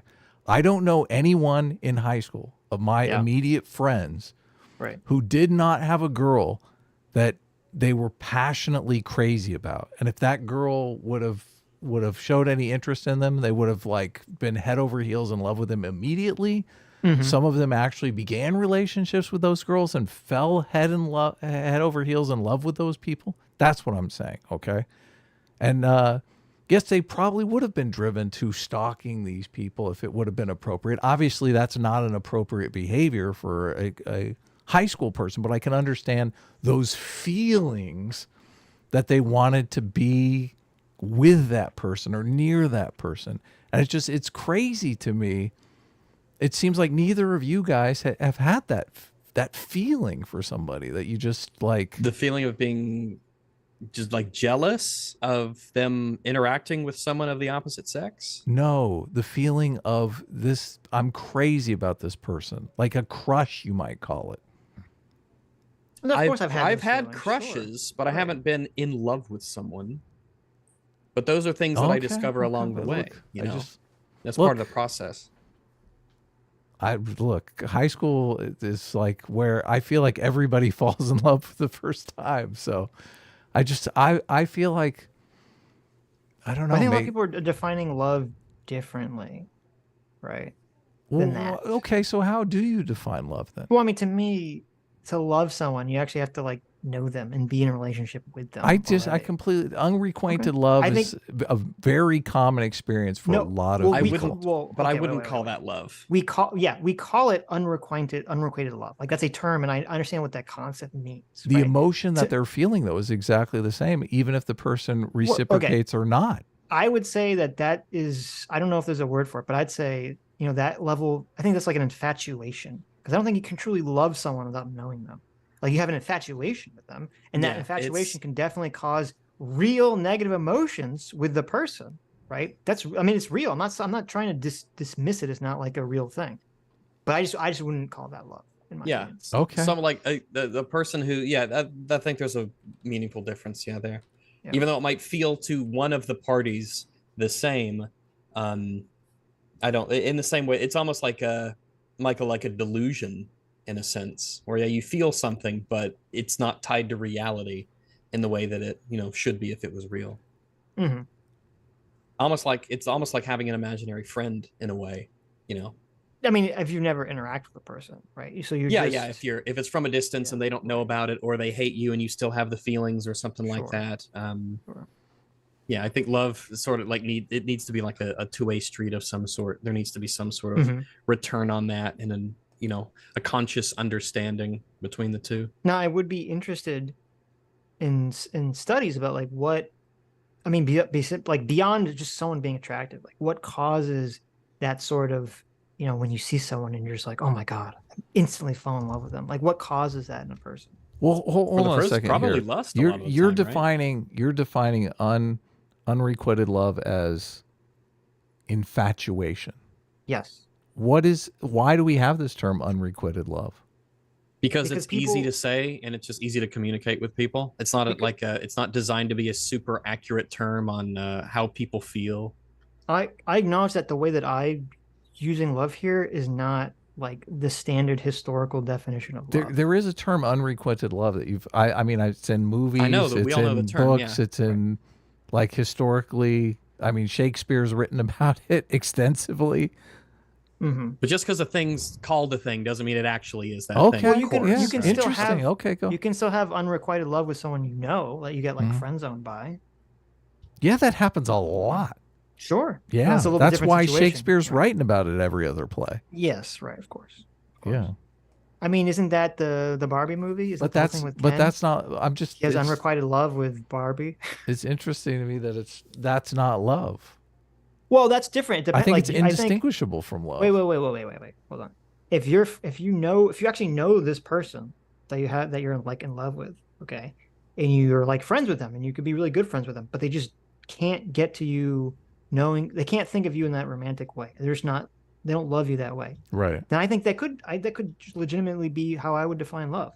Like you know them, you have like a good relationship with them. It's not just like, oh, I see this woman from across the room and I like instantly fall in love with her, right? There are, I think, 3 or 4 different types of love. There's like themos and yes. So I'm just thinking, what you're talking about is more like it's familial love. It's like love for your mother or your father. No. That's not what I'm talking about. Okay, like when you're saying in high school, like everyone you knew was like head over heels for a girl. Like in my mind, in a romantic, sexual way, not like for their brother or sister. I know that. Obviously, I don't know why you're bringing in family into this. I'm obviously not talking. Well, because you want to fuck our sisters. Look, you're the one that brought it up because you're the one that said. I didn't bring up anything related to familial you love. said what are you like about? a friend.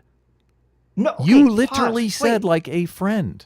Yes, I said you brought it up. Wait, stop. I said that yes, you can have unrequited love where you are friends with someone and one person who's in the friendship wants it to be more than friendship and one person doesn't. Okay. So yes, one person has a familiar relationship, but the person who wants it to be more than friendship obviously doesn't. So one person is in eros, romantic love, and one person is in storage, familiar love.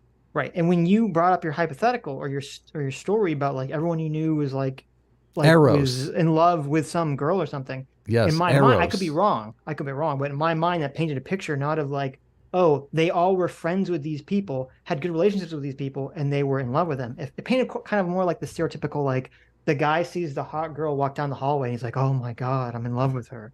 Right. That's what it painted the picture in my mind of that you were talking about. Right. Well, I'm just And to me, that's not love. That's infatuation because you don't know that person. Evidently, that is obsessive love, mania.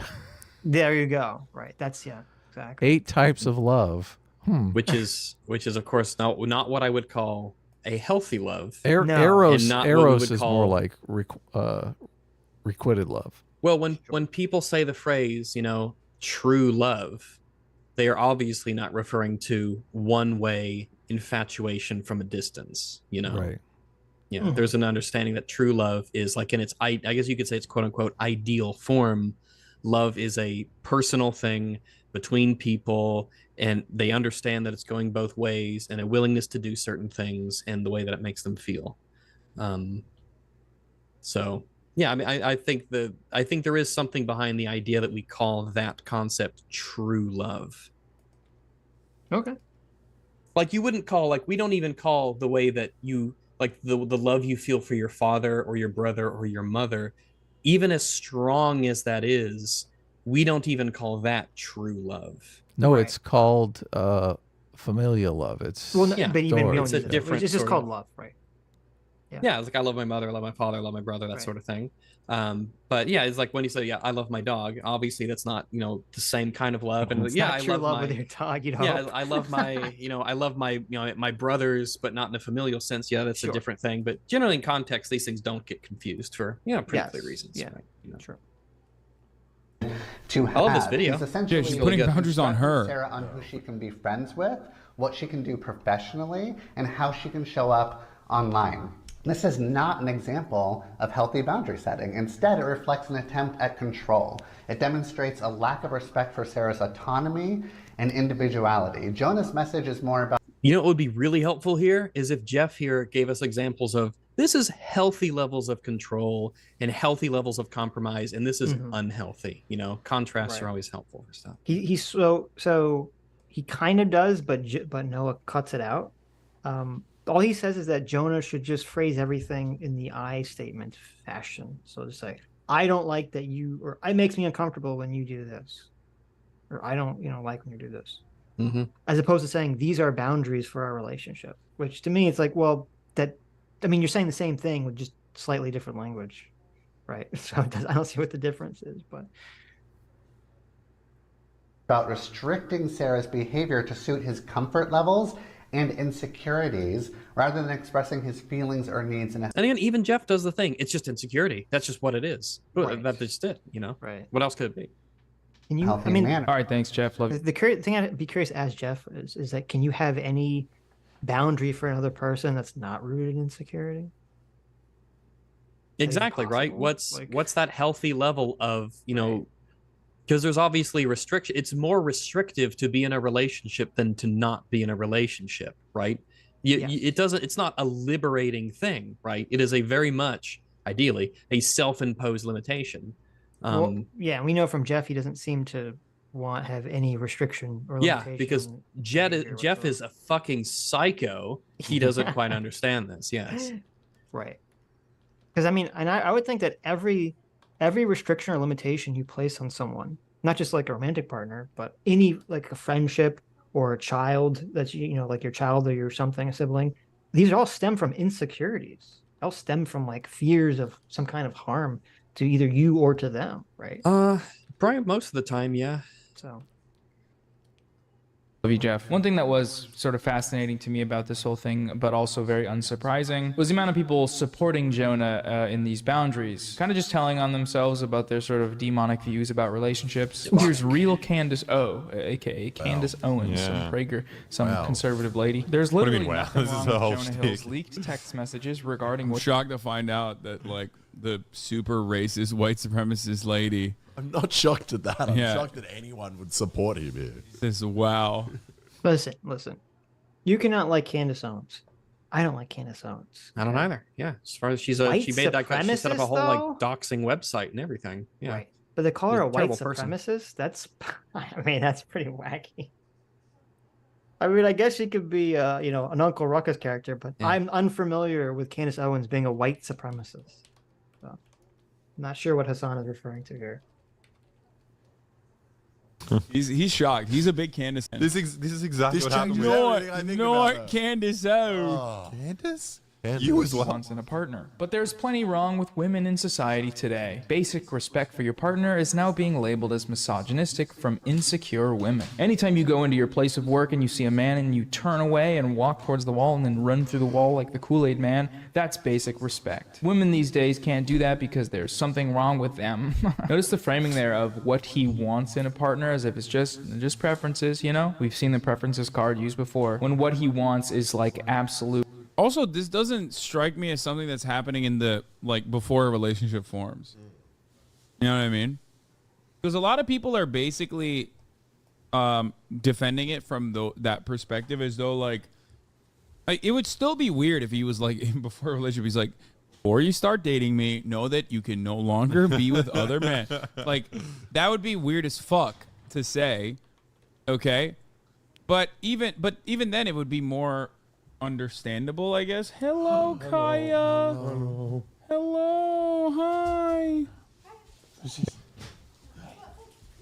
Kaya, no more boundaryless, inappropriate relationship with other people that's not me. With other dogs. With other dogs, with other people. No more allowing yourself to be pet by them.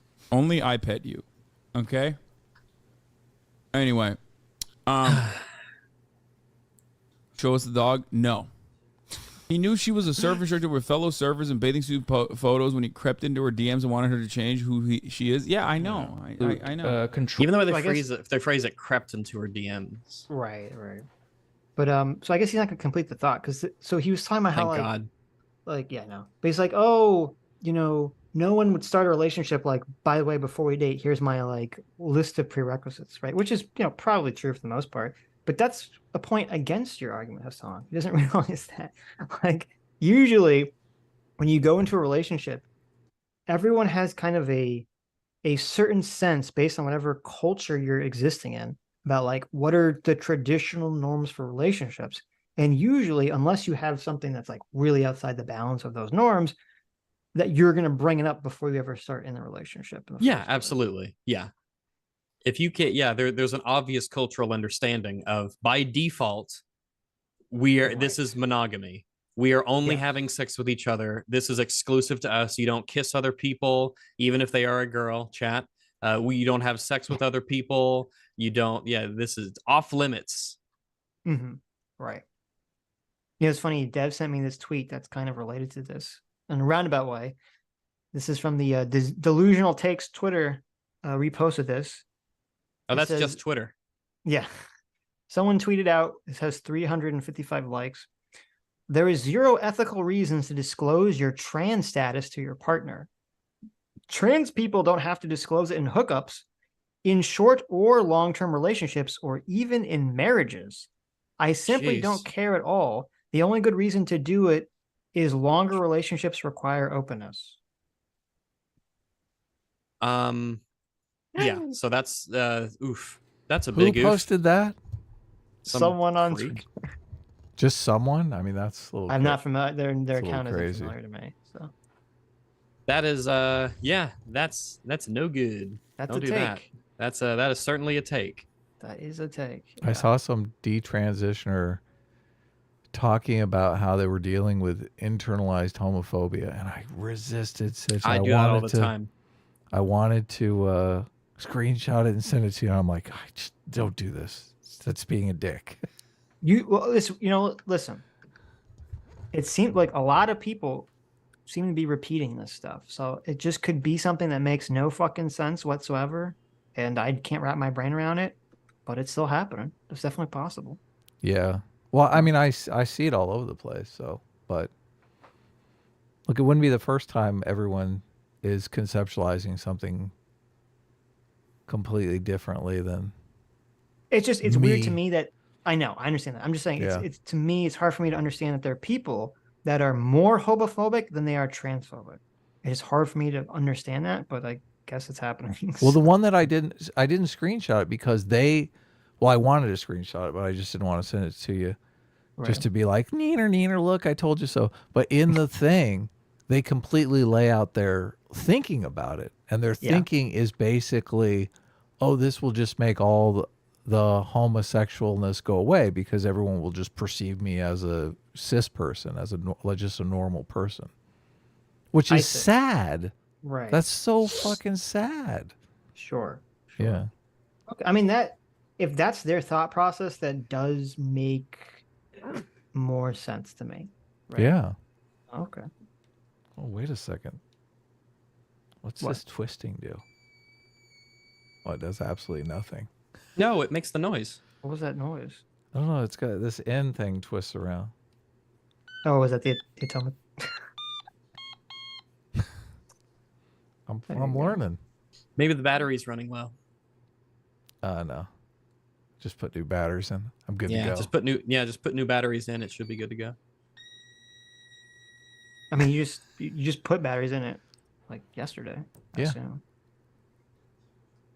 Control in like various facets of this person's life, and to be able to fully restrict their behavior with no recourse whatsoever for the relationship and for what that means for the person and their own relationships in their own life. Here we had Devin Booker, who's a basketball guy. Apparently he shows support for Jonah Hill. He put a salute emoji there. So here you have all these fantastic Twitter blue replies. The first Our brave also, soldier honestly, fighting the war against women. You know what's funny about all this too is like how this tweet has nothing to do doing with it that. in the most like pussified, like leftist soy way possible.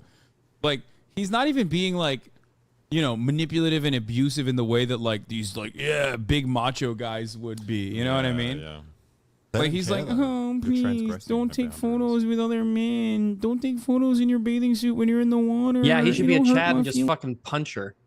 This is like the most good point, Hasan. That's a great point. Doesn't this really show what an actual piece of shit Hasan is and like how fucking stupid he is? He's like, he's not even being abusive in a way that's manly. Yeah, he's not even a real man. What the fuck? Slap that whore. He's being abusive by kindly and politely telling her what his boundaries are. What a fucking beta male. Oh, It's what so the fuck? weird. I know. Jesus Christ, Hasan, what the fuck's wrong with you? It's so bizarre. It's like, oh, if you're gonna tell a woman what her boundaries should be, you should at least say it in the most misogynistic alpha male possible. Just be a big piece. When I say alpha male, I mean being a fucking piece of shit, because that's what an alpha male is. You should let your fists do the talking, so that bitch gets the idea. How is this not a huge self-report? Right. It'll take her weeks to forget that black eye. It is, right? What do you tell a woman with two black eyes? The black eye is to remind her not to do that again. You already told her twice. Yeah. Like what the fuck, Hasan? This is like an insane take of like for him to put forward. Oh, well, he should at least be more, aggressive in his abuse. Where did you hear that his joke, manipulation? Sitch? That's a terrible joke. You never heard that joke? That's a common joke. Yeah. That's like an old, old as dirt joke. Ouch. That is an old as dirt joke. Yeah, That joke's been around a while. Wow. Hey, Like Adam. Very misogynistic. It's true. Adam, have you ever heard of the seafood diet? I'm not sure I want to know. Oh my God, are you fucking with us? What is a seafood diet? You never heard? You've never heard? I'm sure you. You know about the seafood. You know diet. seafood. This is like the joke. Like we're back to tier 1 joke because the normal joke now is everyone. The joke is that everyone knows this joke, and you fuck it up on purpose, and that's the joke. That's true. The seafood diet is I see food, I eat it. Oh, I thought you were doing something different. Yeah, I thought it was the other one. I thought you were gonna do like, little kid is like They're like, oh, you like seafood, Oh my and then God. they open their mouth and they have like the chewed up food, and they go seafood. Yeah. That's what I thought you were doing. Oh my goodness. That's tier 1. I seafood, I eat it is tier 2. No, they're both tier 1. They're just different age ranges of tier 1-ness. Okay. It's like I've heard it. Yeah. I think like the Babylonians and Assyrians were telling each other the seafood joke. I mean, that's well, they probably weren't great because they pharaohs had of different Egypt. words for sea and food. No, even then, it's translinguistic. For some reason, seafood is like the Rosetta Stone of languages. It's still all those two words mean the same thing. The Rosetta Stone had the seafood joke written in it. Written That's on how it. they decoded it. Right? Yeah, it was written in Greek and then like Egyptian and like. How like amazing would that be? If there, like, I would love if the Rosetta Stone was literally just like your mama jokes in like different languages, and that's how they're able to decode all these ancient languages. Your mom's so fat that she sits around the pyramid. Is that the pharaoh's tomb or your mom's dildo? She is a nice lady though. Feelings, there's a boundary. Like, he's just straight fucking insecure. I like the little there's like this insane take. Not me, not a Chad like me who lets their wife do literally anything they want, regardless of context, as they please, with no restrictions whatsoever. With his very soft, non-masculine cough. I know that was Why can't you just die of the most plague feminine like a cough man? I've ever heard.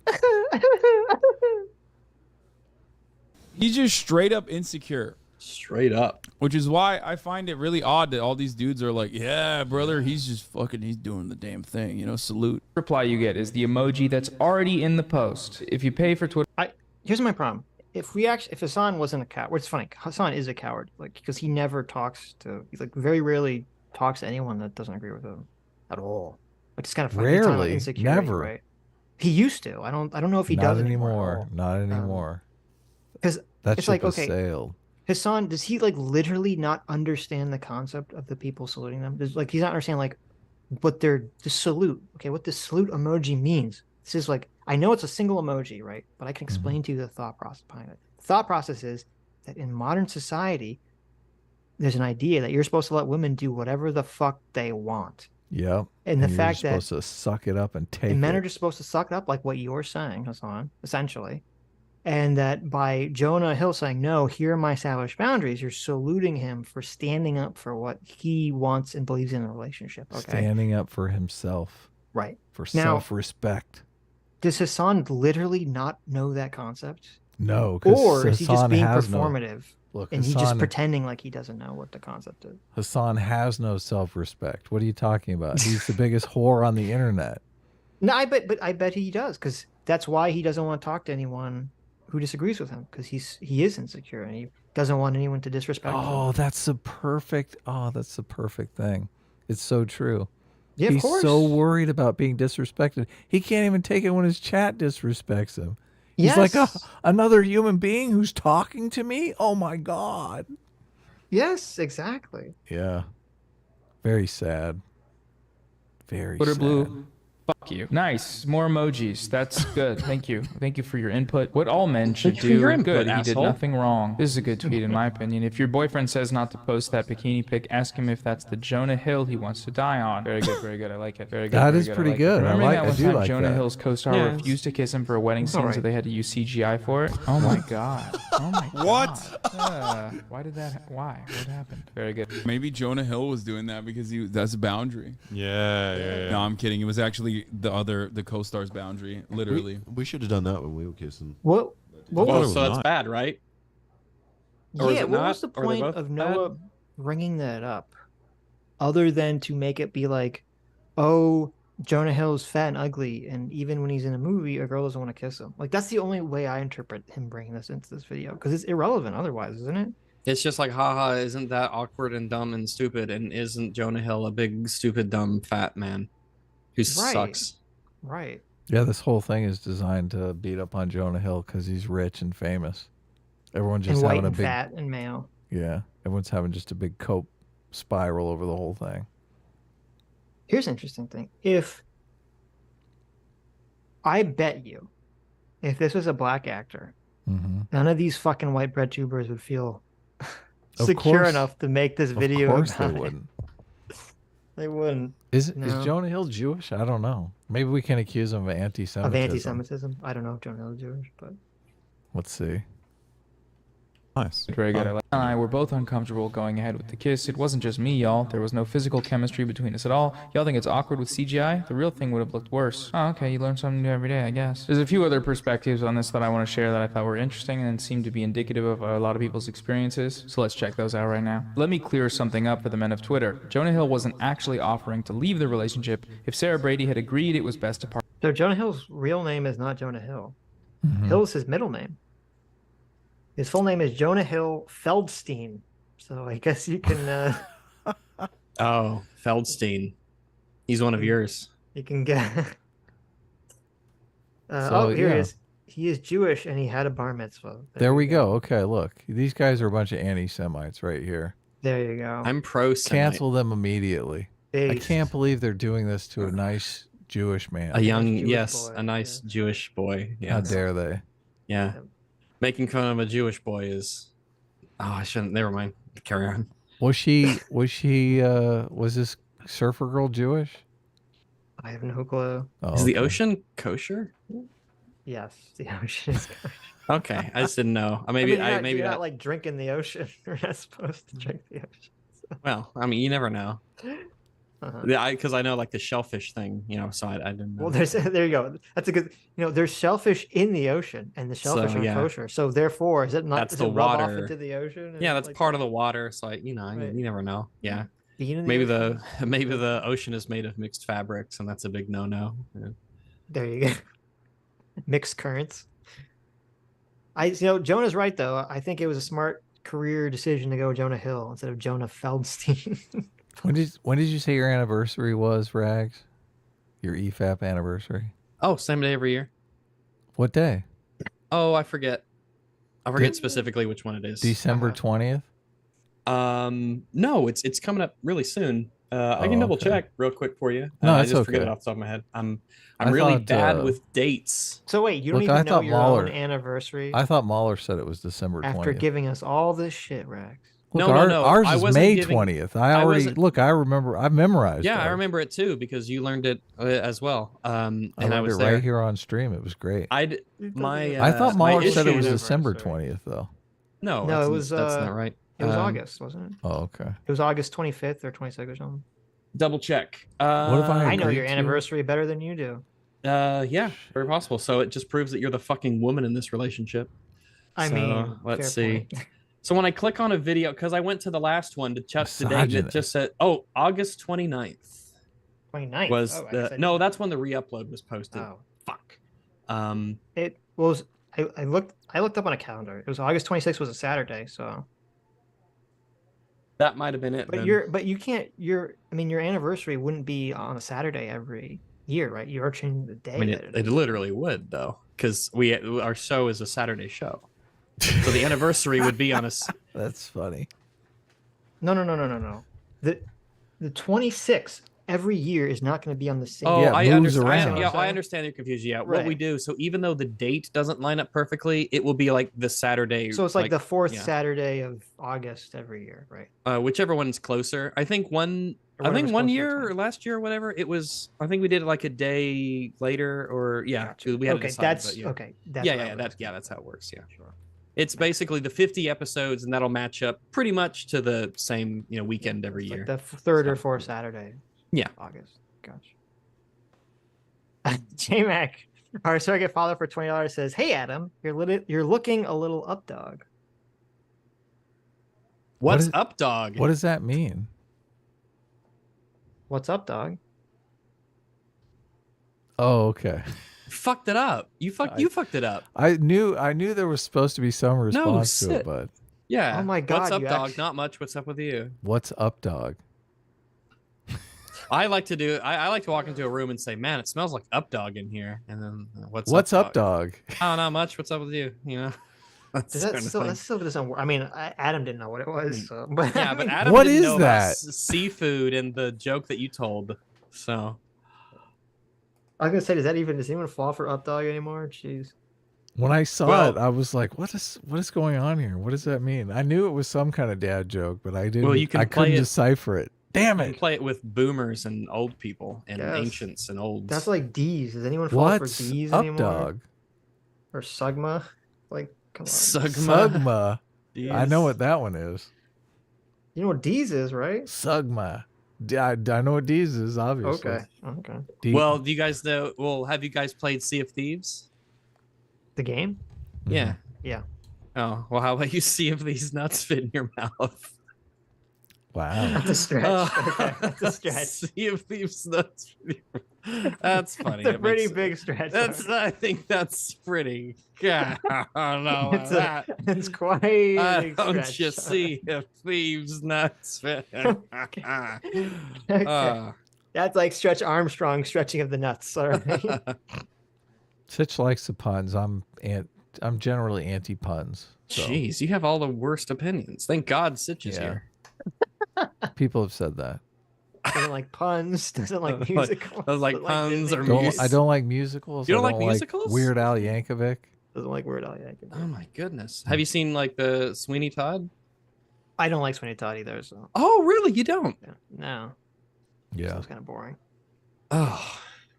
All right. Well, you're made for each other, I guess. Sitch likes Jesus Christ Superstar. Is this? That's a good musical. Dr. Diddler, I don't know if this is true, if he's fucking with us. I could believe either or. He says the first time Adam fell for the updog trick was in episode 193. I saved the timestamp. Oh my gosh, it's a historic occasion to mark on the calendar. Did I say what's up, dog? What's up, dog? I could believe that. I could believe that. Yeah, even if that's not true, you could just totally gaslight me into thinking that happened. So, the poll. So we have 535 votes. It's changed a little bit. 30% are okay with your girlfriend making out with another girl. 70% are no. Yeah. So there you go. But still, how's that changed? It seems like it's been... was it 33% earlier? Oh, yeah, it was okay. It is interesting to me how like once you get to 100 people, it like doesn't change that much afterwards. It only changes a couple points. Yeah, it's kind of fascinating. 30-70 split. Yeah, pretty clean. Interesting. Nice. Part ways, he would have changed tactics to try to get the out. Oh, Rags, do you keep your registration in your car or in your wallet? In the car. You legally have to have like your registration for like the tags. Yeah, I think so, yeah. But you also have a sticker that you put on the no, not the license sticker, plate. like the paper part of your registration. Yeah, I think so. Yeah, you keep it in your car, not on like in your wallet or something. I just keep my driver's license in my wallet. Okay. Just curious. What about your condoms? That's okay. Oh, I don't wear condoms. Oh, good. Ever. No, I got one in my wallet. He wears balloon animals. Oh, look, you do have one in your wallet. Yeah, I wear a snake. I think he's like a little dog. That's a really easy balloon animal to make, and it's also very useful. I only wear French poodles. Okay. So that's why it's the wiener dog. Exactly. So like this is what now we're just like speculating on what he did or what he would have done and shit like that. Like a lot of people have been in. Oh, so just for posterity, Dr. Diddler says that he super chatted the updog thing and he saved it. It was legendary, and it was the same stream we first tricked Adam into looking up Rule 34. So there you go. Thank you, Dr. Diddler. That's why you're an S-class general. Nice. Tricked an unsuspecting. You manipulated an unsuspecting person. If there's one thing I've learned from this stream, unsuspecting AG. You've been diddled. If there's one thing I've learned, it's manipulation is evil. You've been diddled. That's awful. I do like the idea of Dr. Diddler as like a Saturday morning cartoon character from the 60s who would say that as his catchphrase. Me? I'm Dr. Diddler. You've just been diddled. You've been diddled. And nothing you do can ever change that. Why did Dr. Diddler pick that screen name? Why do you think? I don't. Why? You tell me. Because he likes to, because he has a doctorate in diddling. That's why he probably went to school for like at least 4 years to get a degree in diddling. I mean, you're joking about it, but why? Why pick that screen name? Doctor, why did you choose that name? Yeah.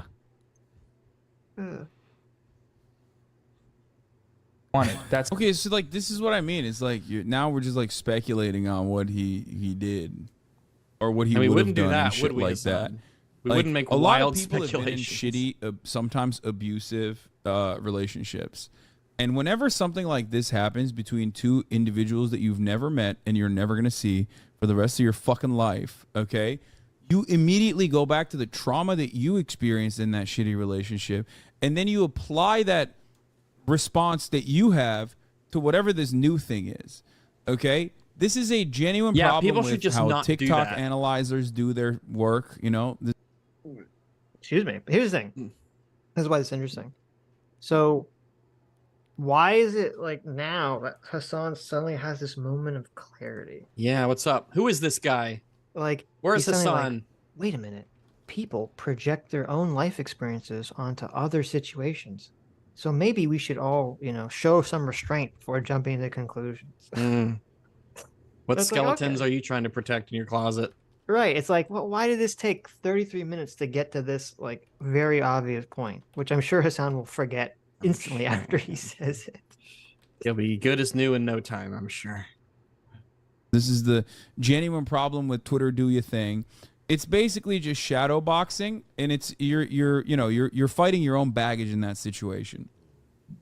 I criticize this all the time on the stream, and every single instance where I have criticized this sort of thing has led to chat literally fucking just exploding. Okay, Literally that's exploded. just your Damn. own personal trauma response. He's been doing this his whole video so far, though. This entire video so far has been him projecting his life experiences onto Jonah Hill's text messages. Making and extrapolating. wild assumptions all video. Yes, exactly.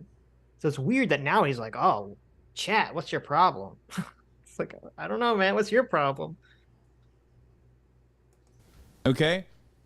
And I'm saying this as someone who thinks Jonah Hill is like objectively 100% in the wrong here. Yeah. Okay. So you see, Anyway, he this is even how acknowledged ultimatums that he made the stupid thing and said, guys, don't do the stupid thing. Well, he's he's actually doing stupid. It. Like, well, Yeah, he's I literally know. doing it. Yeah. He has no self-awareness. But see, this goes back to what I said in the beginning, where if he's on the defense, he suddenly becomes the most rational, logical person. He can bring all these good arguments forward. But once he's part of the mob, it all just gets drained away, right? He just adopts all the stupid talking points that all the other stupid people in the mob adopt.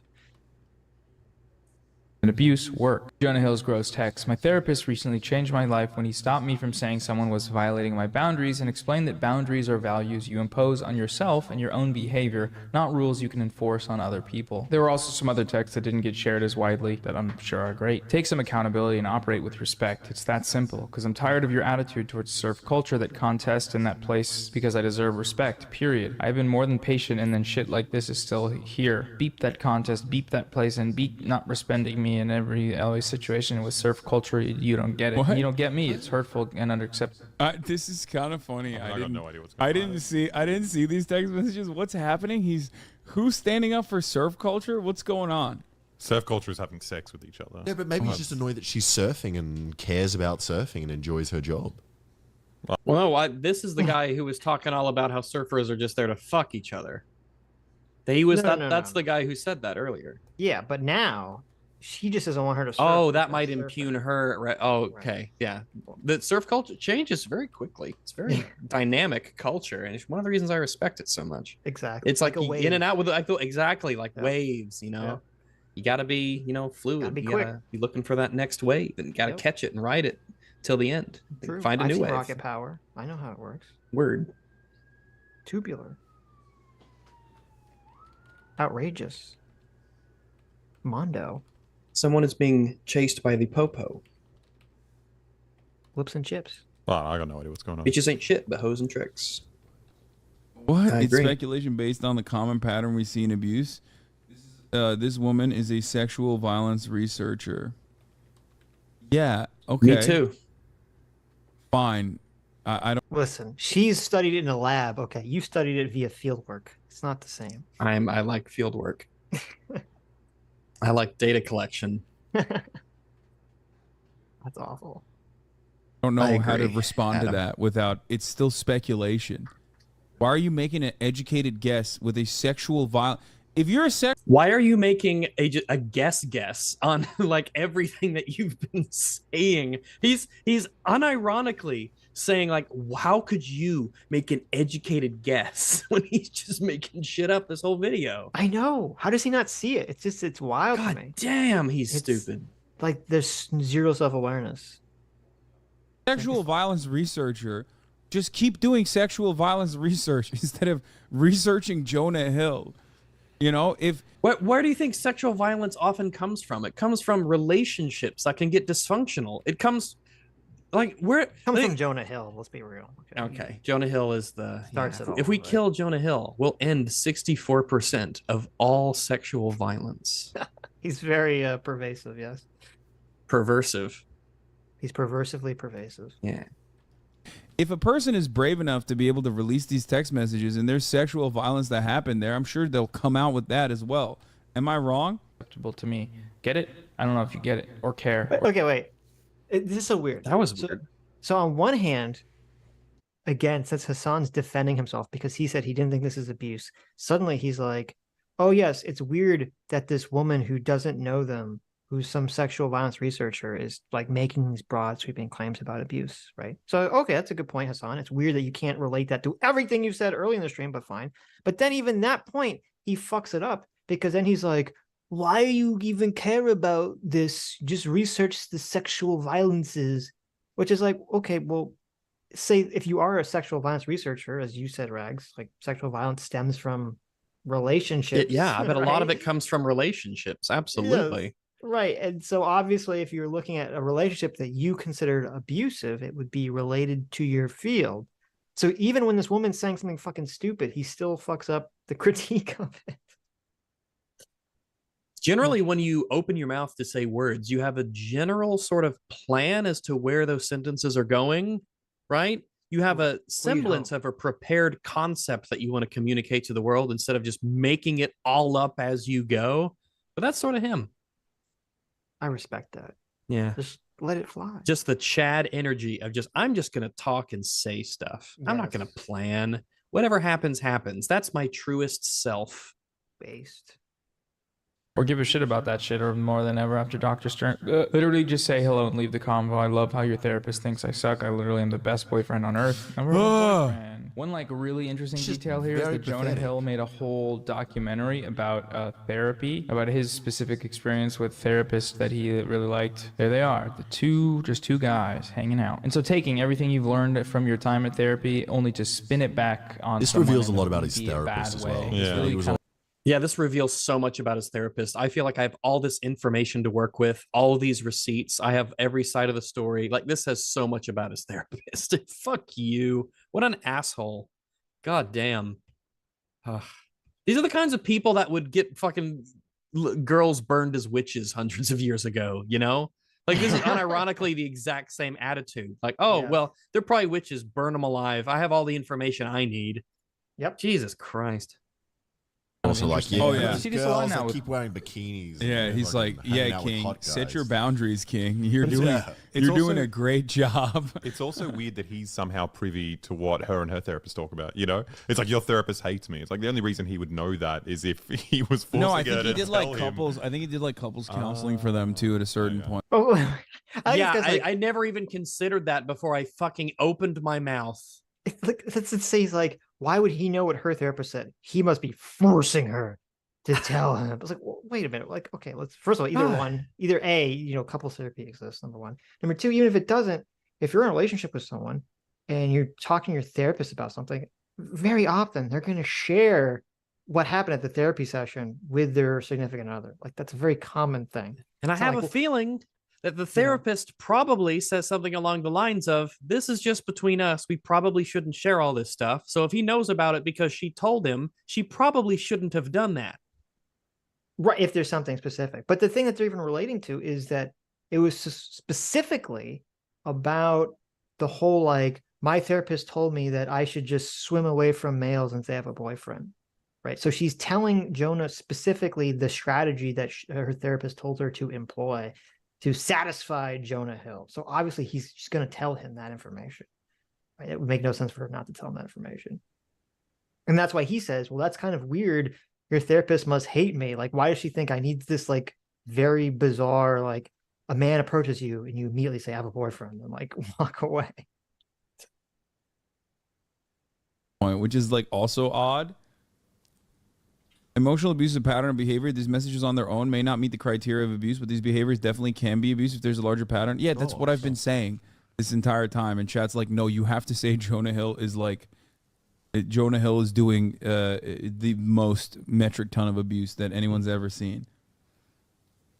With the popularity of stuff like this on TikTok, where the language around manipulative behavior is just being shifted into a more palatable and excusable manner that allows people to hold power over their partners in ways that they feel are justified beyond what they would have been before. Oh, so dating a guy who gets mad at you for being the person he was attracted to in the first place is a universal experience. Cool, cool, cool. Yeah, if anyone's had experiences like this, drop them in the comments, because I think this is like interesting to read about. I'll believe this is a quote from Trevor Noah, I think. The way my mother always explained it, the traditional man wants a woman to be subservient, but he never falls in love with the subservient women. He's attracted to independent women. He's like an exotic bird collector, she said. He only wants a woman who is free because his dream is to put her in a cage. I've seen folks tweet that if Jonah Hill wanted a girlfriend who didn't post bathing suit pictures or have guy friends, he shouldn't have dated a surfer. But here's the thing, emotionally abusive and controlling men don't want submissive women, they want to take strong women down a peg. That's the whole entire point. Also, men like that will never ever be happy.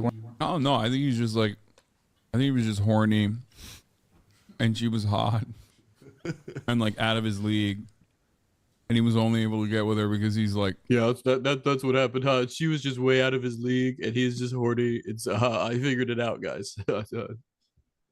Famous. He's got a blue tick on Instagram. Well, I think like, and this doesn't mean that like she's a gold digger or anything. I mean like, when you're like a famous dude, you have access to fucking amenities that like civilians don't have that make you cooler, because now you can like amenities, you know, take her to places that she normally wouldn't be able to go to, take her on experiences that she normally wouldn't be able to experience on her own. Like and what? Then I could show her Hasan's house. Yeah, exactly. I got access. So then they got. I would be willing. I'm pretty sure Jonah Hill lives in a nice house. Yeah, I don't think he needs to take someone to Hasan's house, right?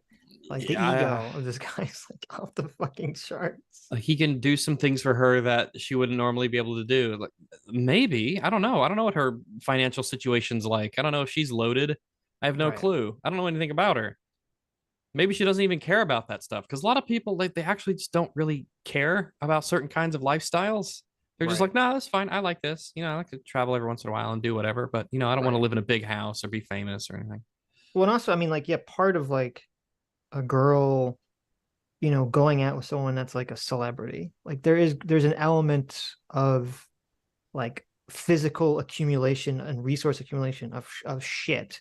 But beyond that, it is just sometimes like, oh, it's cool. Like this is a famous person. Like that could have much grander ramifications than just the amenities that you can provide to someone. So it's just, it's such a weird. This is like a weird way of him framing it. It's really weird that someone who's supposed to be a socialist, who's supposed to be all about like deconstructing class and things of this nature, is basically saying, well, in this, I guess in the socialist society, someone like Jonah Hill would never be able to date this woman because he wouldn't be able to have all this money, right? And status. I mean, so not really helping your system that you're advocating for, but okay. Got in a relationship and is fucking really insecure about all the hot dudes that she was surfing with. Oh, was like, I'm not hot. And I hate how fucking sick and cool and hot these dudes are. So he's acting different. You know what's really hot in that situation, though, if you're like an unattractive guy, is being super cool with all of that. Because then you're like that, you know, like that super confident, cool that guy. fat, funny guy that's like big fat party animal. Yeah, that's awesome. That's who he plays in the movie. I like this guy's like, listen, you know what's really cool? Being a cuck. Yeah, just letting her like fuck dudes and all that stuff. Yeah, that's what you could really do if you're an ugly guy. That's what you should do. Yeah, like, what the fuck is this? you're like fat and she's hanging out with all these like non-fat guys. You should be like, yeah, That's I'm so super cool. chill. Yeah. Yeah. Empower her to flirt do with that her? more and let me You want watch, to touch baby. her? You want to grind up on her? That's so cool. I'm gonna tell jokes Yeah. while you guys do that. Look, I'm so cool. Look how chill and cool I am. Oh, you want to go in that back room there? Yeah, that's fine. I'm gonna tell jokes over here. Look how cool I am. What the fuck? This is like insane. That is weird. Some people want to get married and have a family. Yes. They're not as interested in being cool for Hasan. Or whoever this other guy. Yeah, exactly. Like, what the Like, fuck? yeah. Why isn't he just like a cool fat guy who's just chill with like everything? Yeah. Bro.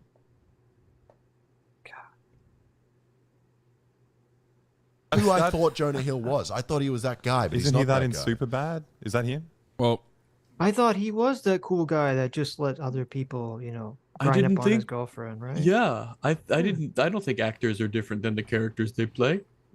Yeah. I have difficulty understanding and distinguishing fiction and reality. I am very cool and I like the color red. He was obviously ready to have a real relationship with a family. I mean, they've only been broken up for 2 years and he's already had a baby. So, Yeah. I mean, We've already got Jonah Jr. on he the got way. busy. He's like, look, I'm ready to move. I'm ready to move in a more family friendly direction. You coming? She said no. There's another weird element to this too, which is that so whenever I don't know if we know exactly when they broke up. Whenever they broke up, in like the beginnings of 2022, they were still friends, and apparently they still were like sexting to some amount with each other, which is probably a really bad idea if you broke up with someone who's still sexted. Well, not if you're just fuck buddies after that. Well, we don't know, right? And we don't know what sexting means, right? Because we didn't see any examples. Oh, of I'll show you what it means. Well, okay, I know what it means. I'll show you but the like, we real don't know meaning what- of sexting. We don't know. Listen, Rags. What? Those messages you sent me, I was going to keep them between us, okay? Please, yeah, keep those between you guys. All right. I mean, I was going to Well, CC you can Adam. you can share. Yeah, No, you I'm can share good. ours, Adam, if you want. You can let him know. You've been sexting with Adam behind my back. There are no Both of you sex. individually. Yeah. You didn't tell me this. This is a comedy bit. There are That's no why sex. I came on the show. That's why Adam. that's why I came. This is You the knew. big reveal. Wait a minute. Adam, I told you that I was sexting with Rags, and you didn't tell me you were also sexting with Rags? None of this happened. I thought you knew. Adam, I can't believe you betrayed my trust. I'm Like arranging a threesome because there's a 33% chance that you'll let me kiss a girl. No, but okay, I forgot. I literally forgot. The science is to say solid. Before all this. Oh no, so They so were supposedly sexting after they broke up, supposedly but they she's fuck right. buddies still or something. they were having some kind of relationship where they were sexting. Right. And when Jonah Hill started dating in 2022, the woman he's now married to and had a child with. I don't think they're married. I think they had just had a kid. Okay, whatever the relationship is, right? Mm-hmm. They should get married. Okay. No, he should be really super cool and let her There you fuck go. anyone who There you wants. go. Yeah, that's what cool but- dudes do. So after he started dating this woman and they started getting a relationship, he gets another text message from Sarah Mhm. Brady, who says, "Oh, you should tell her that like we still have some sort of emotional connection and that we are still sexting." And his response was like, "What the fuck are you talking about?" And then Yeah, they don't have. Look at this. He knows And he then- and then doesn't have wait. an emotional connection. He's like, And I then- dumped you. And then she's like, he's like, what the fuck are you talking about? You know, he's like, oh, we're still friends, but we're not like in a relationship. And then she says, oh, but we're still sexting. He's like, what?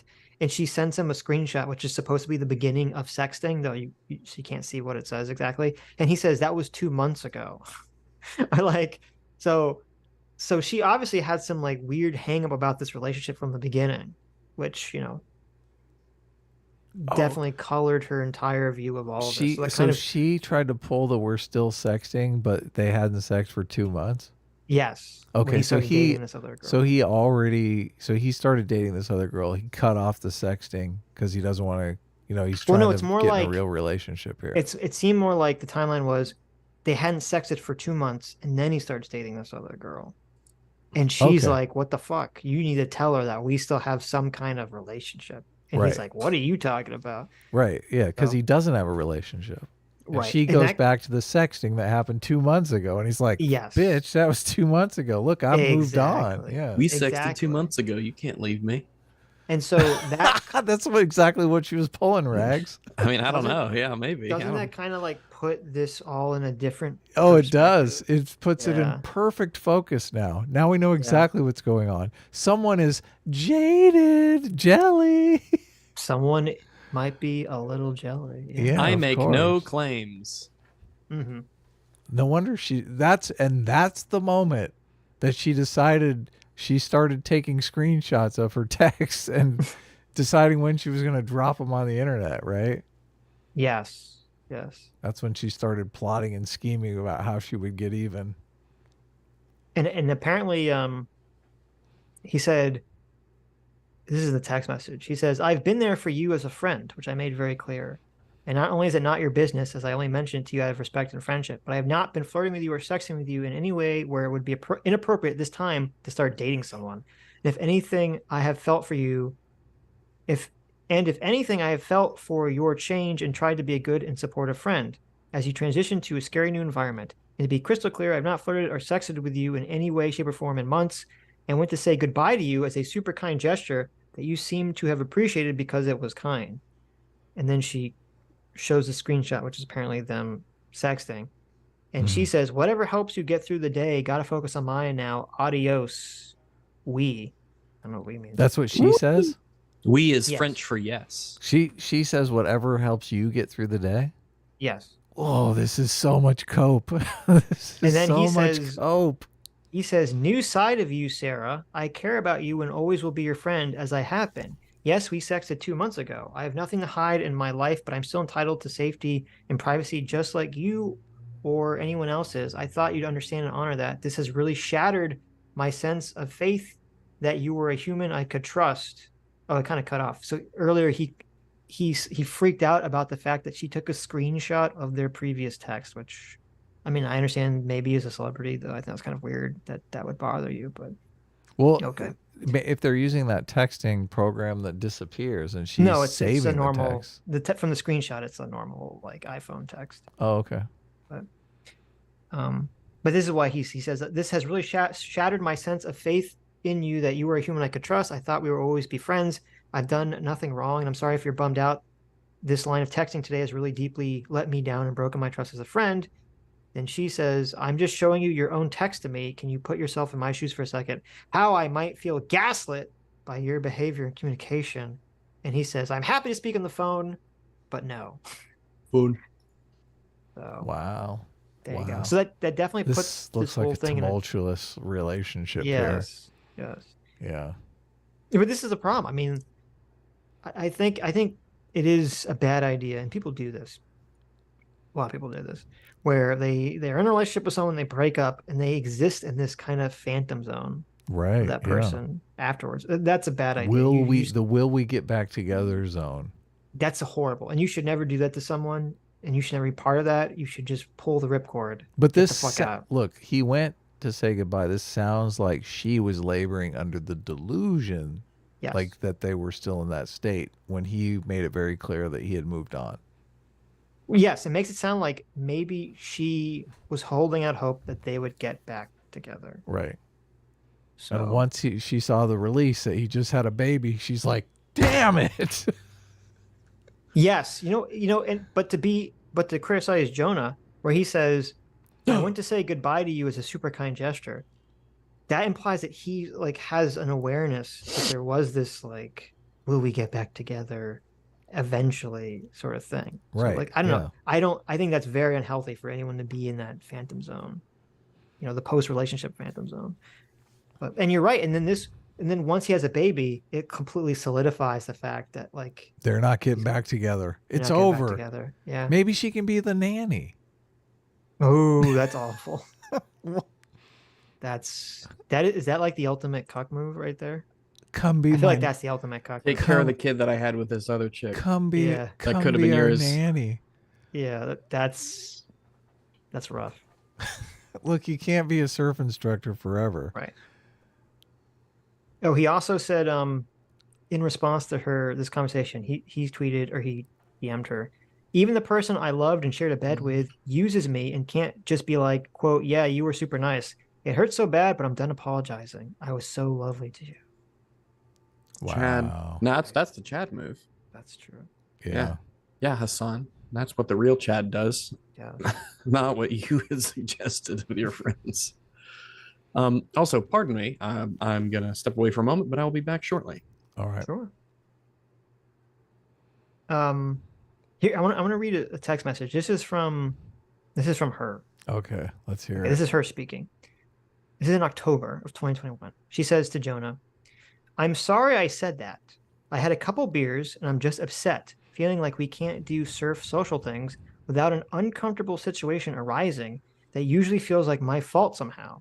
I feel you pull away and then the feeling of being defective creeps in. I think I'm not socially intelligent enough to meet your needs as a partner. And then I get frustrated and angry at myself and just want to rip the Band-Aid off if I'm not good enough for you. In moments of conflict, my brain thinks you want to dump me because I'm not good enough for you and you're the GOAT and you can do better and you will immediately once you end things with me. Wow. So she has a lot of insecurity issues there. And he says, you're but right. He's the insecure one. Right. And then his response is, though it's cut off, says, you're right. We can't do surf social things or develop trust until you consider me and make decisions that give regard to our, it's cut out. So obviously there's some weird situation, some weird social situation that occurs whenever she's in these surfing situations that we're not privy to. I think it's just the flirtiness. Probably. Yeah. That'd be my guess. Right. You've never read The Murderer Next Door, have you? Oh, wait. There's more that I found another picture that has the cutoff. It says, you're right. We can't do surf social things or develop trust until you consider me and make decisions that give regard to our relationship. I've been vulnerable as possible, and I'm telling you, I'm needing you to step up to the plate, which you can, I'm sure of it. But these losers don't get your time if you want me. Straight up, it's consideration. I respect your love of surfing, but I respect myself as well. And your love of surfing and being in those situations and lack of awareness are not mutually exclusive. This isn't me. I have my own issues that I own. If you want marriage and a family, you can't use the 25 card. Step up and cut the shit. These people don't get your time or your kindness at the sacrifices of mine. Sounds like he wants to get married. Yeah, but he even mentions marriage. So that shows that there's something complicated happening here, right? That we're just, as I said, I read this and I'm like, it sounds like she's in situations where she's flirting with guys, or her friends are putting her in situations where she's either, doing drugs or potentially getting, physical with other people. Like, there's obviously something happening here. Yeah, she wants to get hammered and go to Vegas with her friends, and right. And oh, oopsie, I blacked out. I don't know what happened. Right. So. Yeah, no. So he's basically saying, look, I'm ready to settle down. If you're not ready to settle down, it's probably best for us to part ways, which is ultimately the most reasonable take in the world. But right, somehow said, she's realizing marriage and a family. Yeah, she's realizing that she missed her opportunity to have a family life with Jonah Hill. Now she's jealous how old and is jaded. he? Because he's like, she's way younger than him. So there could be a big maturity issue, age gap here. Sure, yeah. Yeah, because he's 39 and she's he would have been 37 at the time, and so she's 25. So, I mean, obviously you can be 25 and still be more mature, but it would, obviously less likely, right? Yeah, totally. So. Look, I wasn't ready to get married at 25, so. Right. Yeah, they have a 12-year age gap. Yeah. Guys, yeah, no, different place. Might be shocked to find out, but Jonah Hill is an actor. That wasn't a documentary about his life. So he is definitely acting in those movies. Wait, it's the same thing with Sound of Freedom? That one's real. No, that one's real. Okay, that one's real. There's no acting there. Yeah.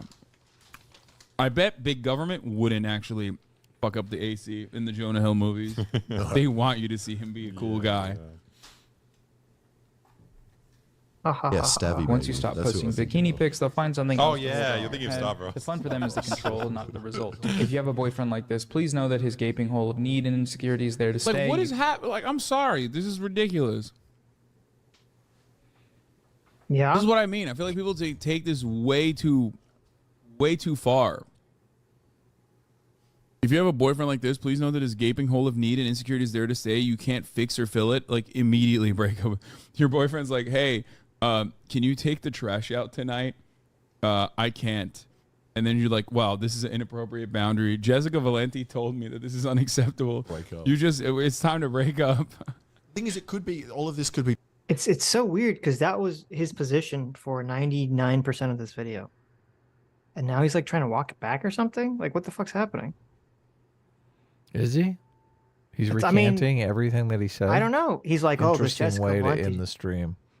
Maybe. He's like, this Jessica Valenti chick, she's like really doing overboard. Like, you were like calling him like hyper insecure. So, Yeah. That's the doctor, right? No, it's the abortion lady. Oh, wow. Be true as well. Yeah. Could be completely true. You just don't. I know, I know, but it's like, ay. Yeah, man, that's definitely what she's saying. Very charitable. I just don't think that like, there's an endless thirst. I don't know if there is an endless thirst within Jonah Hill to like make women submit and buckle to his will. That's what I mean. She means in the relationship with Hasan. I'm glad that Hasan gives even the most tiniest modicum of charity. Say, listen, I don't think Jonah Hill is intentionally going around trying to break women. Yeah, exactly. Well, that's what everyone else is trying to make it seem like. Yeah. This is the best we can get from Hasan. Thank you, Hasan, for this tiny crumb, okay? You care if I end your poll or? No, you can end. 70, Adam, you 30. can end my poll, baby. Okay. I'm grabbing it right by the end. Oh, he did it. He ended it. Look at that. I did, yeah. Final poll results. 70% say no, they would not let their girlfriend make out with another girl. 29% said they would. Right. Out of I don't know how- 735 votes. I don't know where the extra 1% disappeared to, but That's a lot of girl on girl There you action go. there. Yeah. there you go. You're incredibly infuriating and passive about this. Yeah, I know. I am. It's cool being fat and fat phobic is a horrible feedback loop. I just don't think that like I think Jonah Hill is a bad guy. I think He's right back again. That didn't take long. What happened? He's like, listen, I don't want him to be like, I don't want to say he's trying to beat, break women. People are taking it too far. Look, I'm just saying he's a bad guy, okay? I'm just saying he's a bad person, right? I'm not going too extreme here. This video, I need a neck brace for this. He changes his position so many times. It's like, oh my God. insecure guy. I think inferring that this is how every relationship is, or that there is a deep-seated need beyond like him just being genuinely insecure about his position. Like that he wants to take you down a peg. It's so bad because I don't think, especially after reading those last text messages that you read, I don't feel like Jonah Hill is in the insecure position here. Yeah, she's definitely very insecure in the relationship. I mean, they both could be insecure. Like, there's he is insecure to some extent because, we don't he doesn't like whatever these interactions are that are happening. Yeah, but it's not an insecure thing. It's like this doesn't work for me. I'm gonna move on, or you're gonna change. That's not insecure. That's totally. Well, I mean, sure, we could quibble over how we're gonna define insecure. Like, you could theoretically define as insecure, right? Mm-hmm. So, depending on what the action is. But. Yeah, I guess insecure in their relationship that he completely is ready to leave. or not having not having confidence. He's insecure in her wanting to take the relationship seriously, right? He's not confident in her wanting to take the relationship seriously. That's a good point. Yeah. So sounds like she was just getting off on making him jealous. He was like, we don't know. Please stop, and she wouldn't stop. So I wish that I know he probably just doesn't. I know he probably wants the story to go away as fast as possible. Of course, he's not going to release information. But I am, just for the sake of curiosity, very curious as to what was happening there. What are these situations that he was talking about? Does he have a Twitter? Maybe he can just tweet out like a laughing face emoji or something.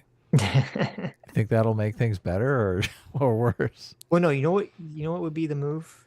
Here's how you know it's like he's being spiteful. Here's the Chad spite move. Okay.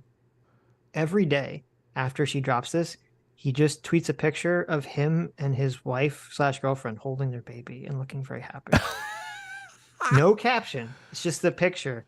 And then every day it's just a different picture of him holding the baby and like looking like a father and being very happy about it. Like that's the Chad spite move right there. I think if he followed it up with a laughing emoji, it would really put the that's too much, right? Because the thing is, there has to be some level of plausible deniability. I know. Right? Like, so it's like everyone, this is the thing. That's the move. Everyone's like, oh, he's doing this to like Spider. But if you call him out, he's like, no, but I'm just showing pictures of my baby. What do you mean? This is like a totally normal thing. This is for my friends and family. Yeah, what's wrong with you, right? And people who I dumped 6 months ago. People who I dumped. Oh, that would be so good. That'd be so good.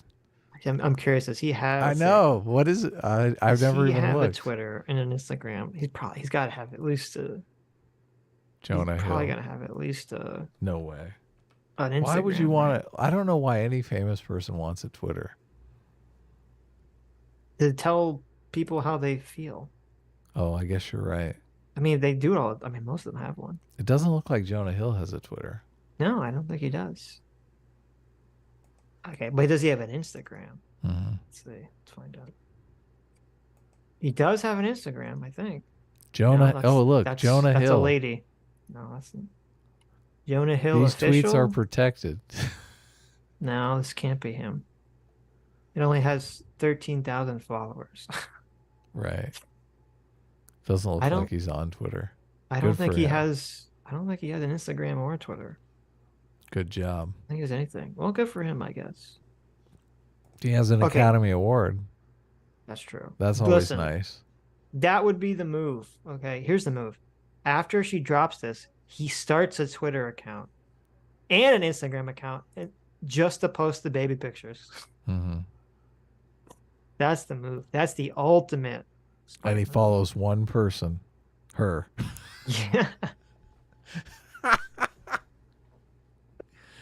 Oh no. No. It's too much. It's too obvious. It's too obvious, right? He's got to follow like the Dalai Lama or something. Something like just he only follows one person. It's the Dalai Lama. That's amazing. Yeah, exactly. No, he follows the Dalai Lama and Elon Musk. That's it. No one else.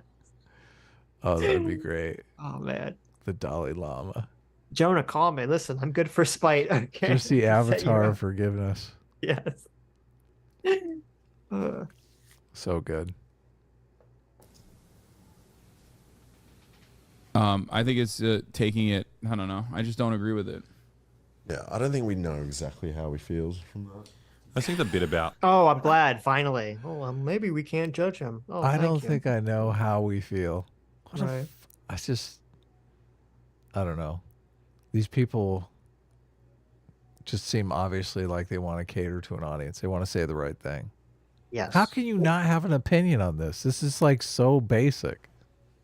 Well, and also there does seem to be a power hierarchical dynamic here where like Hasan says something. Oh, yes. That's the mood for the two people in the background. These guys definitely want to share their opinions, but they're worried Hasan is going to slap them around.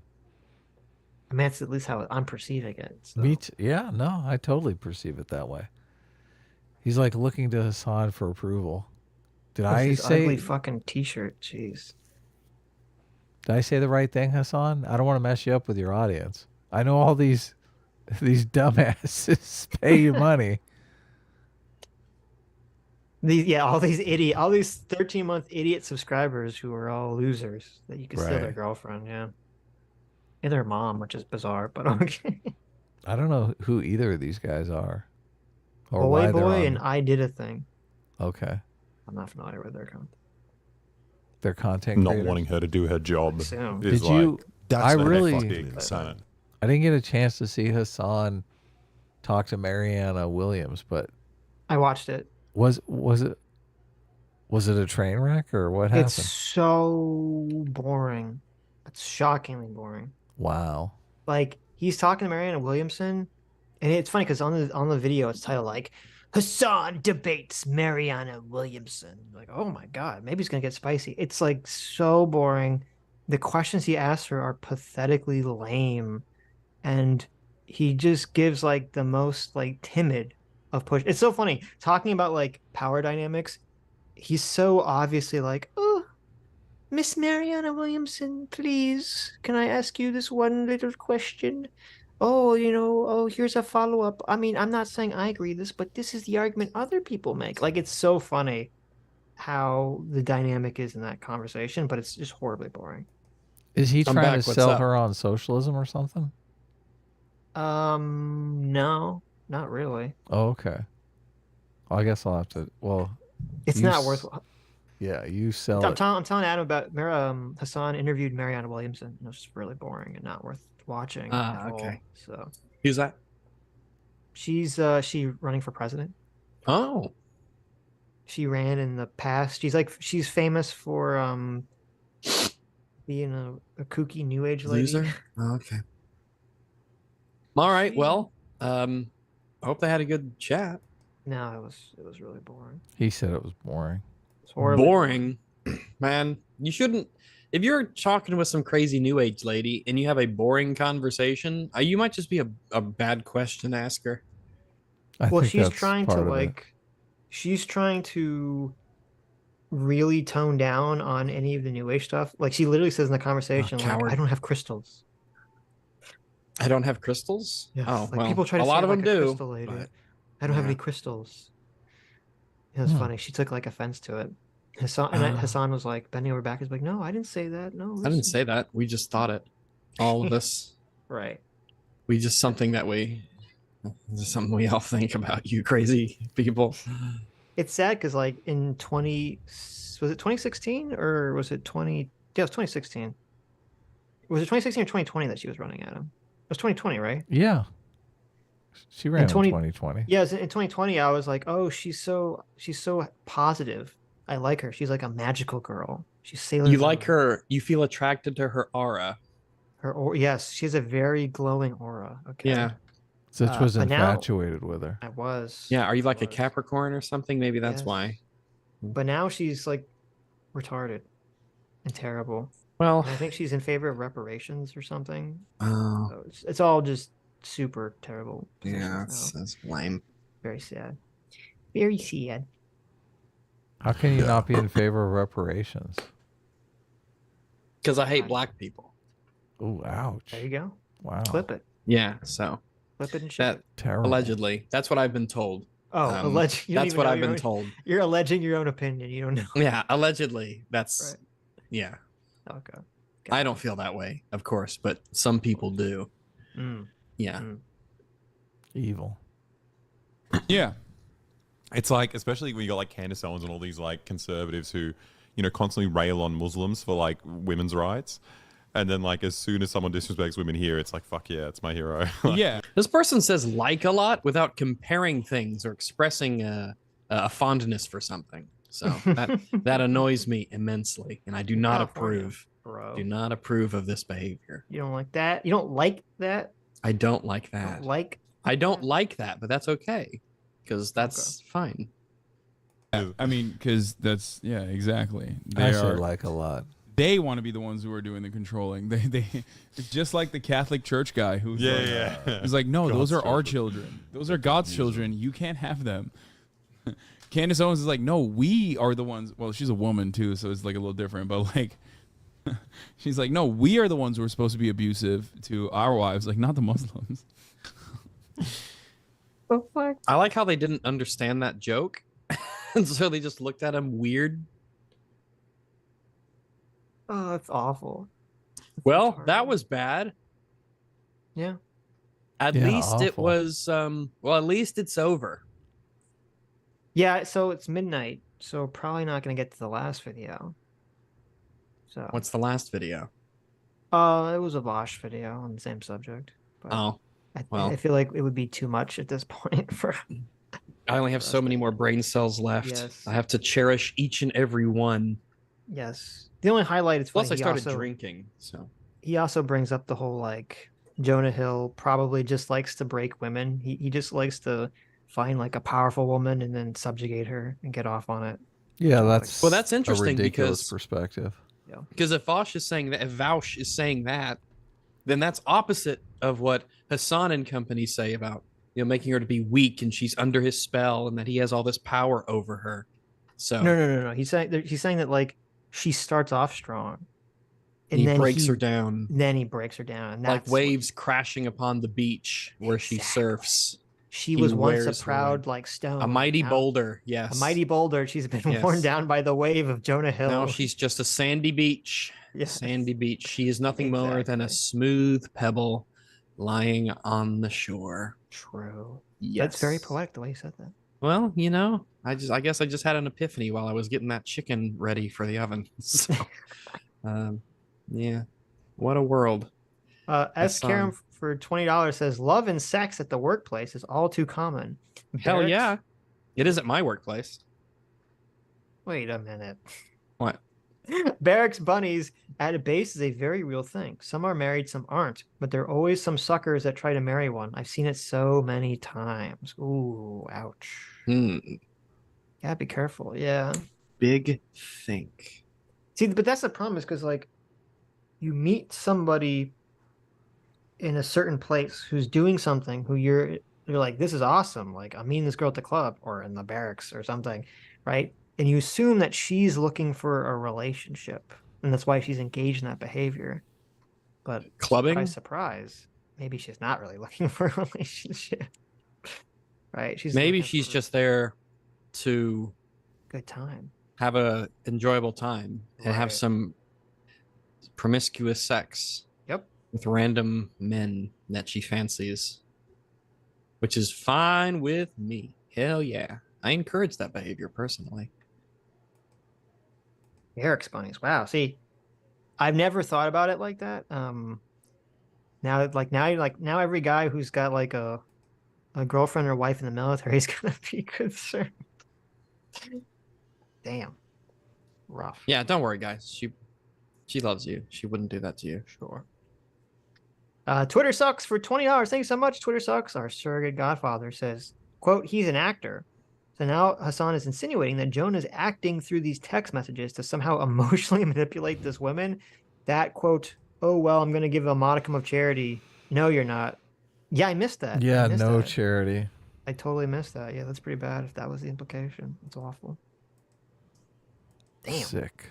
Yeah, I put the common modicum. Delicious. Ooh. It is delicious and nutritious. Rags, you didn't have to donate money when you're on the stream. I don't know if you know this. Oh, well, sometimes I just want to, pull my weight. And if I can't do it with my incredibly insightful commentary, my wicked sense of humor, my unfathomably deep charisma, then I'll just give you money. So, yeah. So Mauler, you, Rags, and Frankie all donated $2. Oh, wow. Here's your message. I don't know why I'm telling you because you said it. Yeah, sometimes I like to hear other people say what I'm thinking. It makes it's very egotistical of you. It gives me great affirmation. It validates me. Okay. Mauler says, okay, Rags, we're on. This is all a Batman gambit that Andrew Clark would bring up Fight Club. So now it is stuck in the back of Sitch's mind for the rest of the stream. Now all I need is for you to bring it around. And then Rags says, you got it, Mauler. Near the end of the stream, I'll put Fight Club in all caps multiple times in a super chat so we can further embed Fight Club inside of Sitch's mind. Fringy, are you excited to talk about Fight Club? And then Fringy says, no, I'm absolutely ecstatic. I'm happy as a schoolboy. I'm as giddy as a drunken man. I must stand on my head. That's what I do when I'm happy as a schoolboy. Schoolboys are famously happy as I stand on my head. Schoolboys are known for many things, but more than anything else, they're known for being happy. Okay, just so Andrew Clark, who's been a long time fan, can like not die. Okay, I'm gonna send you. I'm gonna DM you and Mauler this video. I'm gonna have official record. I'm gonna send you this video. You guys can watch it. If you're interested in talking about it, we can talk about it. I did this like a week ago. You sent them the Maggie? Yeah, I sent Mauler the video and asked him if he wanted to do it. And what did Mauler say? What video? He said no. He said no? Yes. Well, I'll send it to Rags. Maybe Rags is interested. Okay. Yeah, send me. Yeah. Send anything that you find that you think I might want to cover. Unironically, send it my way. And and I might be very curious to delve into it because I'm always looking for stuff to cover and respond to. Well, I just sent it to you. Maggie, I there think it is. it's very insane take on Fight Club. If neither of you are it's interested, an hour long. Fuck I know. off. God damn. Oh, okay. I guess that answers that question. Yeah. But listen, maybe me and Adam will just do it ourselves. Sure. Right? We'll just do it Maybe. ourselves. Maybe. I sent it to him on haven't- Wednesday. Right. Oh. Huh. I get lots of weird YouTube recommendations sometimes. I'm like, what is prompting this? Okay. Look, I'm working on it, Andrew. I'm taking care of you. Okay, let me see if there's any directly to Rags super chats. Oh yeah. And then if not, you can eat your chicken in peace. Well, my chicken must prepare in the oven, and it'll probably be about a half hour until it's done. You can now, so you can choke your chicken in You can choke your chicken in peace. just hork it down, man. I like a good chicken. You like a good chicken choking? I like a good chicken horkin, chicken schlurkin. Right. Yeah. I love me. Schlurkin, wow. Yeah, I love to schlurk a good chicken. Okay. Yeah, I like a big juicy breast. Dr. Diddler for $2. The Dr. Diddling says, "Hi, Rags." Hello. And all. So there you go. Hello, Rags and all others. That's you. Yes, true. That's true. Blue566 for 8 months of discipline equals freedom. Thank you so much. for Wow. being Discipline Yeah, equals freedom thanks. for 8 months. Says, "Hi, Rags." Hello.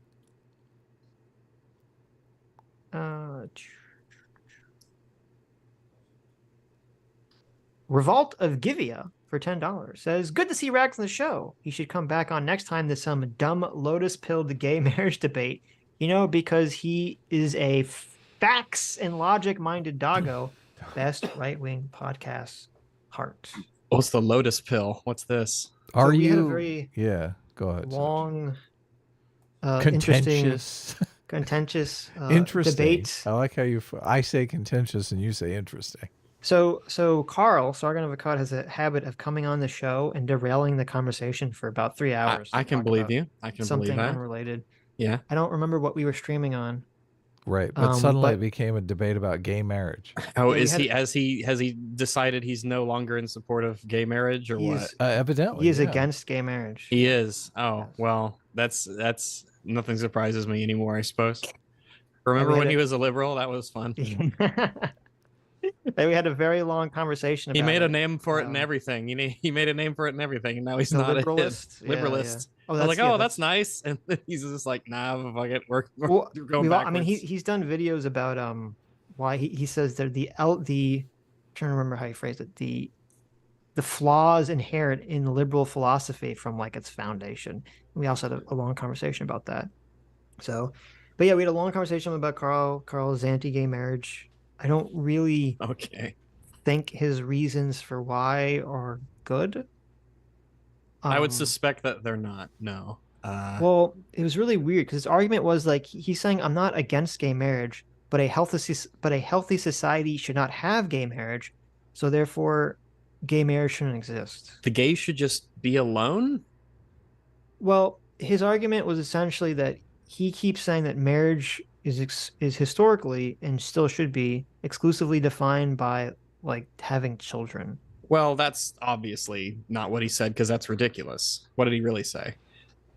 So he kept saying that marriage was originally all about having children, and that's, I guess, what it should be now. I agree. Sterile people should not get married. I agree. Right. Yes. Which we brought up all the people that don't have children that are straight, and should they be allowed to get married? But I also brought up the fact that it's just flatly untrue that marriage was ever about having children. Marriage was about securing property rights for said children. It was not about having children. A way to sort of make sure, like, put down in system on the books, so to speak, who gets to make sure, shit. Who gets what they need and how they get it. And then he also made a comment about magic, which everyone took in a very interesting way in the chat. Magic the Gathering? No, he was saying that like marriage has a certain kind of magic to it. Oh, I forgot about the magic thing. Oh no, he's like speaking poetically. Everyone was giving me a hard time because I kept casting it as magic. They thought casting that was a spell. No, didn't he say magic? Am I not? Did I well, no, I think I framed it as magic. He was like, "There's a certain ineffable feeling." I'm the one that. Okay, maybe he didn't say magic. I could be misremembering the meme. Right? I don't know if he said the word magic, but but yeah, I don't know. I didn't think he didn't make very convincing arguments. So. Yeah, I those don't sound like very good arguments to me. The appeal to, well, X was done in history or X is tradition, probably not a great argument. The limiting of people's personal freedoms in that way it doesn't sound good. I don't see what advantage that would bring. No, because it's not going to make the gays go away. It's just now they can't hang out and be in a marriage together. Well, and also the whole appeal to tradition thing, especially with marriage, is like a really bad framework because, I mean, it seems to be pretty well documented that until the 17 or 1800s, people generally didn't get married for love, like at all. Yeah, and that's awful. Yeah, yeah, like love was a terrible thing. Love was like a bonus, and obviously, if you're talking about marriage should be for love now, like we all agree, right, that you should get married to people. Yeah, you should get married because you love them, right? Right. And luckily, we don't still live in a world where maybe if you're lucky, if you're fortunate, you will end up falling in love with the person that you were forced to marry. Right. So, yeah. Yeah, like back in the day, marriage was primarily, if not entirely, for, building alliances with other families and property acquisition, essentially. So. Yeah. Anyway, but yeah, you can check that argument out. It exists somewhere on our page. It's what an interesting timeline we found. Yeah. You can check that out somewhere on our channel. I don't remember what the name of the stream was, honestly. So, I don't either. I don't remember what we were talking about before we got sidetracked into the gay marriage conversation. But let's see. Wow. Holy cow. What? Sancte Bovinus? I just sent you a video on Twitter. It says the DeSantis account just deleted this video after at least one campaign staffer retweeted it. I wonder if it was done in-house. But I just saw the screenshot of it, and obviously it's some kind of Nazi symbol. And I was thinking, well, it's probably just like one frame in here, but it's like the entire end of the thing. A big crowd is like marching into the Nazi symbol. Yeah, so if you guys don't know this, there was a what's going on? Okay. I'll send it to you. Okay. There was a we're not gonna watch it on stream. But DeSantis had I don't know if you know this, right? DeSantis had a very ridiculous over the top meme video about how he was stronger against LGBT issues than Donald Trump. Well, that would be not difficult to do, I suppose. I don't think was Trump very strong against LGBTQ issues. How stronger though? Do you mean? That's well, important. It seemed primarily focused on trans stuff. Being against them, almost certainly, right? That's the big hot button. Being topic. anti-gay, anti-LGBT. I don't remember if he said in the video if there's anything specifically anti-gay. I mean, you could say the "Don't Say Gay" parental rights and education obviously has gay. It's talked about in the bill, but it seemed primarily the focus was on trans stuff. Okay. So someone made this other meme video that's supposed to be kind of in the same vein, I guess, as that one, where it's like a a bunch of doomer shit about how, or it has a little doomer guy, and he's like kind of looking at this computer screen, and it has a bunch of stuff that Donald Trump did that were bad, like not building the wall or making everyone get vaccinated, defending Fauci, holding up the pride flag, blah blah blah blah blah. And then it has like like the door opens and DeSantis enters, and it's all this like positive stuff about DeSantis, and it's like very memey, okay? And so you could watch this and you could say, oh, okay, I don't like, I could disagree with it, but I don't see like a huge problem with it, right? But at the end, the last 9 seconds of it, there's a meme of DeSantis, and he's in the foreground, and there's troops marching behind him, and they're marching into the state flag of Florida. But very slowly, the state flag turns into the I don't know what's called, that sun icon, that Nazi. Oh yeah, icon. Yeah, I know what you're talking about. Yeah, it's like the golden sun or something. Those are some Game Boy Advance games. The black sun, yeah. They start marching into the black sun logo, okay, and it's only at the last like 9 seconds, and so there was some controversy because some official staffer for Ron DeSantis retweeted this meme. Apparently unaware of, or didn't see like the end of it and didn't know what that symbol was, and so they eventually deleted it. Okay, so they just was this this was an official meme that the DeSantis people made? Official DeSantis people made? Don't believe that's the question. So. Yeah, right. Because I don't know if he's that like hip with meme-age, you know.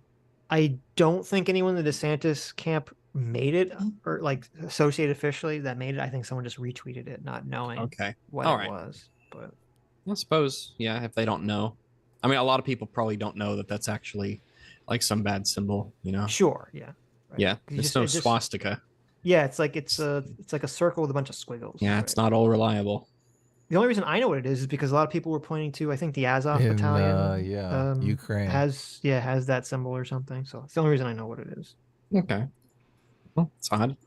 So very strange. Boar Legion for 5 months. Thanks so much, Boar Legion. Says long class is the class that outlasts. Also, hi Rex. Hello. There you go. Let's see. Not a lot of love to Rags. Wow, perfect. Well, that's all right. I get my love elsewhere. I don't require the validation of another channel's live YouTube chat. Besides, we all know what they're thinking. I hate you, Rags. He's awful. Well, I'm just kidding. I am pretty naughty. I'm a naughty boy. I'm a bad dog sometimes. Sometimes that's what the white girls like. I was gonna say. They like a naughty dog. Chaotic Intention for $2 says, I mean Noah. I'm sorry. Chaotic Intention for $7 says, when people of color complain, white people steal their content, and Trevor Noah just reads it out from Twitter and agrees with this video. Oh, I'm sorry. I meant Noah Samson. He's forgettable to me. Also, hi, Rags. Hello. There you go. Stuck for $7 says, do not make an, quote, assumption, because you will be an ass, and the ump will shun you. To whoever gets that reference, you get 1,000 points. Oh, this is from that episode, isn't it? Oh, I love that episode. Yeah. Yeah. Only the true ones will know. I have no fucking clue what that's reference to, Stuck.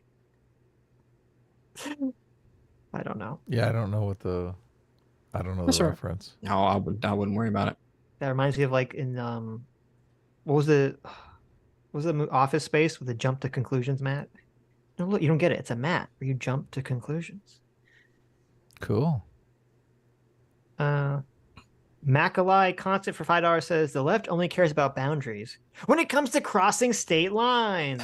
Oh, that's pretty good. Oh, that's pretty good. All of a sudden, crossing borders matters again. Interesting. Yes. All right, fair enough. Like that. All right, well.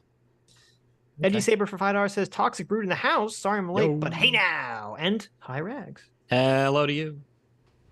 That's what. Nice. Where did the hi Rags meme begin? I think when I was intoxicated, once I sent a super chat to myself that said hi Rags. Oh, okay. Interesting.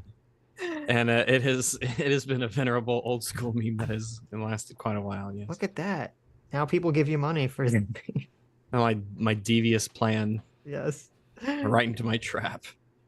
The Butter Anvil for $5 says, I will donate money every time an EFAP host is on Adam and Sitch. Look at him. Oh, and hey. vice versa. Well, there you go. Wow. There you go. Nice. There you go. But only then, I guess. He won't donate money any other way. Well, you know, we're the good stuff. They have to try to, build up good behavior in you. Butter Anvil is in our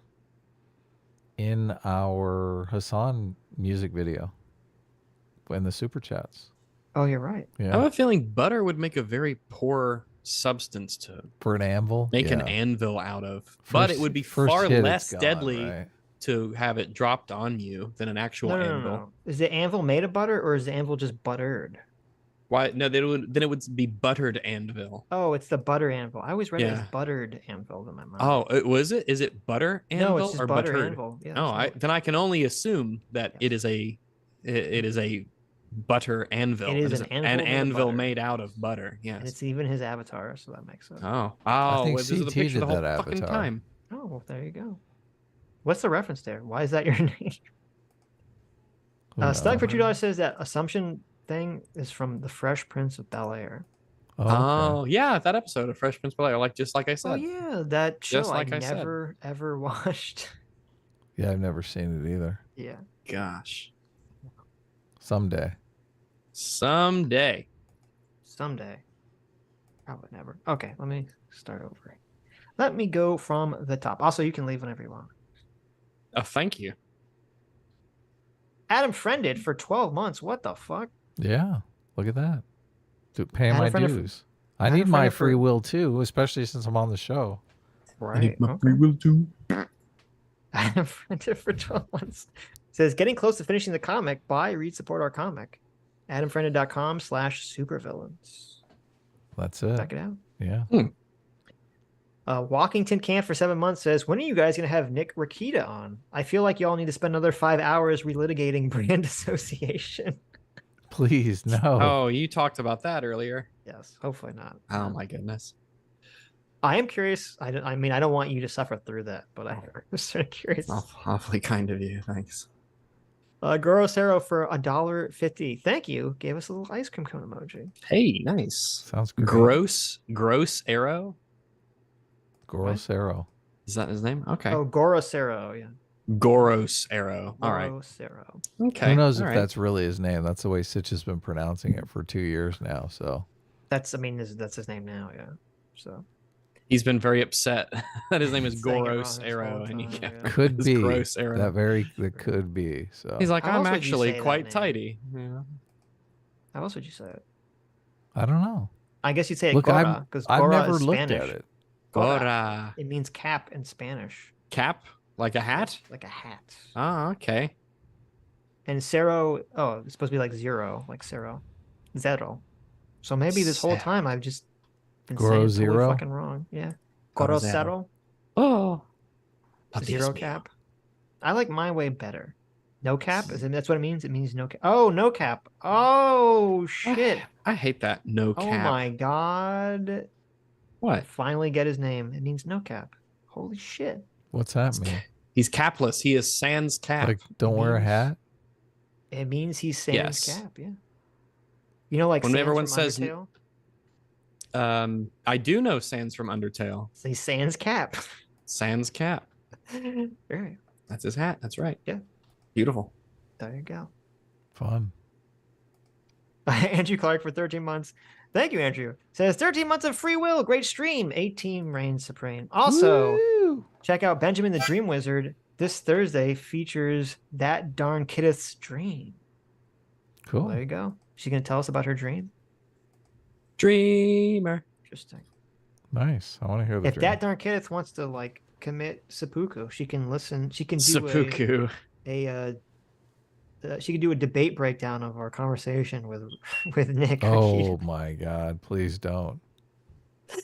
She wants to just end her life. CT for 16 months. Thanks so much, CT. Look at that. Wow, that's over a 16 year. months. Oh That's my over an entire year.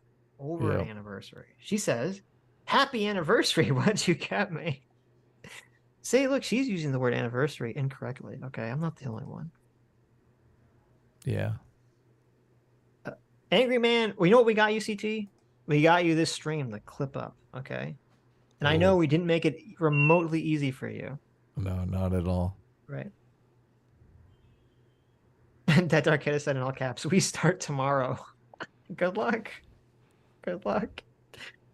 You don't do clips for EFAP, do you, Rags? Not currently. Right. But who knows what the future has in store? Oh, they're getting ready. Maybe. Angry Man for 12 months says, just got back from Oppenheimer. I liked it. Also, hi, Rex. Hello. I have heard good things about Oppenheimer. Yeah, so have I. Yeah. Oh, did I miss this? Lives in Dev's Wall specifically. Thank you so much for the 50 gifted memberships. Thank you. That's amazing. Yeah, wow. Thank you, Lives in Dev's Wall specifically. Welcome new members.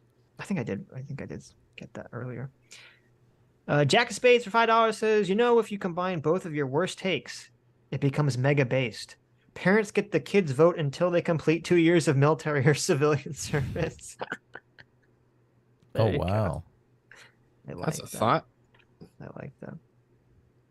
Mr. Dolphin for $5 says, Oppenheimer is one of the best movies ever made. I now surprisingly have a lot of sympathy for the historical figure after watching it. Interesting. Well, I mean, it's Christopher Nolan, so it's hard for me to imagine that it's terrible. Well, it's Christopher Nolan, so there's a small chance the movie might be good. I agree. You don't like Christopher Nolan? Oh, we've never met. Okay. I actually had drinks with Christopher Nolan, so. Oh, really? Really? Yeah. What'd you have? You had finger quote drinks with Christopher Nolan. I went to a talk of his at Directors Guild of America. So, and they served refreshments, so technically we had drinks together.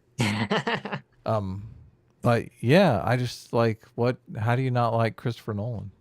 Oh, I guess the same way I don't like a lot of other bad movies. I just well, don't think a lot of movies are good. Look, you're asserting your I think opinion. Interstellar is one of the worst movies. That's your opinion. Yeah. Correct, but I also think that it can be backed up objectively. I still never seen Interstellar. Should I watch it just to not like it?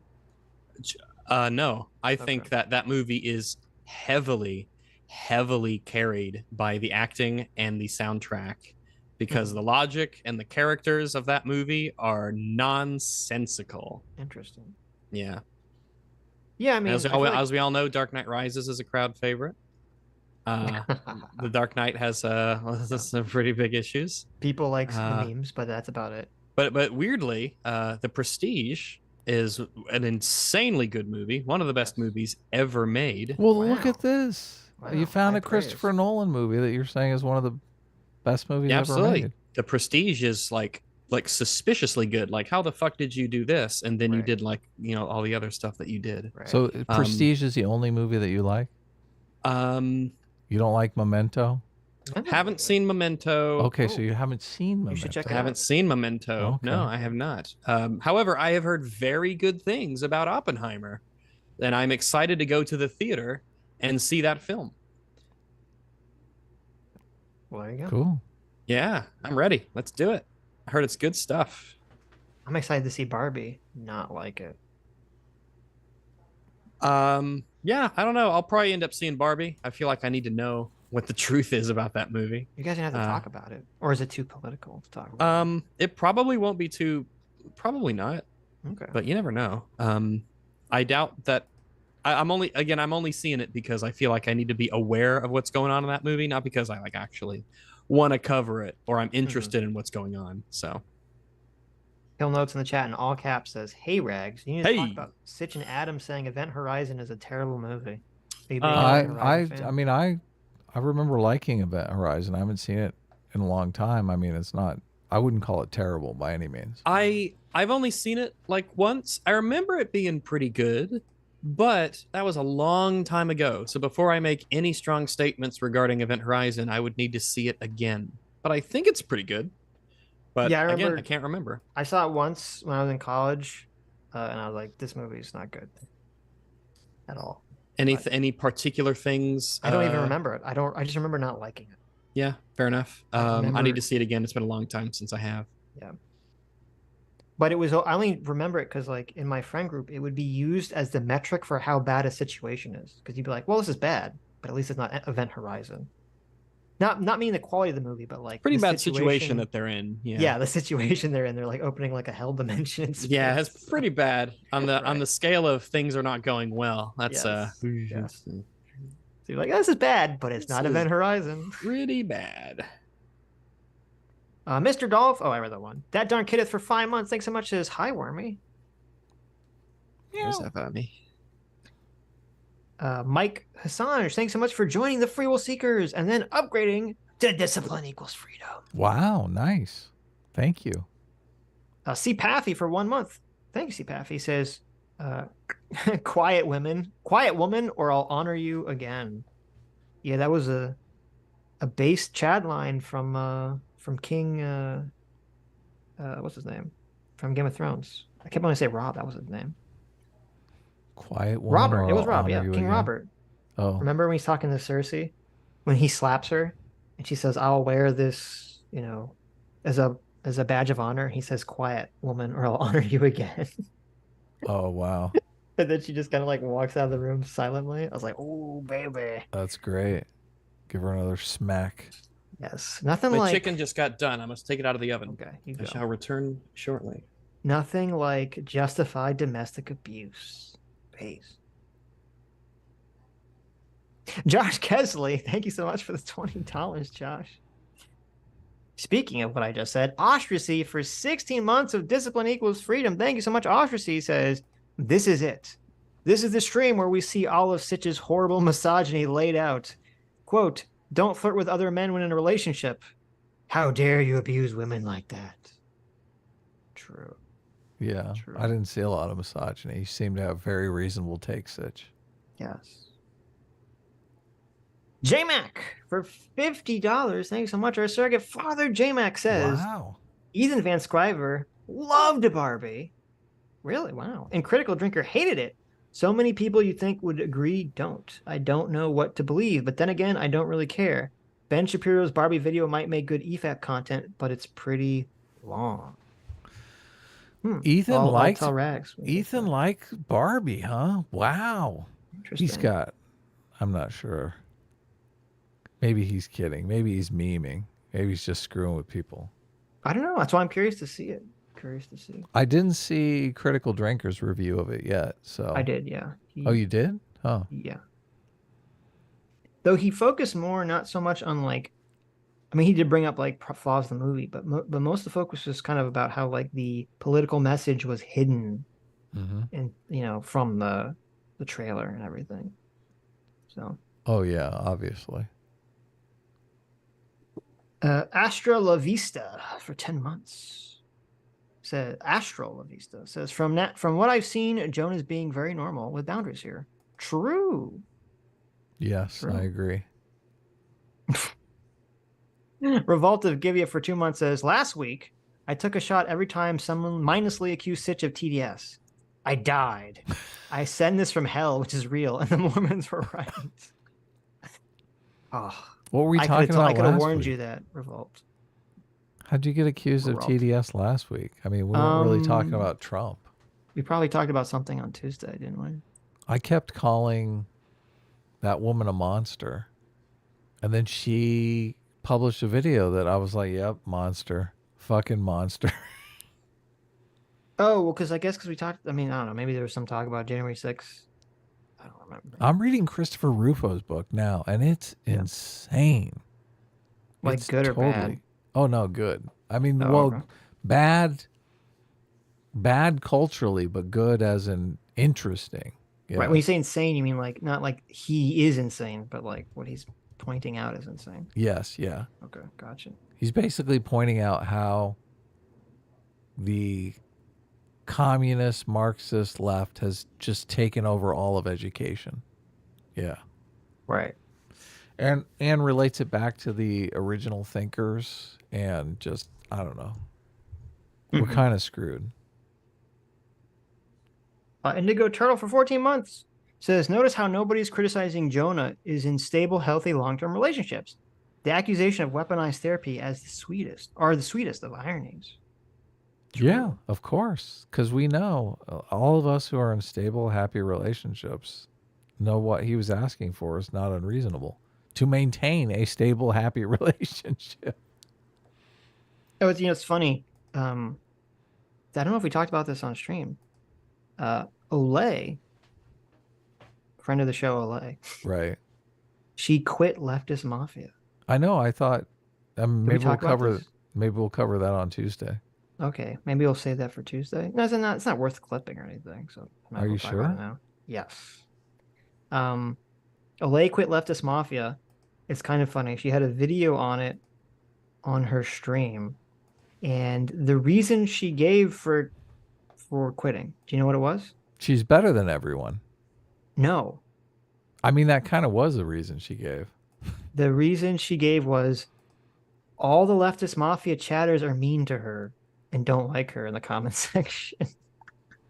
Yeah, because she's a giant racist, and they keep pointing it out. I thought that was so funny. I'm like, even their own audience is like, Olay's kind of racist. And she's like, no, I'm not. All your chatters are evil. I'm quitting the leftist mafia now. The chicken needs a little bit more time, so here I am. Okay. She also said that she is the most based, credentialed, credible person on the show. Damn. To basically say, why I should be on this show more than anyone, but I'm leaving because you guys are mean to me. Yes. It's pretty weird. So Rags, there's this person named OLAY who's on Leftist Mafia, and she's quitting the stream, the podcast. I think they did it once a week. And her rationale is because the audience is mean to her. Oh, well, now that's a great precedent to set for your coworkers.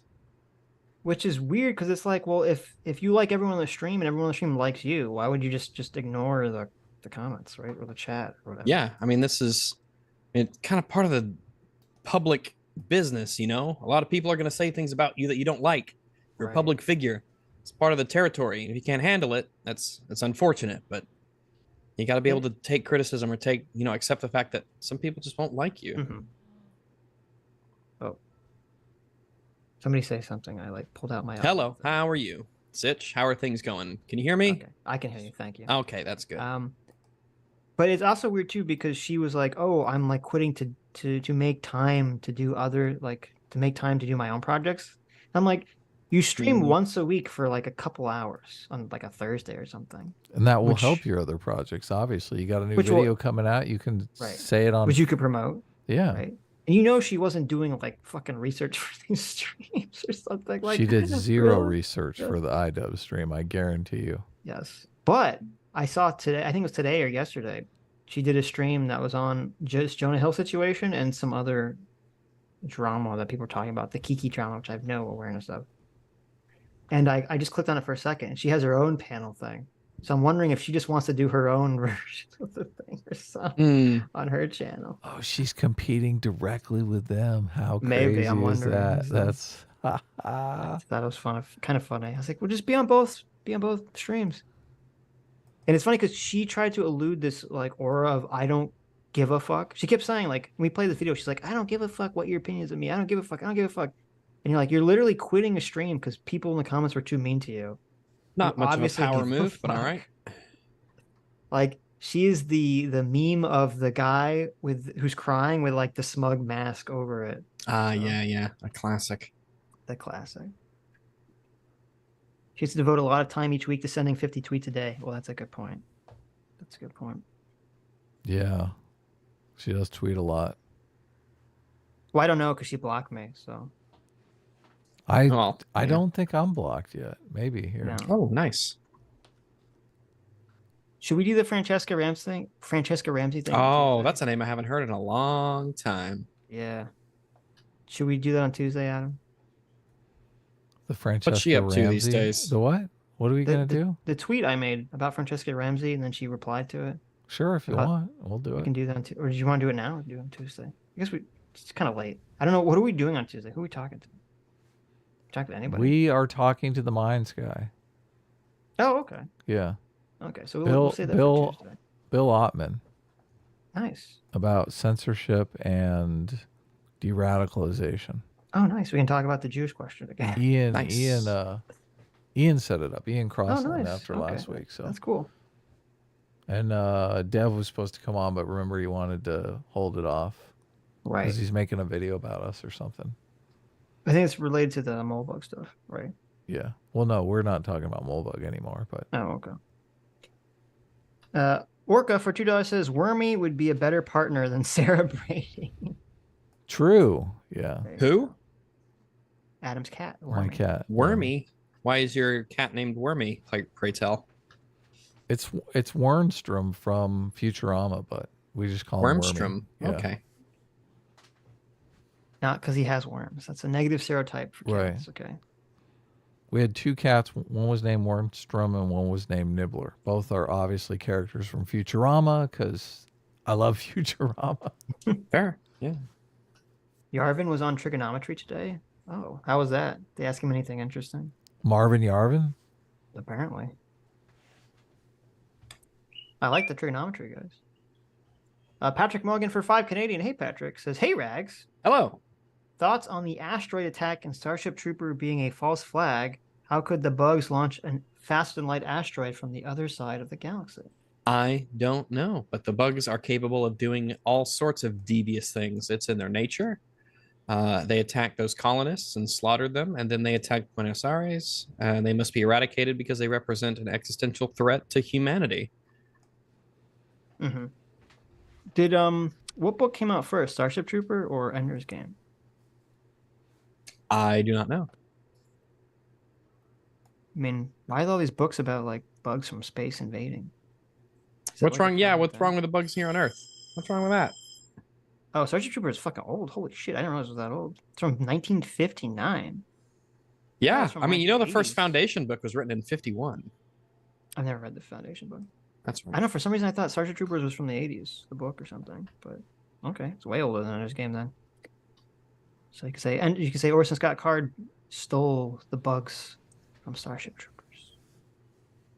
Did you know that the song Angie by the Rolling Stones is about Angela Davis? I did not know that, no. I didn't either, but I used to really like that song. Now it's totally ruined for me. No, not that Angela Bassett. Here's some other words that we never got to. Wench. Ooh, wench. Classic. Grisette. I've never heard of Grisette? Grisette. I like it. I like a grisette. You like some grizz in your grisette? I bet she's fucking wild in the sack. Mm-hmm. A grisette. Hoochie? Hoochie? I've heard like Mama. I've heard that one. Yeah, I've heard of a hoochie mama. Chippy. I haven't heard of that one. Never heard of a chippy before. Everyone's heard of Hoochie Mama. Come on. Yeah. Fancy woman. Fancy woman. I don't know. I've never heard of that. I like this one. Woman of easy virtue. Woman of easy virtue. Just really rolls off the tongue. You woman of easy virtue. I know. Why can't you have much more difficult virtues? Look at these women of easy virtue. All over the place. Minx. Minx, yeah. I didn't know. I thought minx just meant they were attractive. I didn't know. Yeah, that's what I thought too. You minx, like a foxy lady. You know, this says it means sexually. Calling someone a vixen. You know. This is weird. Queen spelled Quean. I have never heard of that. No, I haven't heard of it either. That's some old word. We did trollop, I think. Yes. Doxy spelled it 2 different ways. Chippy. Chippy. And let's see, was anyone else I missed? Vamp. Like a vampire. Vamp is like a floozy. That doesn't make any sense. Well, maybe she sucks, but not blood. She sucks. This is what dictionary, the Merriam-Webster dictionary says. Okay. Well, a few words for them. And I think we got them all. Okay. I like hussy. I like trollop. It's a good floozy. Trollop is good. Trollop's a good one. Jezebel. Tramp. Okay. Let's see. Black Hat 0061 for 16 months says, is there an online or political event you dudes wish you could have done shows on when that happened? Also, S-Class is the best class. A political event? Like we weren't doing YouTube? Easy. Yes, I have an easy answer. 9/11. Oh, I'd love to cover 9/11. No, that is not terrible. Oh, Why? no? Okay. You don't like my answer, Sitch? 9/11. Look, it's from the heart. 9/11 stream? Yeah. You can hold my hand. I'll be so scared. I would have loved to do streams on both the Bill Clinton impeachment over Monica Lewinsky. Oh, yes. Yeah, you could have called her a floozy. You could have called her a floozy. That would have been great. That and the OJ trial. This whole time, Adam's just been looking for ways to work that vernacular into his political coverage. Yeah, exactly. I read That would have been the fun. entire Star Report, and you know how much I hate to read. I know. Yeah, what the fuck? You read the entire Star Report. This is like back in the day. You couldn't have had like a computer read it to you. I was living in New York at the time, and my roommate had printed out the entire Star Report at work, and it was sitting on the kitchen table. And I was like, what's this? I started reading, and I was like, holy shit. That's hilarious.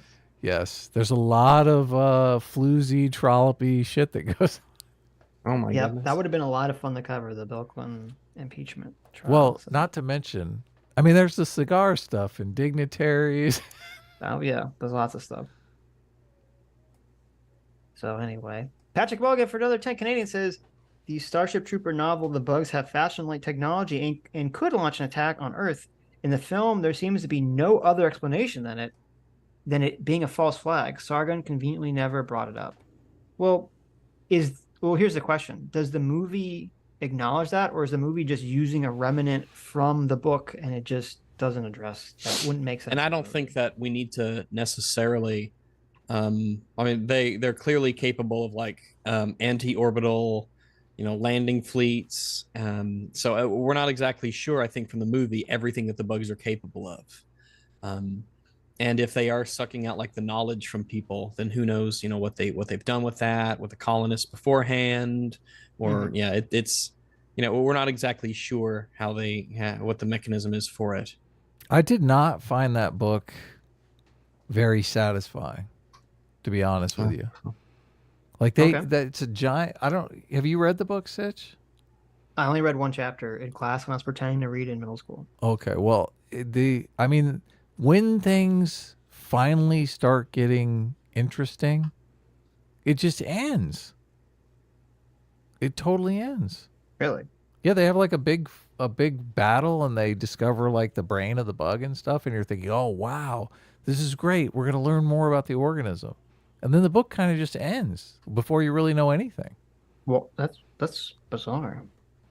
Yeah, I was like, what the fuck? Why do people like this book? Well, I mean, the book isn't about the war. Isn't it about they set up a relationship situation or something? Yeah, but even that, I mean, they set up because they have the whole citizenship thing where you decide whether or not you're going to be a citizen. Service guarantees citizenship. Yeah. Right. And like his dad is totally against him doing that. He wants him just to take on the family business. But then later on, like his mom dies and his dad ends up joining, which is just a crazy, unheard of thing for his dad. So he has this kind of respect with his dad. And you think they're setting it up for him and his dad to actually serve together and there to be some, deeper relationship there that's fleshed out. Probably wouldn't put him in the same unit, right? Probably wouldn't put them in the same unit. Right? As a person who believes conflict is the most important part of a story, a father and son serving together in the military is just, that's story gold. But then they never, they hint at this is the direction they're going, and then they never flush it out. They kind of just drop it. I'm like, what the fuck? This book sucks. Who likes this book? Isn't the book about broader issues? All that stuff.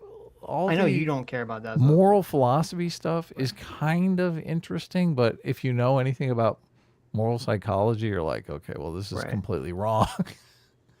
The whole idea is the service guarantee, or the reason why people who are in the military are allowed to vote is because for some reason they think the military people understand how their actions affect other people, and therefore they're the most qualified to vote because they're Mm-hmm. voting, for something that is going to affect other people. And I just think, yeah, That's not true. bullshit. Yeah, that's a bad idea. Bullshit. Right. Yeah. They're like, I served, so I'm going to vote for what's good for me. And you motherfuckers who are too lazy to serve, you can fuck off. How about you guys pay 90% taxes and I pay 0% taxes? Mm-hmm. That's the way I'm voting. I think the way that the movie phrases it, though it's been a long time since I've seen the movie, is because it's not necessarily military service. It's just service to the nation in some way. Right? If you want to serve, they'll find a way to give you a job or something to do or something. It's that they want to establish that you have shown some kind of an investment and will to assist with the nation, that you're not just someone who takes, you're willing to give and willing to work towards the betterment. Yeah, but they don't give them, they don't give them just desk jobs. So they give them horrible fucking work. That's the thing. Like, no matter what, if you're signing up, you're not going to get some cushy job. You're either, your life is going to be on the line or you're going to do just terrible, backbreaking, fucking horrible work. I can only speak to the movie, so. Oh, well, the movie's like funny, right? The movie's completely different from the book. They're not kind of like a parody of the book almost, or a parody of something. It's an attempt to be a parody of like fascism, which it does an extremely poor job at doing.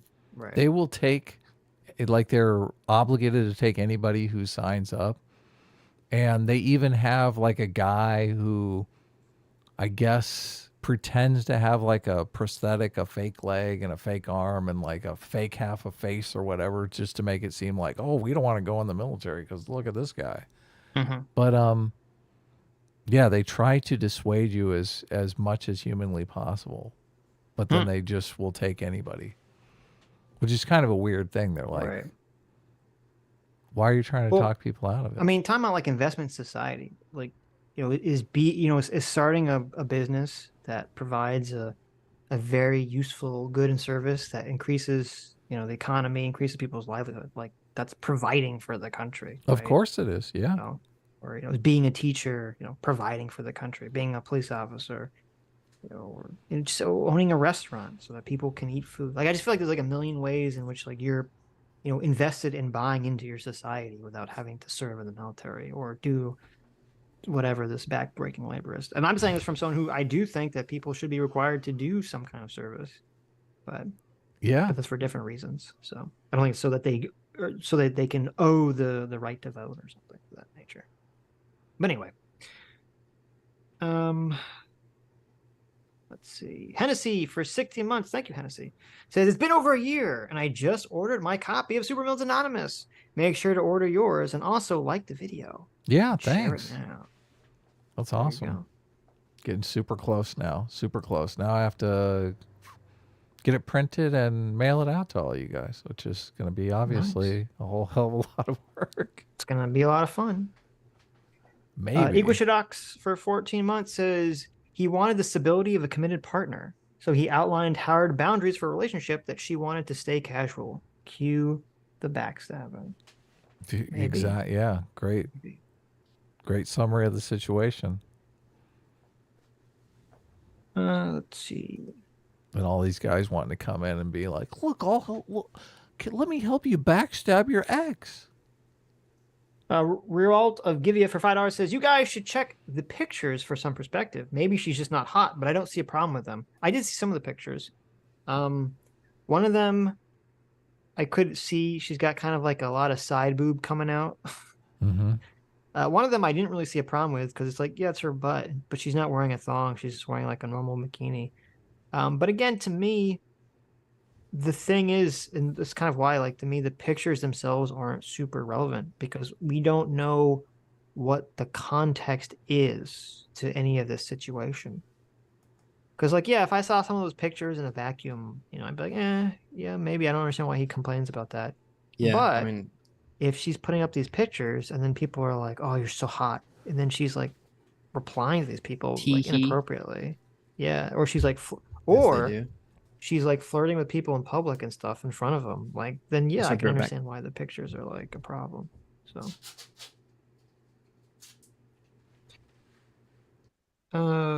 Mr. Anderson for $2 says, tip, learn therapy talk to better gaslight women.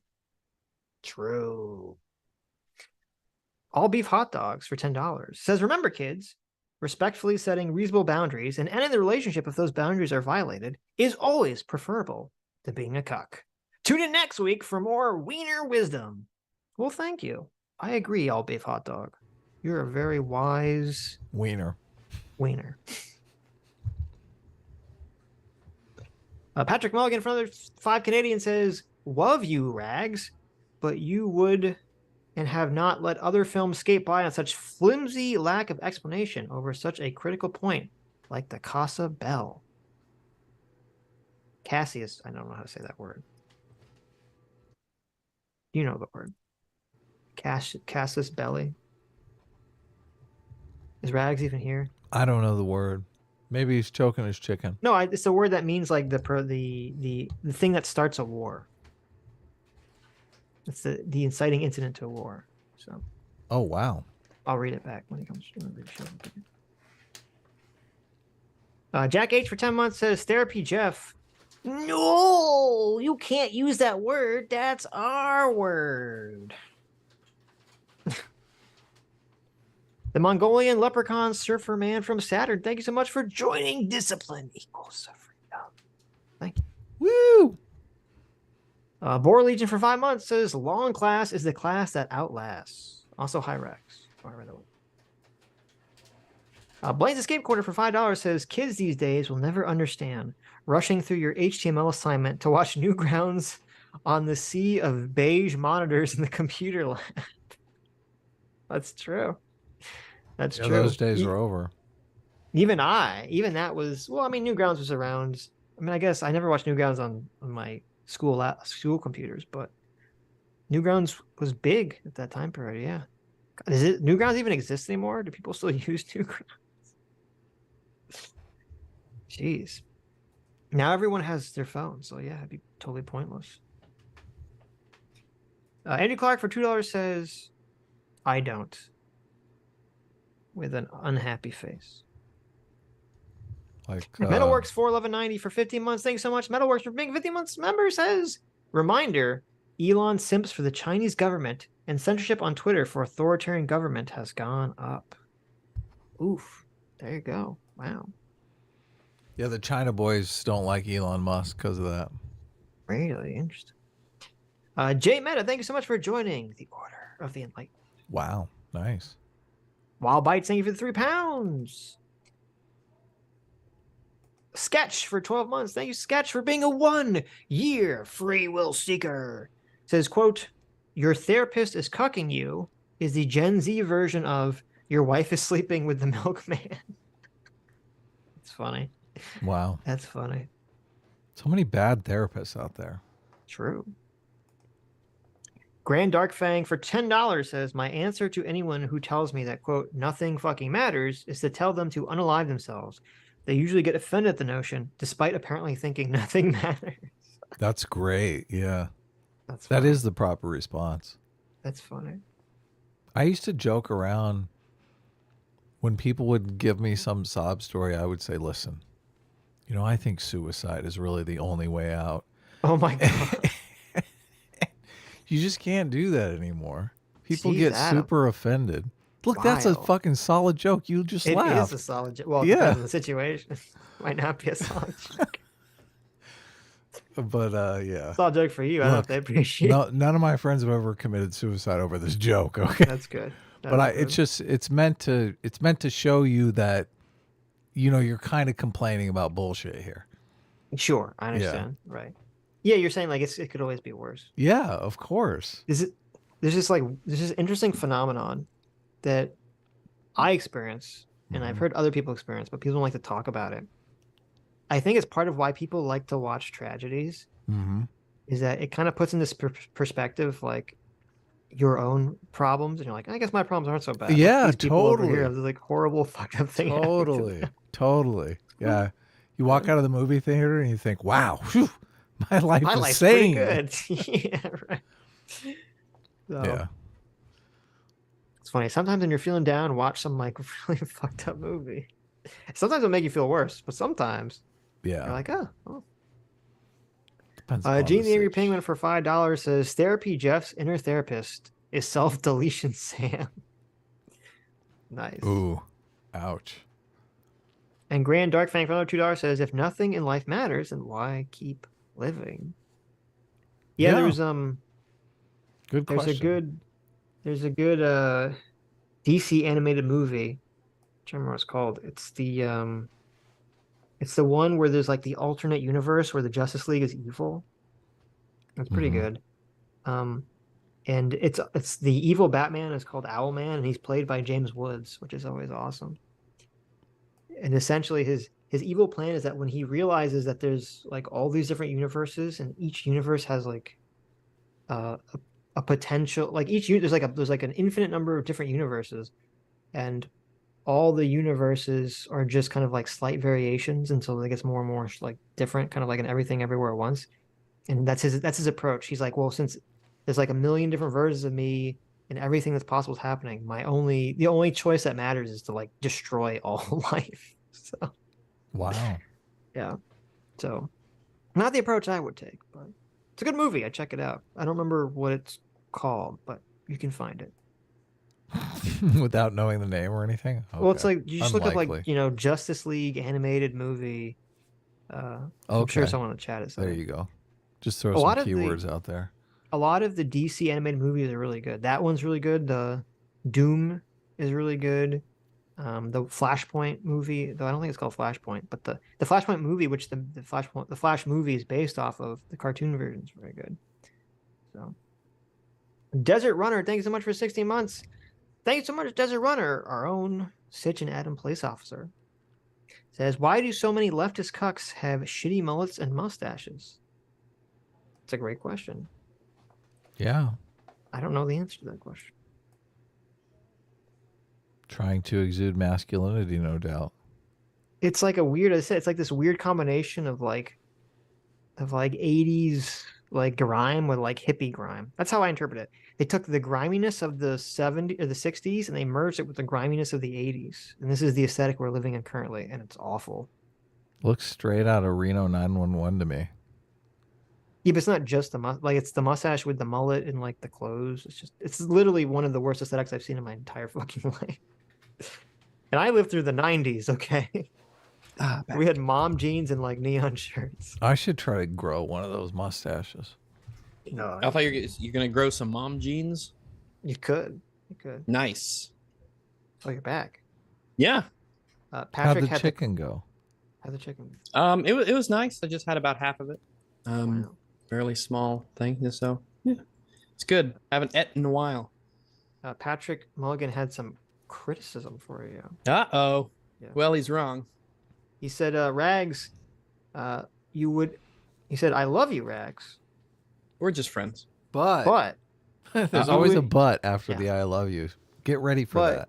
Here we go. Would have not let any other film skate by on such a flimsy lack of explanation over such a critical point like the Cassius belly. What film are we talking about here? Starship Troopers again. And it's not Cassius, it's Casus Belli, A Reason for War. Okay. That's fine. It's all right. You just brush up on your Latin here and there.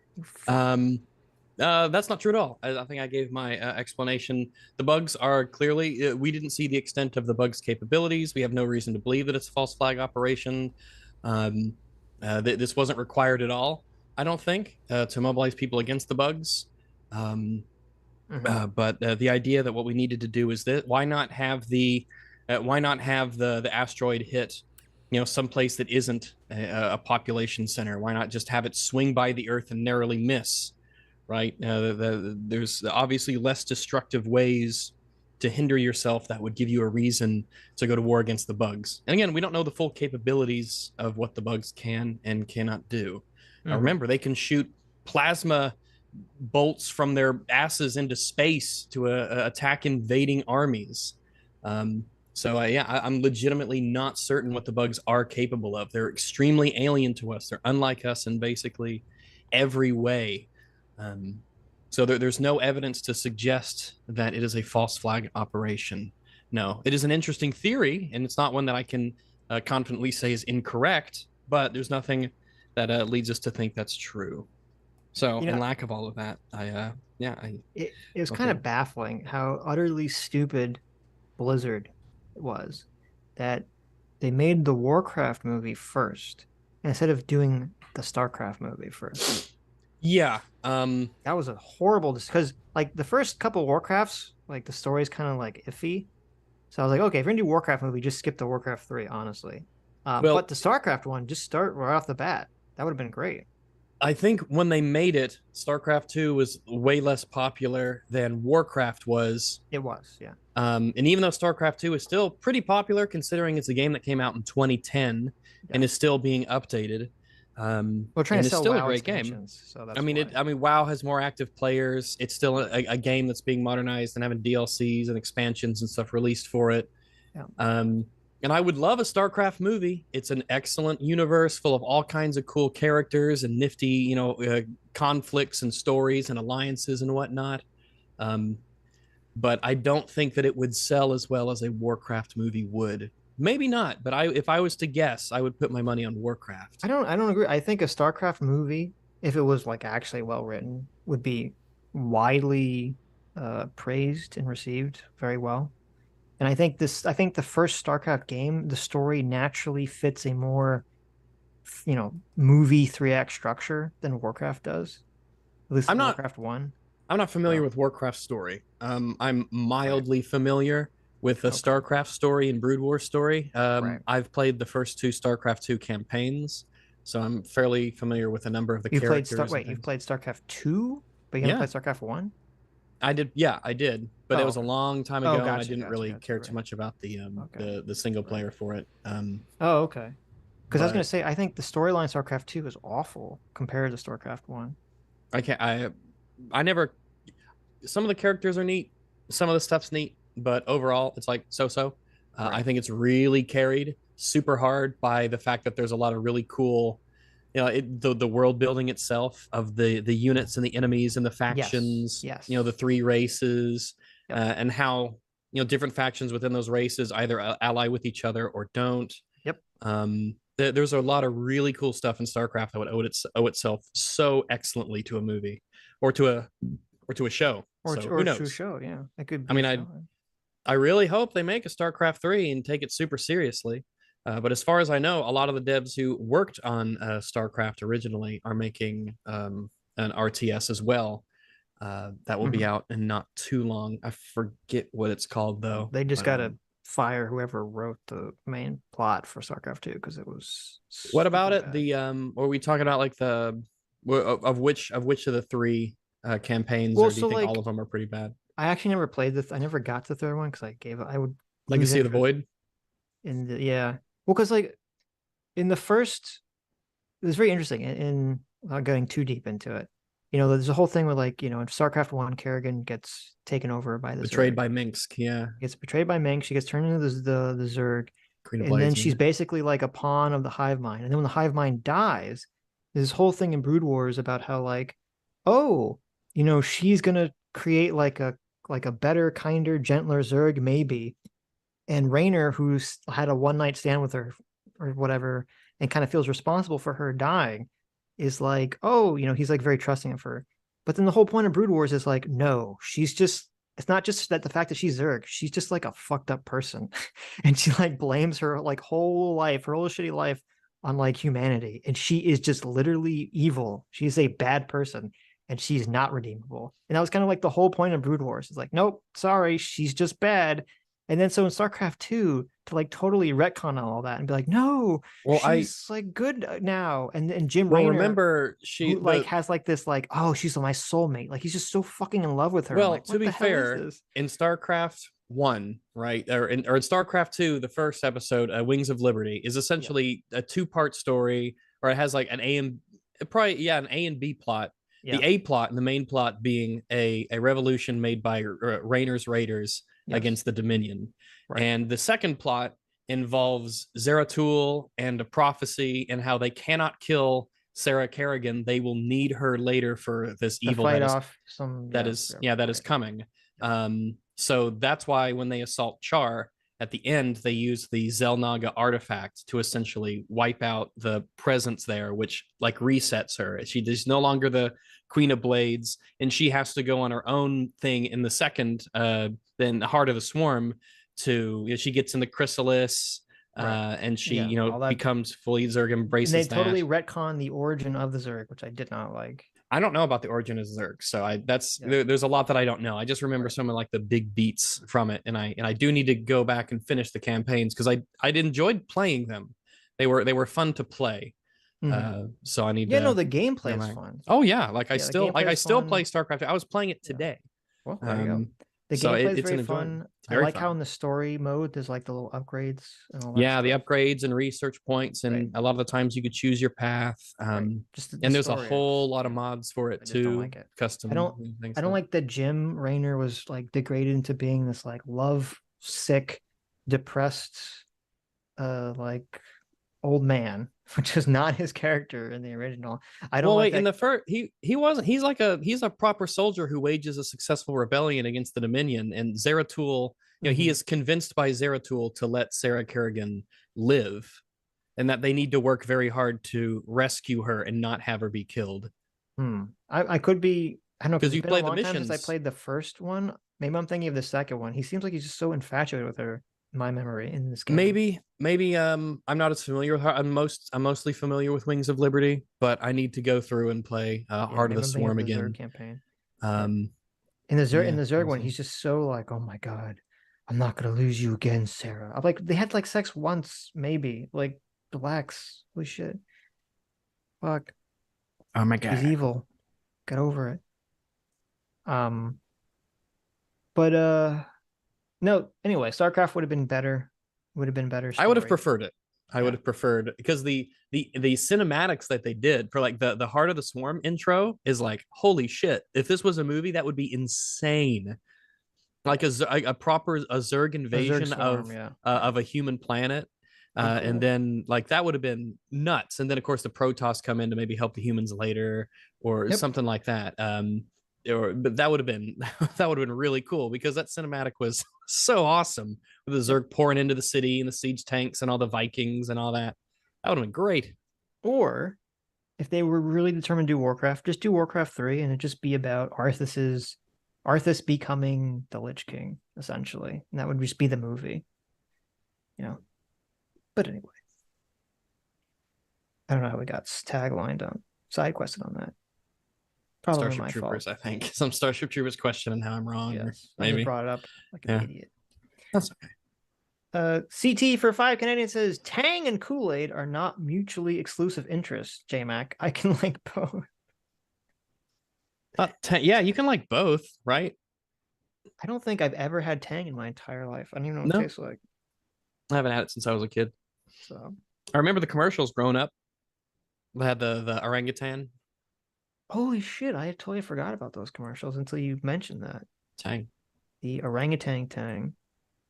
Wasn't it like a wacky 90s like, yeah. Yeah, Tang. I think so, yeah. Orangutan Tang commercial. Holy shit. I remember this. This is like core memory unlocking. Do you remember this one where it's like there's the monkey and he's wearing like a karate outfit and he's like punching the fruit and it's like Tang. Yeah. It's like a kick in your mouth. Do you remember this? I think so. I think I do. Yeah.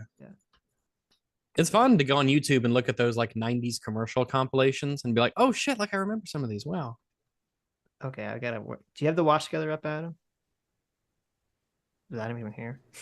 Well, I do. I just muted myself. I was eating an orange and I didn't want to be smacking. An orange? Yeah. You were eating an orange? What an insane coincidence. We were just talking about Tang. Orange Tang. About Tang. Look at this. The extreme taste of Tang in a glass. Yeah, that's the powder. Yeah. And in a pouch. 5 fab flavors. Look at this. Like tropical trimmer. Look at him go. Look at that. Cherry craze. Damn. Without the pits. They're fucking up that cherry. You pulled a cherry out of that cherry. It's wild. Vitamin C. Look at the end. This is the best part, right? Whoa! And in a pouch. Dang, baby. Oh my god, that was not necessary. That was not at all necessary. That seemed a little pedophile-ish. Well, What? I guess if it's What? I did not get that. What? Because it had a child in it. But the monkey was kind of like, "Hey, babe." He went Tang. He went like Tang, baby. He said Tang, baby, not Hey, He said baby. Tang, baby. Yeah. He didn't. He didn't okay. say like, "Hey, baby, give me some Tang." That would have been pretty sus. That would have been a little unusual, though. Yes. In his defense, he is an orangutan, so he. There you go. There's your freeze frame. I hope they were paid well. Those orangutans. I hope they were paid in many bananas. I think it's actually a chimpanzee, not even an orangutan. So. Oh, do you think so? Oh, I guess so. You're probably right. Yeah. I guess I just associated the orangeness of the orangutan with, Tang. Well, it's Tang, so you'd assume orangutan, right? Yeah, you would assume that. But That fool is that a I was. chimpanzee. They totally lied to fooled us. us. They Damn. totally fooled us. Bastards. Let's see that action sequence again. Which one? It was Vitamin C. the action scene. Here he goes. Whack. All with 100% Oh my vitamin goodness. C. Oh wait, no, those aren't chimps. Those are orangutan. I don't know what the fuck the difference. Wait, let me look That's it up. not orangutan. What does an orangutan look like? It's got the crazy face. Yeah. They got the crazy face. Oh yeah, they have the big like flaps on the side of their head. Yeah. That's not. It's a chimp. It's totally I've never seen them chimp. actually use orangutans in commercials, so maybe they can't. Maybe they're just vehemently opposed to capitalism. Orangutans are all socialist. Orangutans, yeah. That makes. They don't want to be a sense. part of this Right. exploitation. They had an Right. orangutan that used to do Clint Eastwood movies. What was that? Right turn, Clyde. Was it an orangutan or a chimp? I thought it was an orangutan. Was it what's this called? Every Which Way But Loose? Any which Yeah, way. that's it. Any which way you can. Every Which Way But Lose, but there was a sequel, so maybe there was another one that was kind of like that. Every which way but lose. Was it an orangutan? Well, they made like 20 of those movies. It says it's an orangutan. All right, fair enough. Who am I to But doubt it looks them? kind of like the Tang commercial monkeys. So Okay, I don't well, know. maybe it I is don't an know. I don't know orangutan. my It's biting my racism monkeys. from Okay. Sitch. Maybe they don't all have the little face flaps. Yeah, maybe they don't. Yeah, maybe there's some difference. Oh, so the Clyde the orangutan lived for 40 years. Mm-hmm. There you go. I wonder how many movies he was in. Sometimes those critters get to be in a lot of movies. If they work well under pressure. Mm-hmm. If they can meet deadlines, they have a good agent. Well, They get maybe a it lot of says roles. it says these kind of orangutans are non-aggressive towards humans, so maybe they're better than chimps, which have that I would problem. well, if chimps are aggressive towards humans, I'd wager that they probably would be better. Yes. Yeah, I mean they still used to put chimps in everything, even though they have like that issue. So there was the chimpanzee in the old Tarzan show, who was female, was like in love with the Tarzan actor and was jealous of Jane, and Jealous, it would huh? yes, and it would Interesting. always like attack Jane and like grab her hair and like slap her and like pinch her and do Damn. like things like that you couldn't see on the camera that the chimp knew like you couldn't see, but would still fuck with her, like in kind of like evil ways. Interesting. So I was like, damn. Monkey, yeah. That monkey Animal's wanted intelligent some, enough to be jealous. wanted some of Tarzan's, vine. Wanted his, wanted to slide down his jungle. That's weird that well, you yeah. say intelligent enough. I would say intelligent enough to hide the jealousy, but But he didn't. Did you not hear the entire fucking story? No, Well, he did. He was hiding it from the camera, doing it. she. No, I thought they wouldn't shoot that. They knew it, but they wouldn't like have that be a part of the film. She's well, the way she described it was that it would do it like subtly. Right. So yeah. it was hiding it, yeah. Like so that the cameras couldn't I think necessarily see. I think feeling a jealousy like that would require more intelligence than just not doing it in front of people. Because even like dogs and all sorts of other animals know to not, get caught. Right? They'll wait till the owner's away. But I don't know if that equates with like the capacity to feel like jealousy of attraction. Right. I don't just agree. think I think the ability, because I think feeling jealousy is good, like a very basic emotion. Yeah, where I think totally. the idea of hiding something requires a theory of mind. Yes. You much more intelligent to understand. Yeah, totally. Right. No, maybe it depends on the kind of jealousy we're talking about here. Like Sure. if it's like if it's some sort of proto romance, maybe. I'm not sure. Right. Is there any? I guess it is a type of intelligence, like emotional responses. Like emotional development to be able to, like, if it was jealous because like I actually like personally really like this character and I'm familiar with him, and the more time he spends with her, then the more that this human woman might, kind of develop a bond with him when I want that to be me. Like that is much more, that's potentially much, if that was the thought process in that little chimp brain, then that'd be like, oh, like that's like complex and that's considering things. But I don't know. I don't know. Maybe What I'm overthinking it. emotion?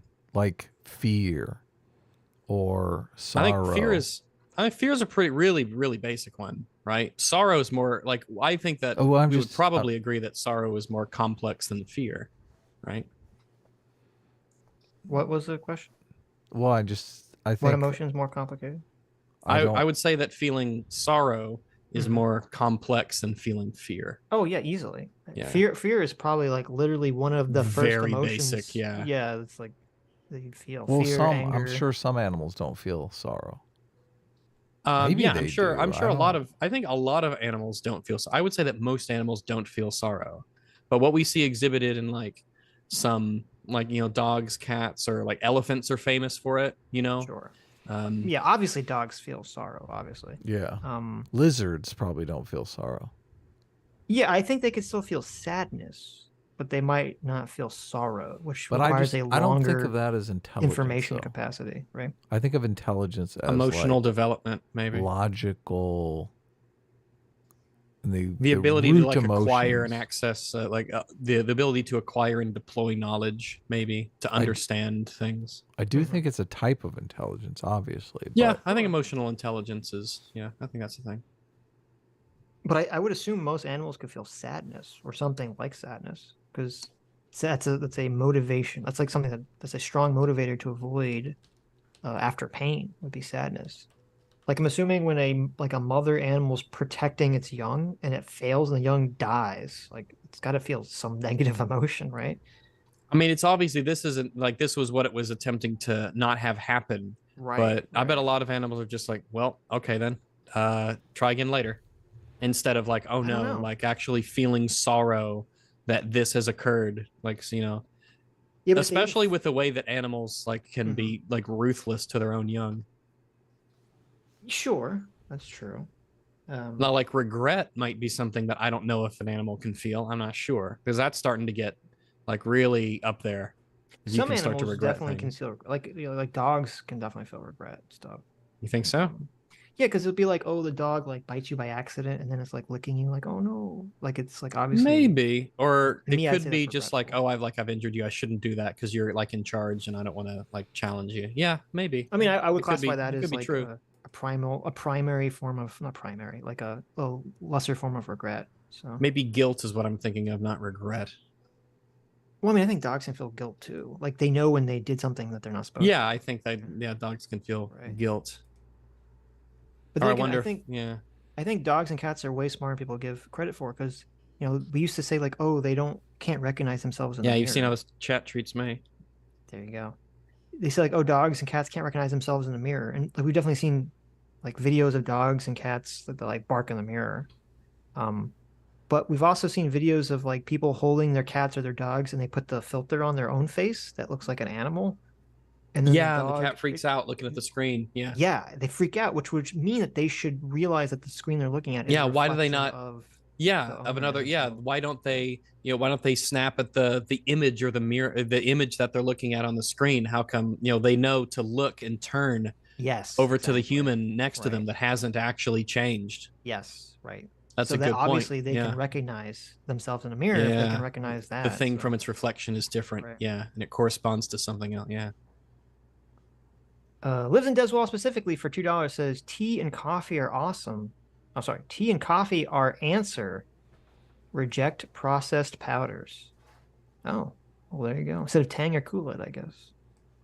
I agree. I do not know enough about those things to offer health advice. There you go. Maybe though. Drink water.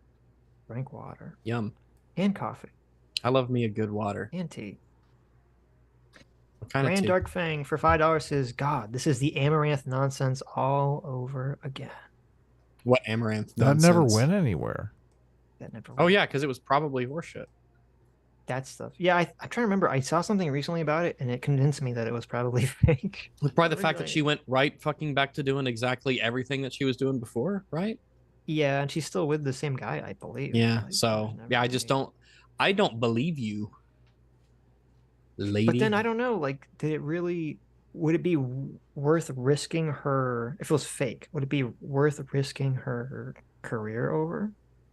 I guess she thought that it might be, or maybe they were both in cahoots. I'm not sure, but I just don't believe it's true. You know, I just don't believe it. I mean, to give her all the cherry in the world, you know, she could definitely have some kind of meltdown and then still go back to the same guy that's like toxic, right?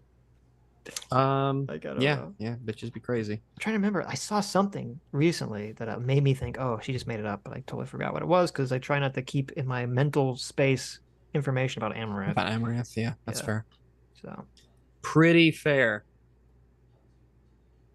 Let's see. Goro Cero, no capo for $2. Says, told you gals last week, hold their feet to the fire. There you go. CT for 2 Canadians says, your anniversary, Sitch and Adam, is May 20th, 2018. Oh, Yeah, we looked it up. Makes me want to like Minecraft myself. I'm playing Why? Minecraft right now. So old. So we just passed our 5-year anniversary. Because you're so Don't old. say it. Oh. That means we've been around longer than EFAP. Oh. That's how it works. I don't like being so old. Maybe you'll catch up and you'll be older one day. Matthew Titus for $5 says the Nick Rekieta stream was Jangle's levels of bad faith. Oof. No hypotheticals allowed. A-team's restraint made me proud. Well, thank you. I mean, I just, after a while, I was like, okay, we're not going to get answers, so I'll just shut up and like let everyone talk. Well, it was interesting when Vito came on, and then we spent like an hour. Vito came on? Jeez. Yeah. How was that? Well, Nick really doesn't like Vito, and Vito was the one Many who don't. Kind of like started the story because he clipped the Nick speech, and then he put the Rumble logo at the top of the screen, and they had like an hour-long conversation about why did you tag Rumble in the tweet. That was just like so. Yeah, Vito's done some stuff. It was just so monotonous, the conversation. Yeah, so. I feel But it was funny because I love that's the best way to describe it. Monotonous, yeah. But it was really funny because like Vito entering the conversation literally was the perfect time because we were in the middle of our debate about whether, you know, having a negative association to a brand is harmful to the brand or not. And Nick is kind of arguing that it's not. And then as soon as we're like in the middle of this argument, Vito comes on and immediately Nick is like, why did you associate Rumble with the Nick speech? It was such a contradiction. It was like a surreal fucking like experience. And Adam like bring up, he's like, Nick, why do you care that he associated It's free Rumble? advertising for Rumble. Yeah. Right. So it was kind of a surreal experience, but it's pretty funny. Majin for $10 says, serious question. Why does the news still have advertisement if the risk of mental association is that powerful? Also, they still called them victims during the trial. Did they? I don't remember. I thought they weren't allowed to. I thought that was something that the judge specifically said they were not allowed to do. I don't remember because I thought he said they weren't allowed to do it, and then Nick said that they were allowed to do it, just not like do it too much. But I don't remember. Okay. Fair enough. All right. Yeah. Well, the thing with the news is that if the news is reporting a story, even if the news is reporting on something like bad, the news isn't advocating for that bad thing, right? Yeah, I feel like the news is its own thing that's prominent enough and old enough and established enough within society to where people sort of view it in a particular way. Like, oh, this is the news, you know? But I can bet you, also because the news is all over the place, right? I can bet you if there was a news show or news station that was dedicated just to doing like horrible stories, that their advertiser rates would be very low. Yeah, like Yes. TMZ or something like that, or more like trashy or lowbrow, like a tabloid newspaper. No, I don't even mean like that. I mean like say that there was a news show on CNN and Murders. all they covered was like tragedies, Yeah, like murders. disasters and tragedies. That's all they covered. Okay. I bet you that the advertiser rates for that show would be so much lower than the other show. Right, yeah. I can guarantee you. So Stug for $10 says the next night Rekieta tried to clarify his position on number of points. I caught only like 1 hour and I haven't finished the stream you guys were on, just in case you want to see what he says. Maybe. I mean, I was kind of, it was weird because he was on Joe's stream, and I thought Joe was going to ask him about like the Jewish question stuff, and then I think all they talked about was like the Trump shit, because that's all Joe cared about. Joe is Jewish. Yeah. Yeah, I know. He's very Jewish. Look, I thought Nick Rekieta was Jewish because he makes a bunch of Jewish jokes. I thought you were going to say because he makes a bunch of money. I was like, oh no, Adam, don't say that. He makes Jewish jokes all the time and has said, I'm Jewish. Right. But he's just referring to the fact that he has a nose that he thinks resembles a Jewish person. Right. He's not very true. Very true. Right. But if you're not, like, I'm just a casual Nick Rekieta fan. I watch it. Yeah. I'm not. I don't religiously watch his streams. You're not a ride or die Nick Rekieta. Well, Nick if Rekieta, a supporter. If you religiously watch his streams, you probably know he's joking. But I've only heard him say it a couple times, so I always thought he was just serious. Yeah. Right. Yeah, no, I don't have any ill will towards Nick. No, neither do I. At all. Like, come on. Neither do I. But yeah, no, I don't have any ill will towards Nick. I'd be happy to talk to him again, hopefully about something less less Jewish question related. But I mean, I think he would agree. The conversation felt monotonous for everyone involved. So. Yes, yeah. And then he probably mentioned that on the follow-up stream. I didn't listen to the follow-up stream because I thought, well, I mean, couldn't he just have clarified it when he was on the stream with us for 6 hours? Yeah, I don't know. But anyway. I think, I mean, we were going back and forth on Twitter a bit. And I kind of feel like I got my clarification done on Twitter because I did say, we were just trying to get you we were just trying to figure out if you agree that there's this psychological association that's possible. So that's why we were bringing up all the different examples. We weren't trying to say that these were one-for-one examples. So but it sounds like he accepts some and not others. So. Well, no, he does. I mean, he accepts. I mean, listen, this happens to the best of us. It's happened to me. It's happened to Adam. Never. It's happened to Adam a lot. No. Oh, you bitch. No, I do think that there was debate brain going on in that conversation. In terms of the not with me. I wasn't doing any debate not brain. With you. I mean, with Nick. In terms of the acknowledgement of like the brand association and the psychology and all that stuff involved, because like he definitely seemed to appreciate there's psychological association on Twitter later, though he was making a different point about that it's not a one-for-one comparison with like the victim thing in the trial, which I agree with. It's not a one-for-one comparison, but as you said, Adam, we were just trying to say like, yes, but you understand just that there could be a psychological association, which we were just saying admit that the phenomenon exists. It's just I don't. And this is my own fault, and it can be difficult for me to process this in conversations. Like if I say something that's very uncontroversial and then someone like really pushes back on it, it can like throw me for a loop, and I don't really know how to respond effectively. I agree. That's what kept happening again and again. Yeah, because like I didn't think we'd have like a 2-hour conversation on, to me, the obviousness of brands that want to be associated with like hate speech and whether there's, that association. To me, that just seems so obvious. I didn't think that we'd have a very long conversation about, is it morally right to call the belief of an ethno-state or the Jewish question terrible? Like, to me, that was on its face something that I just assumed people would accept. And I thought it was bizarre that we had to like go through a 2-hour conversation about, is it terrible to believe in the Jewish question or not? So I don't know. So I was kind of like I really didn't think that's the direction this conversation was going to go in. But Anyways, I don't think Nick is racist. I don't think Nick is anti-Semitic. I don't think Nick believes in the Jewish question or anything like that. But so I don't either, obviously. Right. Me neither. But I just want to be clear because people will interpret things how they will. So I just think he's like hyper specific, autistically specific in some of the language that he uses. So okay, where were we? Steve Paffy for $2 says glass houses and all. True. Is that us? No, that was in relation to Hasan. Oh yeah. Galen the Driven for 1 month says, I was listening to you on an open mic yesterday when you were talking about Francesca. My gamer pals think you're all DeSantis voters. Normies are cringe. Right. DeSantis voters? There you go. I don't know. Yeah. I don't know that I'd vote for DeSantis. Yep. Hentai Oiji Taikoku for $3.10 for $5 says, hey guys, hope you're all having a great Sunday. Yeah. Have any of you seen Barbie? Definitely one of the worst films I've ever seen. As classes, disgusting. That's a contentious topic right now. And no, we haven't seen it. I have not seen Barbie. No. I've seen it yet. No. I have not seen it. No.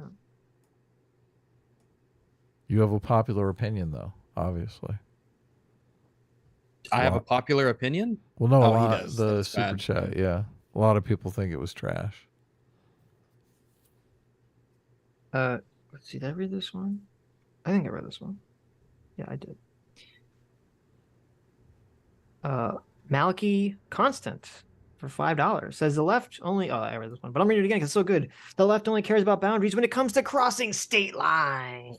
Heyo. True. And unfortunate. Slagloss for 10 Canadian says that 6-hour stream with Rakita. Rakita? It's Rakita, right? I thought it was Rakita, but okay. No. Okay. I don't know why I keep wanting to say Rakita. It's a crazy world. Well, I keep Rakita. saying Rakita, so. Oh, okay. The 6-hour stream with Rakita proved two things. Number one, Vito lies to people's face with no hesitation. Okay. There you go. Number two, Adam and Sitch need to touch grass and stop being terminally online, but good, fun debate. Well, I don't really know how to interpret that at all because I don't even know what that means. What would we possibly be? What position did we hold that would possibly be terminally online? Because to me, if you're going to say that you don't think people would see a Coca-Cola ad after Nick Fuentes's, anti-Jew speech, and that Coke would be mad about it and can be concerned about brand association, to me, that's a terminally online position. Yeah. Yeah, because I associate Coca-Cola with global warming because of the polar bears. So, Right. it's that's how Or it works. okay, do you know the clip we're talking about? Did you see it's like a minute clip that Vito The put? crazy one where Nick is like full, we have to make the Jews That's the submit clip, to Christians yeah. and stuff. Yes. That's Vito's clip. Sneeko Vito was edited up this special. This guy's the next president. Yeah, and yeah, it's the one where he says like, they think we're gonna make us die, we're gonna make them die. Yeah. Yeah, So- it's kind of fucking crazy. So I said, I thought if you took that clip, I'm not saying anything about like legality here or what anyone should do, but I thought if you took that clip and you showed it to the average person on the street, The grass touchers, the average grass touchers, the average just The normie on the scratchers, street, yeah. and you show them that 1 minute or the 2-minute clip, and you said, do you think this clip, you think it's reasonable to think that this clip would inspire violence against Jewish people? right? What do you think the average person would say? They're gonna say yes. Yes. Right.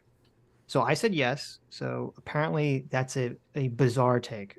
Really? Yeah. Who said that was a bizarre take? Nick said that was a bizarre Oh, yeah, that take. is a He bizarre thinks take. no. He thinks the average person would not view that as like potentially causing violence against Jewish people. And to me, that's the touch grass position. I'm like, okay, listen, you could be in favor of protecting that speech, which is totally fine, but I think the average person will look at that and go, holy shit. Yeah, that's like crazy. Like, oh, is this like illegal? Yeah. So I don't know. Again, you can advocate for it to be, up there for free speech, totally fine. But just to me, I think you have to have a good sense of where That's a bit how the much. normies view things. So Yeah. Elis the Aquanaut for 1 gifted membership. Thank you, Elis. Nice. CT for 5 Canadian says, oh God, the Whole thought night. of being trapped in a room with Hasan for a whole night. Yeah, that room just became an escape room for both of us. Escape room. There you go. Wow. That's good. CT does not find Hasan attractive. No. Well, I just don't want to be around him, right? Stug for $2 says, who is more annoyingly popular, Hasan or Lance? Hasan. I really don't think Lance is that popular. Lance isn't that popular. Yeah. Yeah, he's moderately sized. He's really fallen off. But Hasan is just like insanely stupid, a really bad person, and he's mega popular. Yeah. Hasan by a long shot. Well, Yep. here, runner Hasan up by a long shot. Runner up, and I tweeted about this. Sean from Sean and Jen. Oh yeah. He's like one of the dumbest people. He's like the dumb person that Seen a lot the of, left thinks clips, is a yeah. genius, and he's so stupid. And he says Their the bar for dumbest shit genius isn't interesting. constantly. Yeah. Why don't we ever cover his videos? Because they're so boring. They make you want to Minecraft yourself. Yeah. Oh my god. I don't understand. That's why I tweeted. I said I think this is a psyop to figure out who all the dumb people are. His videos are the most boring shit of all time, and it's just like a static screen usually of a picture, and he talks in this like monotonous, monotone voice, saying the most boring shit in the smuggest voice possible. And I'm like, who the fuck can like listen to this? Not want to eat their own face off just to provide some sort of entertainment value to what's happening. It's just horrific. I don't understand it. Mm-hmm. And his tweet, I'm not even going to read it because my mind will melt. His tweet about the nukes, which I retweeted, was one of the dumbest fucking things I've ever seen in my life. And all these people just like it because they're brain damaged. Solo Doge, Ken did nothing wrong for $5. Says, I need Adam to read. Can you read this, Adam? I don't want to read it. Read it. This is the meme. Yes, yes. Elephant so good. Print, print, print. Gang, gang. Hi, rags.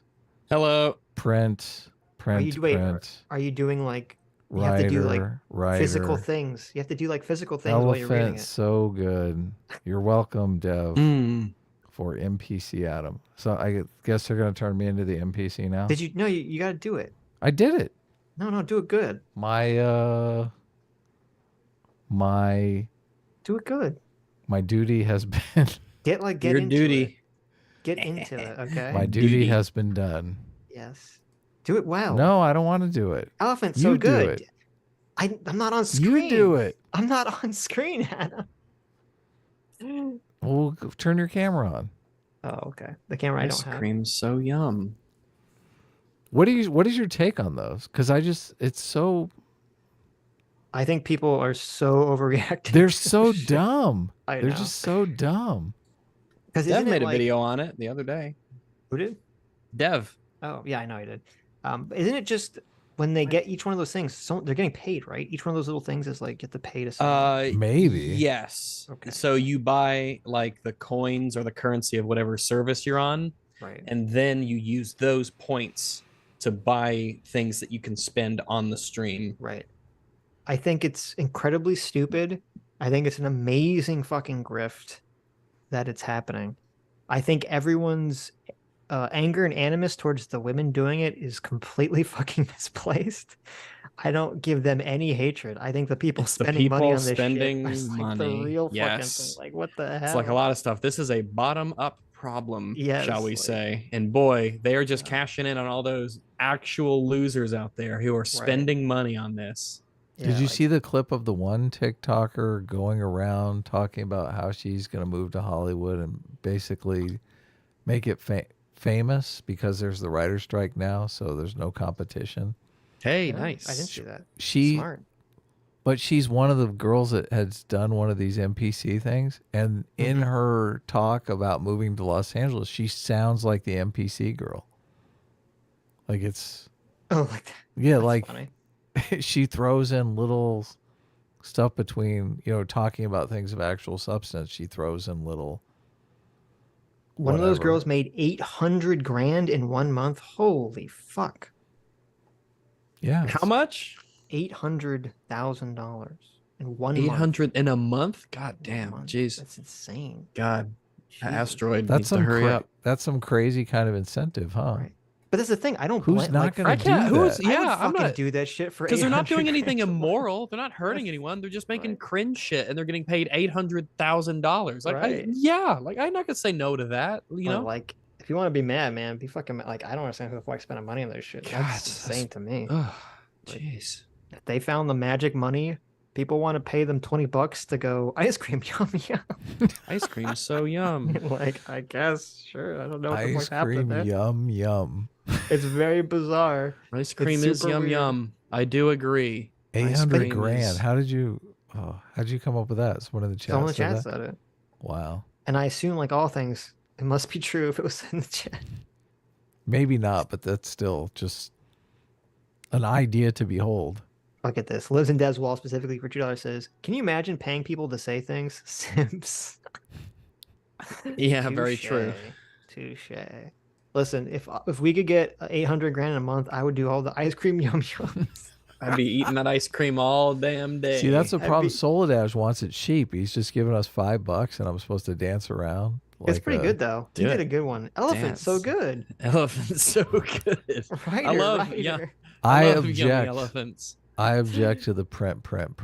You know what he's talking about there, obviously. No, I don't know what he's talking about. He's the money. making an MMT Oh, the money. joke. That's Yeah. good. That's good. Yeah. Hey now, hey now, hey now. S class, A team, A team. Well, there you Oh, go. Look at that. We could have a whole bunch of these. There's a whole bunch of all of our sayings. I like it. We Yeah. should do it. Free you guys will. gotta pay us more. Free will. Okay. Free will. Free will. Free will. The NPC saying free will over and over is kind of scary. Please It stop. There it is. I There like it is. it. There it is. Irony. Well. Irony is like caviar for the Blood mind. Sitch. Blood Sitch.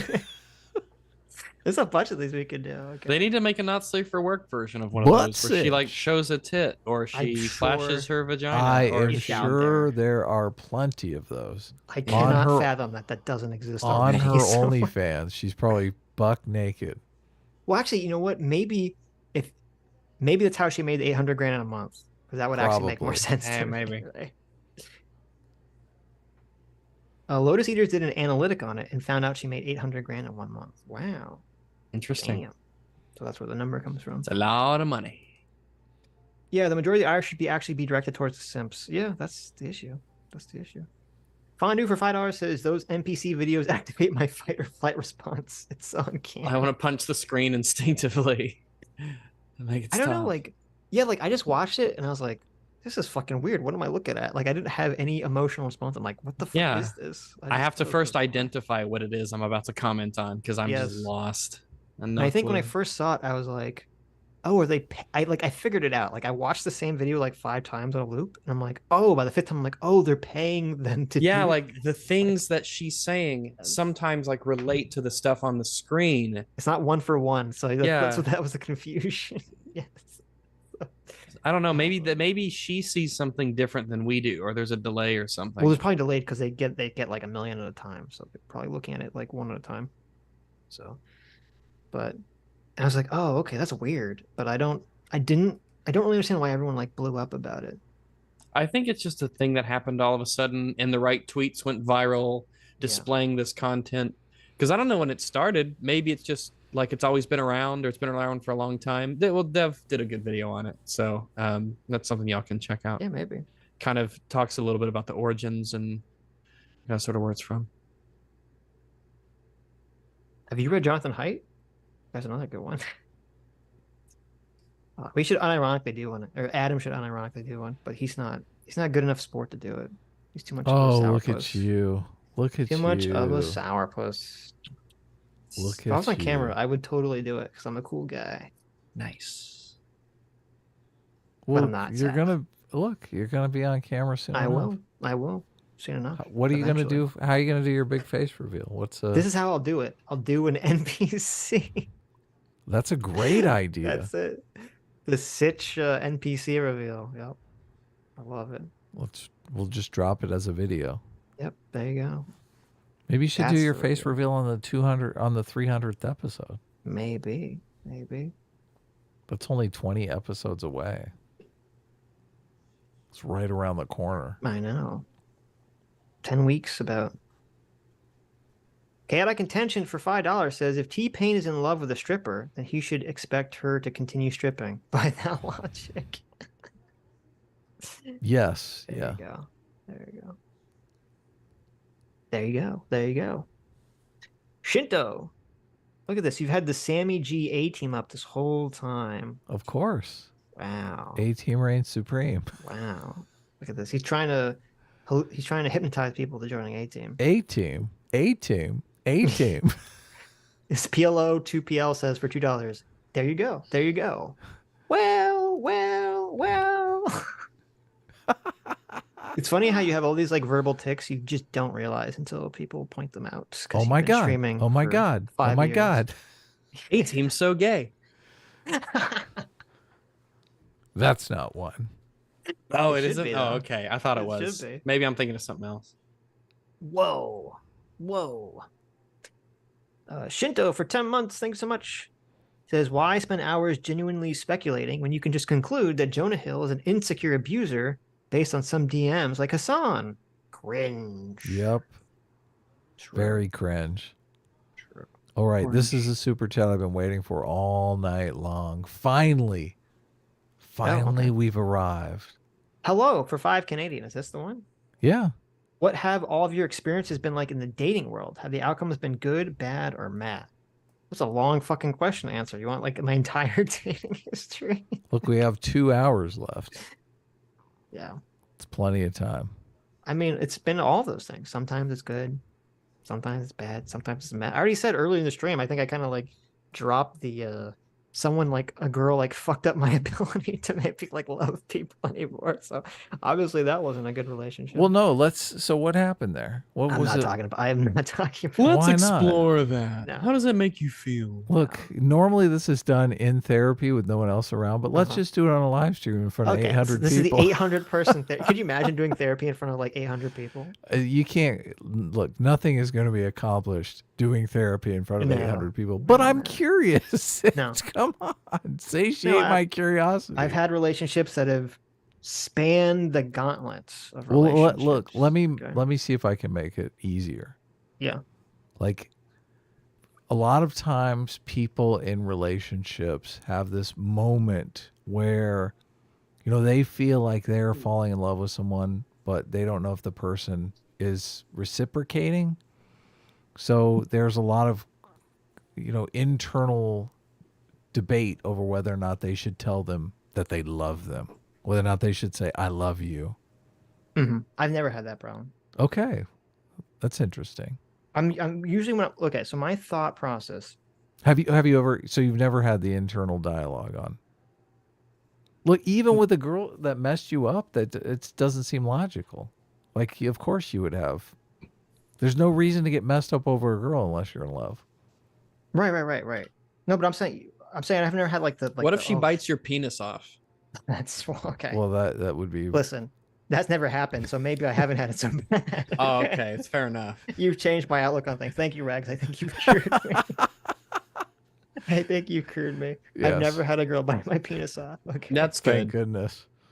Right. No, what I was gonna say is I've never had that like been in a relationship with someone and been like afraid to tell them I love them. Which is, I thought what you were talking about. I've never had that situation. Okay, so Though I know that that's a very common thing that people have gone So you've never had the inner dialogue because Sitch is just a super chat. He's like, yeah, this chick's crazy for me. I'm just going to throw it out there. There you go. Have you had anyone throw the I love you at you? And then you're like, ugh.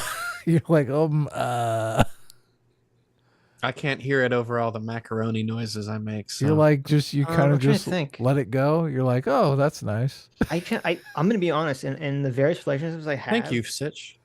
You're welcome for being honest. In the various relationships I've had, I don't remember each instance of like how the I love you formed in the relationship. Like that's not something I cataloged in my memory. But you've been in relationships where the I love you has been thrown back and forth. Of course, obviously. I've been in long-term relationships. Okay, so when in those relationships there was no internal debate over whether or not you're going to say it. So how did it evolve? Did it just? I don't remember. I honestly don't remember. Okay. It's not something I would like store in my mind. But the thing I was gonna say was, I have like this. My philosophy on relationships is that like the person that you're in a relationship with should be the person that you're willing to share like everything with. And a lot of people I've found in my relationships don't have that effect like at all. They have kind of like the opposite, where they're like, oh, I have to like make sure I look extra good for my partner. And so that does cause conflict in some of my relationships. Right. I'm like, oh, this should be the person that, like I can share anything with. And they're like, no, don't tell me this. This ruins my opinion of you or something. And I'm like, oh, okay. Well, never mind then. Wow. Wow. So Sitch is just looking for a girl that he can tell all the things that nobody wants to hear. Well, no, just like Eddie, these are my thoughts. What are you telling them? That you've like murdered someone and buried them in the woods? Like, exactly. Look, if you're really doing that, a bit of advice, because a lot of people get this wrong. They trip at the finish line. Do not put them in a shallow grave. Look, you want to put them in a very deep grave. Rags, look, you keep trying to change the topic. We're coming to you. You're not going to get out of it. We need to know. A lot of people are coming to me. Look, we want to answer this question. Look, this super chat is directed at all of us, Rags. Right. So you've never had a relationship where you've contemplated throwing the I love you at someone? Have you been in a relationship where you've thrown the I love you back and forth? Raising here, Rags. Rags. Oh, is this to me? I thought you were still talking to Murderer over here. No, Rags. Sitch has already answered. I've never been in a relationship where we exchanged I love yous. Really? Really? No, I don't say that phrase really. Even saying it to like, I don't. You said it just now. Yeah, but that was in reference to the phrase itself, which is obviously not what I mean. It's like the N word, right? So, have you been? Well, no, I say that referencing black people. Have you been in a long-term relationship? No, not really. Okay. No, I don't think so. I don't think so. What do you hold on? You don't think so? I don't think so. You were either in the you would know, because you would be in the relationship. It wouldn't be I think so. I consider anything over 6 months long. Is that fair? Yeah. So sometimes it's hard to tell when it really starts, depending on how you meet the person and how you interact before you decide to maybe suggest that things become more. Well, okay. When serious, I mean like whenever the starting point of the relationship is. Like, yeah, I don't know when what I would consider the starting point. When you make out for the first time. That's like the starting point. I don't know. Time length wise. I legitimately don't know. I'm not really a relationship person. Mm-hmm. Honestly, I consider myself a bit more of a loner, a bit of a bachelor sort. I am I am a Sigma male. I love the grind set, so to speak. I really like my space and my time and my independence. And honestly, I don't think I have the kind of personality. Look, I'm married and I like my space and my time and my independence. That doesn't well, clearly I like it more. So one of the things that I would say is that I have a personality that's not easy to get along with over extended periods of time, maybe. Mm-hmm. Maybe I come across as passive or sarcastic or like I don't really care about things. I think I'm really, really good with people in social situations and I'm very versatile. But when it comes to like being in a romantic situation where you're constantly around another person, I think it takes a particular sort of person to vibe with me in that kind of dynamic. And I'm not really looking. People I've been with, it's almost like emergent of like coworkers and friends and of them and people I meet and stuff like that. And it just not really my thing. But I don't feel like awkward around people. I don't feel like I'm out of place in a lot of scenarios. I'm not the kind to get embarrassed. I don't mind attention. Well, that's good. I mean, obviously that's something people look for in a relationship. Yeah, I'm not. Yeah. Have you met someone that you think I would modify my behavior just to have a relationship with this person? I think that is part of the thing that is really hard for me to say yes to. It is really difficult for me to see someone. Well, it would have to be a super special person. It would have to be someone that you're like, this person. Of course. I'm a super special person, so only that would do. But to put up with me and the way I behave and the things I say and how I express myself. Well, that's why I pose the question the way that I do, because obviously if you're saying I do a lot of things that annoy people Obviously, if you found a person that you thought was like super Yeah, attractive or was super, had, I don't know, a nice voice, or you would think, okay, well, maybe I'll stop doing annoying things because I really want to be around this person. I would consider changing my lifestyle maybe a bit, but to ask me to change my personality and how I express myself is a huge ask. Of course maybe, it is. It's a giant ask. But that's why I think certain people would get along really well with me, but I don't think there's a lot of those kinds of people. I don't really meet people who are sort of like me. And of course, the way that people present them, I'm not like hiding anything in terms of who I really am, and I'm not lying about the way that I am online. But, it's different when you're talking to someone and there's that physical, closeness and things of that nature.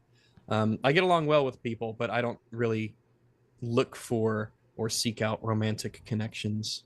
I'm pretty upfront about, things like that. Do people is there like women throwing themselves at you in the EFAP realm? No, we really? don't. I mean, you I guys don't have women. a big show and stuff like that. Women, men. We do have a big show. Yeah, I've met. There's a lot of people online I talk with, and I mean, we got a lot of men people throwing themselves at me just on this show. So. I mean, you're a handsome guy, and you show yourself on stream, and you're intelligent, and well, there's they a get lot to of know you there's over a lot period of time, women throwing themselves at Sitch, and he doesn't show himself. So. That's true. I mean, I don't show myself, but I get people who are interested in me, and plenty of times. But I guess it just comes with the territory, and you get a little not numb to it, not cynical about it. But I already know a lot of people. I'm not looking to know more people, I suppose. But if I do end up knowing more people, hey, it's fair enough, I guess. Especially as time goes on, and maybe you can relate to this, maybe not. But as your siblings and as your cousins and such get older and start to have relationships of their own, and families expand and they get bigger, and I get along super well with one of my sister's boyfriends. I mean, we're like I don't know what we're like. We get along really well. We vibe super awesome. So it's interesting to sort of see your circles expand and in a familial sense as well. But I don't know, things change over time. So before we ask Adam, it takes a Adam, special person for me. Before we ask Adam, Majin just sent me this tweet. It's the girl that admitted to having sex with her dog. Oh no, please stop. Nice. There's a picture of her. She posted a picture of her with her dog. At first, I didn't realize it was her until I saw the comments. And she says, "The last time I was here, they tried to say I was a walking L, but I also found a lot of supporters. At the end of the day, I really love my dog. It'll place him first over a man because men don't respect me anymore. My dog will always respect me and give me pleasure." It's so sad. Oh. All right. Sad. I was gonna put the Joker. Don't hurt anybody. The Joker. Very poor choice of words. Very important choice of words. There was a guy in high school that. Oh wait! And Majin, he tweeted me. He said, "What moral foundation is this?" It's disgust. Hey, what are you gonna say, Adam? It's purity. It's disgust. Yes. Well, there was a guy at our high school that everyone accused of having sex with a dog, and I don't know if it was true or not, but the rumor was that the guy was drunk at a party and had sex with a dog in front of a bunch of people. So. Oh my God. Well, that's great. Why do it in the privacy of your own home when you can share your love with the world, right? Well, I don't know if it was just some strange rumor that somebody who didn't like him started. Probably was like fake. Who is every time Katie? His name came up though. Katie? Oh, she's a friend of mine. I just sent her the link. Did you really? No. Because a lot of people in chat were 3 saying are saying mentioning her, so I don't know this person. No, she was just some interesting person I had on stream. Oh, that was great. Flirting with Sitch like crazy. Was totally It's funny because I didn't know because I literally wasn't looking at the screen at any point in our conversation until after the fact. You're your sister's boyfriend's boyfriend? Yeah. We get along. There you go. He's cool, dude. Adam, we went out and shot guns on my birthday and everything. What was your answer to the question, Adam? What question? what have your experiences been like in the dating world? Have the outcomes been good, bad, or meh? Great. Great. I got a wife out of the deal. So, I mean, no Okay, but complaints before here, you got a wife. obviously. I mean, I think I probably broke as many hearts as I had my heart broken by Look at others. this guy. Yeah. Wow. Yeah, Heartbreak. What is that? What is that song by the Beatles? The love that you get is equal to the love that you make. Mm-hmm. I do. I mean, I have been in love and and tortured myself over throwing the I love you question or statement at people. Yeah, no, I've had a rich life of. Someone break your heart, Ed. Yeah. I think a lot of the times, look, so a girl broke my heart to the point where I was like devastated for like probably like half a year. Yeah. Damn. So yeah, no, I felt that. This is the thing, and I do feel like I've been devastated by a relationship more than once, and I feel like, I mean, there's two ways that people can go. You have this relationship, and a lot of people I think have it in high school. Like they have their first love, and it falls apart, and they're like, oh my God, it's torture. You just are so depressed, you don't want to go on. You feel like, I thought this person was the one and everything fell apart. And I think some people have that experience and it's too much for them. It's like, this is too much pain and I never want to have another relationship again. I never want to be in this situation again. And they put up the barriers. They're like, nah. It may be like a more extreme version of how people, why a lot of guys don't even talk or approach women because they're afraid of rejection. Yes. But think of how much worse the rejection is when you actually are in a relationship and then it falls apart. It's like a million times worse. The fear of asking someone out and them saying no, that's a little tiny bit of rejection. But actually being in a relationship with someone where you've said, I love you, and they said they love you, and then that falls apart, it's like, oh, you're devastated. So a lot of people have that devastating first relationship or second relationship or whichever relationship it is that goes as deep as that, the most meaningful relationship you've had up until that point. And then they shut off from the world. And I get that because I have experienced that myself. And, but I just don't give up because I feel like you gotta, I mean, the richest thing of life is finding someone to spend your life with. I love my wife. We have a great relationship. We have lots of friends that are married who are in fucking terrible marriages. So it's just, it's night and day to have someone that has your back and you can count on. And I mean, this is a lot. I mean, a lot of people don't find it through marriage. A lot of people find it through friendship. A lot of people have like a best friend that they know, would die for them and they would die for their friend. So you got to find, if that's the kind of love that you can find, obviously it's a different kind of love. It's not romantic love, but it is a type of love. I'm a big believer in finding a relationship that's meaningful in your life. So, but if you can find the romantic love relationship that's meaningful in your life, that's like winning. There's nothing better than that. So shoot for that. And just when it's funny, like just when I thought it was the furthest from ever happening for me, I kind of just completely given up. That's when I met my wife. It appeared. That's when I met my wife. Yeah. There you go. It was crazy. I was in a relationship with a girl that I just like was not wife material and I just did not really care about, just kind of oh my God, skating by. Yeah, and my girl so bad. This is a terrible thing. My girlfriend dragged me to a New Year's Eve party. The one you didn't like. And guess you were still with. Guess who I met? You met your wife. I met my wife at that New Look at Year's this Eve. man whore. Okay, he's like with a girl he doesn't really like. She drags him to meet his wife. Look at that. Yeah. I know she totally regrets dragging me to that. Oh yeah, you fucking devastated. She's your like bad relationship story in the future.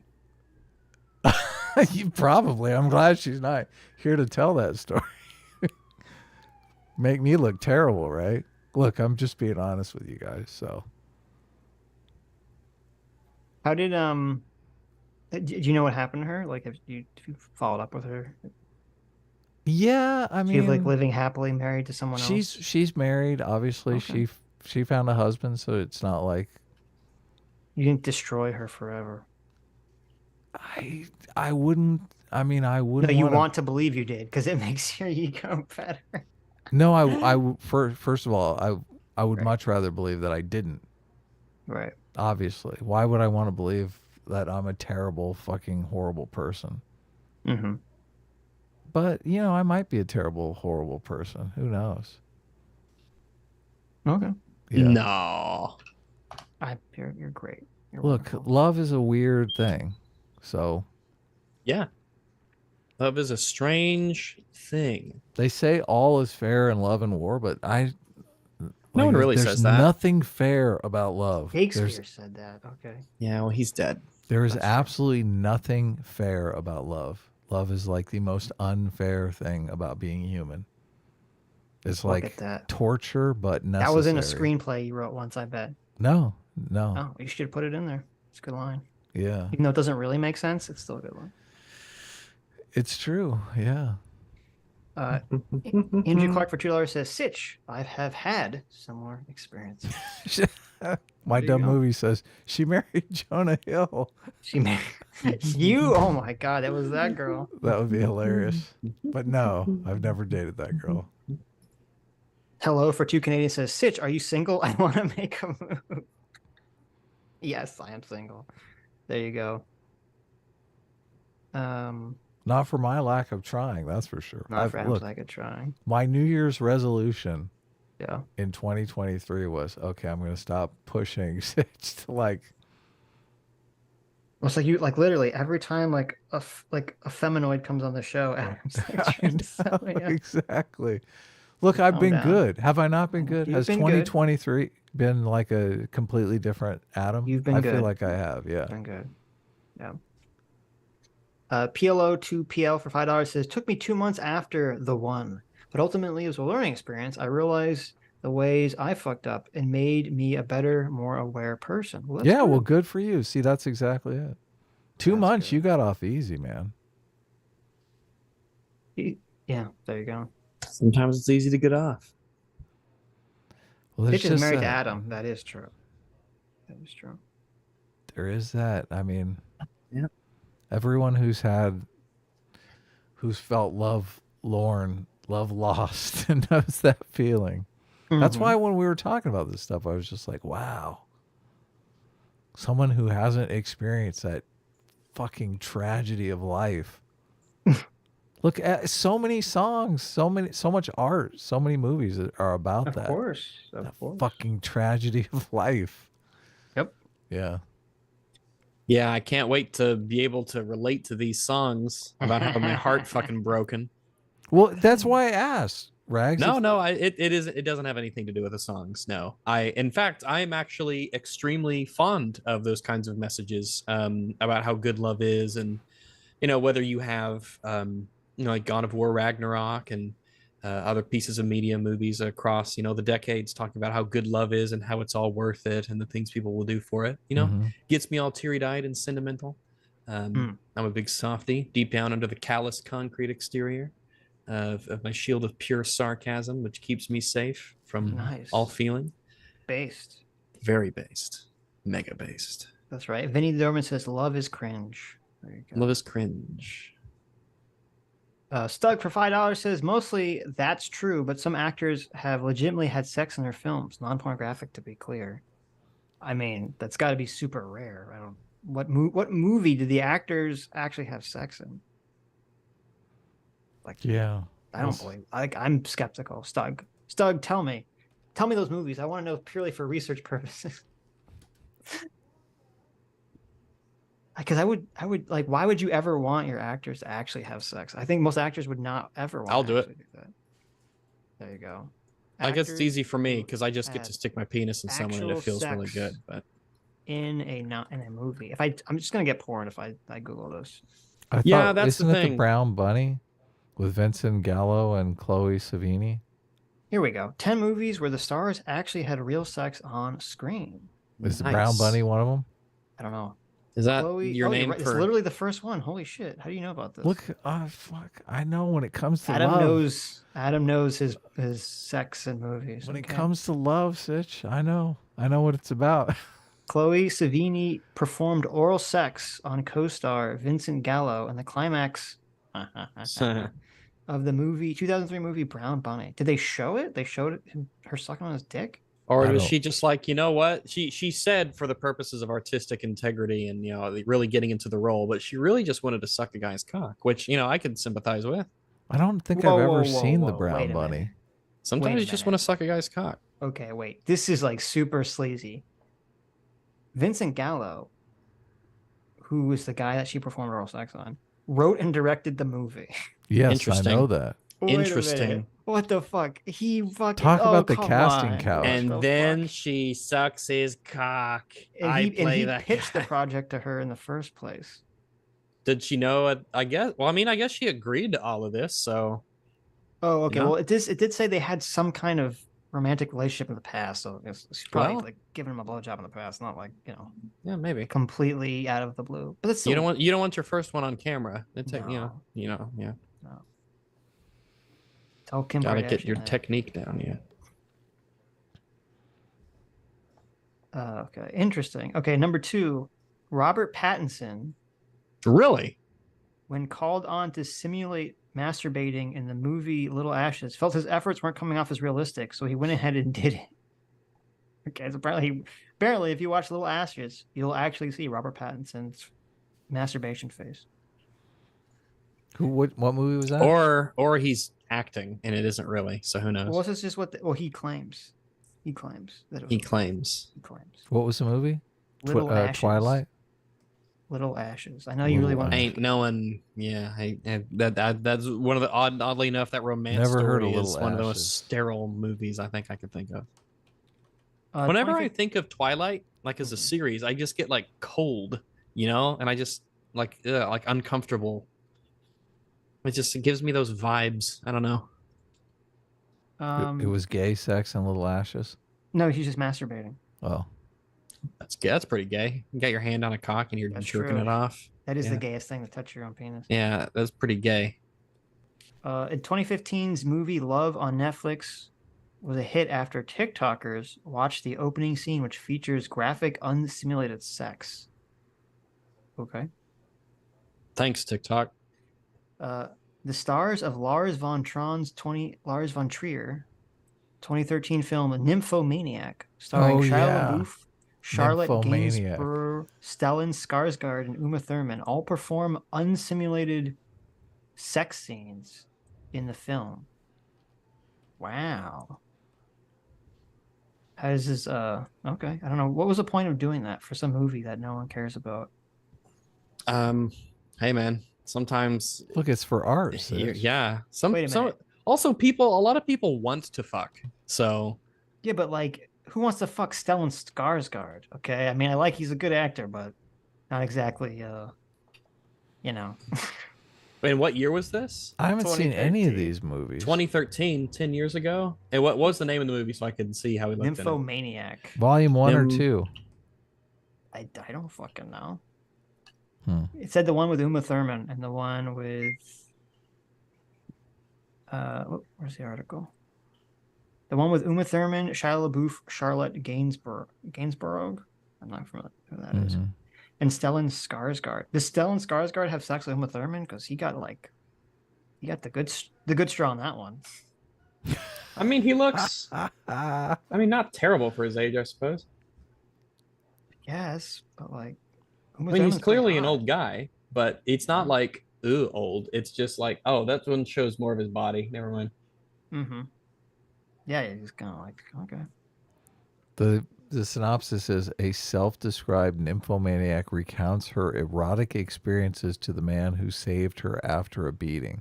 That sounds like the most boring movie ever. Yeah, I'm gonna talk about right. I'll just watch porn. Why do you think they had to have real sex in the movie? Okay. This sounds like terrible. Because it was so boring. Like, let me tell you a story. I'll just go watch porn.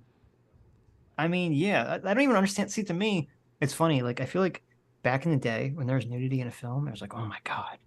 You know, you like fast forward, you get like that one part in the movie where you see the tits. And nowadays it's like, what? Like, why? Why the fuck even bother I putting enjoy nudity or sex in the movies? It's like pointless. Look, there's a part 2 of this movie, and she just continues to tell the stories. What the fuck? All right. That's the boringest plot ever, and you had to do 2 of them? And they had to have like actual sex. That was really clever. How you called it a boring plot. But I am gonna have to call it there. Time has gotten away from me. It's 1:30 in the morning here. Yes, it is. I've just enjoyed this conversation so much. Thanks for coming on, Rex. You know, I stuck around. I need to do some work. We got stuff to do. We got to do some stuff. What? I have to leave you with this. Oh my goodness. No. Oh God. Is it Stellan Skarsgård's penis from Nymphomaniac? I'm not going to show you anything. I'm just going to put the image in your mind. I'm not going to show you anything. I'm just going to put the image in my mind. You know who Divine is? Divine? The drag queen Divine. Oh, what? I clicked the wrong button. Okay. Let's see. Okay, I I'm going to accidentally joined a DFAP call. All right, Divine. Is it spelled D? Like the way you would spell Divine. Okay, I didn't know if it was like a special American actor. I thought it was a girl. Is this a dog shit? Oh, it is a girl. It's a guy. It's a no, it is a guy. It's a drag queen. Okay. Yes, I'm aware of this character. Okay. You're aware of this. Okay. Okay. Coined this in 1972's Pink Flamingos. Yes, this is. The tagline of the movie is an exercise in bad taste.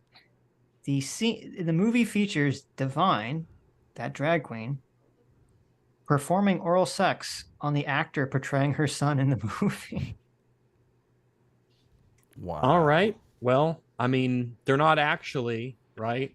I guess that's, something. So that's right. That's something. That's I'm glad bad. you let me know about this as I was heading out. Do you know something to think about? Do you know that she also? Oh, I think it's a he. It's a he. It's just a drag queen, right? He also picks up a piece of dog shit off the ground and eats it. Oh my God, are you fucking with me? I am not. Jeez. Yes, this really happens in that movie. No, but is it real dog shit? Yes, it's real dog shit. Oh my God, why would you do that? All right, I just, some people eat dog shit for their movies. Some people just get to fuck, and I want to be the latter. How do you like that? You eat dog shit for your art. Oh my God. Yeah, that's awful. I'm gonna go and do something else. Thanks for having me on. I really appreciate that. I would stay, but I do need to do some other stuff. We got to do some EFAP work. So I got to leave you for my other podcast. They're starting to get jealous, I think. We'll have, or maybe it's envious. I don't know. I know Mauler's sending you DMs like, you get off that stream. He did. He said he's like said we have to do things. Come to bed, Rags. He's like, don't stay up too late because we have to do things. So yeah, I will catch y'all later. Okay, take care. Thanks for coming on. So long. Thanks for coming on. A lot of fun. Bye bye. Bye.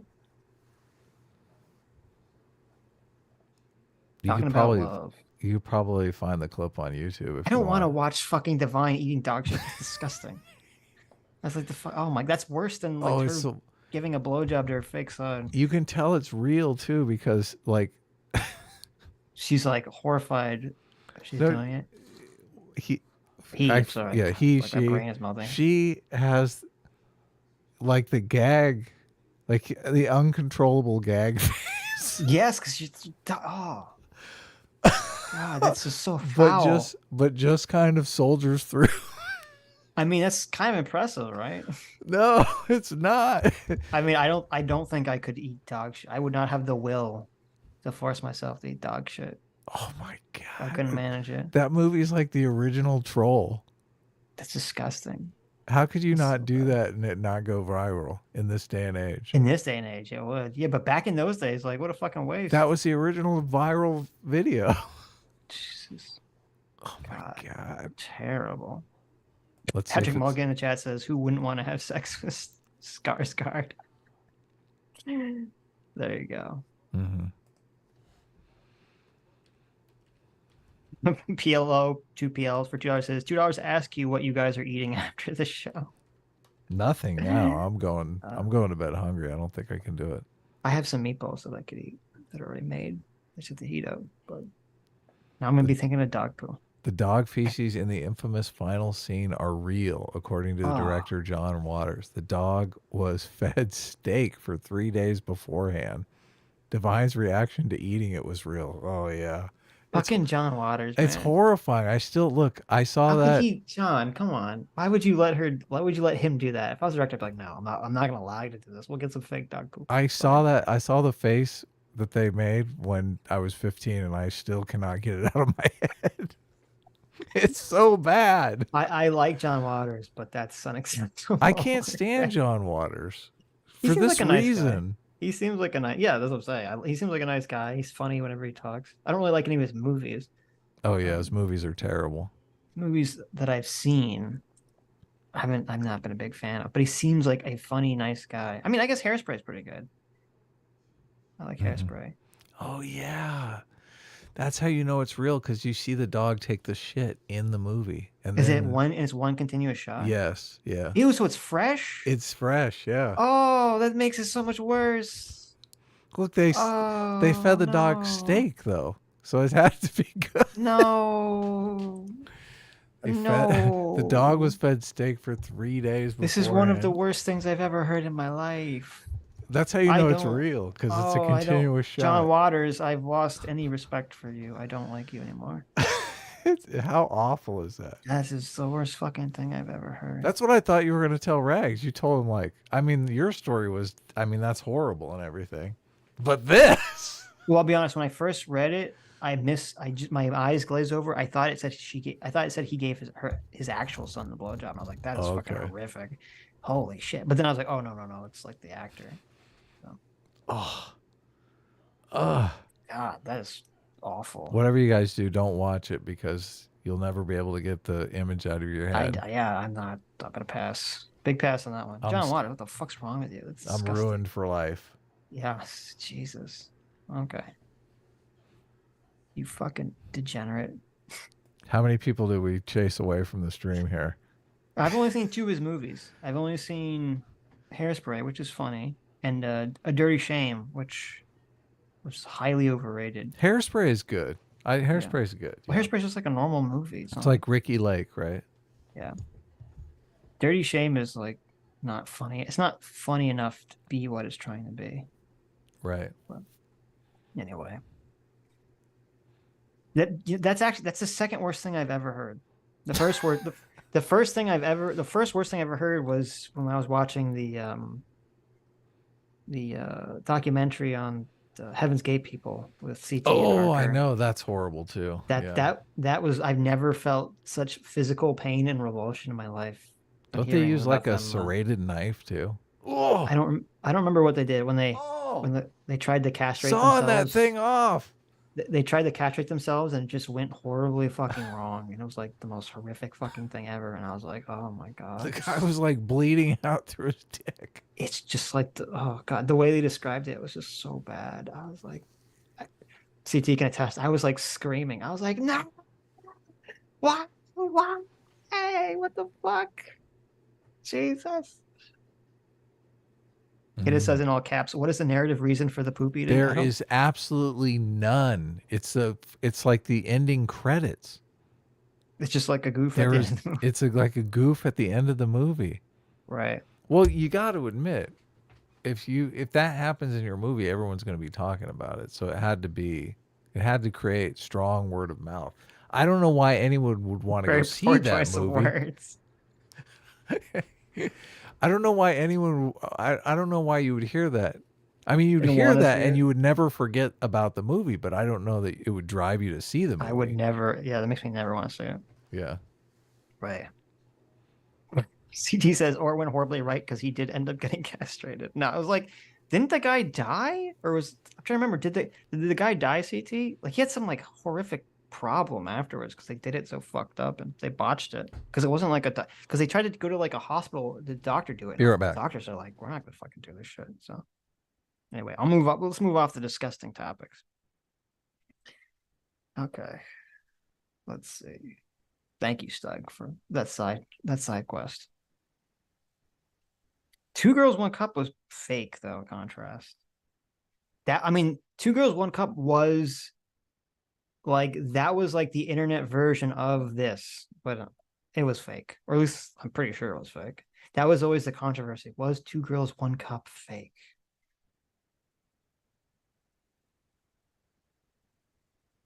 CT for 2 Canadian says, can confirm Sitch made very distressed noises. Keep reading the list. The list was kind of boring. Already close it. I didn't even recognize the other ones, except for Caligula. They said they had real sex in Caligula. With a strong turd of mouth, the movie won the People's Choice Award. That's pretty good. I'm back. Do you think Two Girls, One Cup was real? Because I always assumed never saw it. Okay. Only heard about it. Yeah, I think it was just chocolate ice cream. I don't think it was real. Oh, okay. Contrast for 2 Aussie bucks says a bonus hole, if you will. Fondue for 16 months says 16 months to say I don't love this Sitch and Adams show.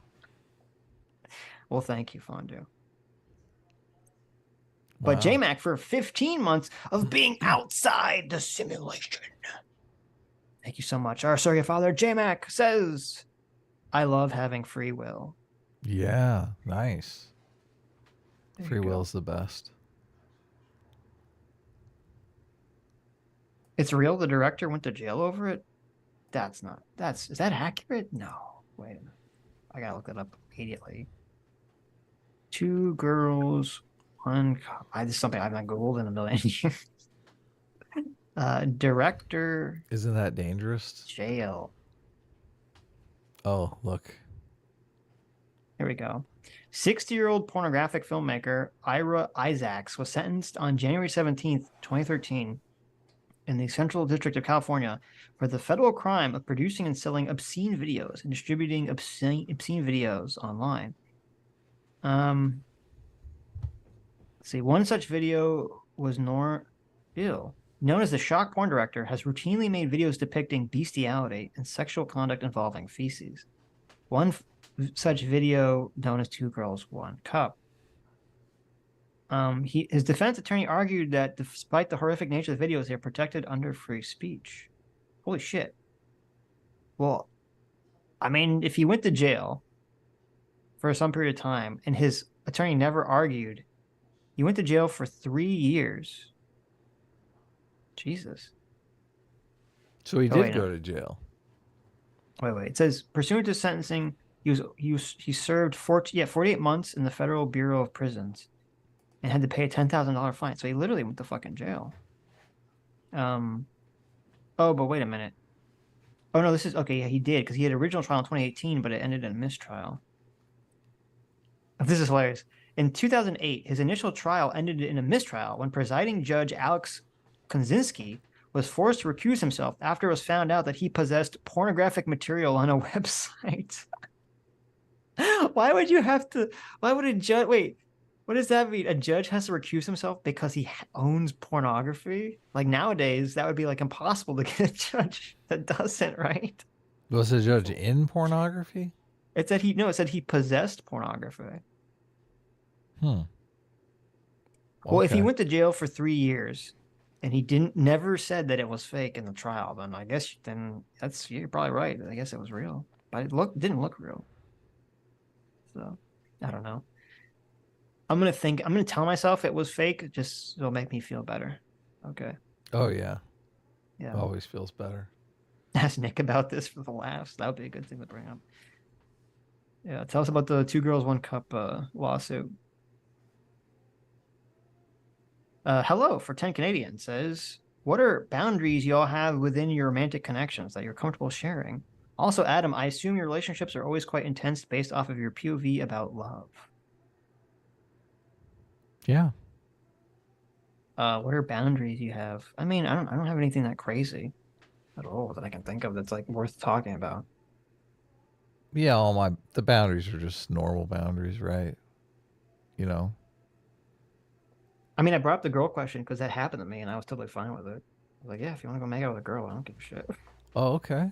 Interesting. So I guess that would be the only unusual thing. I was in that 30%. I was like, yeah, knock yourself out. And nothing bad came of it or anything. Have fun. She's like, I'm leaving you for that woman. No, nothing bad happened from it. You know, listen, girls are drunk. They're at parties. They're like, oh my God, let's kiss.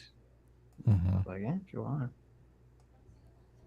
But other than that, no, I don't think I have any crazy boundaries. Really. Yeah. Okay. Let's see. Boundary. No Jewish question after 7 p.m. That's a good one. Twitter sucks for $10. Thank you so much, our surrogate godfather. Twitter sucks. It says socialists want open borders, and we expect them to have a nuanced discussion about setting boundaries in a relationship. What Twilight Zone episode have we stumbled into? True. Yeah, that's a good contradiction there, isn't it? Yeah. Doug for $5 says, I don't think it's necessarily that odd that a socialist, in other words, a materialist, would not be able to examine things beyond the money variable. That's a good point. Lives in Deswall specifically for $10 says PSA, like an actual PSA, not me. Brain rot is contagious and feeds on free will. Nobody is immune. Not me. Not you. Learn to recognize the signs within yourself and take a break from the insanity when needed. True. Good, wise words there. True. Touch grass. Bilbo for 8 months says, remember everyone, hashtag not all Australians. Hi, RAGS. Yeah. Brug for 8 months says, fun fact, those two guys with Hasan are leftist snakes who backstabbed Brandon Herrera after he helped them with a video. Not good people. Really? Aren't all leftist snakes? Yes. That's a good point. Who's Brandon Herrera? Oh, he's that gun guy, right? I've seen some of his videos. No idea. Yeah, he does shooty bang bang videos. What they did let they those do on YouTube anymore? I mean, I thought they were do. trying to get them all off YouTube. I mean, he's still on Kinda YouTube. sucks. He's got a big channel. Oh. So he gets millions of views. So good for him. Yeah, good. I don't know anything about that story. Leftists. Leftists. Elos the Aquanaut, thank you so much for 2 gifted memberships. Thank you. Yeah, thanks. Welcome new members. Rich Jammer for 16 months says, you guys consider having Kershak Verstal as a guest? She talks about similar topics. Also, Sitch didn't read my emoji last member chat. Oh, did I miss it? You missed an emoji? How dare you? Sorry. Was it on this stream? I guess it must have been last stream if you're saying. Sorry, I missed it. I don't know this person, but I'll look her up. Mm-hmm. This supposedly interesting person. Right. Oh, Carl just sent me a video. We spent a day with YouTuber's biggest gun nut. Oh, did they like do a video with him that he thought like was going to be cool, and then they were just like, when they uploaded it, they were just like shitheads to him? Is that what happened? Happens all the time. That's unfortunately. Oh, that's awful. I'll watch this now. I mean, it's kind of obnoxious that they called him YouTube's biggest gun nut, because that obviously has a negative. Obviously, when a gun nut is always a negative connotation, right? So, I think it's really gross when people you reach out to someone to do some project with them, and you're like making fun of them behind their back, or you upload like something that used to harm them or something, or to make fun of them. So yeah, gross. Does happen. Brandon had a pretty good response video. I'll check that out. Oh, I was gonna look up Kirsch. I looked it up. Who is that person? It's I have the YouTube channel. I'll send you a link. Okay, I'm not familiar with it. And for some reason, when I Google them, nothing comes up. Oh, really? Maybe I have to look on YouTube specifically. I'm still not finding it on YouTube. I sent you a link in the DMs. Okay, got you. Maybe that person spelled it wrong in the super chat. Oh, look, it's a woman who has sex with her dogs. Terrible. Terrible. Let's see, where was Aussie ODST for 2 Aussies says apparently there's a Ken D-Day landing in Barbie. Okay. That's interesting. Oh, really? Right. CT for 2 Canadians says, by the way, after you left, we watched Transformers 1986. Oh, last night? Did you? There you go. Hope you enjoyed it. After you left or after I left? I'm assuming she means after I left. Oh, okay. Let's see. Hello for 10 Canadian says, I'd hate it if someone I was involved with released our conversations. The person you're romantic with should be the one you can be the most unfiltered with and not worry about private moments leaked. Yeah, that's and maybe to me that's also why I think this is so disgusting, because I have I have the exact same take. And so like to me, if I had had a significant other release my like private conversations, that's just so fucking disgusting. Like, jeez, like that to me, the only justification for that is like it's got to be so like whatever's having that conversation has to be so fucking wildly egregious that merit something like that. And yet all these fucking disgusting simps online are like, no, it's totally fine that she released this like shit. Yeah, they don't even have the talk about this was private information, and we're past that now. There was a time when people would say, oh, should they have leaked this private information? Right. I think Sam Harris leaked a bunch of private emails between him and Ezra Klein, and everyone jumped on Sam Harris and completely made him feel like a big dick for doing that. Well, to be okay. So there's nothing, but nothing in that conversation was like egregious at all, in my opinion. Right. And Ezra was kind of being like fucking an asshole to Sam, like kind of insinuating that he's like racist, which I was like, what the fuck? So, I mean, I don't think he needed to release those conversations, but they were interesting. Like, it was just kind of like their argument about the IQ stuff back and forth. It wasn't like some fucking personal relationship thing or something. I only bring it up because people did think this is private and you shouldn't be sharing it when you describe it as, kind of innocuous. But nowadays, people don't give up. Like, share whatever you want. Fucking true. It's That's a good point. Yeah. They don't give up. They're like, they don't care. That's true. It was a big deal. Everyone's like, "Oh my god, you shared DMs." Yeah. Yeah. It's like, well, actually, I think it depends on the politics, because if it's like the wrong politics sharing DMs, like people still care. Because it's politically expedient. Yeah. Right. They only don't care because of the politics. So, oh, I forgot to mention. Here's a weird little factoid. That girl, Sarah Brady. You know who she dated before she dated Jonah Hill? John Hinkle. Jackson Hinkle, yeah. Oh, Jackson Hinkle. It was close. Yeah, so you did know. I heard people talking weird. about it, yeah. That's so weird. And apparently he was a commie at the time instead of like a far right winger. So really? Wow. That's what she says. So apparently they surfed with Tulsi Gabbard or something. So I don't know. Very weird. Let's see. So Jackson Hinkle's like an LA guy? I'm assuming all this takes place in LA, right? I guess, yeah. I mean, Jimmy Dore lives in LA. Right. That's how I have dinner with him.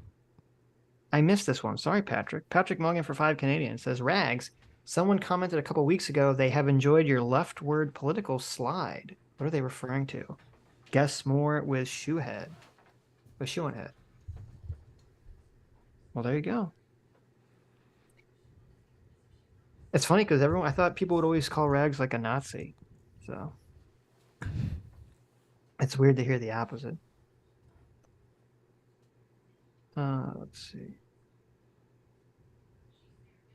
Buckethead for $5 says, hi Rags, longtime EFAP fan since episode 2, finally got married. Well, congratulations, Buckethead. That's wonderful. Yeah. Good for you. Good. Yeah, that is great. PLO 2PL for $2 says, but what if she's hot, Adam? What and what's the context there? I don't remember. Yeah. It might have been the NPC thing. like the people paying for the NPC thing. Patrick Mulligan for 2 Canadians says thoughts on Destiny. What would you debate him on? I mean, I like Destiny. Yeah. I don't know. I don't know what topic. We're friendly with Destiny. Yeah, we're friendly with Destiny. I don't know what. I mean, we haven't talked in a while, but I don't know what I don't know what we would debate him on recently that I could think about. Maybe CRT. I think he's in the. It's just civil rights. I just feel like that's kind of like a passe topic. Read Christopher Rufo's book, and you'll okay. I'll read it. Maybe it'll change my mind. You think, oh my God, this is not passe. This is. I mean, obviously he hyperfixates on it because that's like his whole mission in life. So. Yeah, but he's done the journalist work on what they're actually teaching in the public schools, and I'm thinking like, oh my God, if my kids were learning this in public school, I would hit the roof. Mm-hmm. It's insane the stuff they're teaching them. Okay, I'll check it out. CT for 2 Canadians says divine story like as a drag queen, super sad. Well, I would imagine anyone willing to eat dog shit, fresh dog shit, would have a sad story. So I could guess that. Yeah. Can you imagine the director pitches you this? Sitch, I got this idea for the last scene of the movie. Like, what the fuck? What is your response going to be? I'm going to pass. Yeah. My agents recommended that I pass. Yeah, I'm going to say go fuck yourself. Yeah, I saw that Destiny talked to Zizek, and I opened the tab and then I never watched it. But how can anyone listen to Zizek for more than 5 seconds? I know, it's gross. Hello for another 5 Canadian. Thank you. Says I watched it. 2 Girls, 1 Cup. Especially at the time. How could they fake a bowel movement? It was out of the butt, straight to the mouth. I'll be honest. It's been very many years since I've seen it. So maybe I just convinced myself it was fake to feel better. Oh, they did the same thing as the dog. I don't remember because I remember when it came out. Like that was what everyone was talking about. Was it real or was it fake? That was like for like months. That was the only conversation everyone was having. Was it real or was it fake? In middle school or high school, I don't remember what age I was when the shit came out. And and so yeah, that was a big controversy. This is what you don't know. You know, when you see something like that, you immediately assume that it's easier to fake something than to find some disgusting person that will do something like that. But it's actually quite the opposite. Yeah, it's true. Which is it's true. A little fucked up, but true. Right. Yeah. Floozy Slut Jezebel for $2. Nice. Says, hey boys. Which one of you wants to stuff me like a turkey in front of my current boyfriend? I need to get back to him after he saw me flirting with a rich guy at a club. I was only going to give him the old Cardi B. Okay. That's so awful. Terrible. Dr. Diddler for $2 says, come on, Sitch. The whole, quote, film criticism shouldn't be a negative thing. It's just appealing to some unachievable but vague, commendable goal.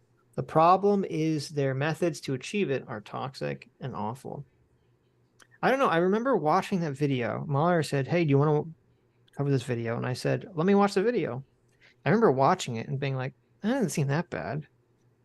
I'll be honest, I don't really remember the video very well because I watched it once. I didn't really care about it, but I didn't hear any other critique of it. So, but I remember I just remember watching the video and being like, I understand why that they wouldn't like it because they like to criticize movies, but didn't seem that egregious to me. Dr. There for no $2 says, if I'm going in for relationship therapy and TherapistJeff walks in with that voice, I'm just cutting my losses and getting a divorce. That's sad. Find That's another funny. therapist. Yeah. Yeah. It's a very unfortunate, very stereotypically effeminate gay voice. So.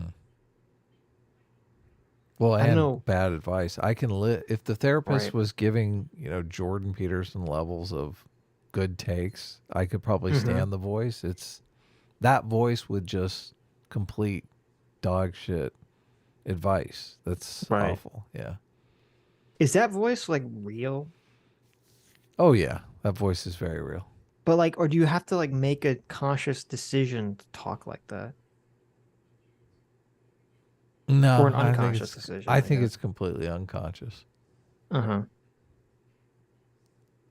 I knew this guy. I didn't know him. I met this guy in college, who was like super gay. Like when I say like he literally, I don't remember his name, but I'm not gonna say it. He literally would, like, this is before the trans stuff, by the way, too. He would literally put like rouge on his face and put on fairy wings and flitter about campus. Okay. And everyone I knew a guy like that. Yeah. And everyone knew who he was because he would do this super obnoxious thing where he would ride by on a bike or on skates and he'd have like really loud music playing and he'd be like screaming this song at the top of his lungs. And everyone hated him because it was Dancing Queen? And I don't know, What whatever was he song. screaming? Whatever fucking song would be, You are the dancing queen. Right. And it was funny because I knew a girl who apparently knew him. And so one time I remember we were eating lunch in the cafeteria. I was eating with this girl and she's like, oh, she saw him and said, oh, hey, come sit with us. And I was like, oh my God, it's that guy. And he sits with us and it was really bizarre. Like he was like totally normal person. I was like, what the fuck? This guy's like totally normal. But then slowly throughout the conversation, he starts becoming more and more like loud and obnoxious and like every like negative stereotype of like the very loud, effeminate gay person. I was like, what the fuck happened? And I realized that when he first sat down and was eating lunch with us, we were like, there wasn't that many people in the cafeteria. But as it got progressively more crowded, he like was like changing his behavior just to do this performance to gain like negative attention. Wow. And I was like, what the fuck? Wow. What the fuck? You experienced real life. I was like, shit, that's wild. And I was like, does he know he's doing this? Sounds like a narcissist. I should have asked. I was like, are you aware of what you're doing? You should have said, are you a narcissist? If I ever interacted with him again, I would have like and had lunch with him again, I would have asked. I'm like, are you aware of what you're doing? I don't think that would have ended well, but anyway, that's obviously an extreme example. Dr. Dealer for $2 says, the more people that get introduced with law degrees and masters in behavioral psychology, the more I think degrees are functionally worthless. Now at they least are. from some universities. Yeah. Yeah. A lot of seemingly dumb people with these degrees. So I mean, listen, I knew a lot of dumb people in college. So overproduction of elites. Yeah. That's exactly what's going on. I think that's going on, yeah.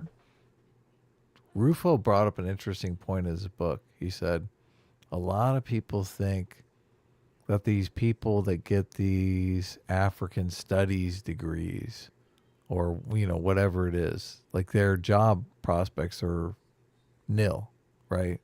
That's a common conception. But he's like, why do you think there's been all of this increase in administrative fluff at the colleges? Because they're giving them all jobs. Yeah. As kind of, what do they call it in political terms? Patronage. Yeah. Interesting. Yeah. That's how they're Kinda taking, this is how they're taking over. Like all these jobs are being filled with socialists and they have the numbers in all of these institutions because all these administrators are fucking socialists. Disgusting. Isn't it? Disgusting. Look, we're fucked, dude. We're totally fucked. The university system is gone. It's been completely taken over by socialists. Well, I'll have to know more than Rufo's book because obviously he's gonna have a very one-sided opinion on it. Don't mess with the Rufo, okay? No, I like Rufo, but I'm just saying, obviously, he has a very one-sided opinion on the situation, and it's been a while since I've been to college, so I don't have the personal experience to draw upon. It is kind of weird because, you know, I'm listening to the audiobook, and it has dark, brooding music in the background as the... Are you serious? No, I'm just kidding. Oh, okay. I was like, what the fuck? That's weird. Like, audio book with music playing? Like, I know. This shit. But that is Rufo's game. Whenever he does the videos, there's always like the dark, brooding music. Like, yeah, that's true. This is scary. Is he narrating the book? No, it's someone else. Oh, okay. Yeah. Dr. Diller for $2 says, actually, you should all be inspired by this dude. The fact that this chalk eater makes bank as a therapist means almost anyone can make it if they set their minds to it. Well, no, I think TikTok is fucking with America. This whole Congress is not going to ban TikTok. I think is just so ridiculous. Yep. Because it's literally a foreign power controls TikTok. It's pretty wild. Yeah. Pretty wild. The idea that it's like a free market thing is just completely ridiculous. Yeah. Yep. But no, this is the thing. A lot of people, I guess, make money off TikTok. So a lot of people don't want them to ban TikTok because obviously they're being bribed by the CCP to be in favor of TikTok. And not only that, the CCP is creating these TikTok stars that are actually, they have money, so they're politically influential in America. So it's this weird, fucked up situation. Well, it's weird because, like, okay, I understand that the Democrats probably think that TikTok leans left and helps them. So I understand why the Democrats want to do it. I'm curious if the Republicans would actually have the balls to try to ban TikTok if they had the presidency in Congress. I'm not sure if they have the Senate. Yeah, I guess they would have to have all three, don't they? Well, they could at least try to push the issue to force the Democrats to block it. Which I'm not sure if the Republicans would have the balls to actually try. They did hearings. They did hearings. But I don't even now. Like, are there Republicans right now that are calling, like trying to like create legislation to ban TikTok? Because what happened was they had that insane legislation that was like bizarre. You're right. I forget what it was called. It was like that bizarre legislation that was kind of like the Patriot Act for the internet, which everyone lost their fucking shit over. Like, wait a minute, this is what we wanted. They just need like one line. You cannot sell TikTok in the app stores. Like, the legislation doesn't need to be Patriot Act 2.0. Right. So, yeah, get rid of that shit. Dr. Dealer for $2 says, everything Jeff is saying makes way more sense if you consider he's saying all this to cope about his life being meaningless. True. It is pretty terrifying that before you go to a therapist, you have to be like, are you a socialist? Like, I don't want to, I'm going to be real. I don't know if I trust a socialist therapist. I bet 80% of them are socialists. So. Maybe nowadays. I would not trust a woke therapist. Yeah. Everything's a social construct. Yeah, you're not going to give good therapeutic advice if you believe that. Right. Dr. Dealer for $2 says, I don't think Rikita really thinks that because it's just basic Pavlovian conditioning. Try eating food at the same time every day and see if your mouth doesn't water in advance. Set your favorite song as your alarm. Yeah, I mean, I don't know. So that's where I think there was debate brain going on in that conversation, because to me it should be fairly obvious. Like, the brains don't want that association. We weren't saying anything controversial. That's why it was such a shock to us.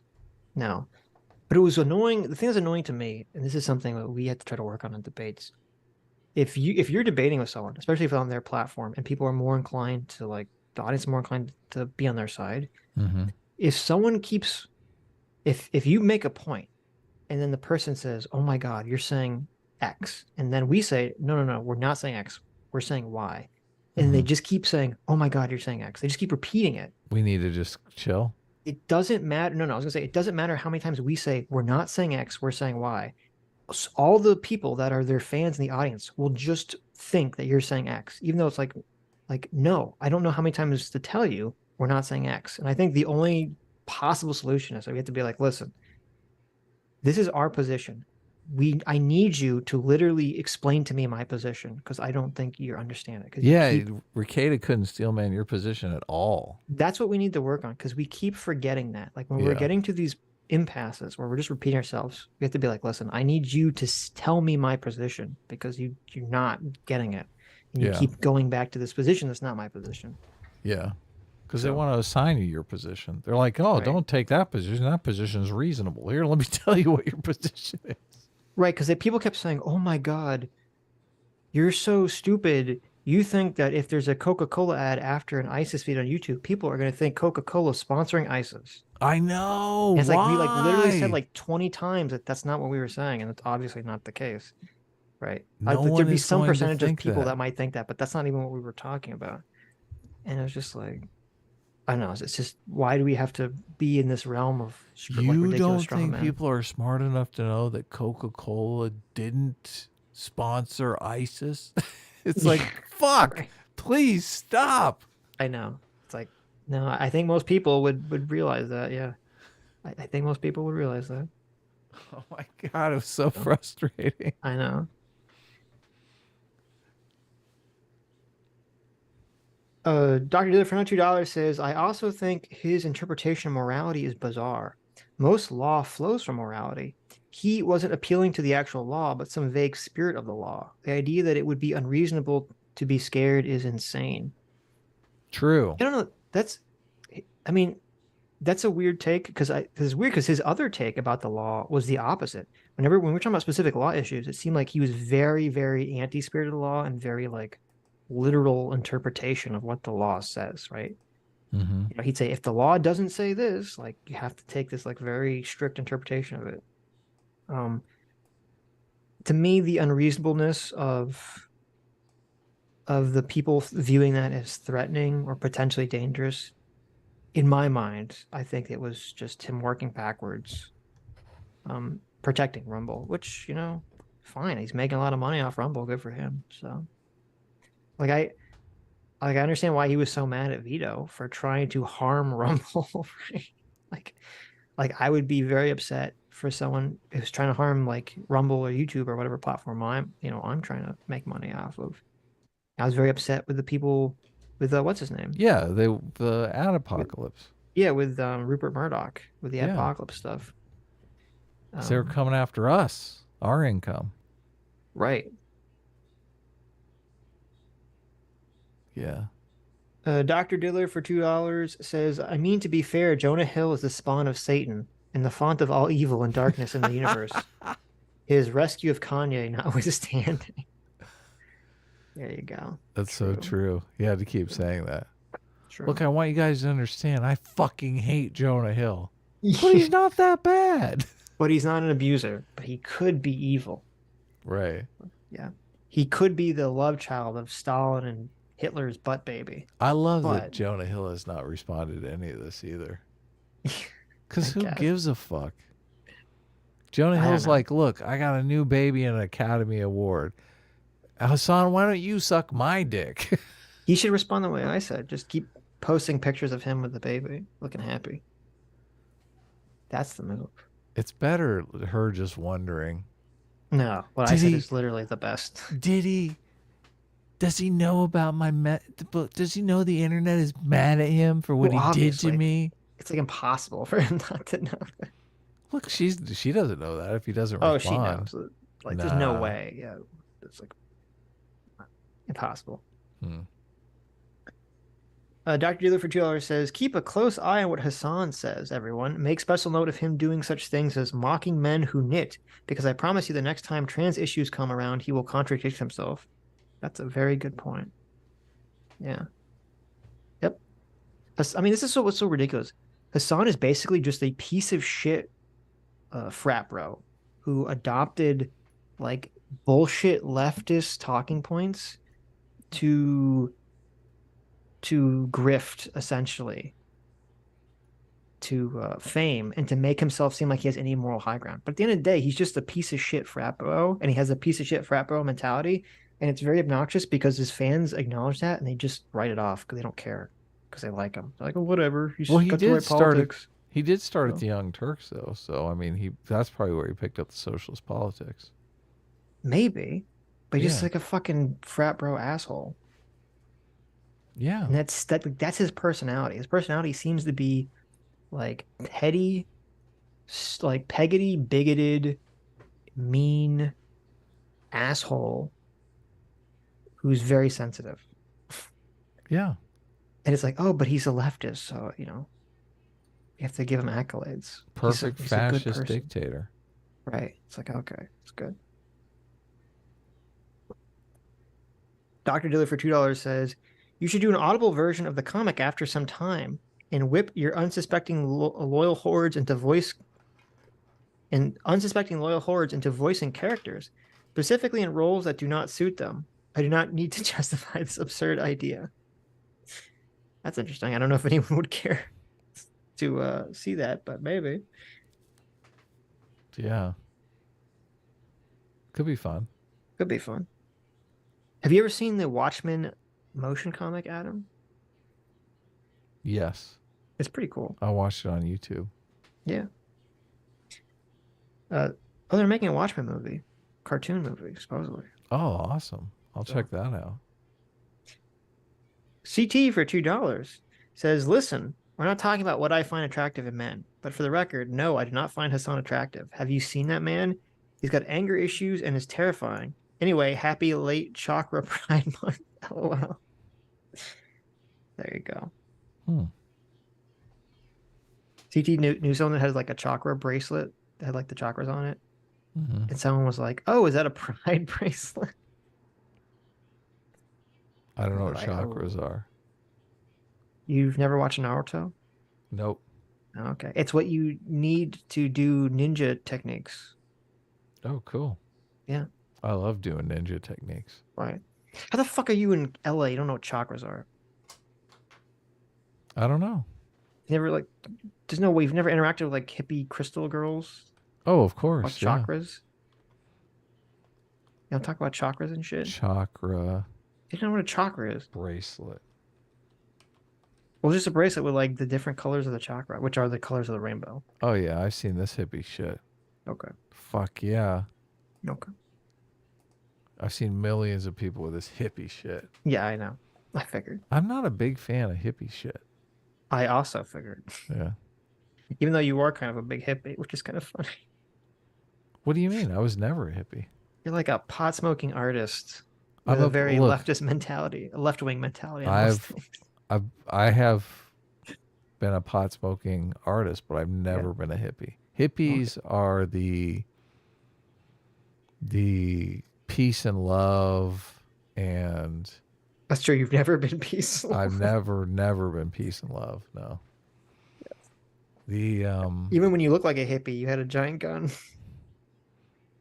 In that picture, you look like the biggest hippie. Oh yeah, long, you're right. Hippie hair. You have like this big gun. You're right. You're right. Yeah.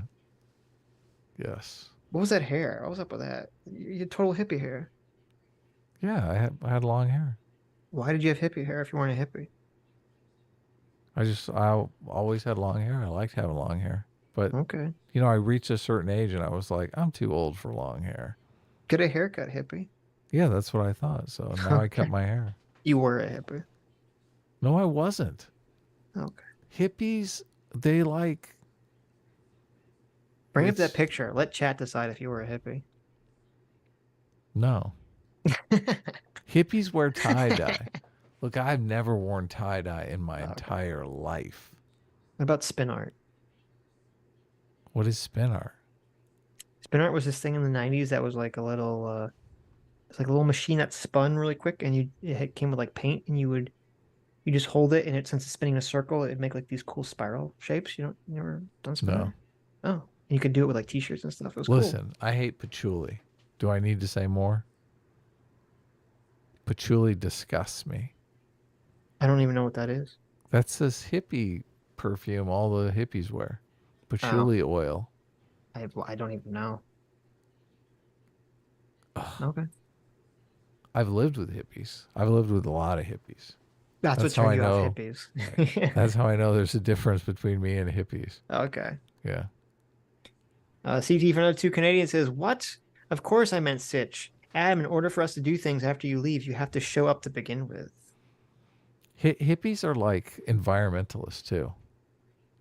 Look, I came on I said hi to you guys on Thursday, so I thought you were talking about Thursday. That was Wednesday.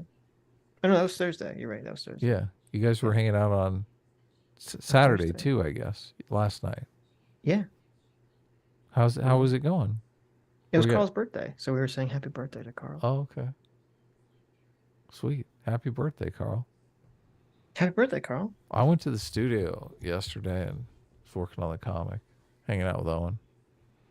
Owen was trying to get me stoned, and I was like telling him, no, I got to get this comic done. Yeah. Joe Sullivan for $5 says, after listening to both Rakita's and your arguments, I have to say Rakita's argument makes more sense the more I think about it. A-Team reigns supreme. What was Rakita's argument? Are you arguing about what? I mean, we had like 10 different arguments in that conversation, but.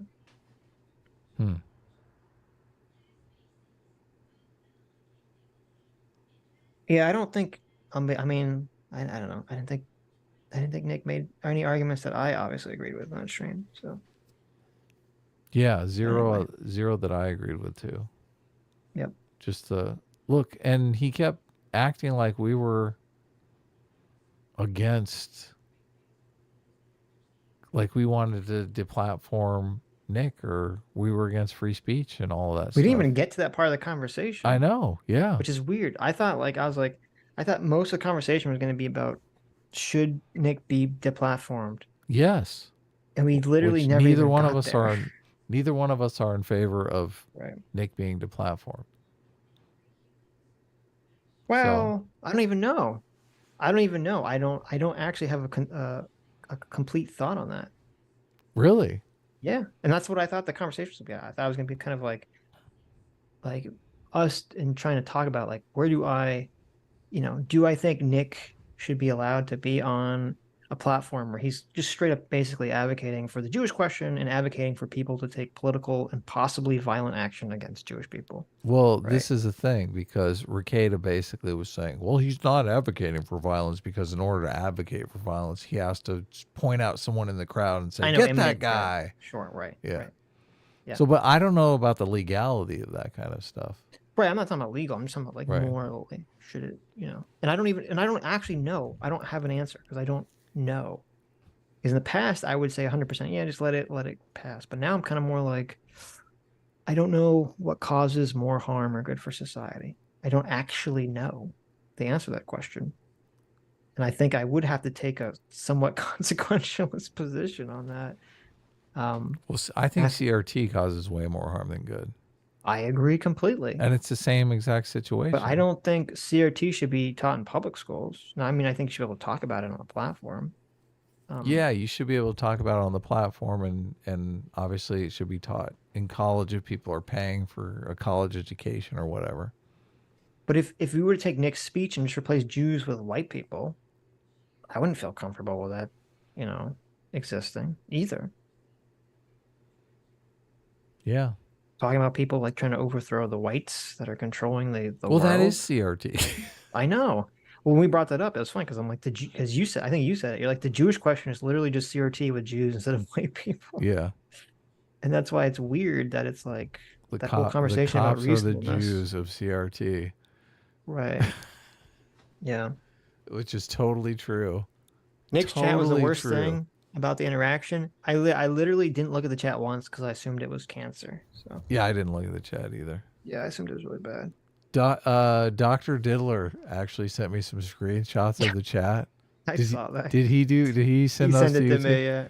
So and I looked through them and I'm like literally just looking for anything of substance. Just one thing of substance. Right. Nothing. Yeah. All of them were just calling names or. Sure. Yeah. Nothing even addressing our arguments. Right. I mean, I'm fine with CRT being taught in like college, even though I disagree with it. Like, I think you could teach. Well, here's the problem. I think in public schools, I don't know if this, I don't think this should be controversial. In public schools, even in colleges, I think you can teach CRT. I think you can teach socialism. I'm not sure. I'm not sure. I have to think about this. I'm not sure if it should be legal to advocate for those things in a public college. How do you feel about that?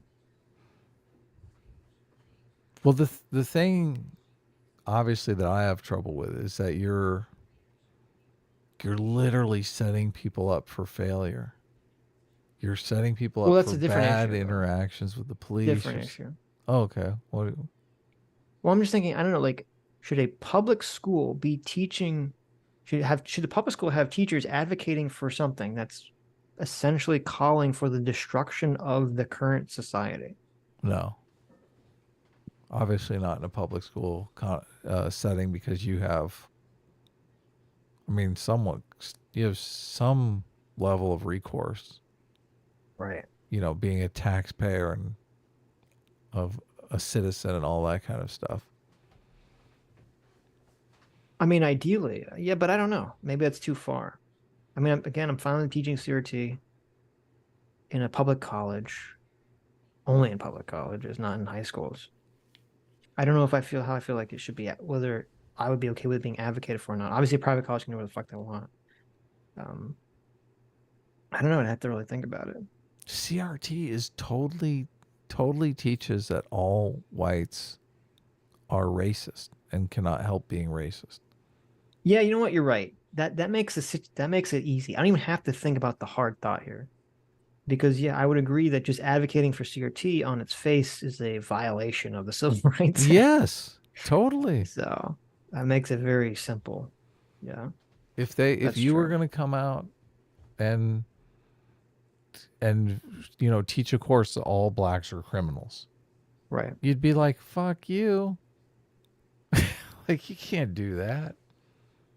Nick thinks CRT is standpoint epistemology. I mean, standpoint epistemology is part of CRT, right? But it's obviously, CRT is more complicated than just that alone. So yeah, standpoint epistemology is like one portion of CRT, right? But the root really idea of CRT is the idea that all of our institutions are infused with white supremacy. Right. Yeah. Well, that's part of standpoint epistemology. But well, I think why standpoint epistemology is used to produce evidence to prove this thesis. Well, I don't know if it's evidence. It's just a lens, right? I don't know if I can put evidence. Well, no, obviously evidence in quotes. Yeah, finger quotes evidence. Yeah. Okay. Right.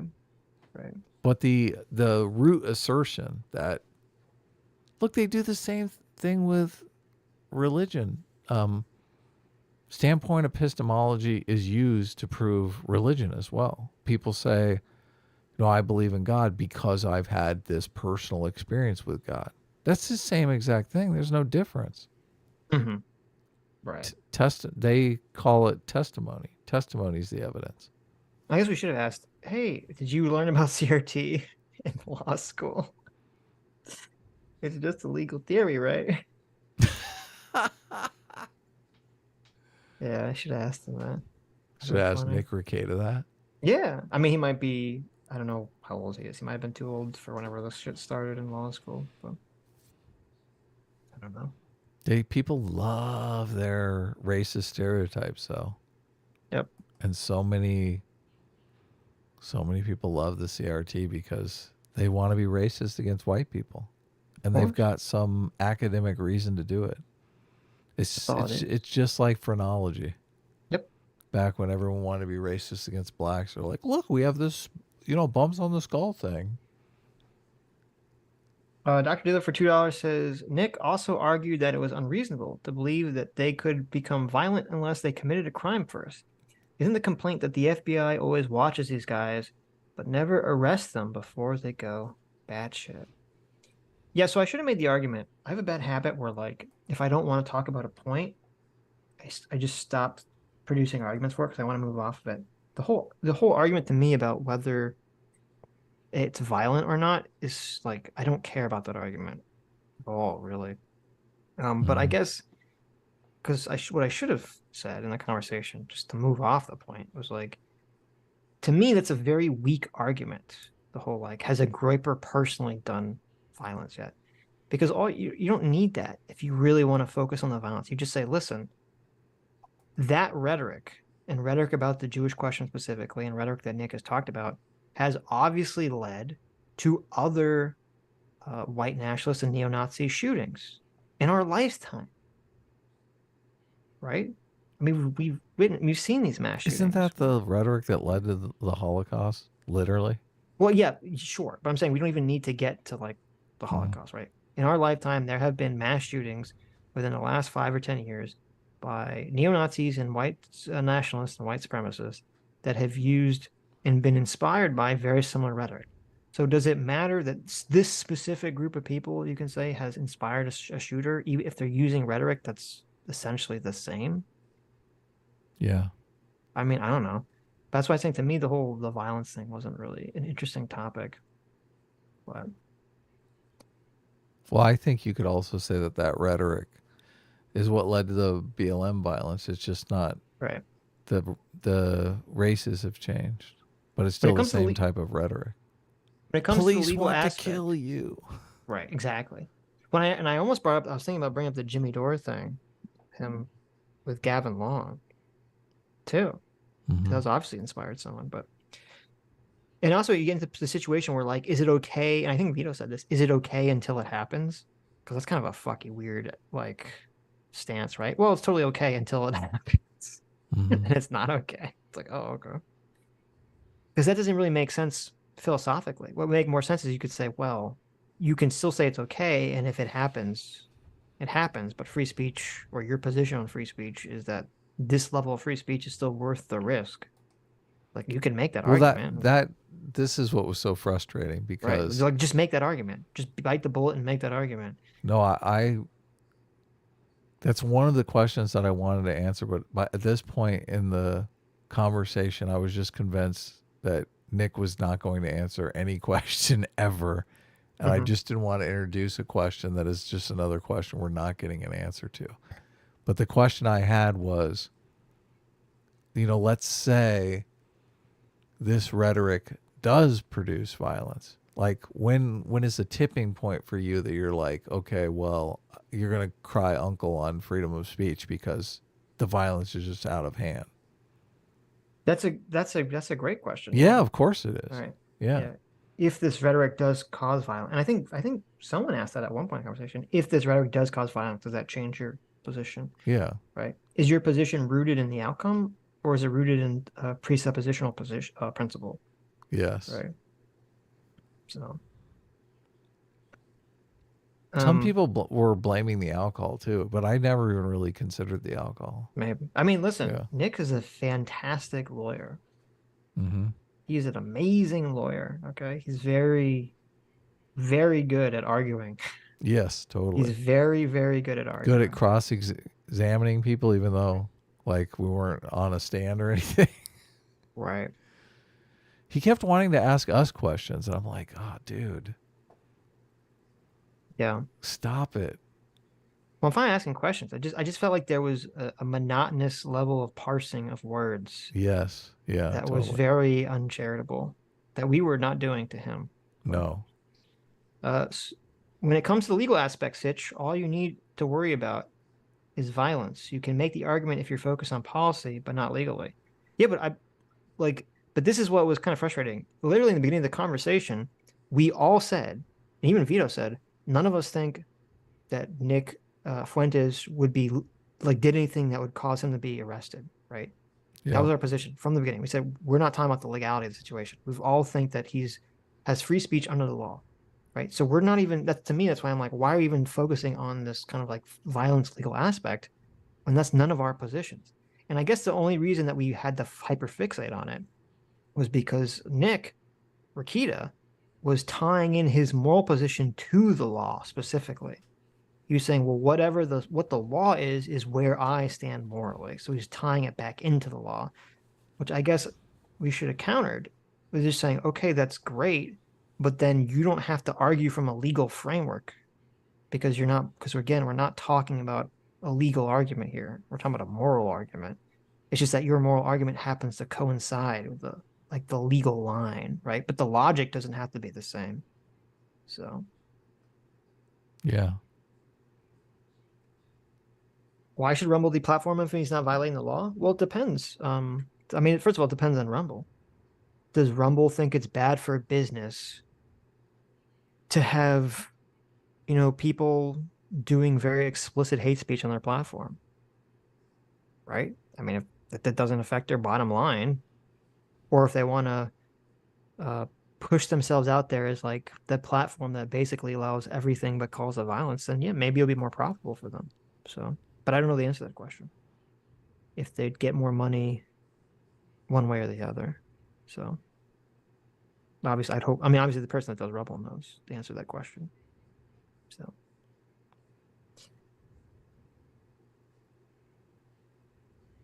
So what end was the entire debate about? Well, it was the three questions. It was the legal question, the Rumble's business question, what is from Rumble's perspective, should they allow it from a business perspective? And then it was, how would we each feel morally about this kind of speech being allowed?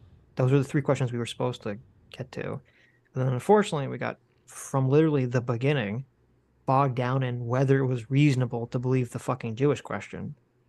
So, and that was like 3 hours of the conversation. So, anyways, I think that's it. Oh, wow. Look at this. Wrapping up early tonight, Sitch. Oh, yeah. Wrapping up 20 minutes early. Are we? Oh, my God. You're right. Holy shit. Yep. Anyways, thank you all for coming. Thank you all for your incredibly generous donations. Thank you, Rags and Mauler, for coming on. Mauler came on for a little bit. And thank you, Rags, for hanging out with us for so long. Thank you, CT, for getting Adam this automaton.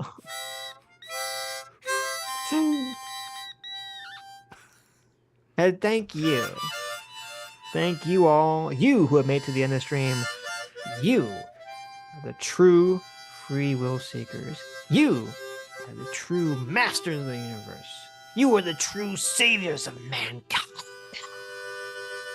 And we'll see you all on Tuesday. Bye-bye!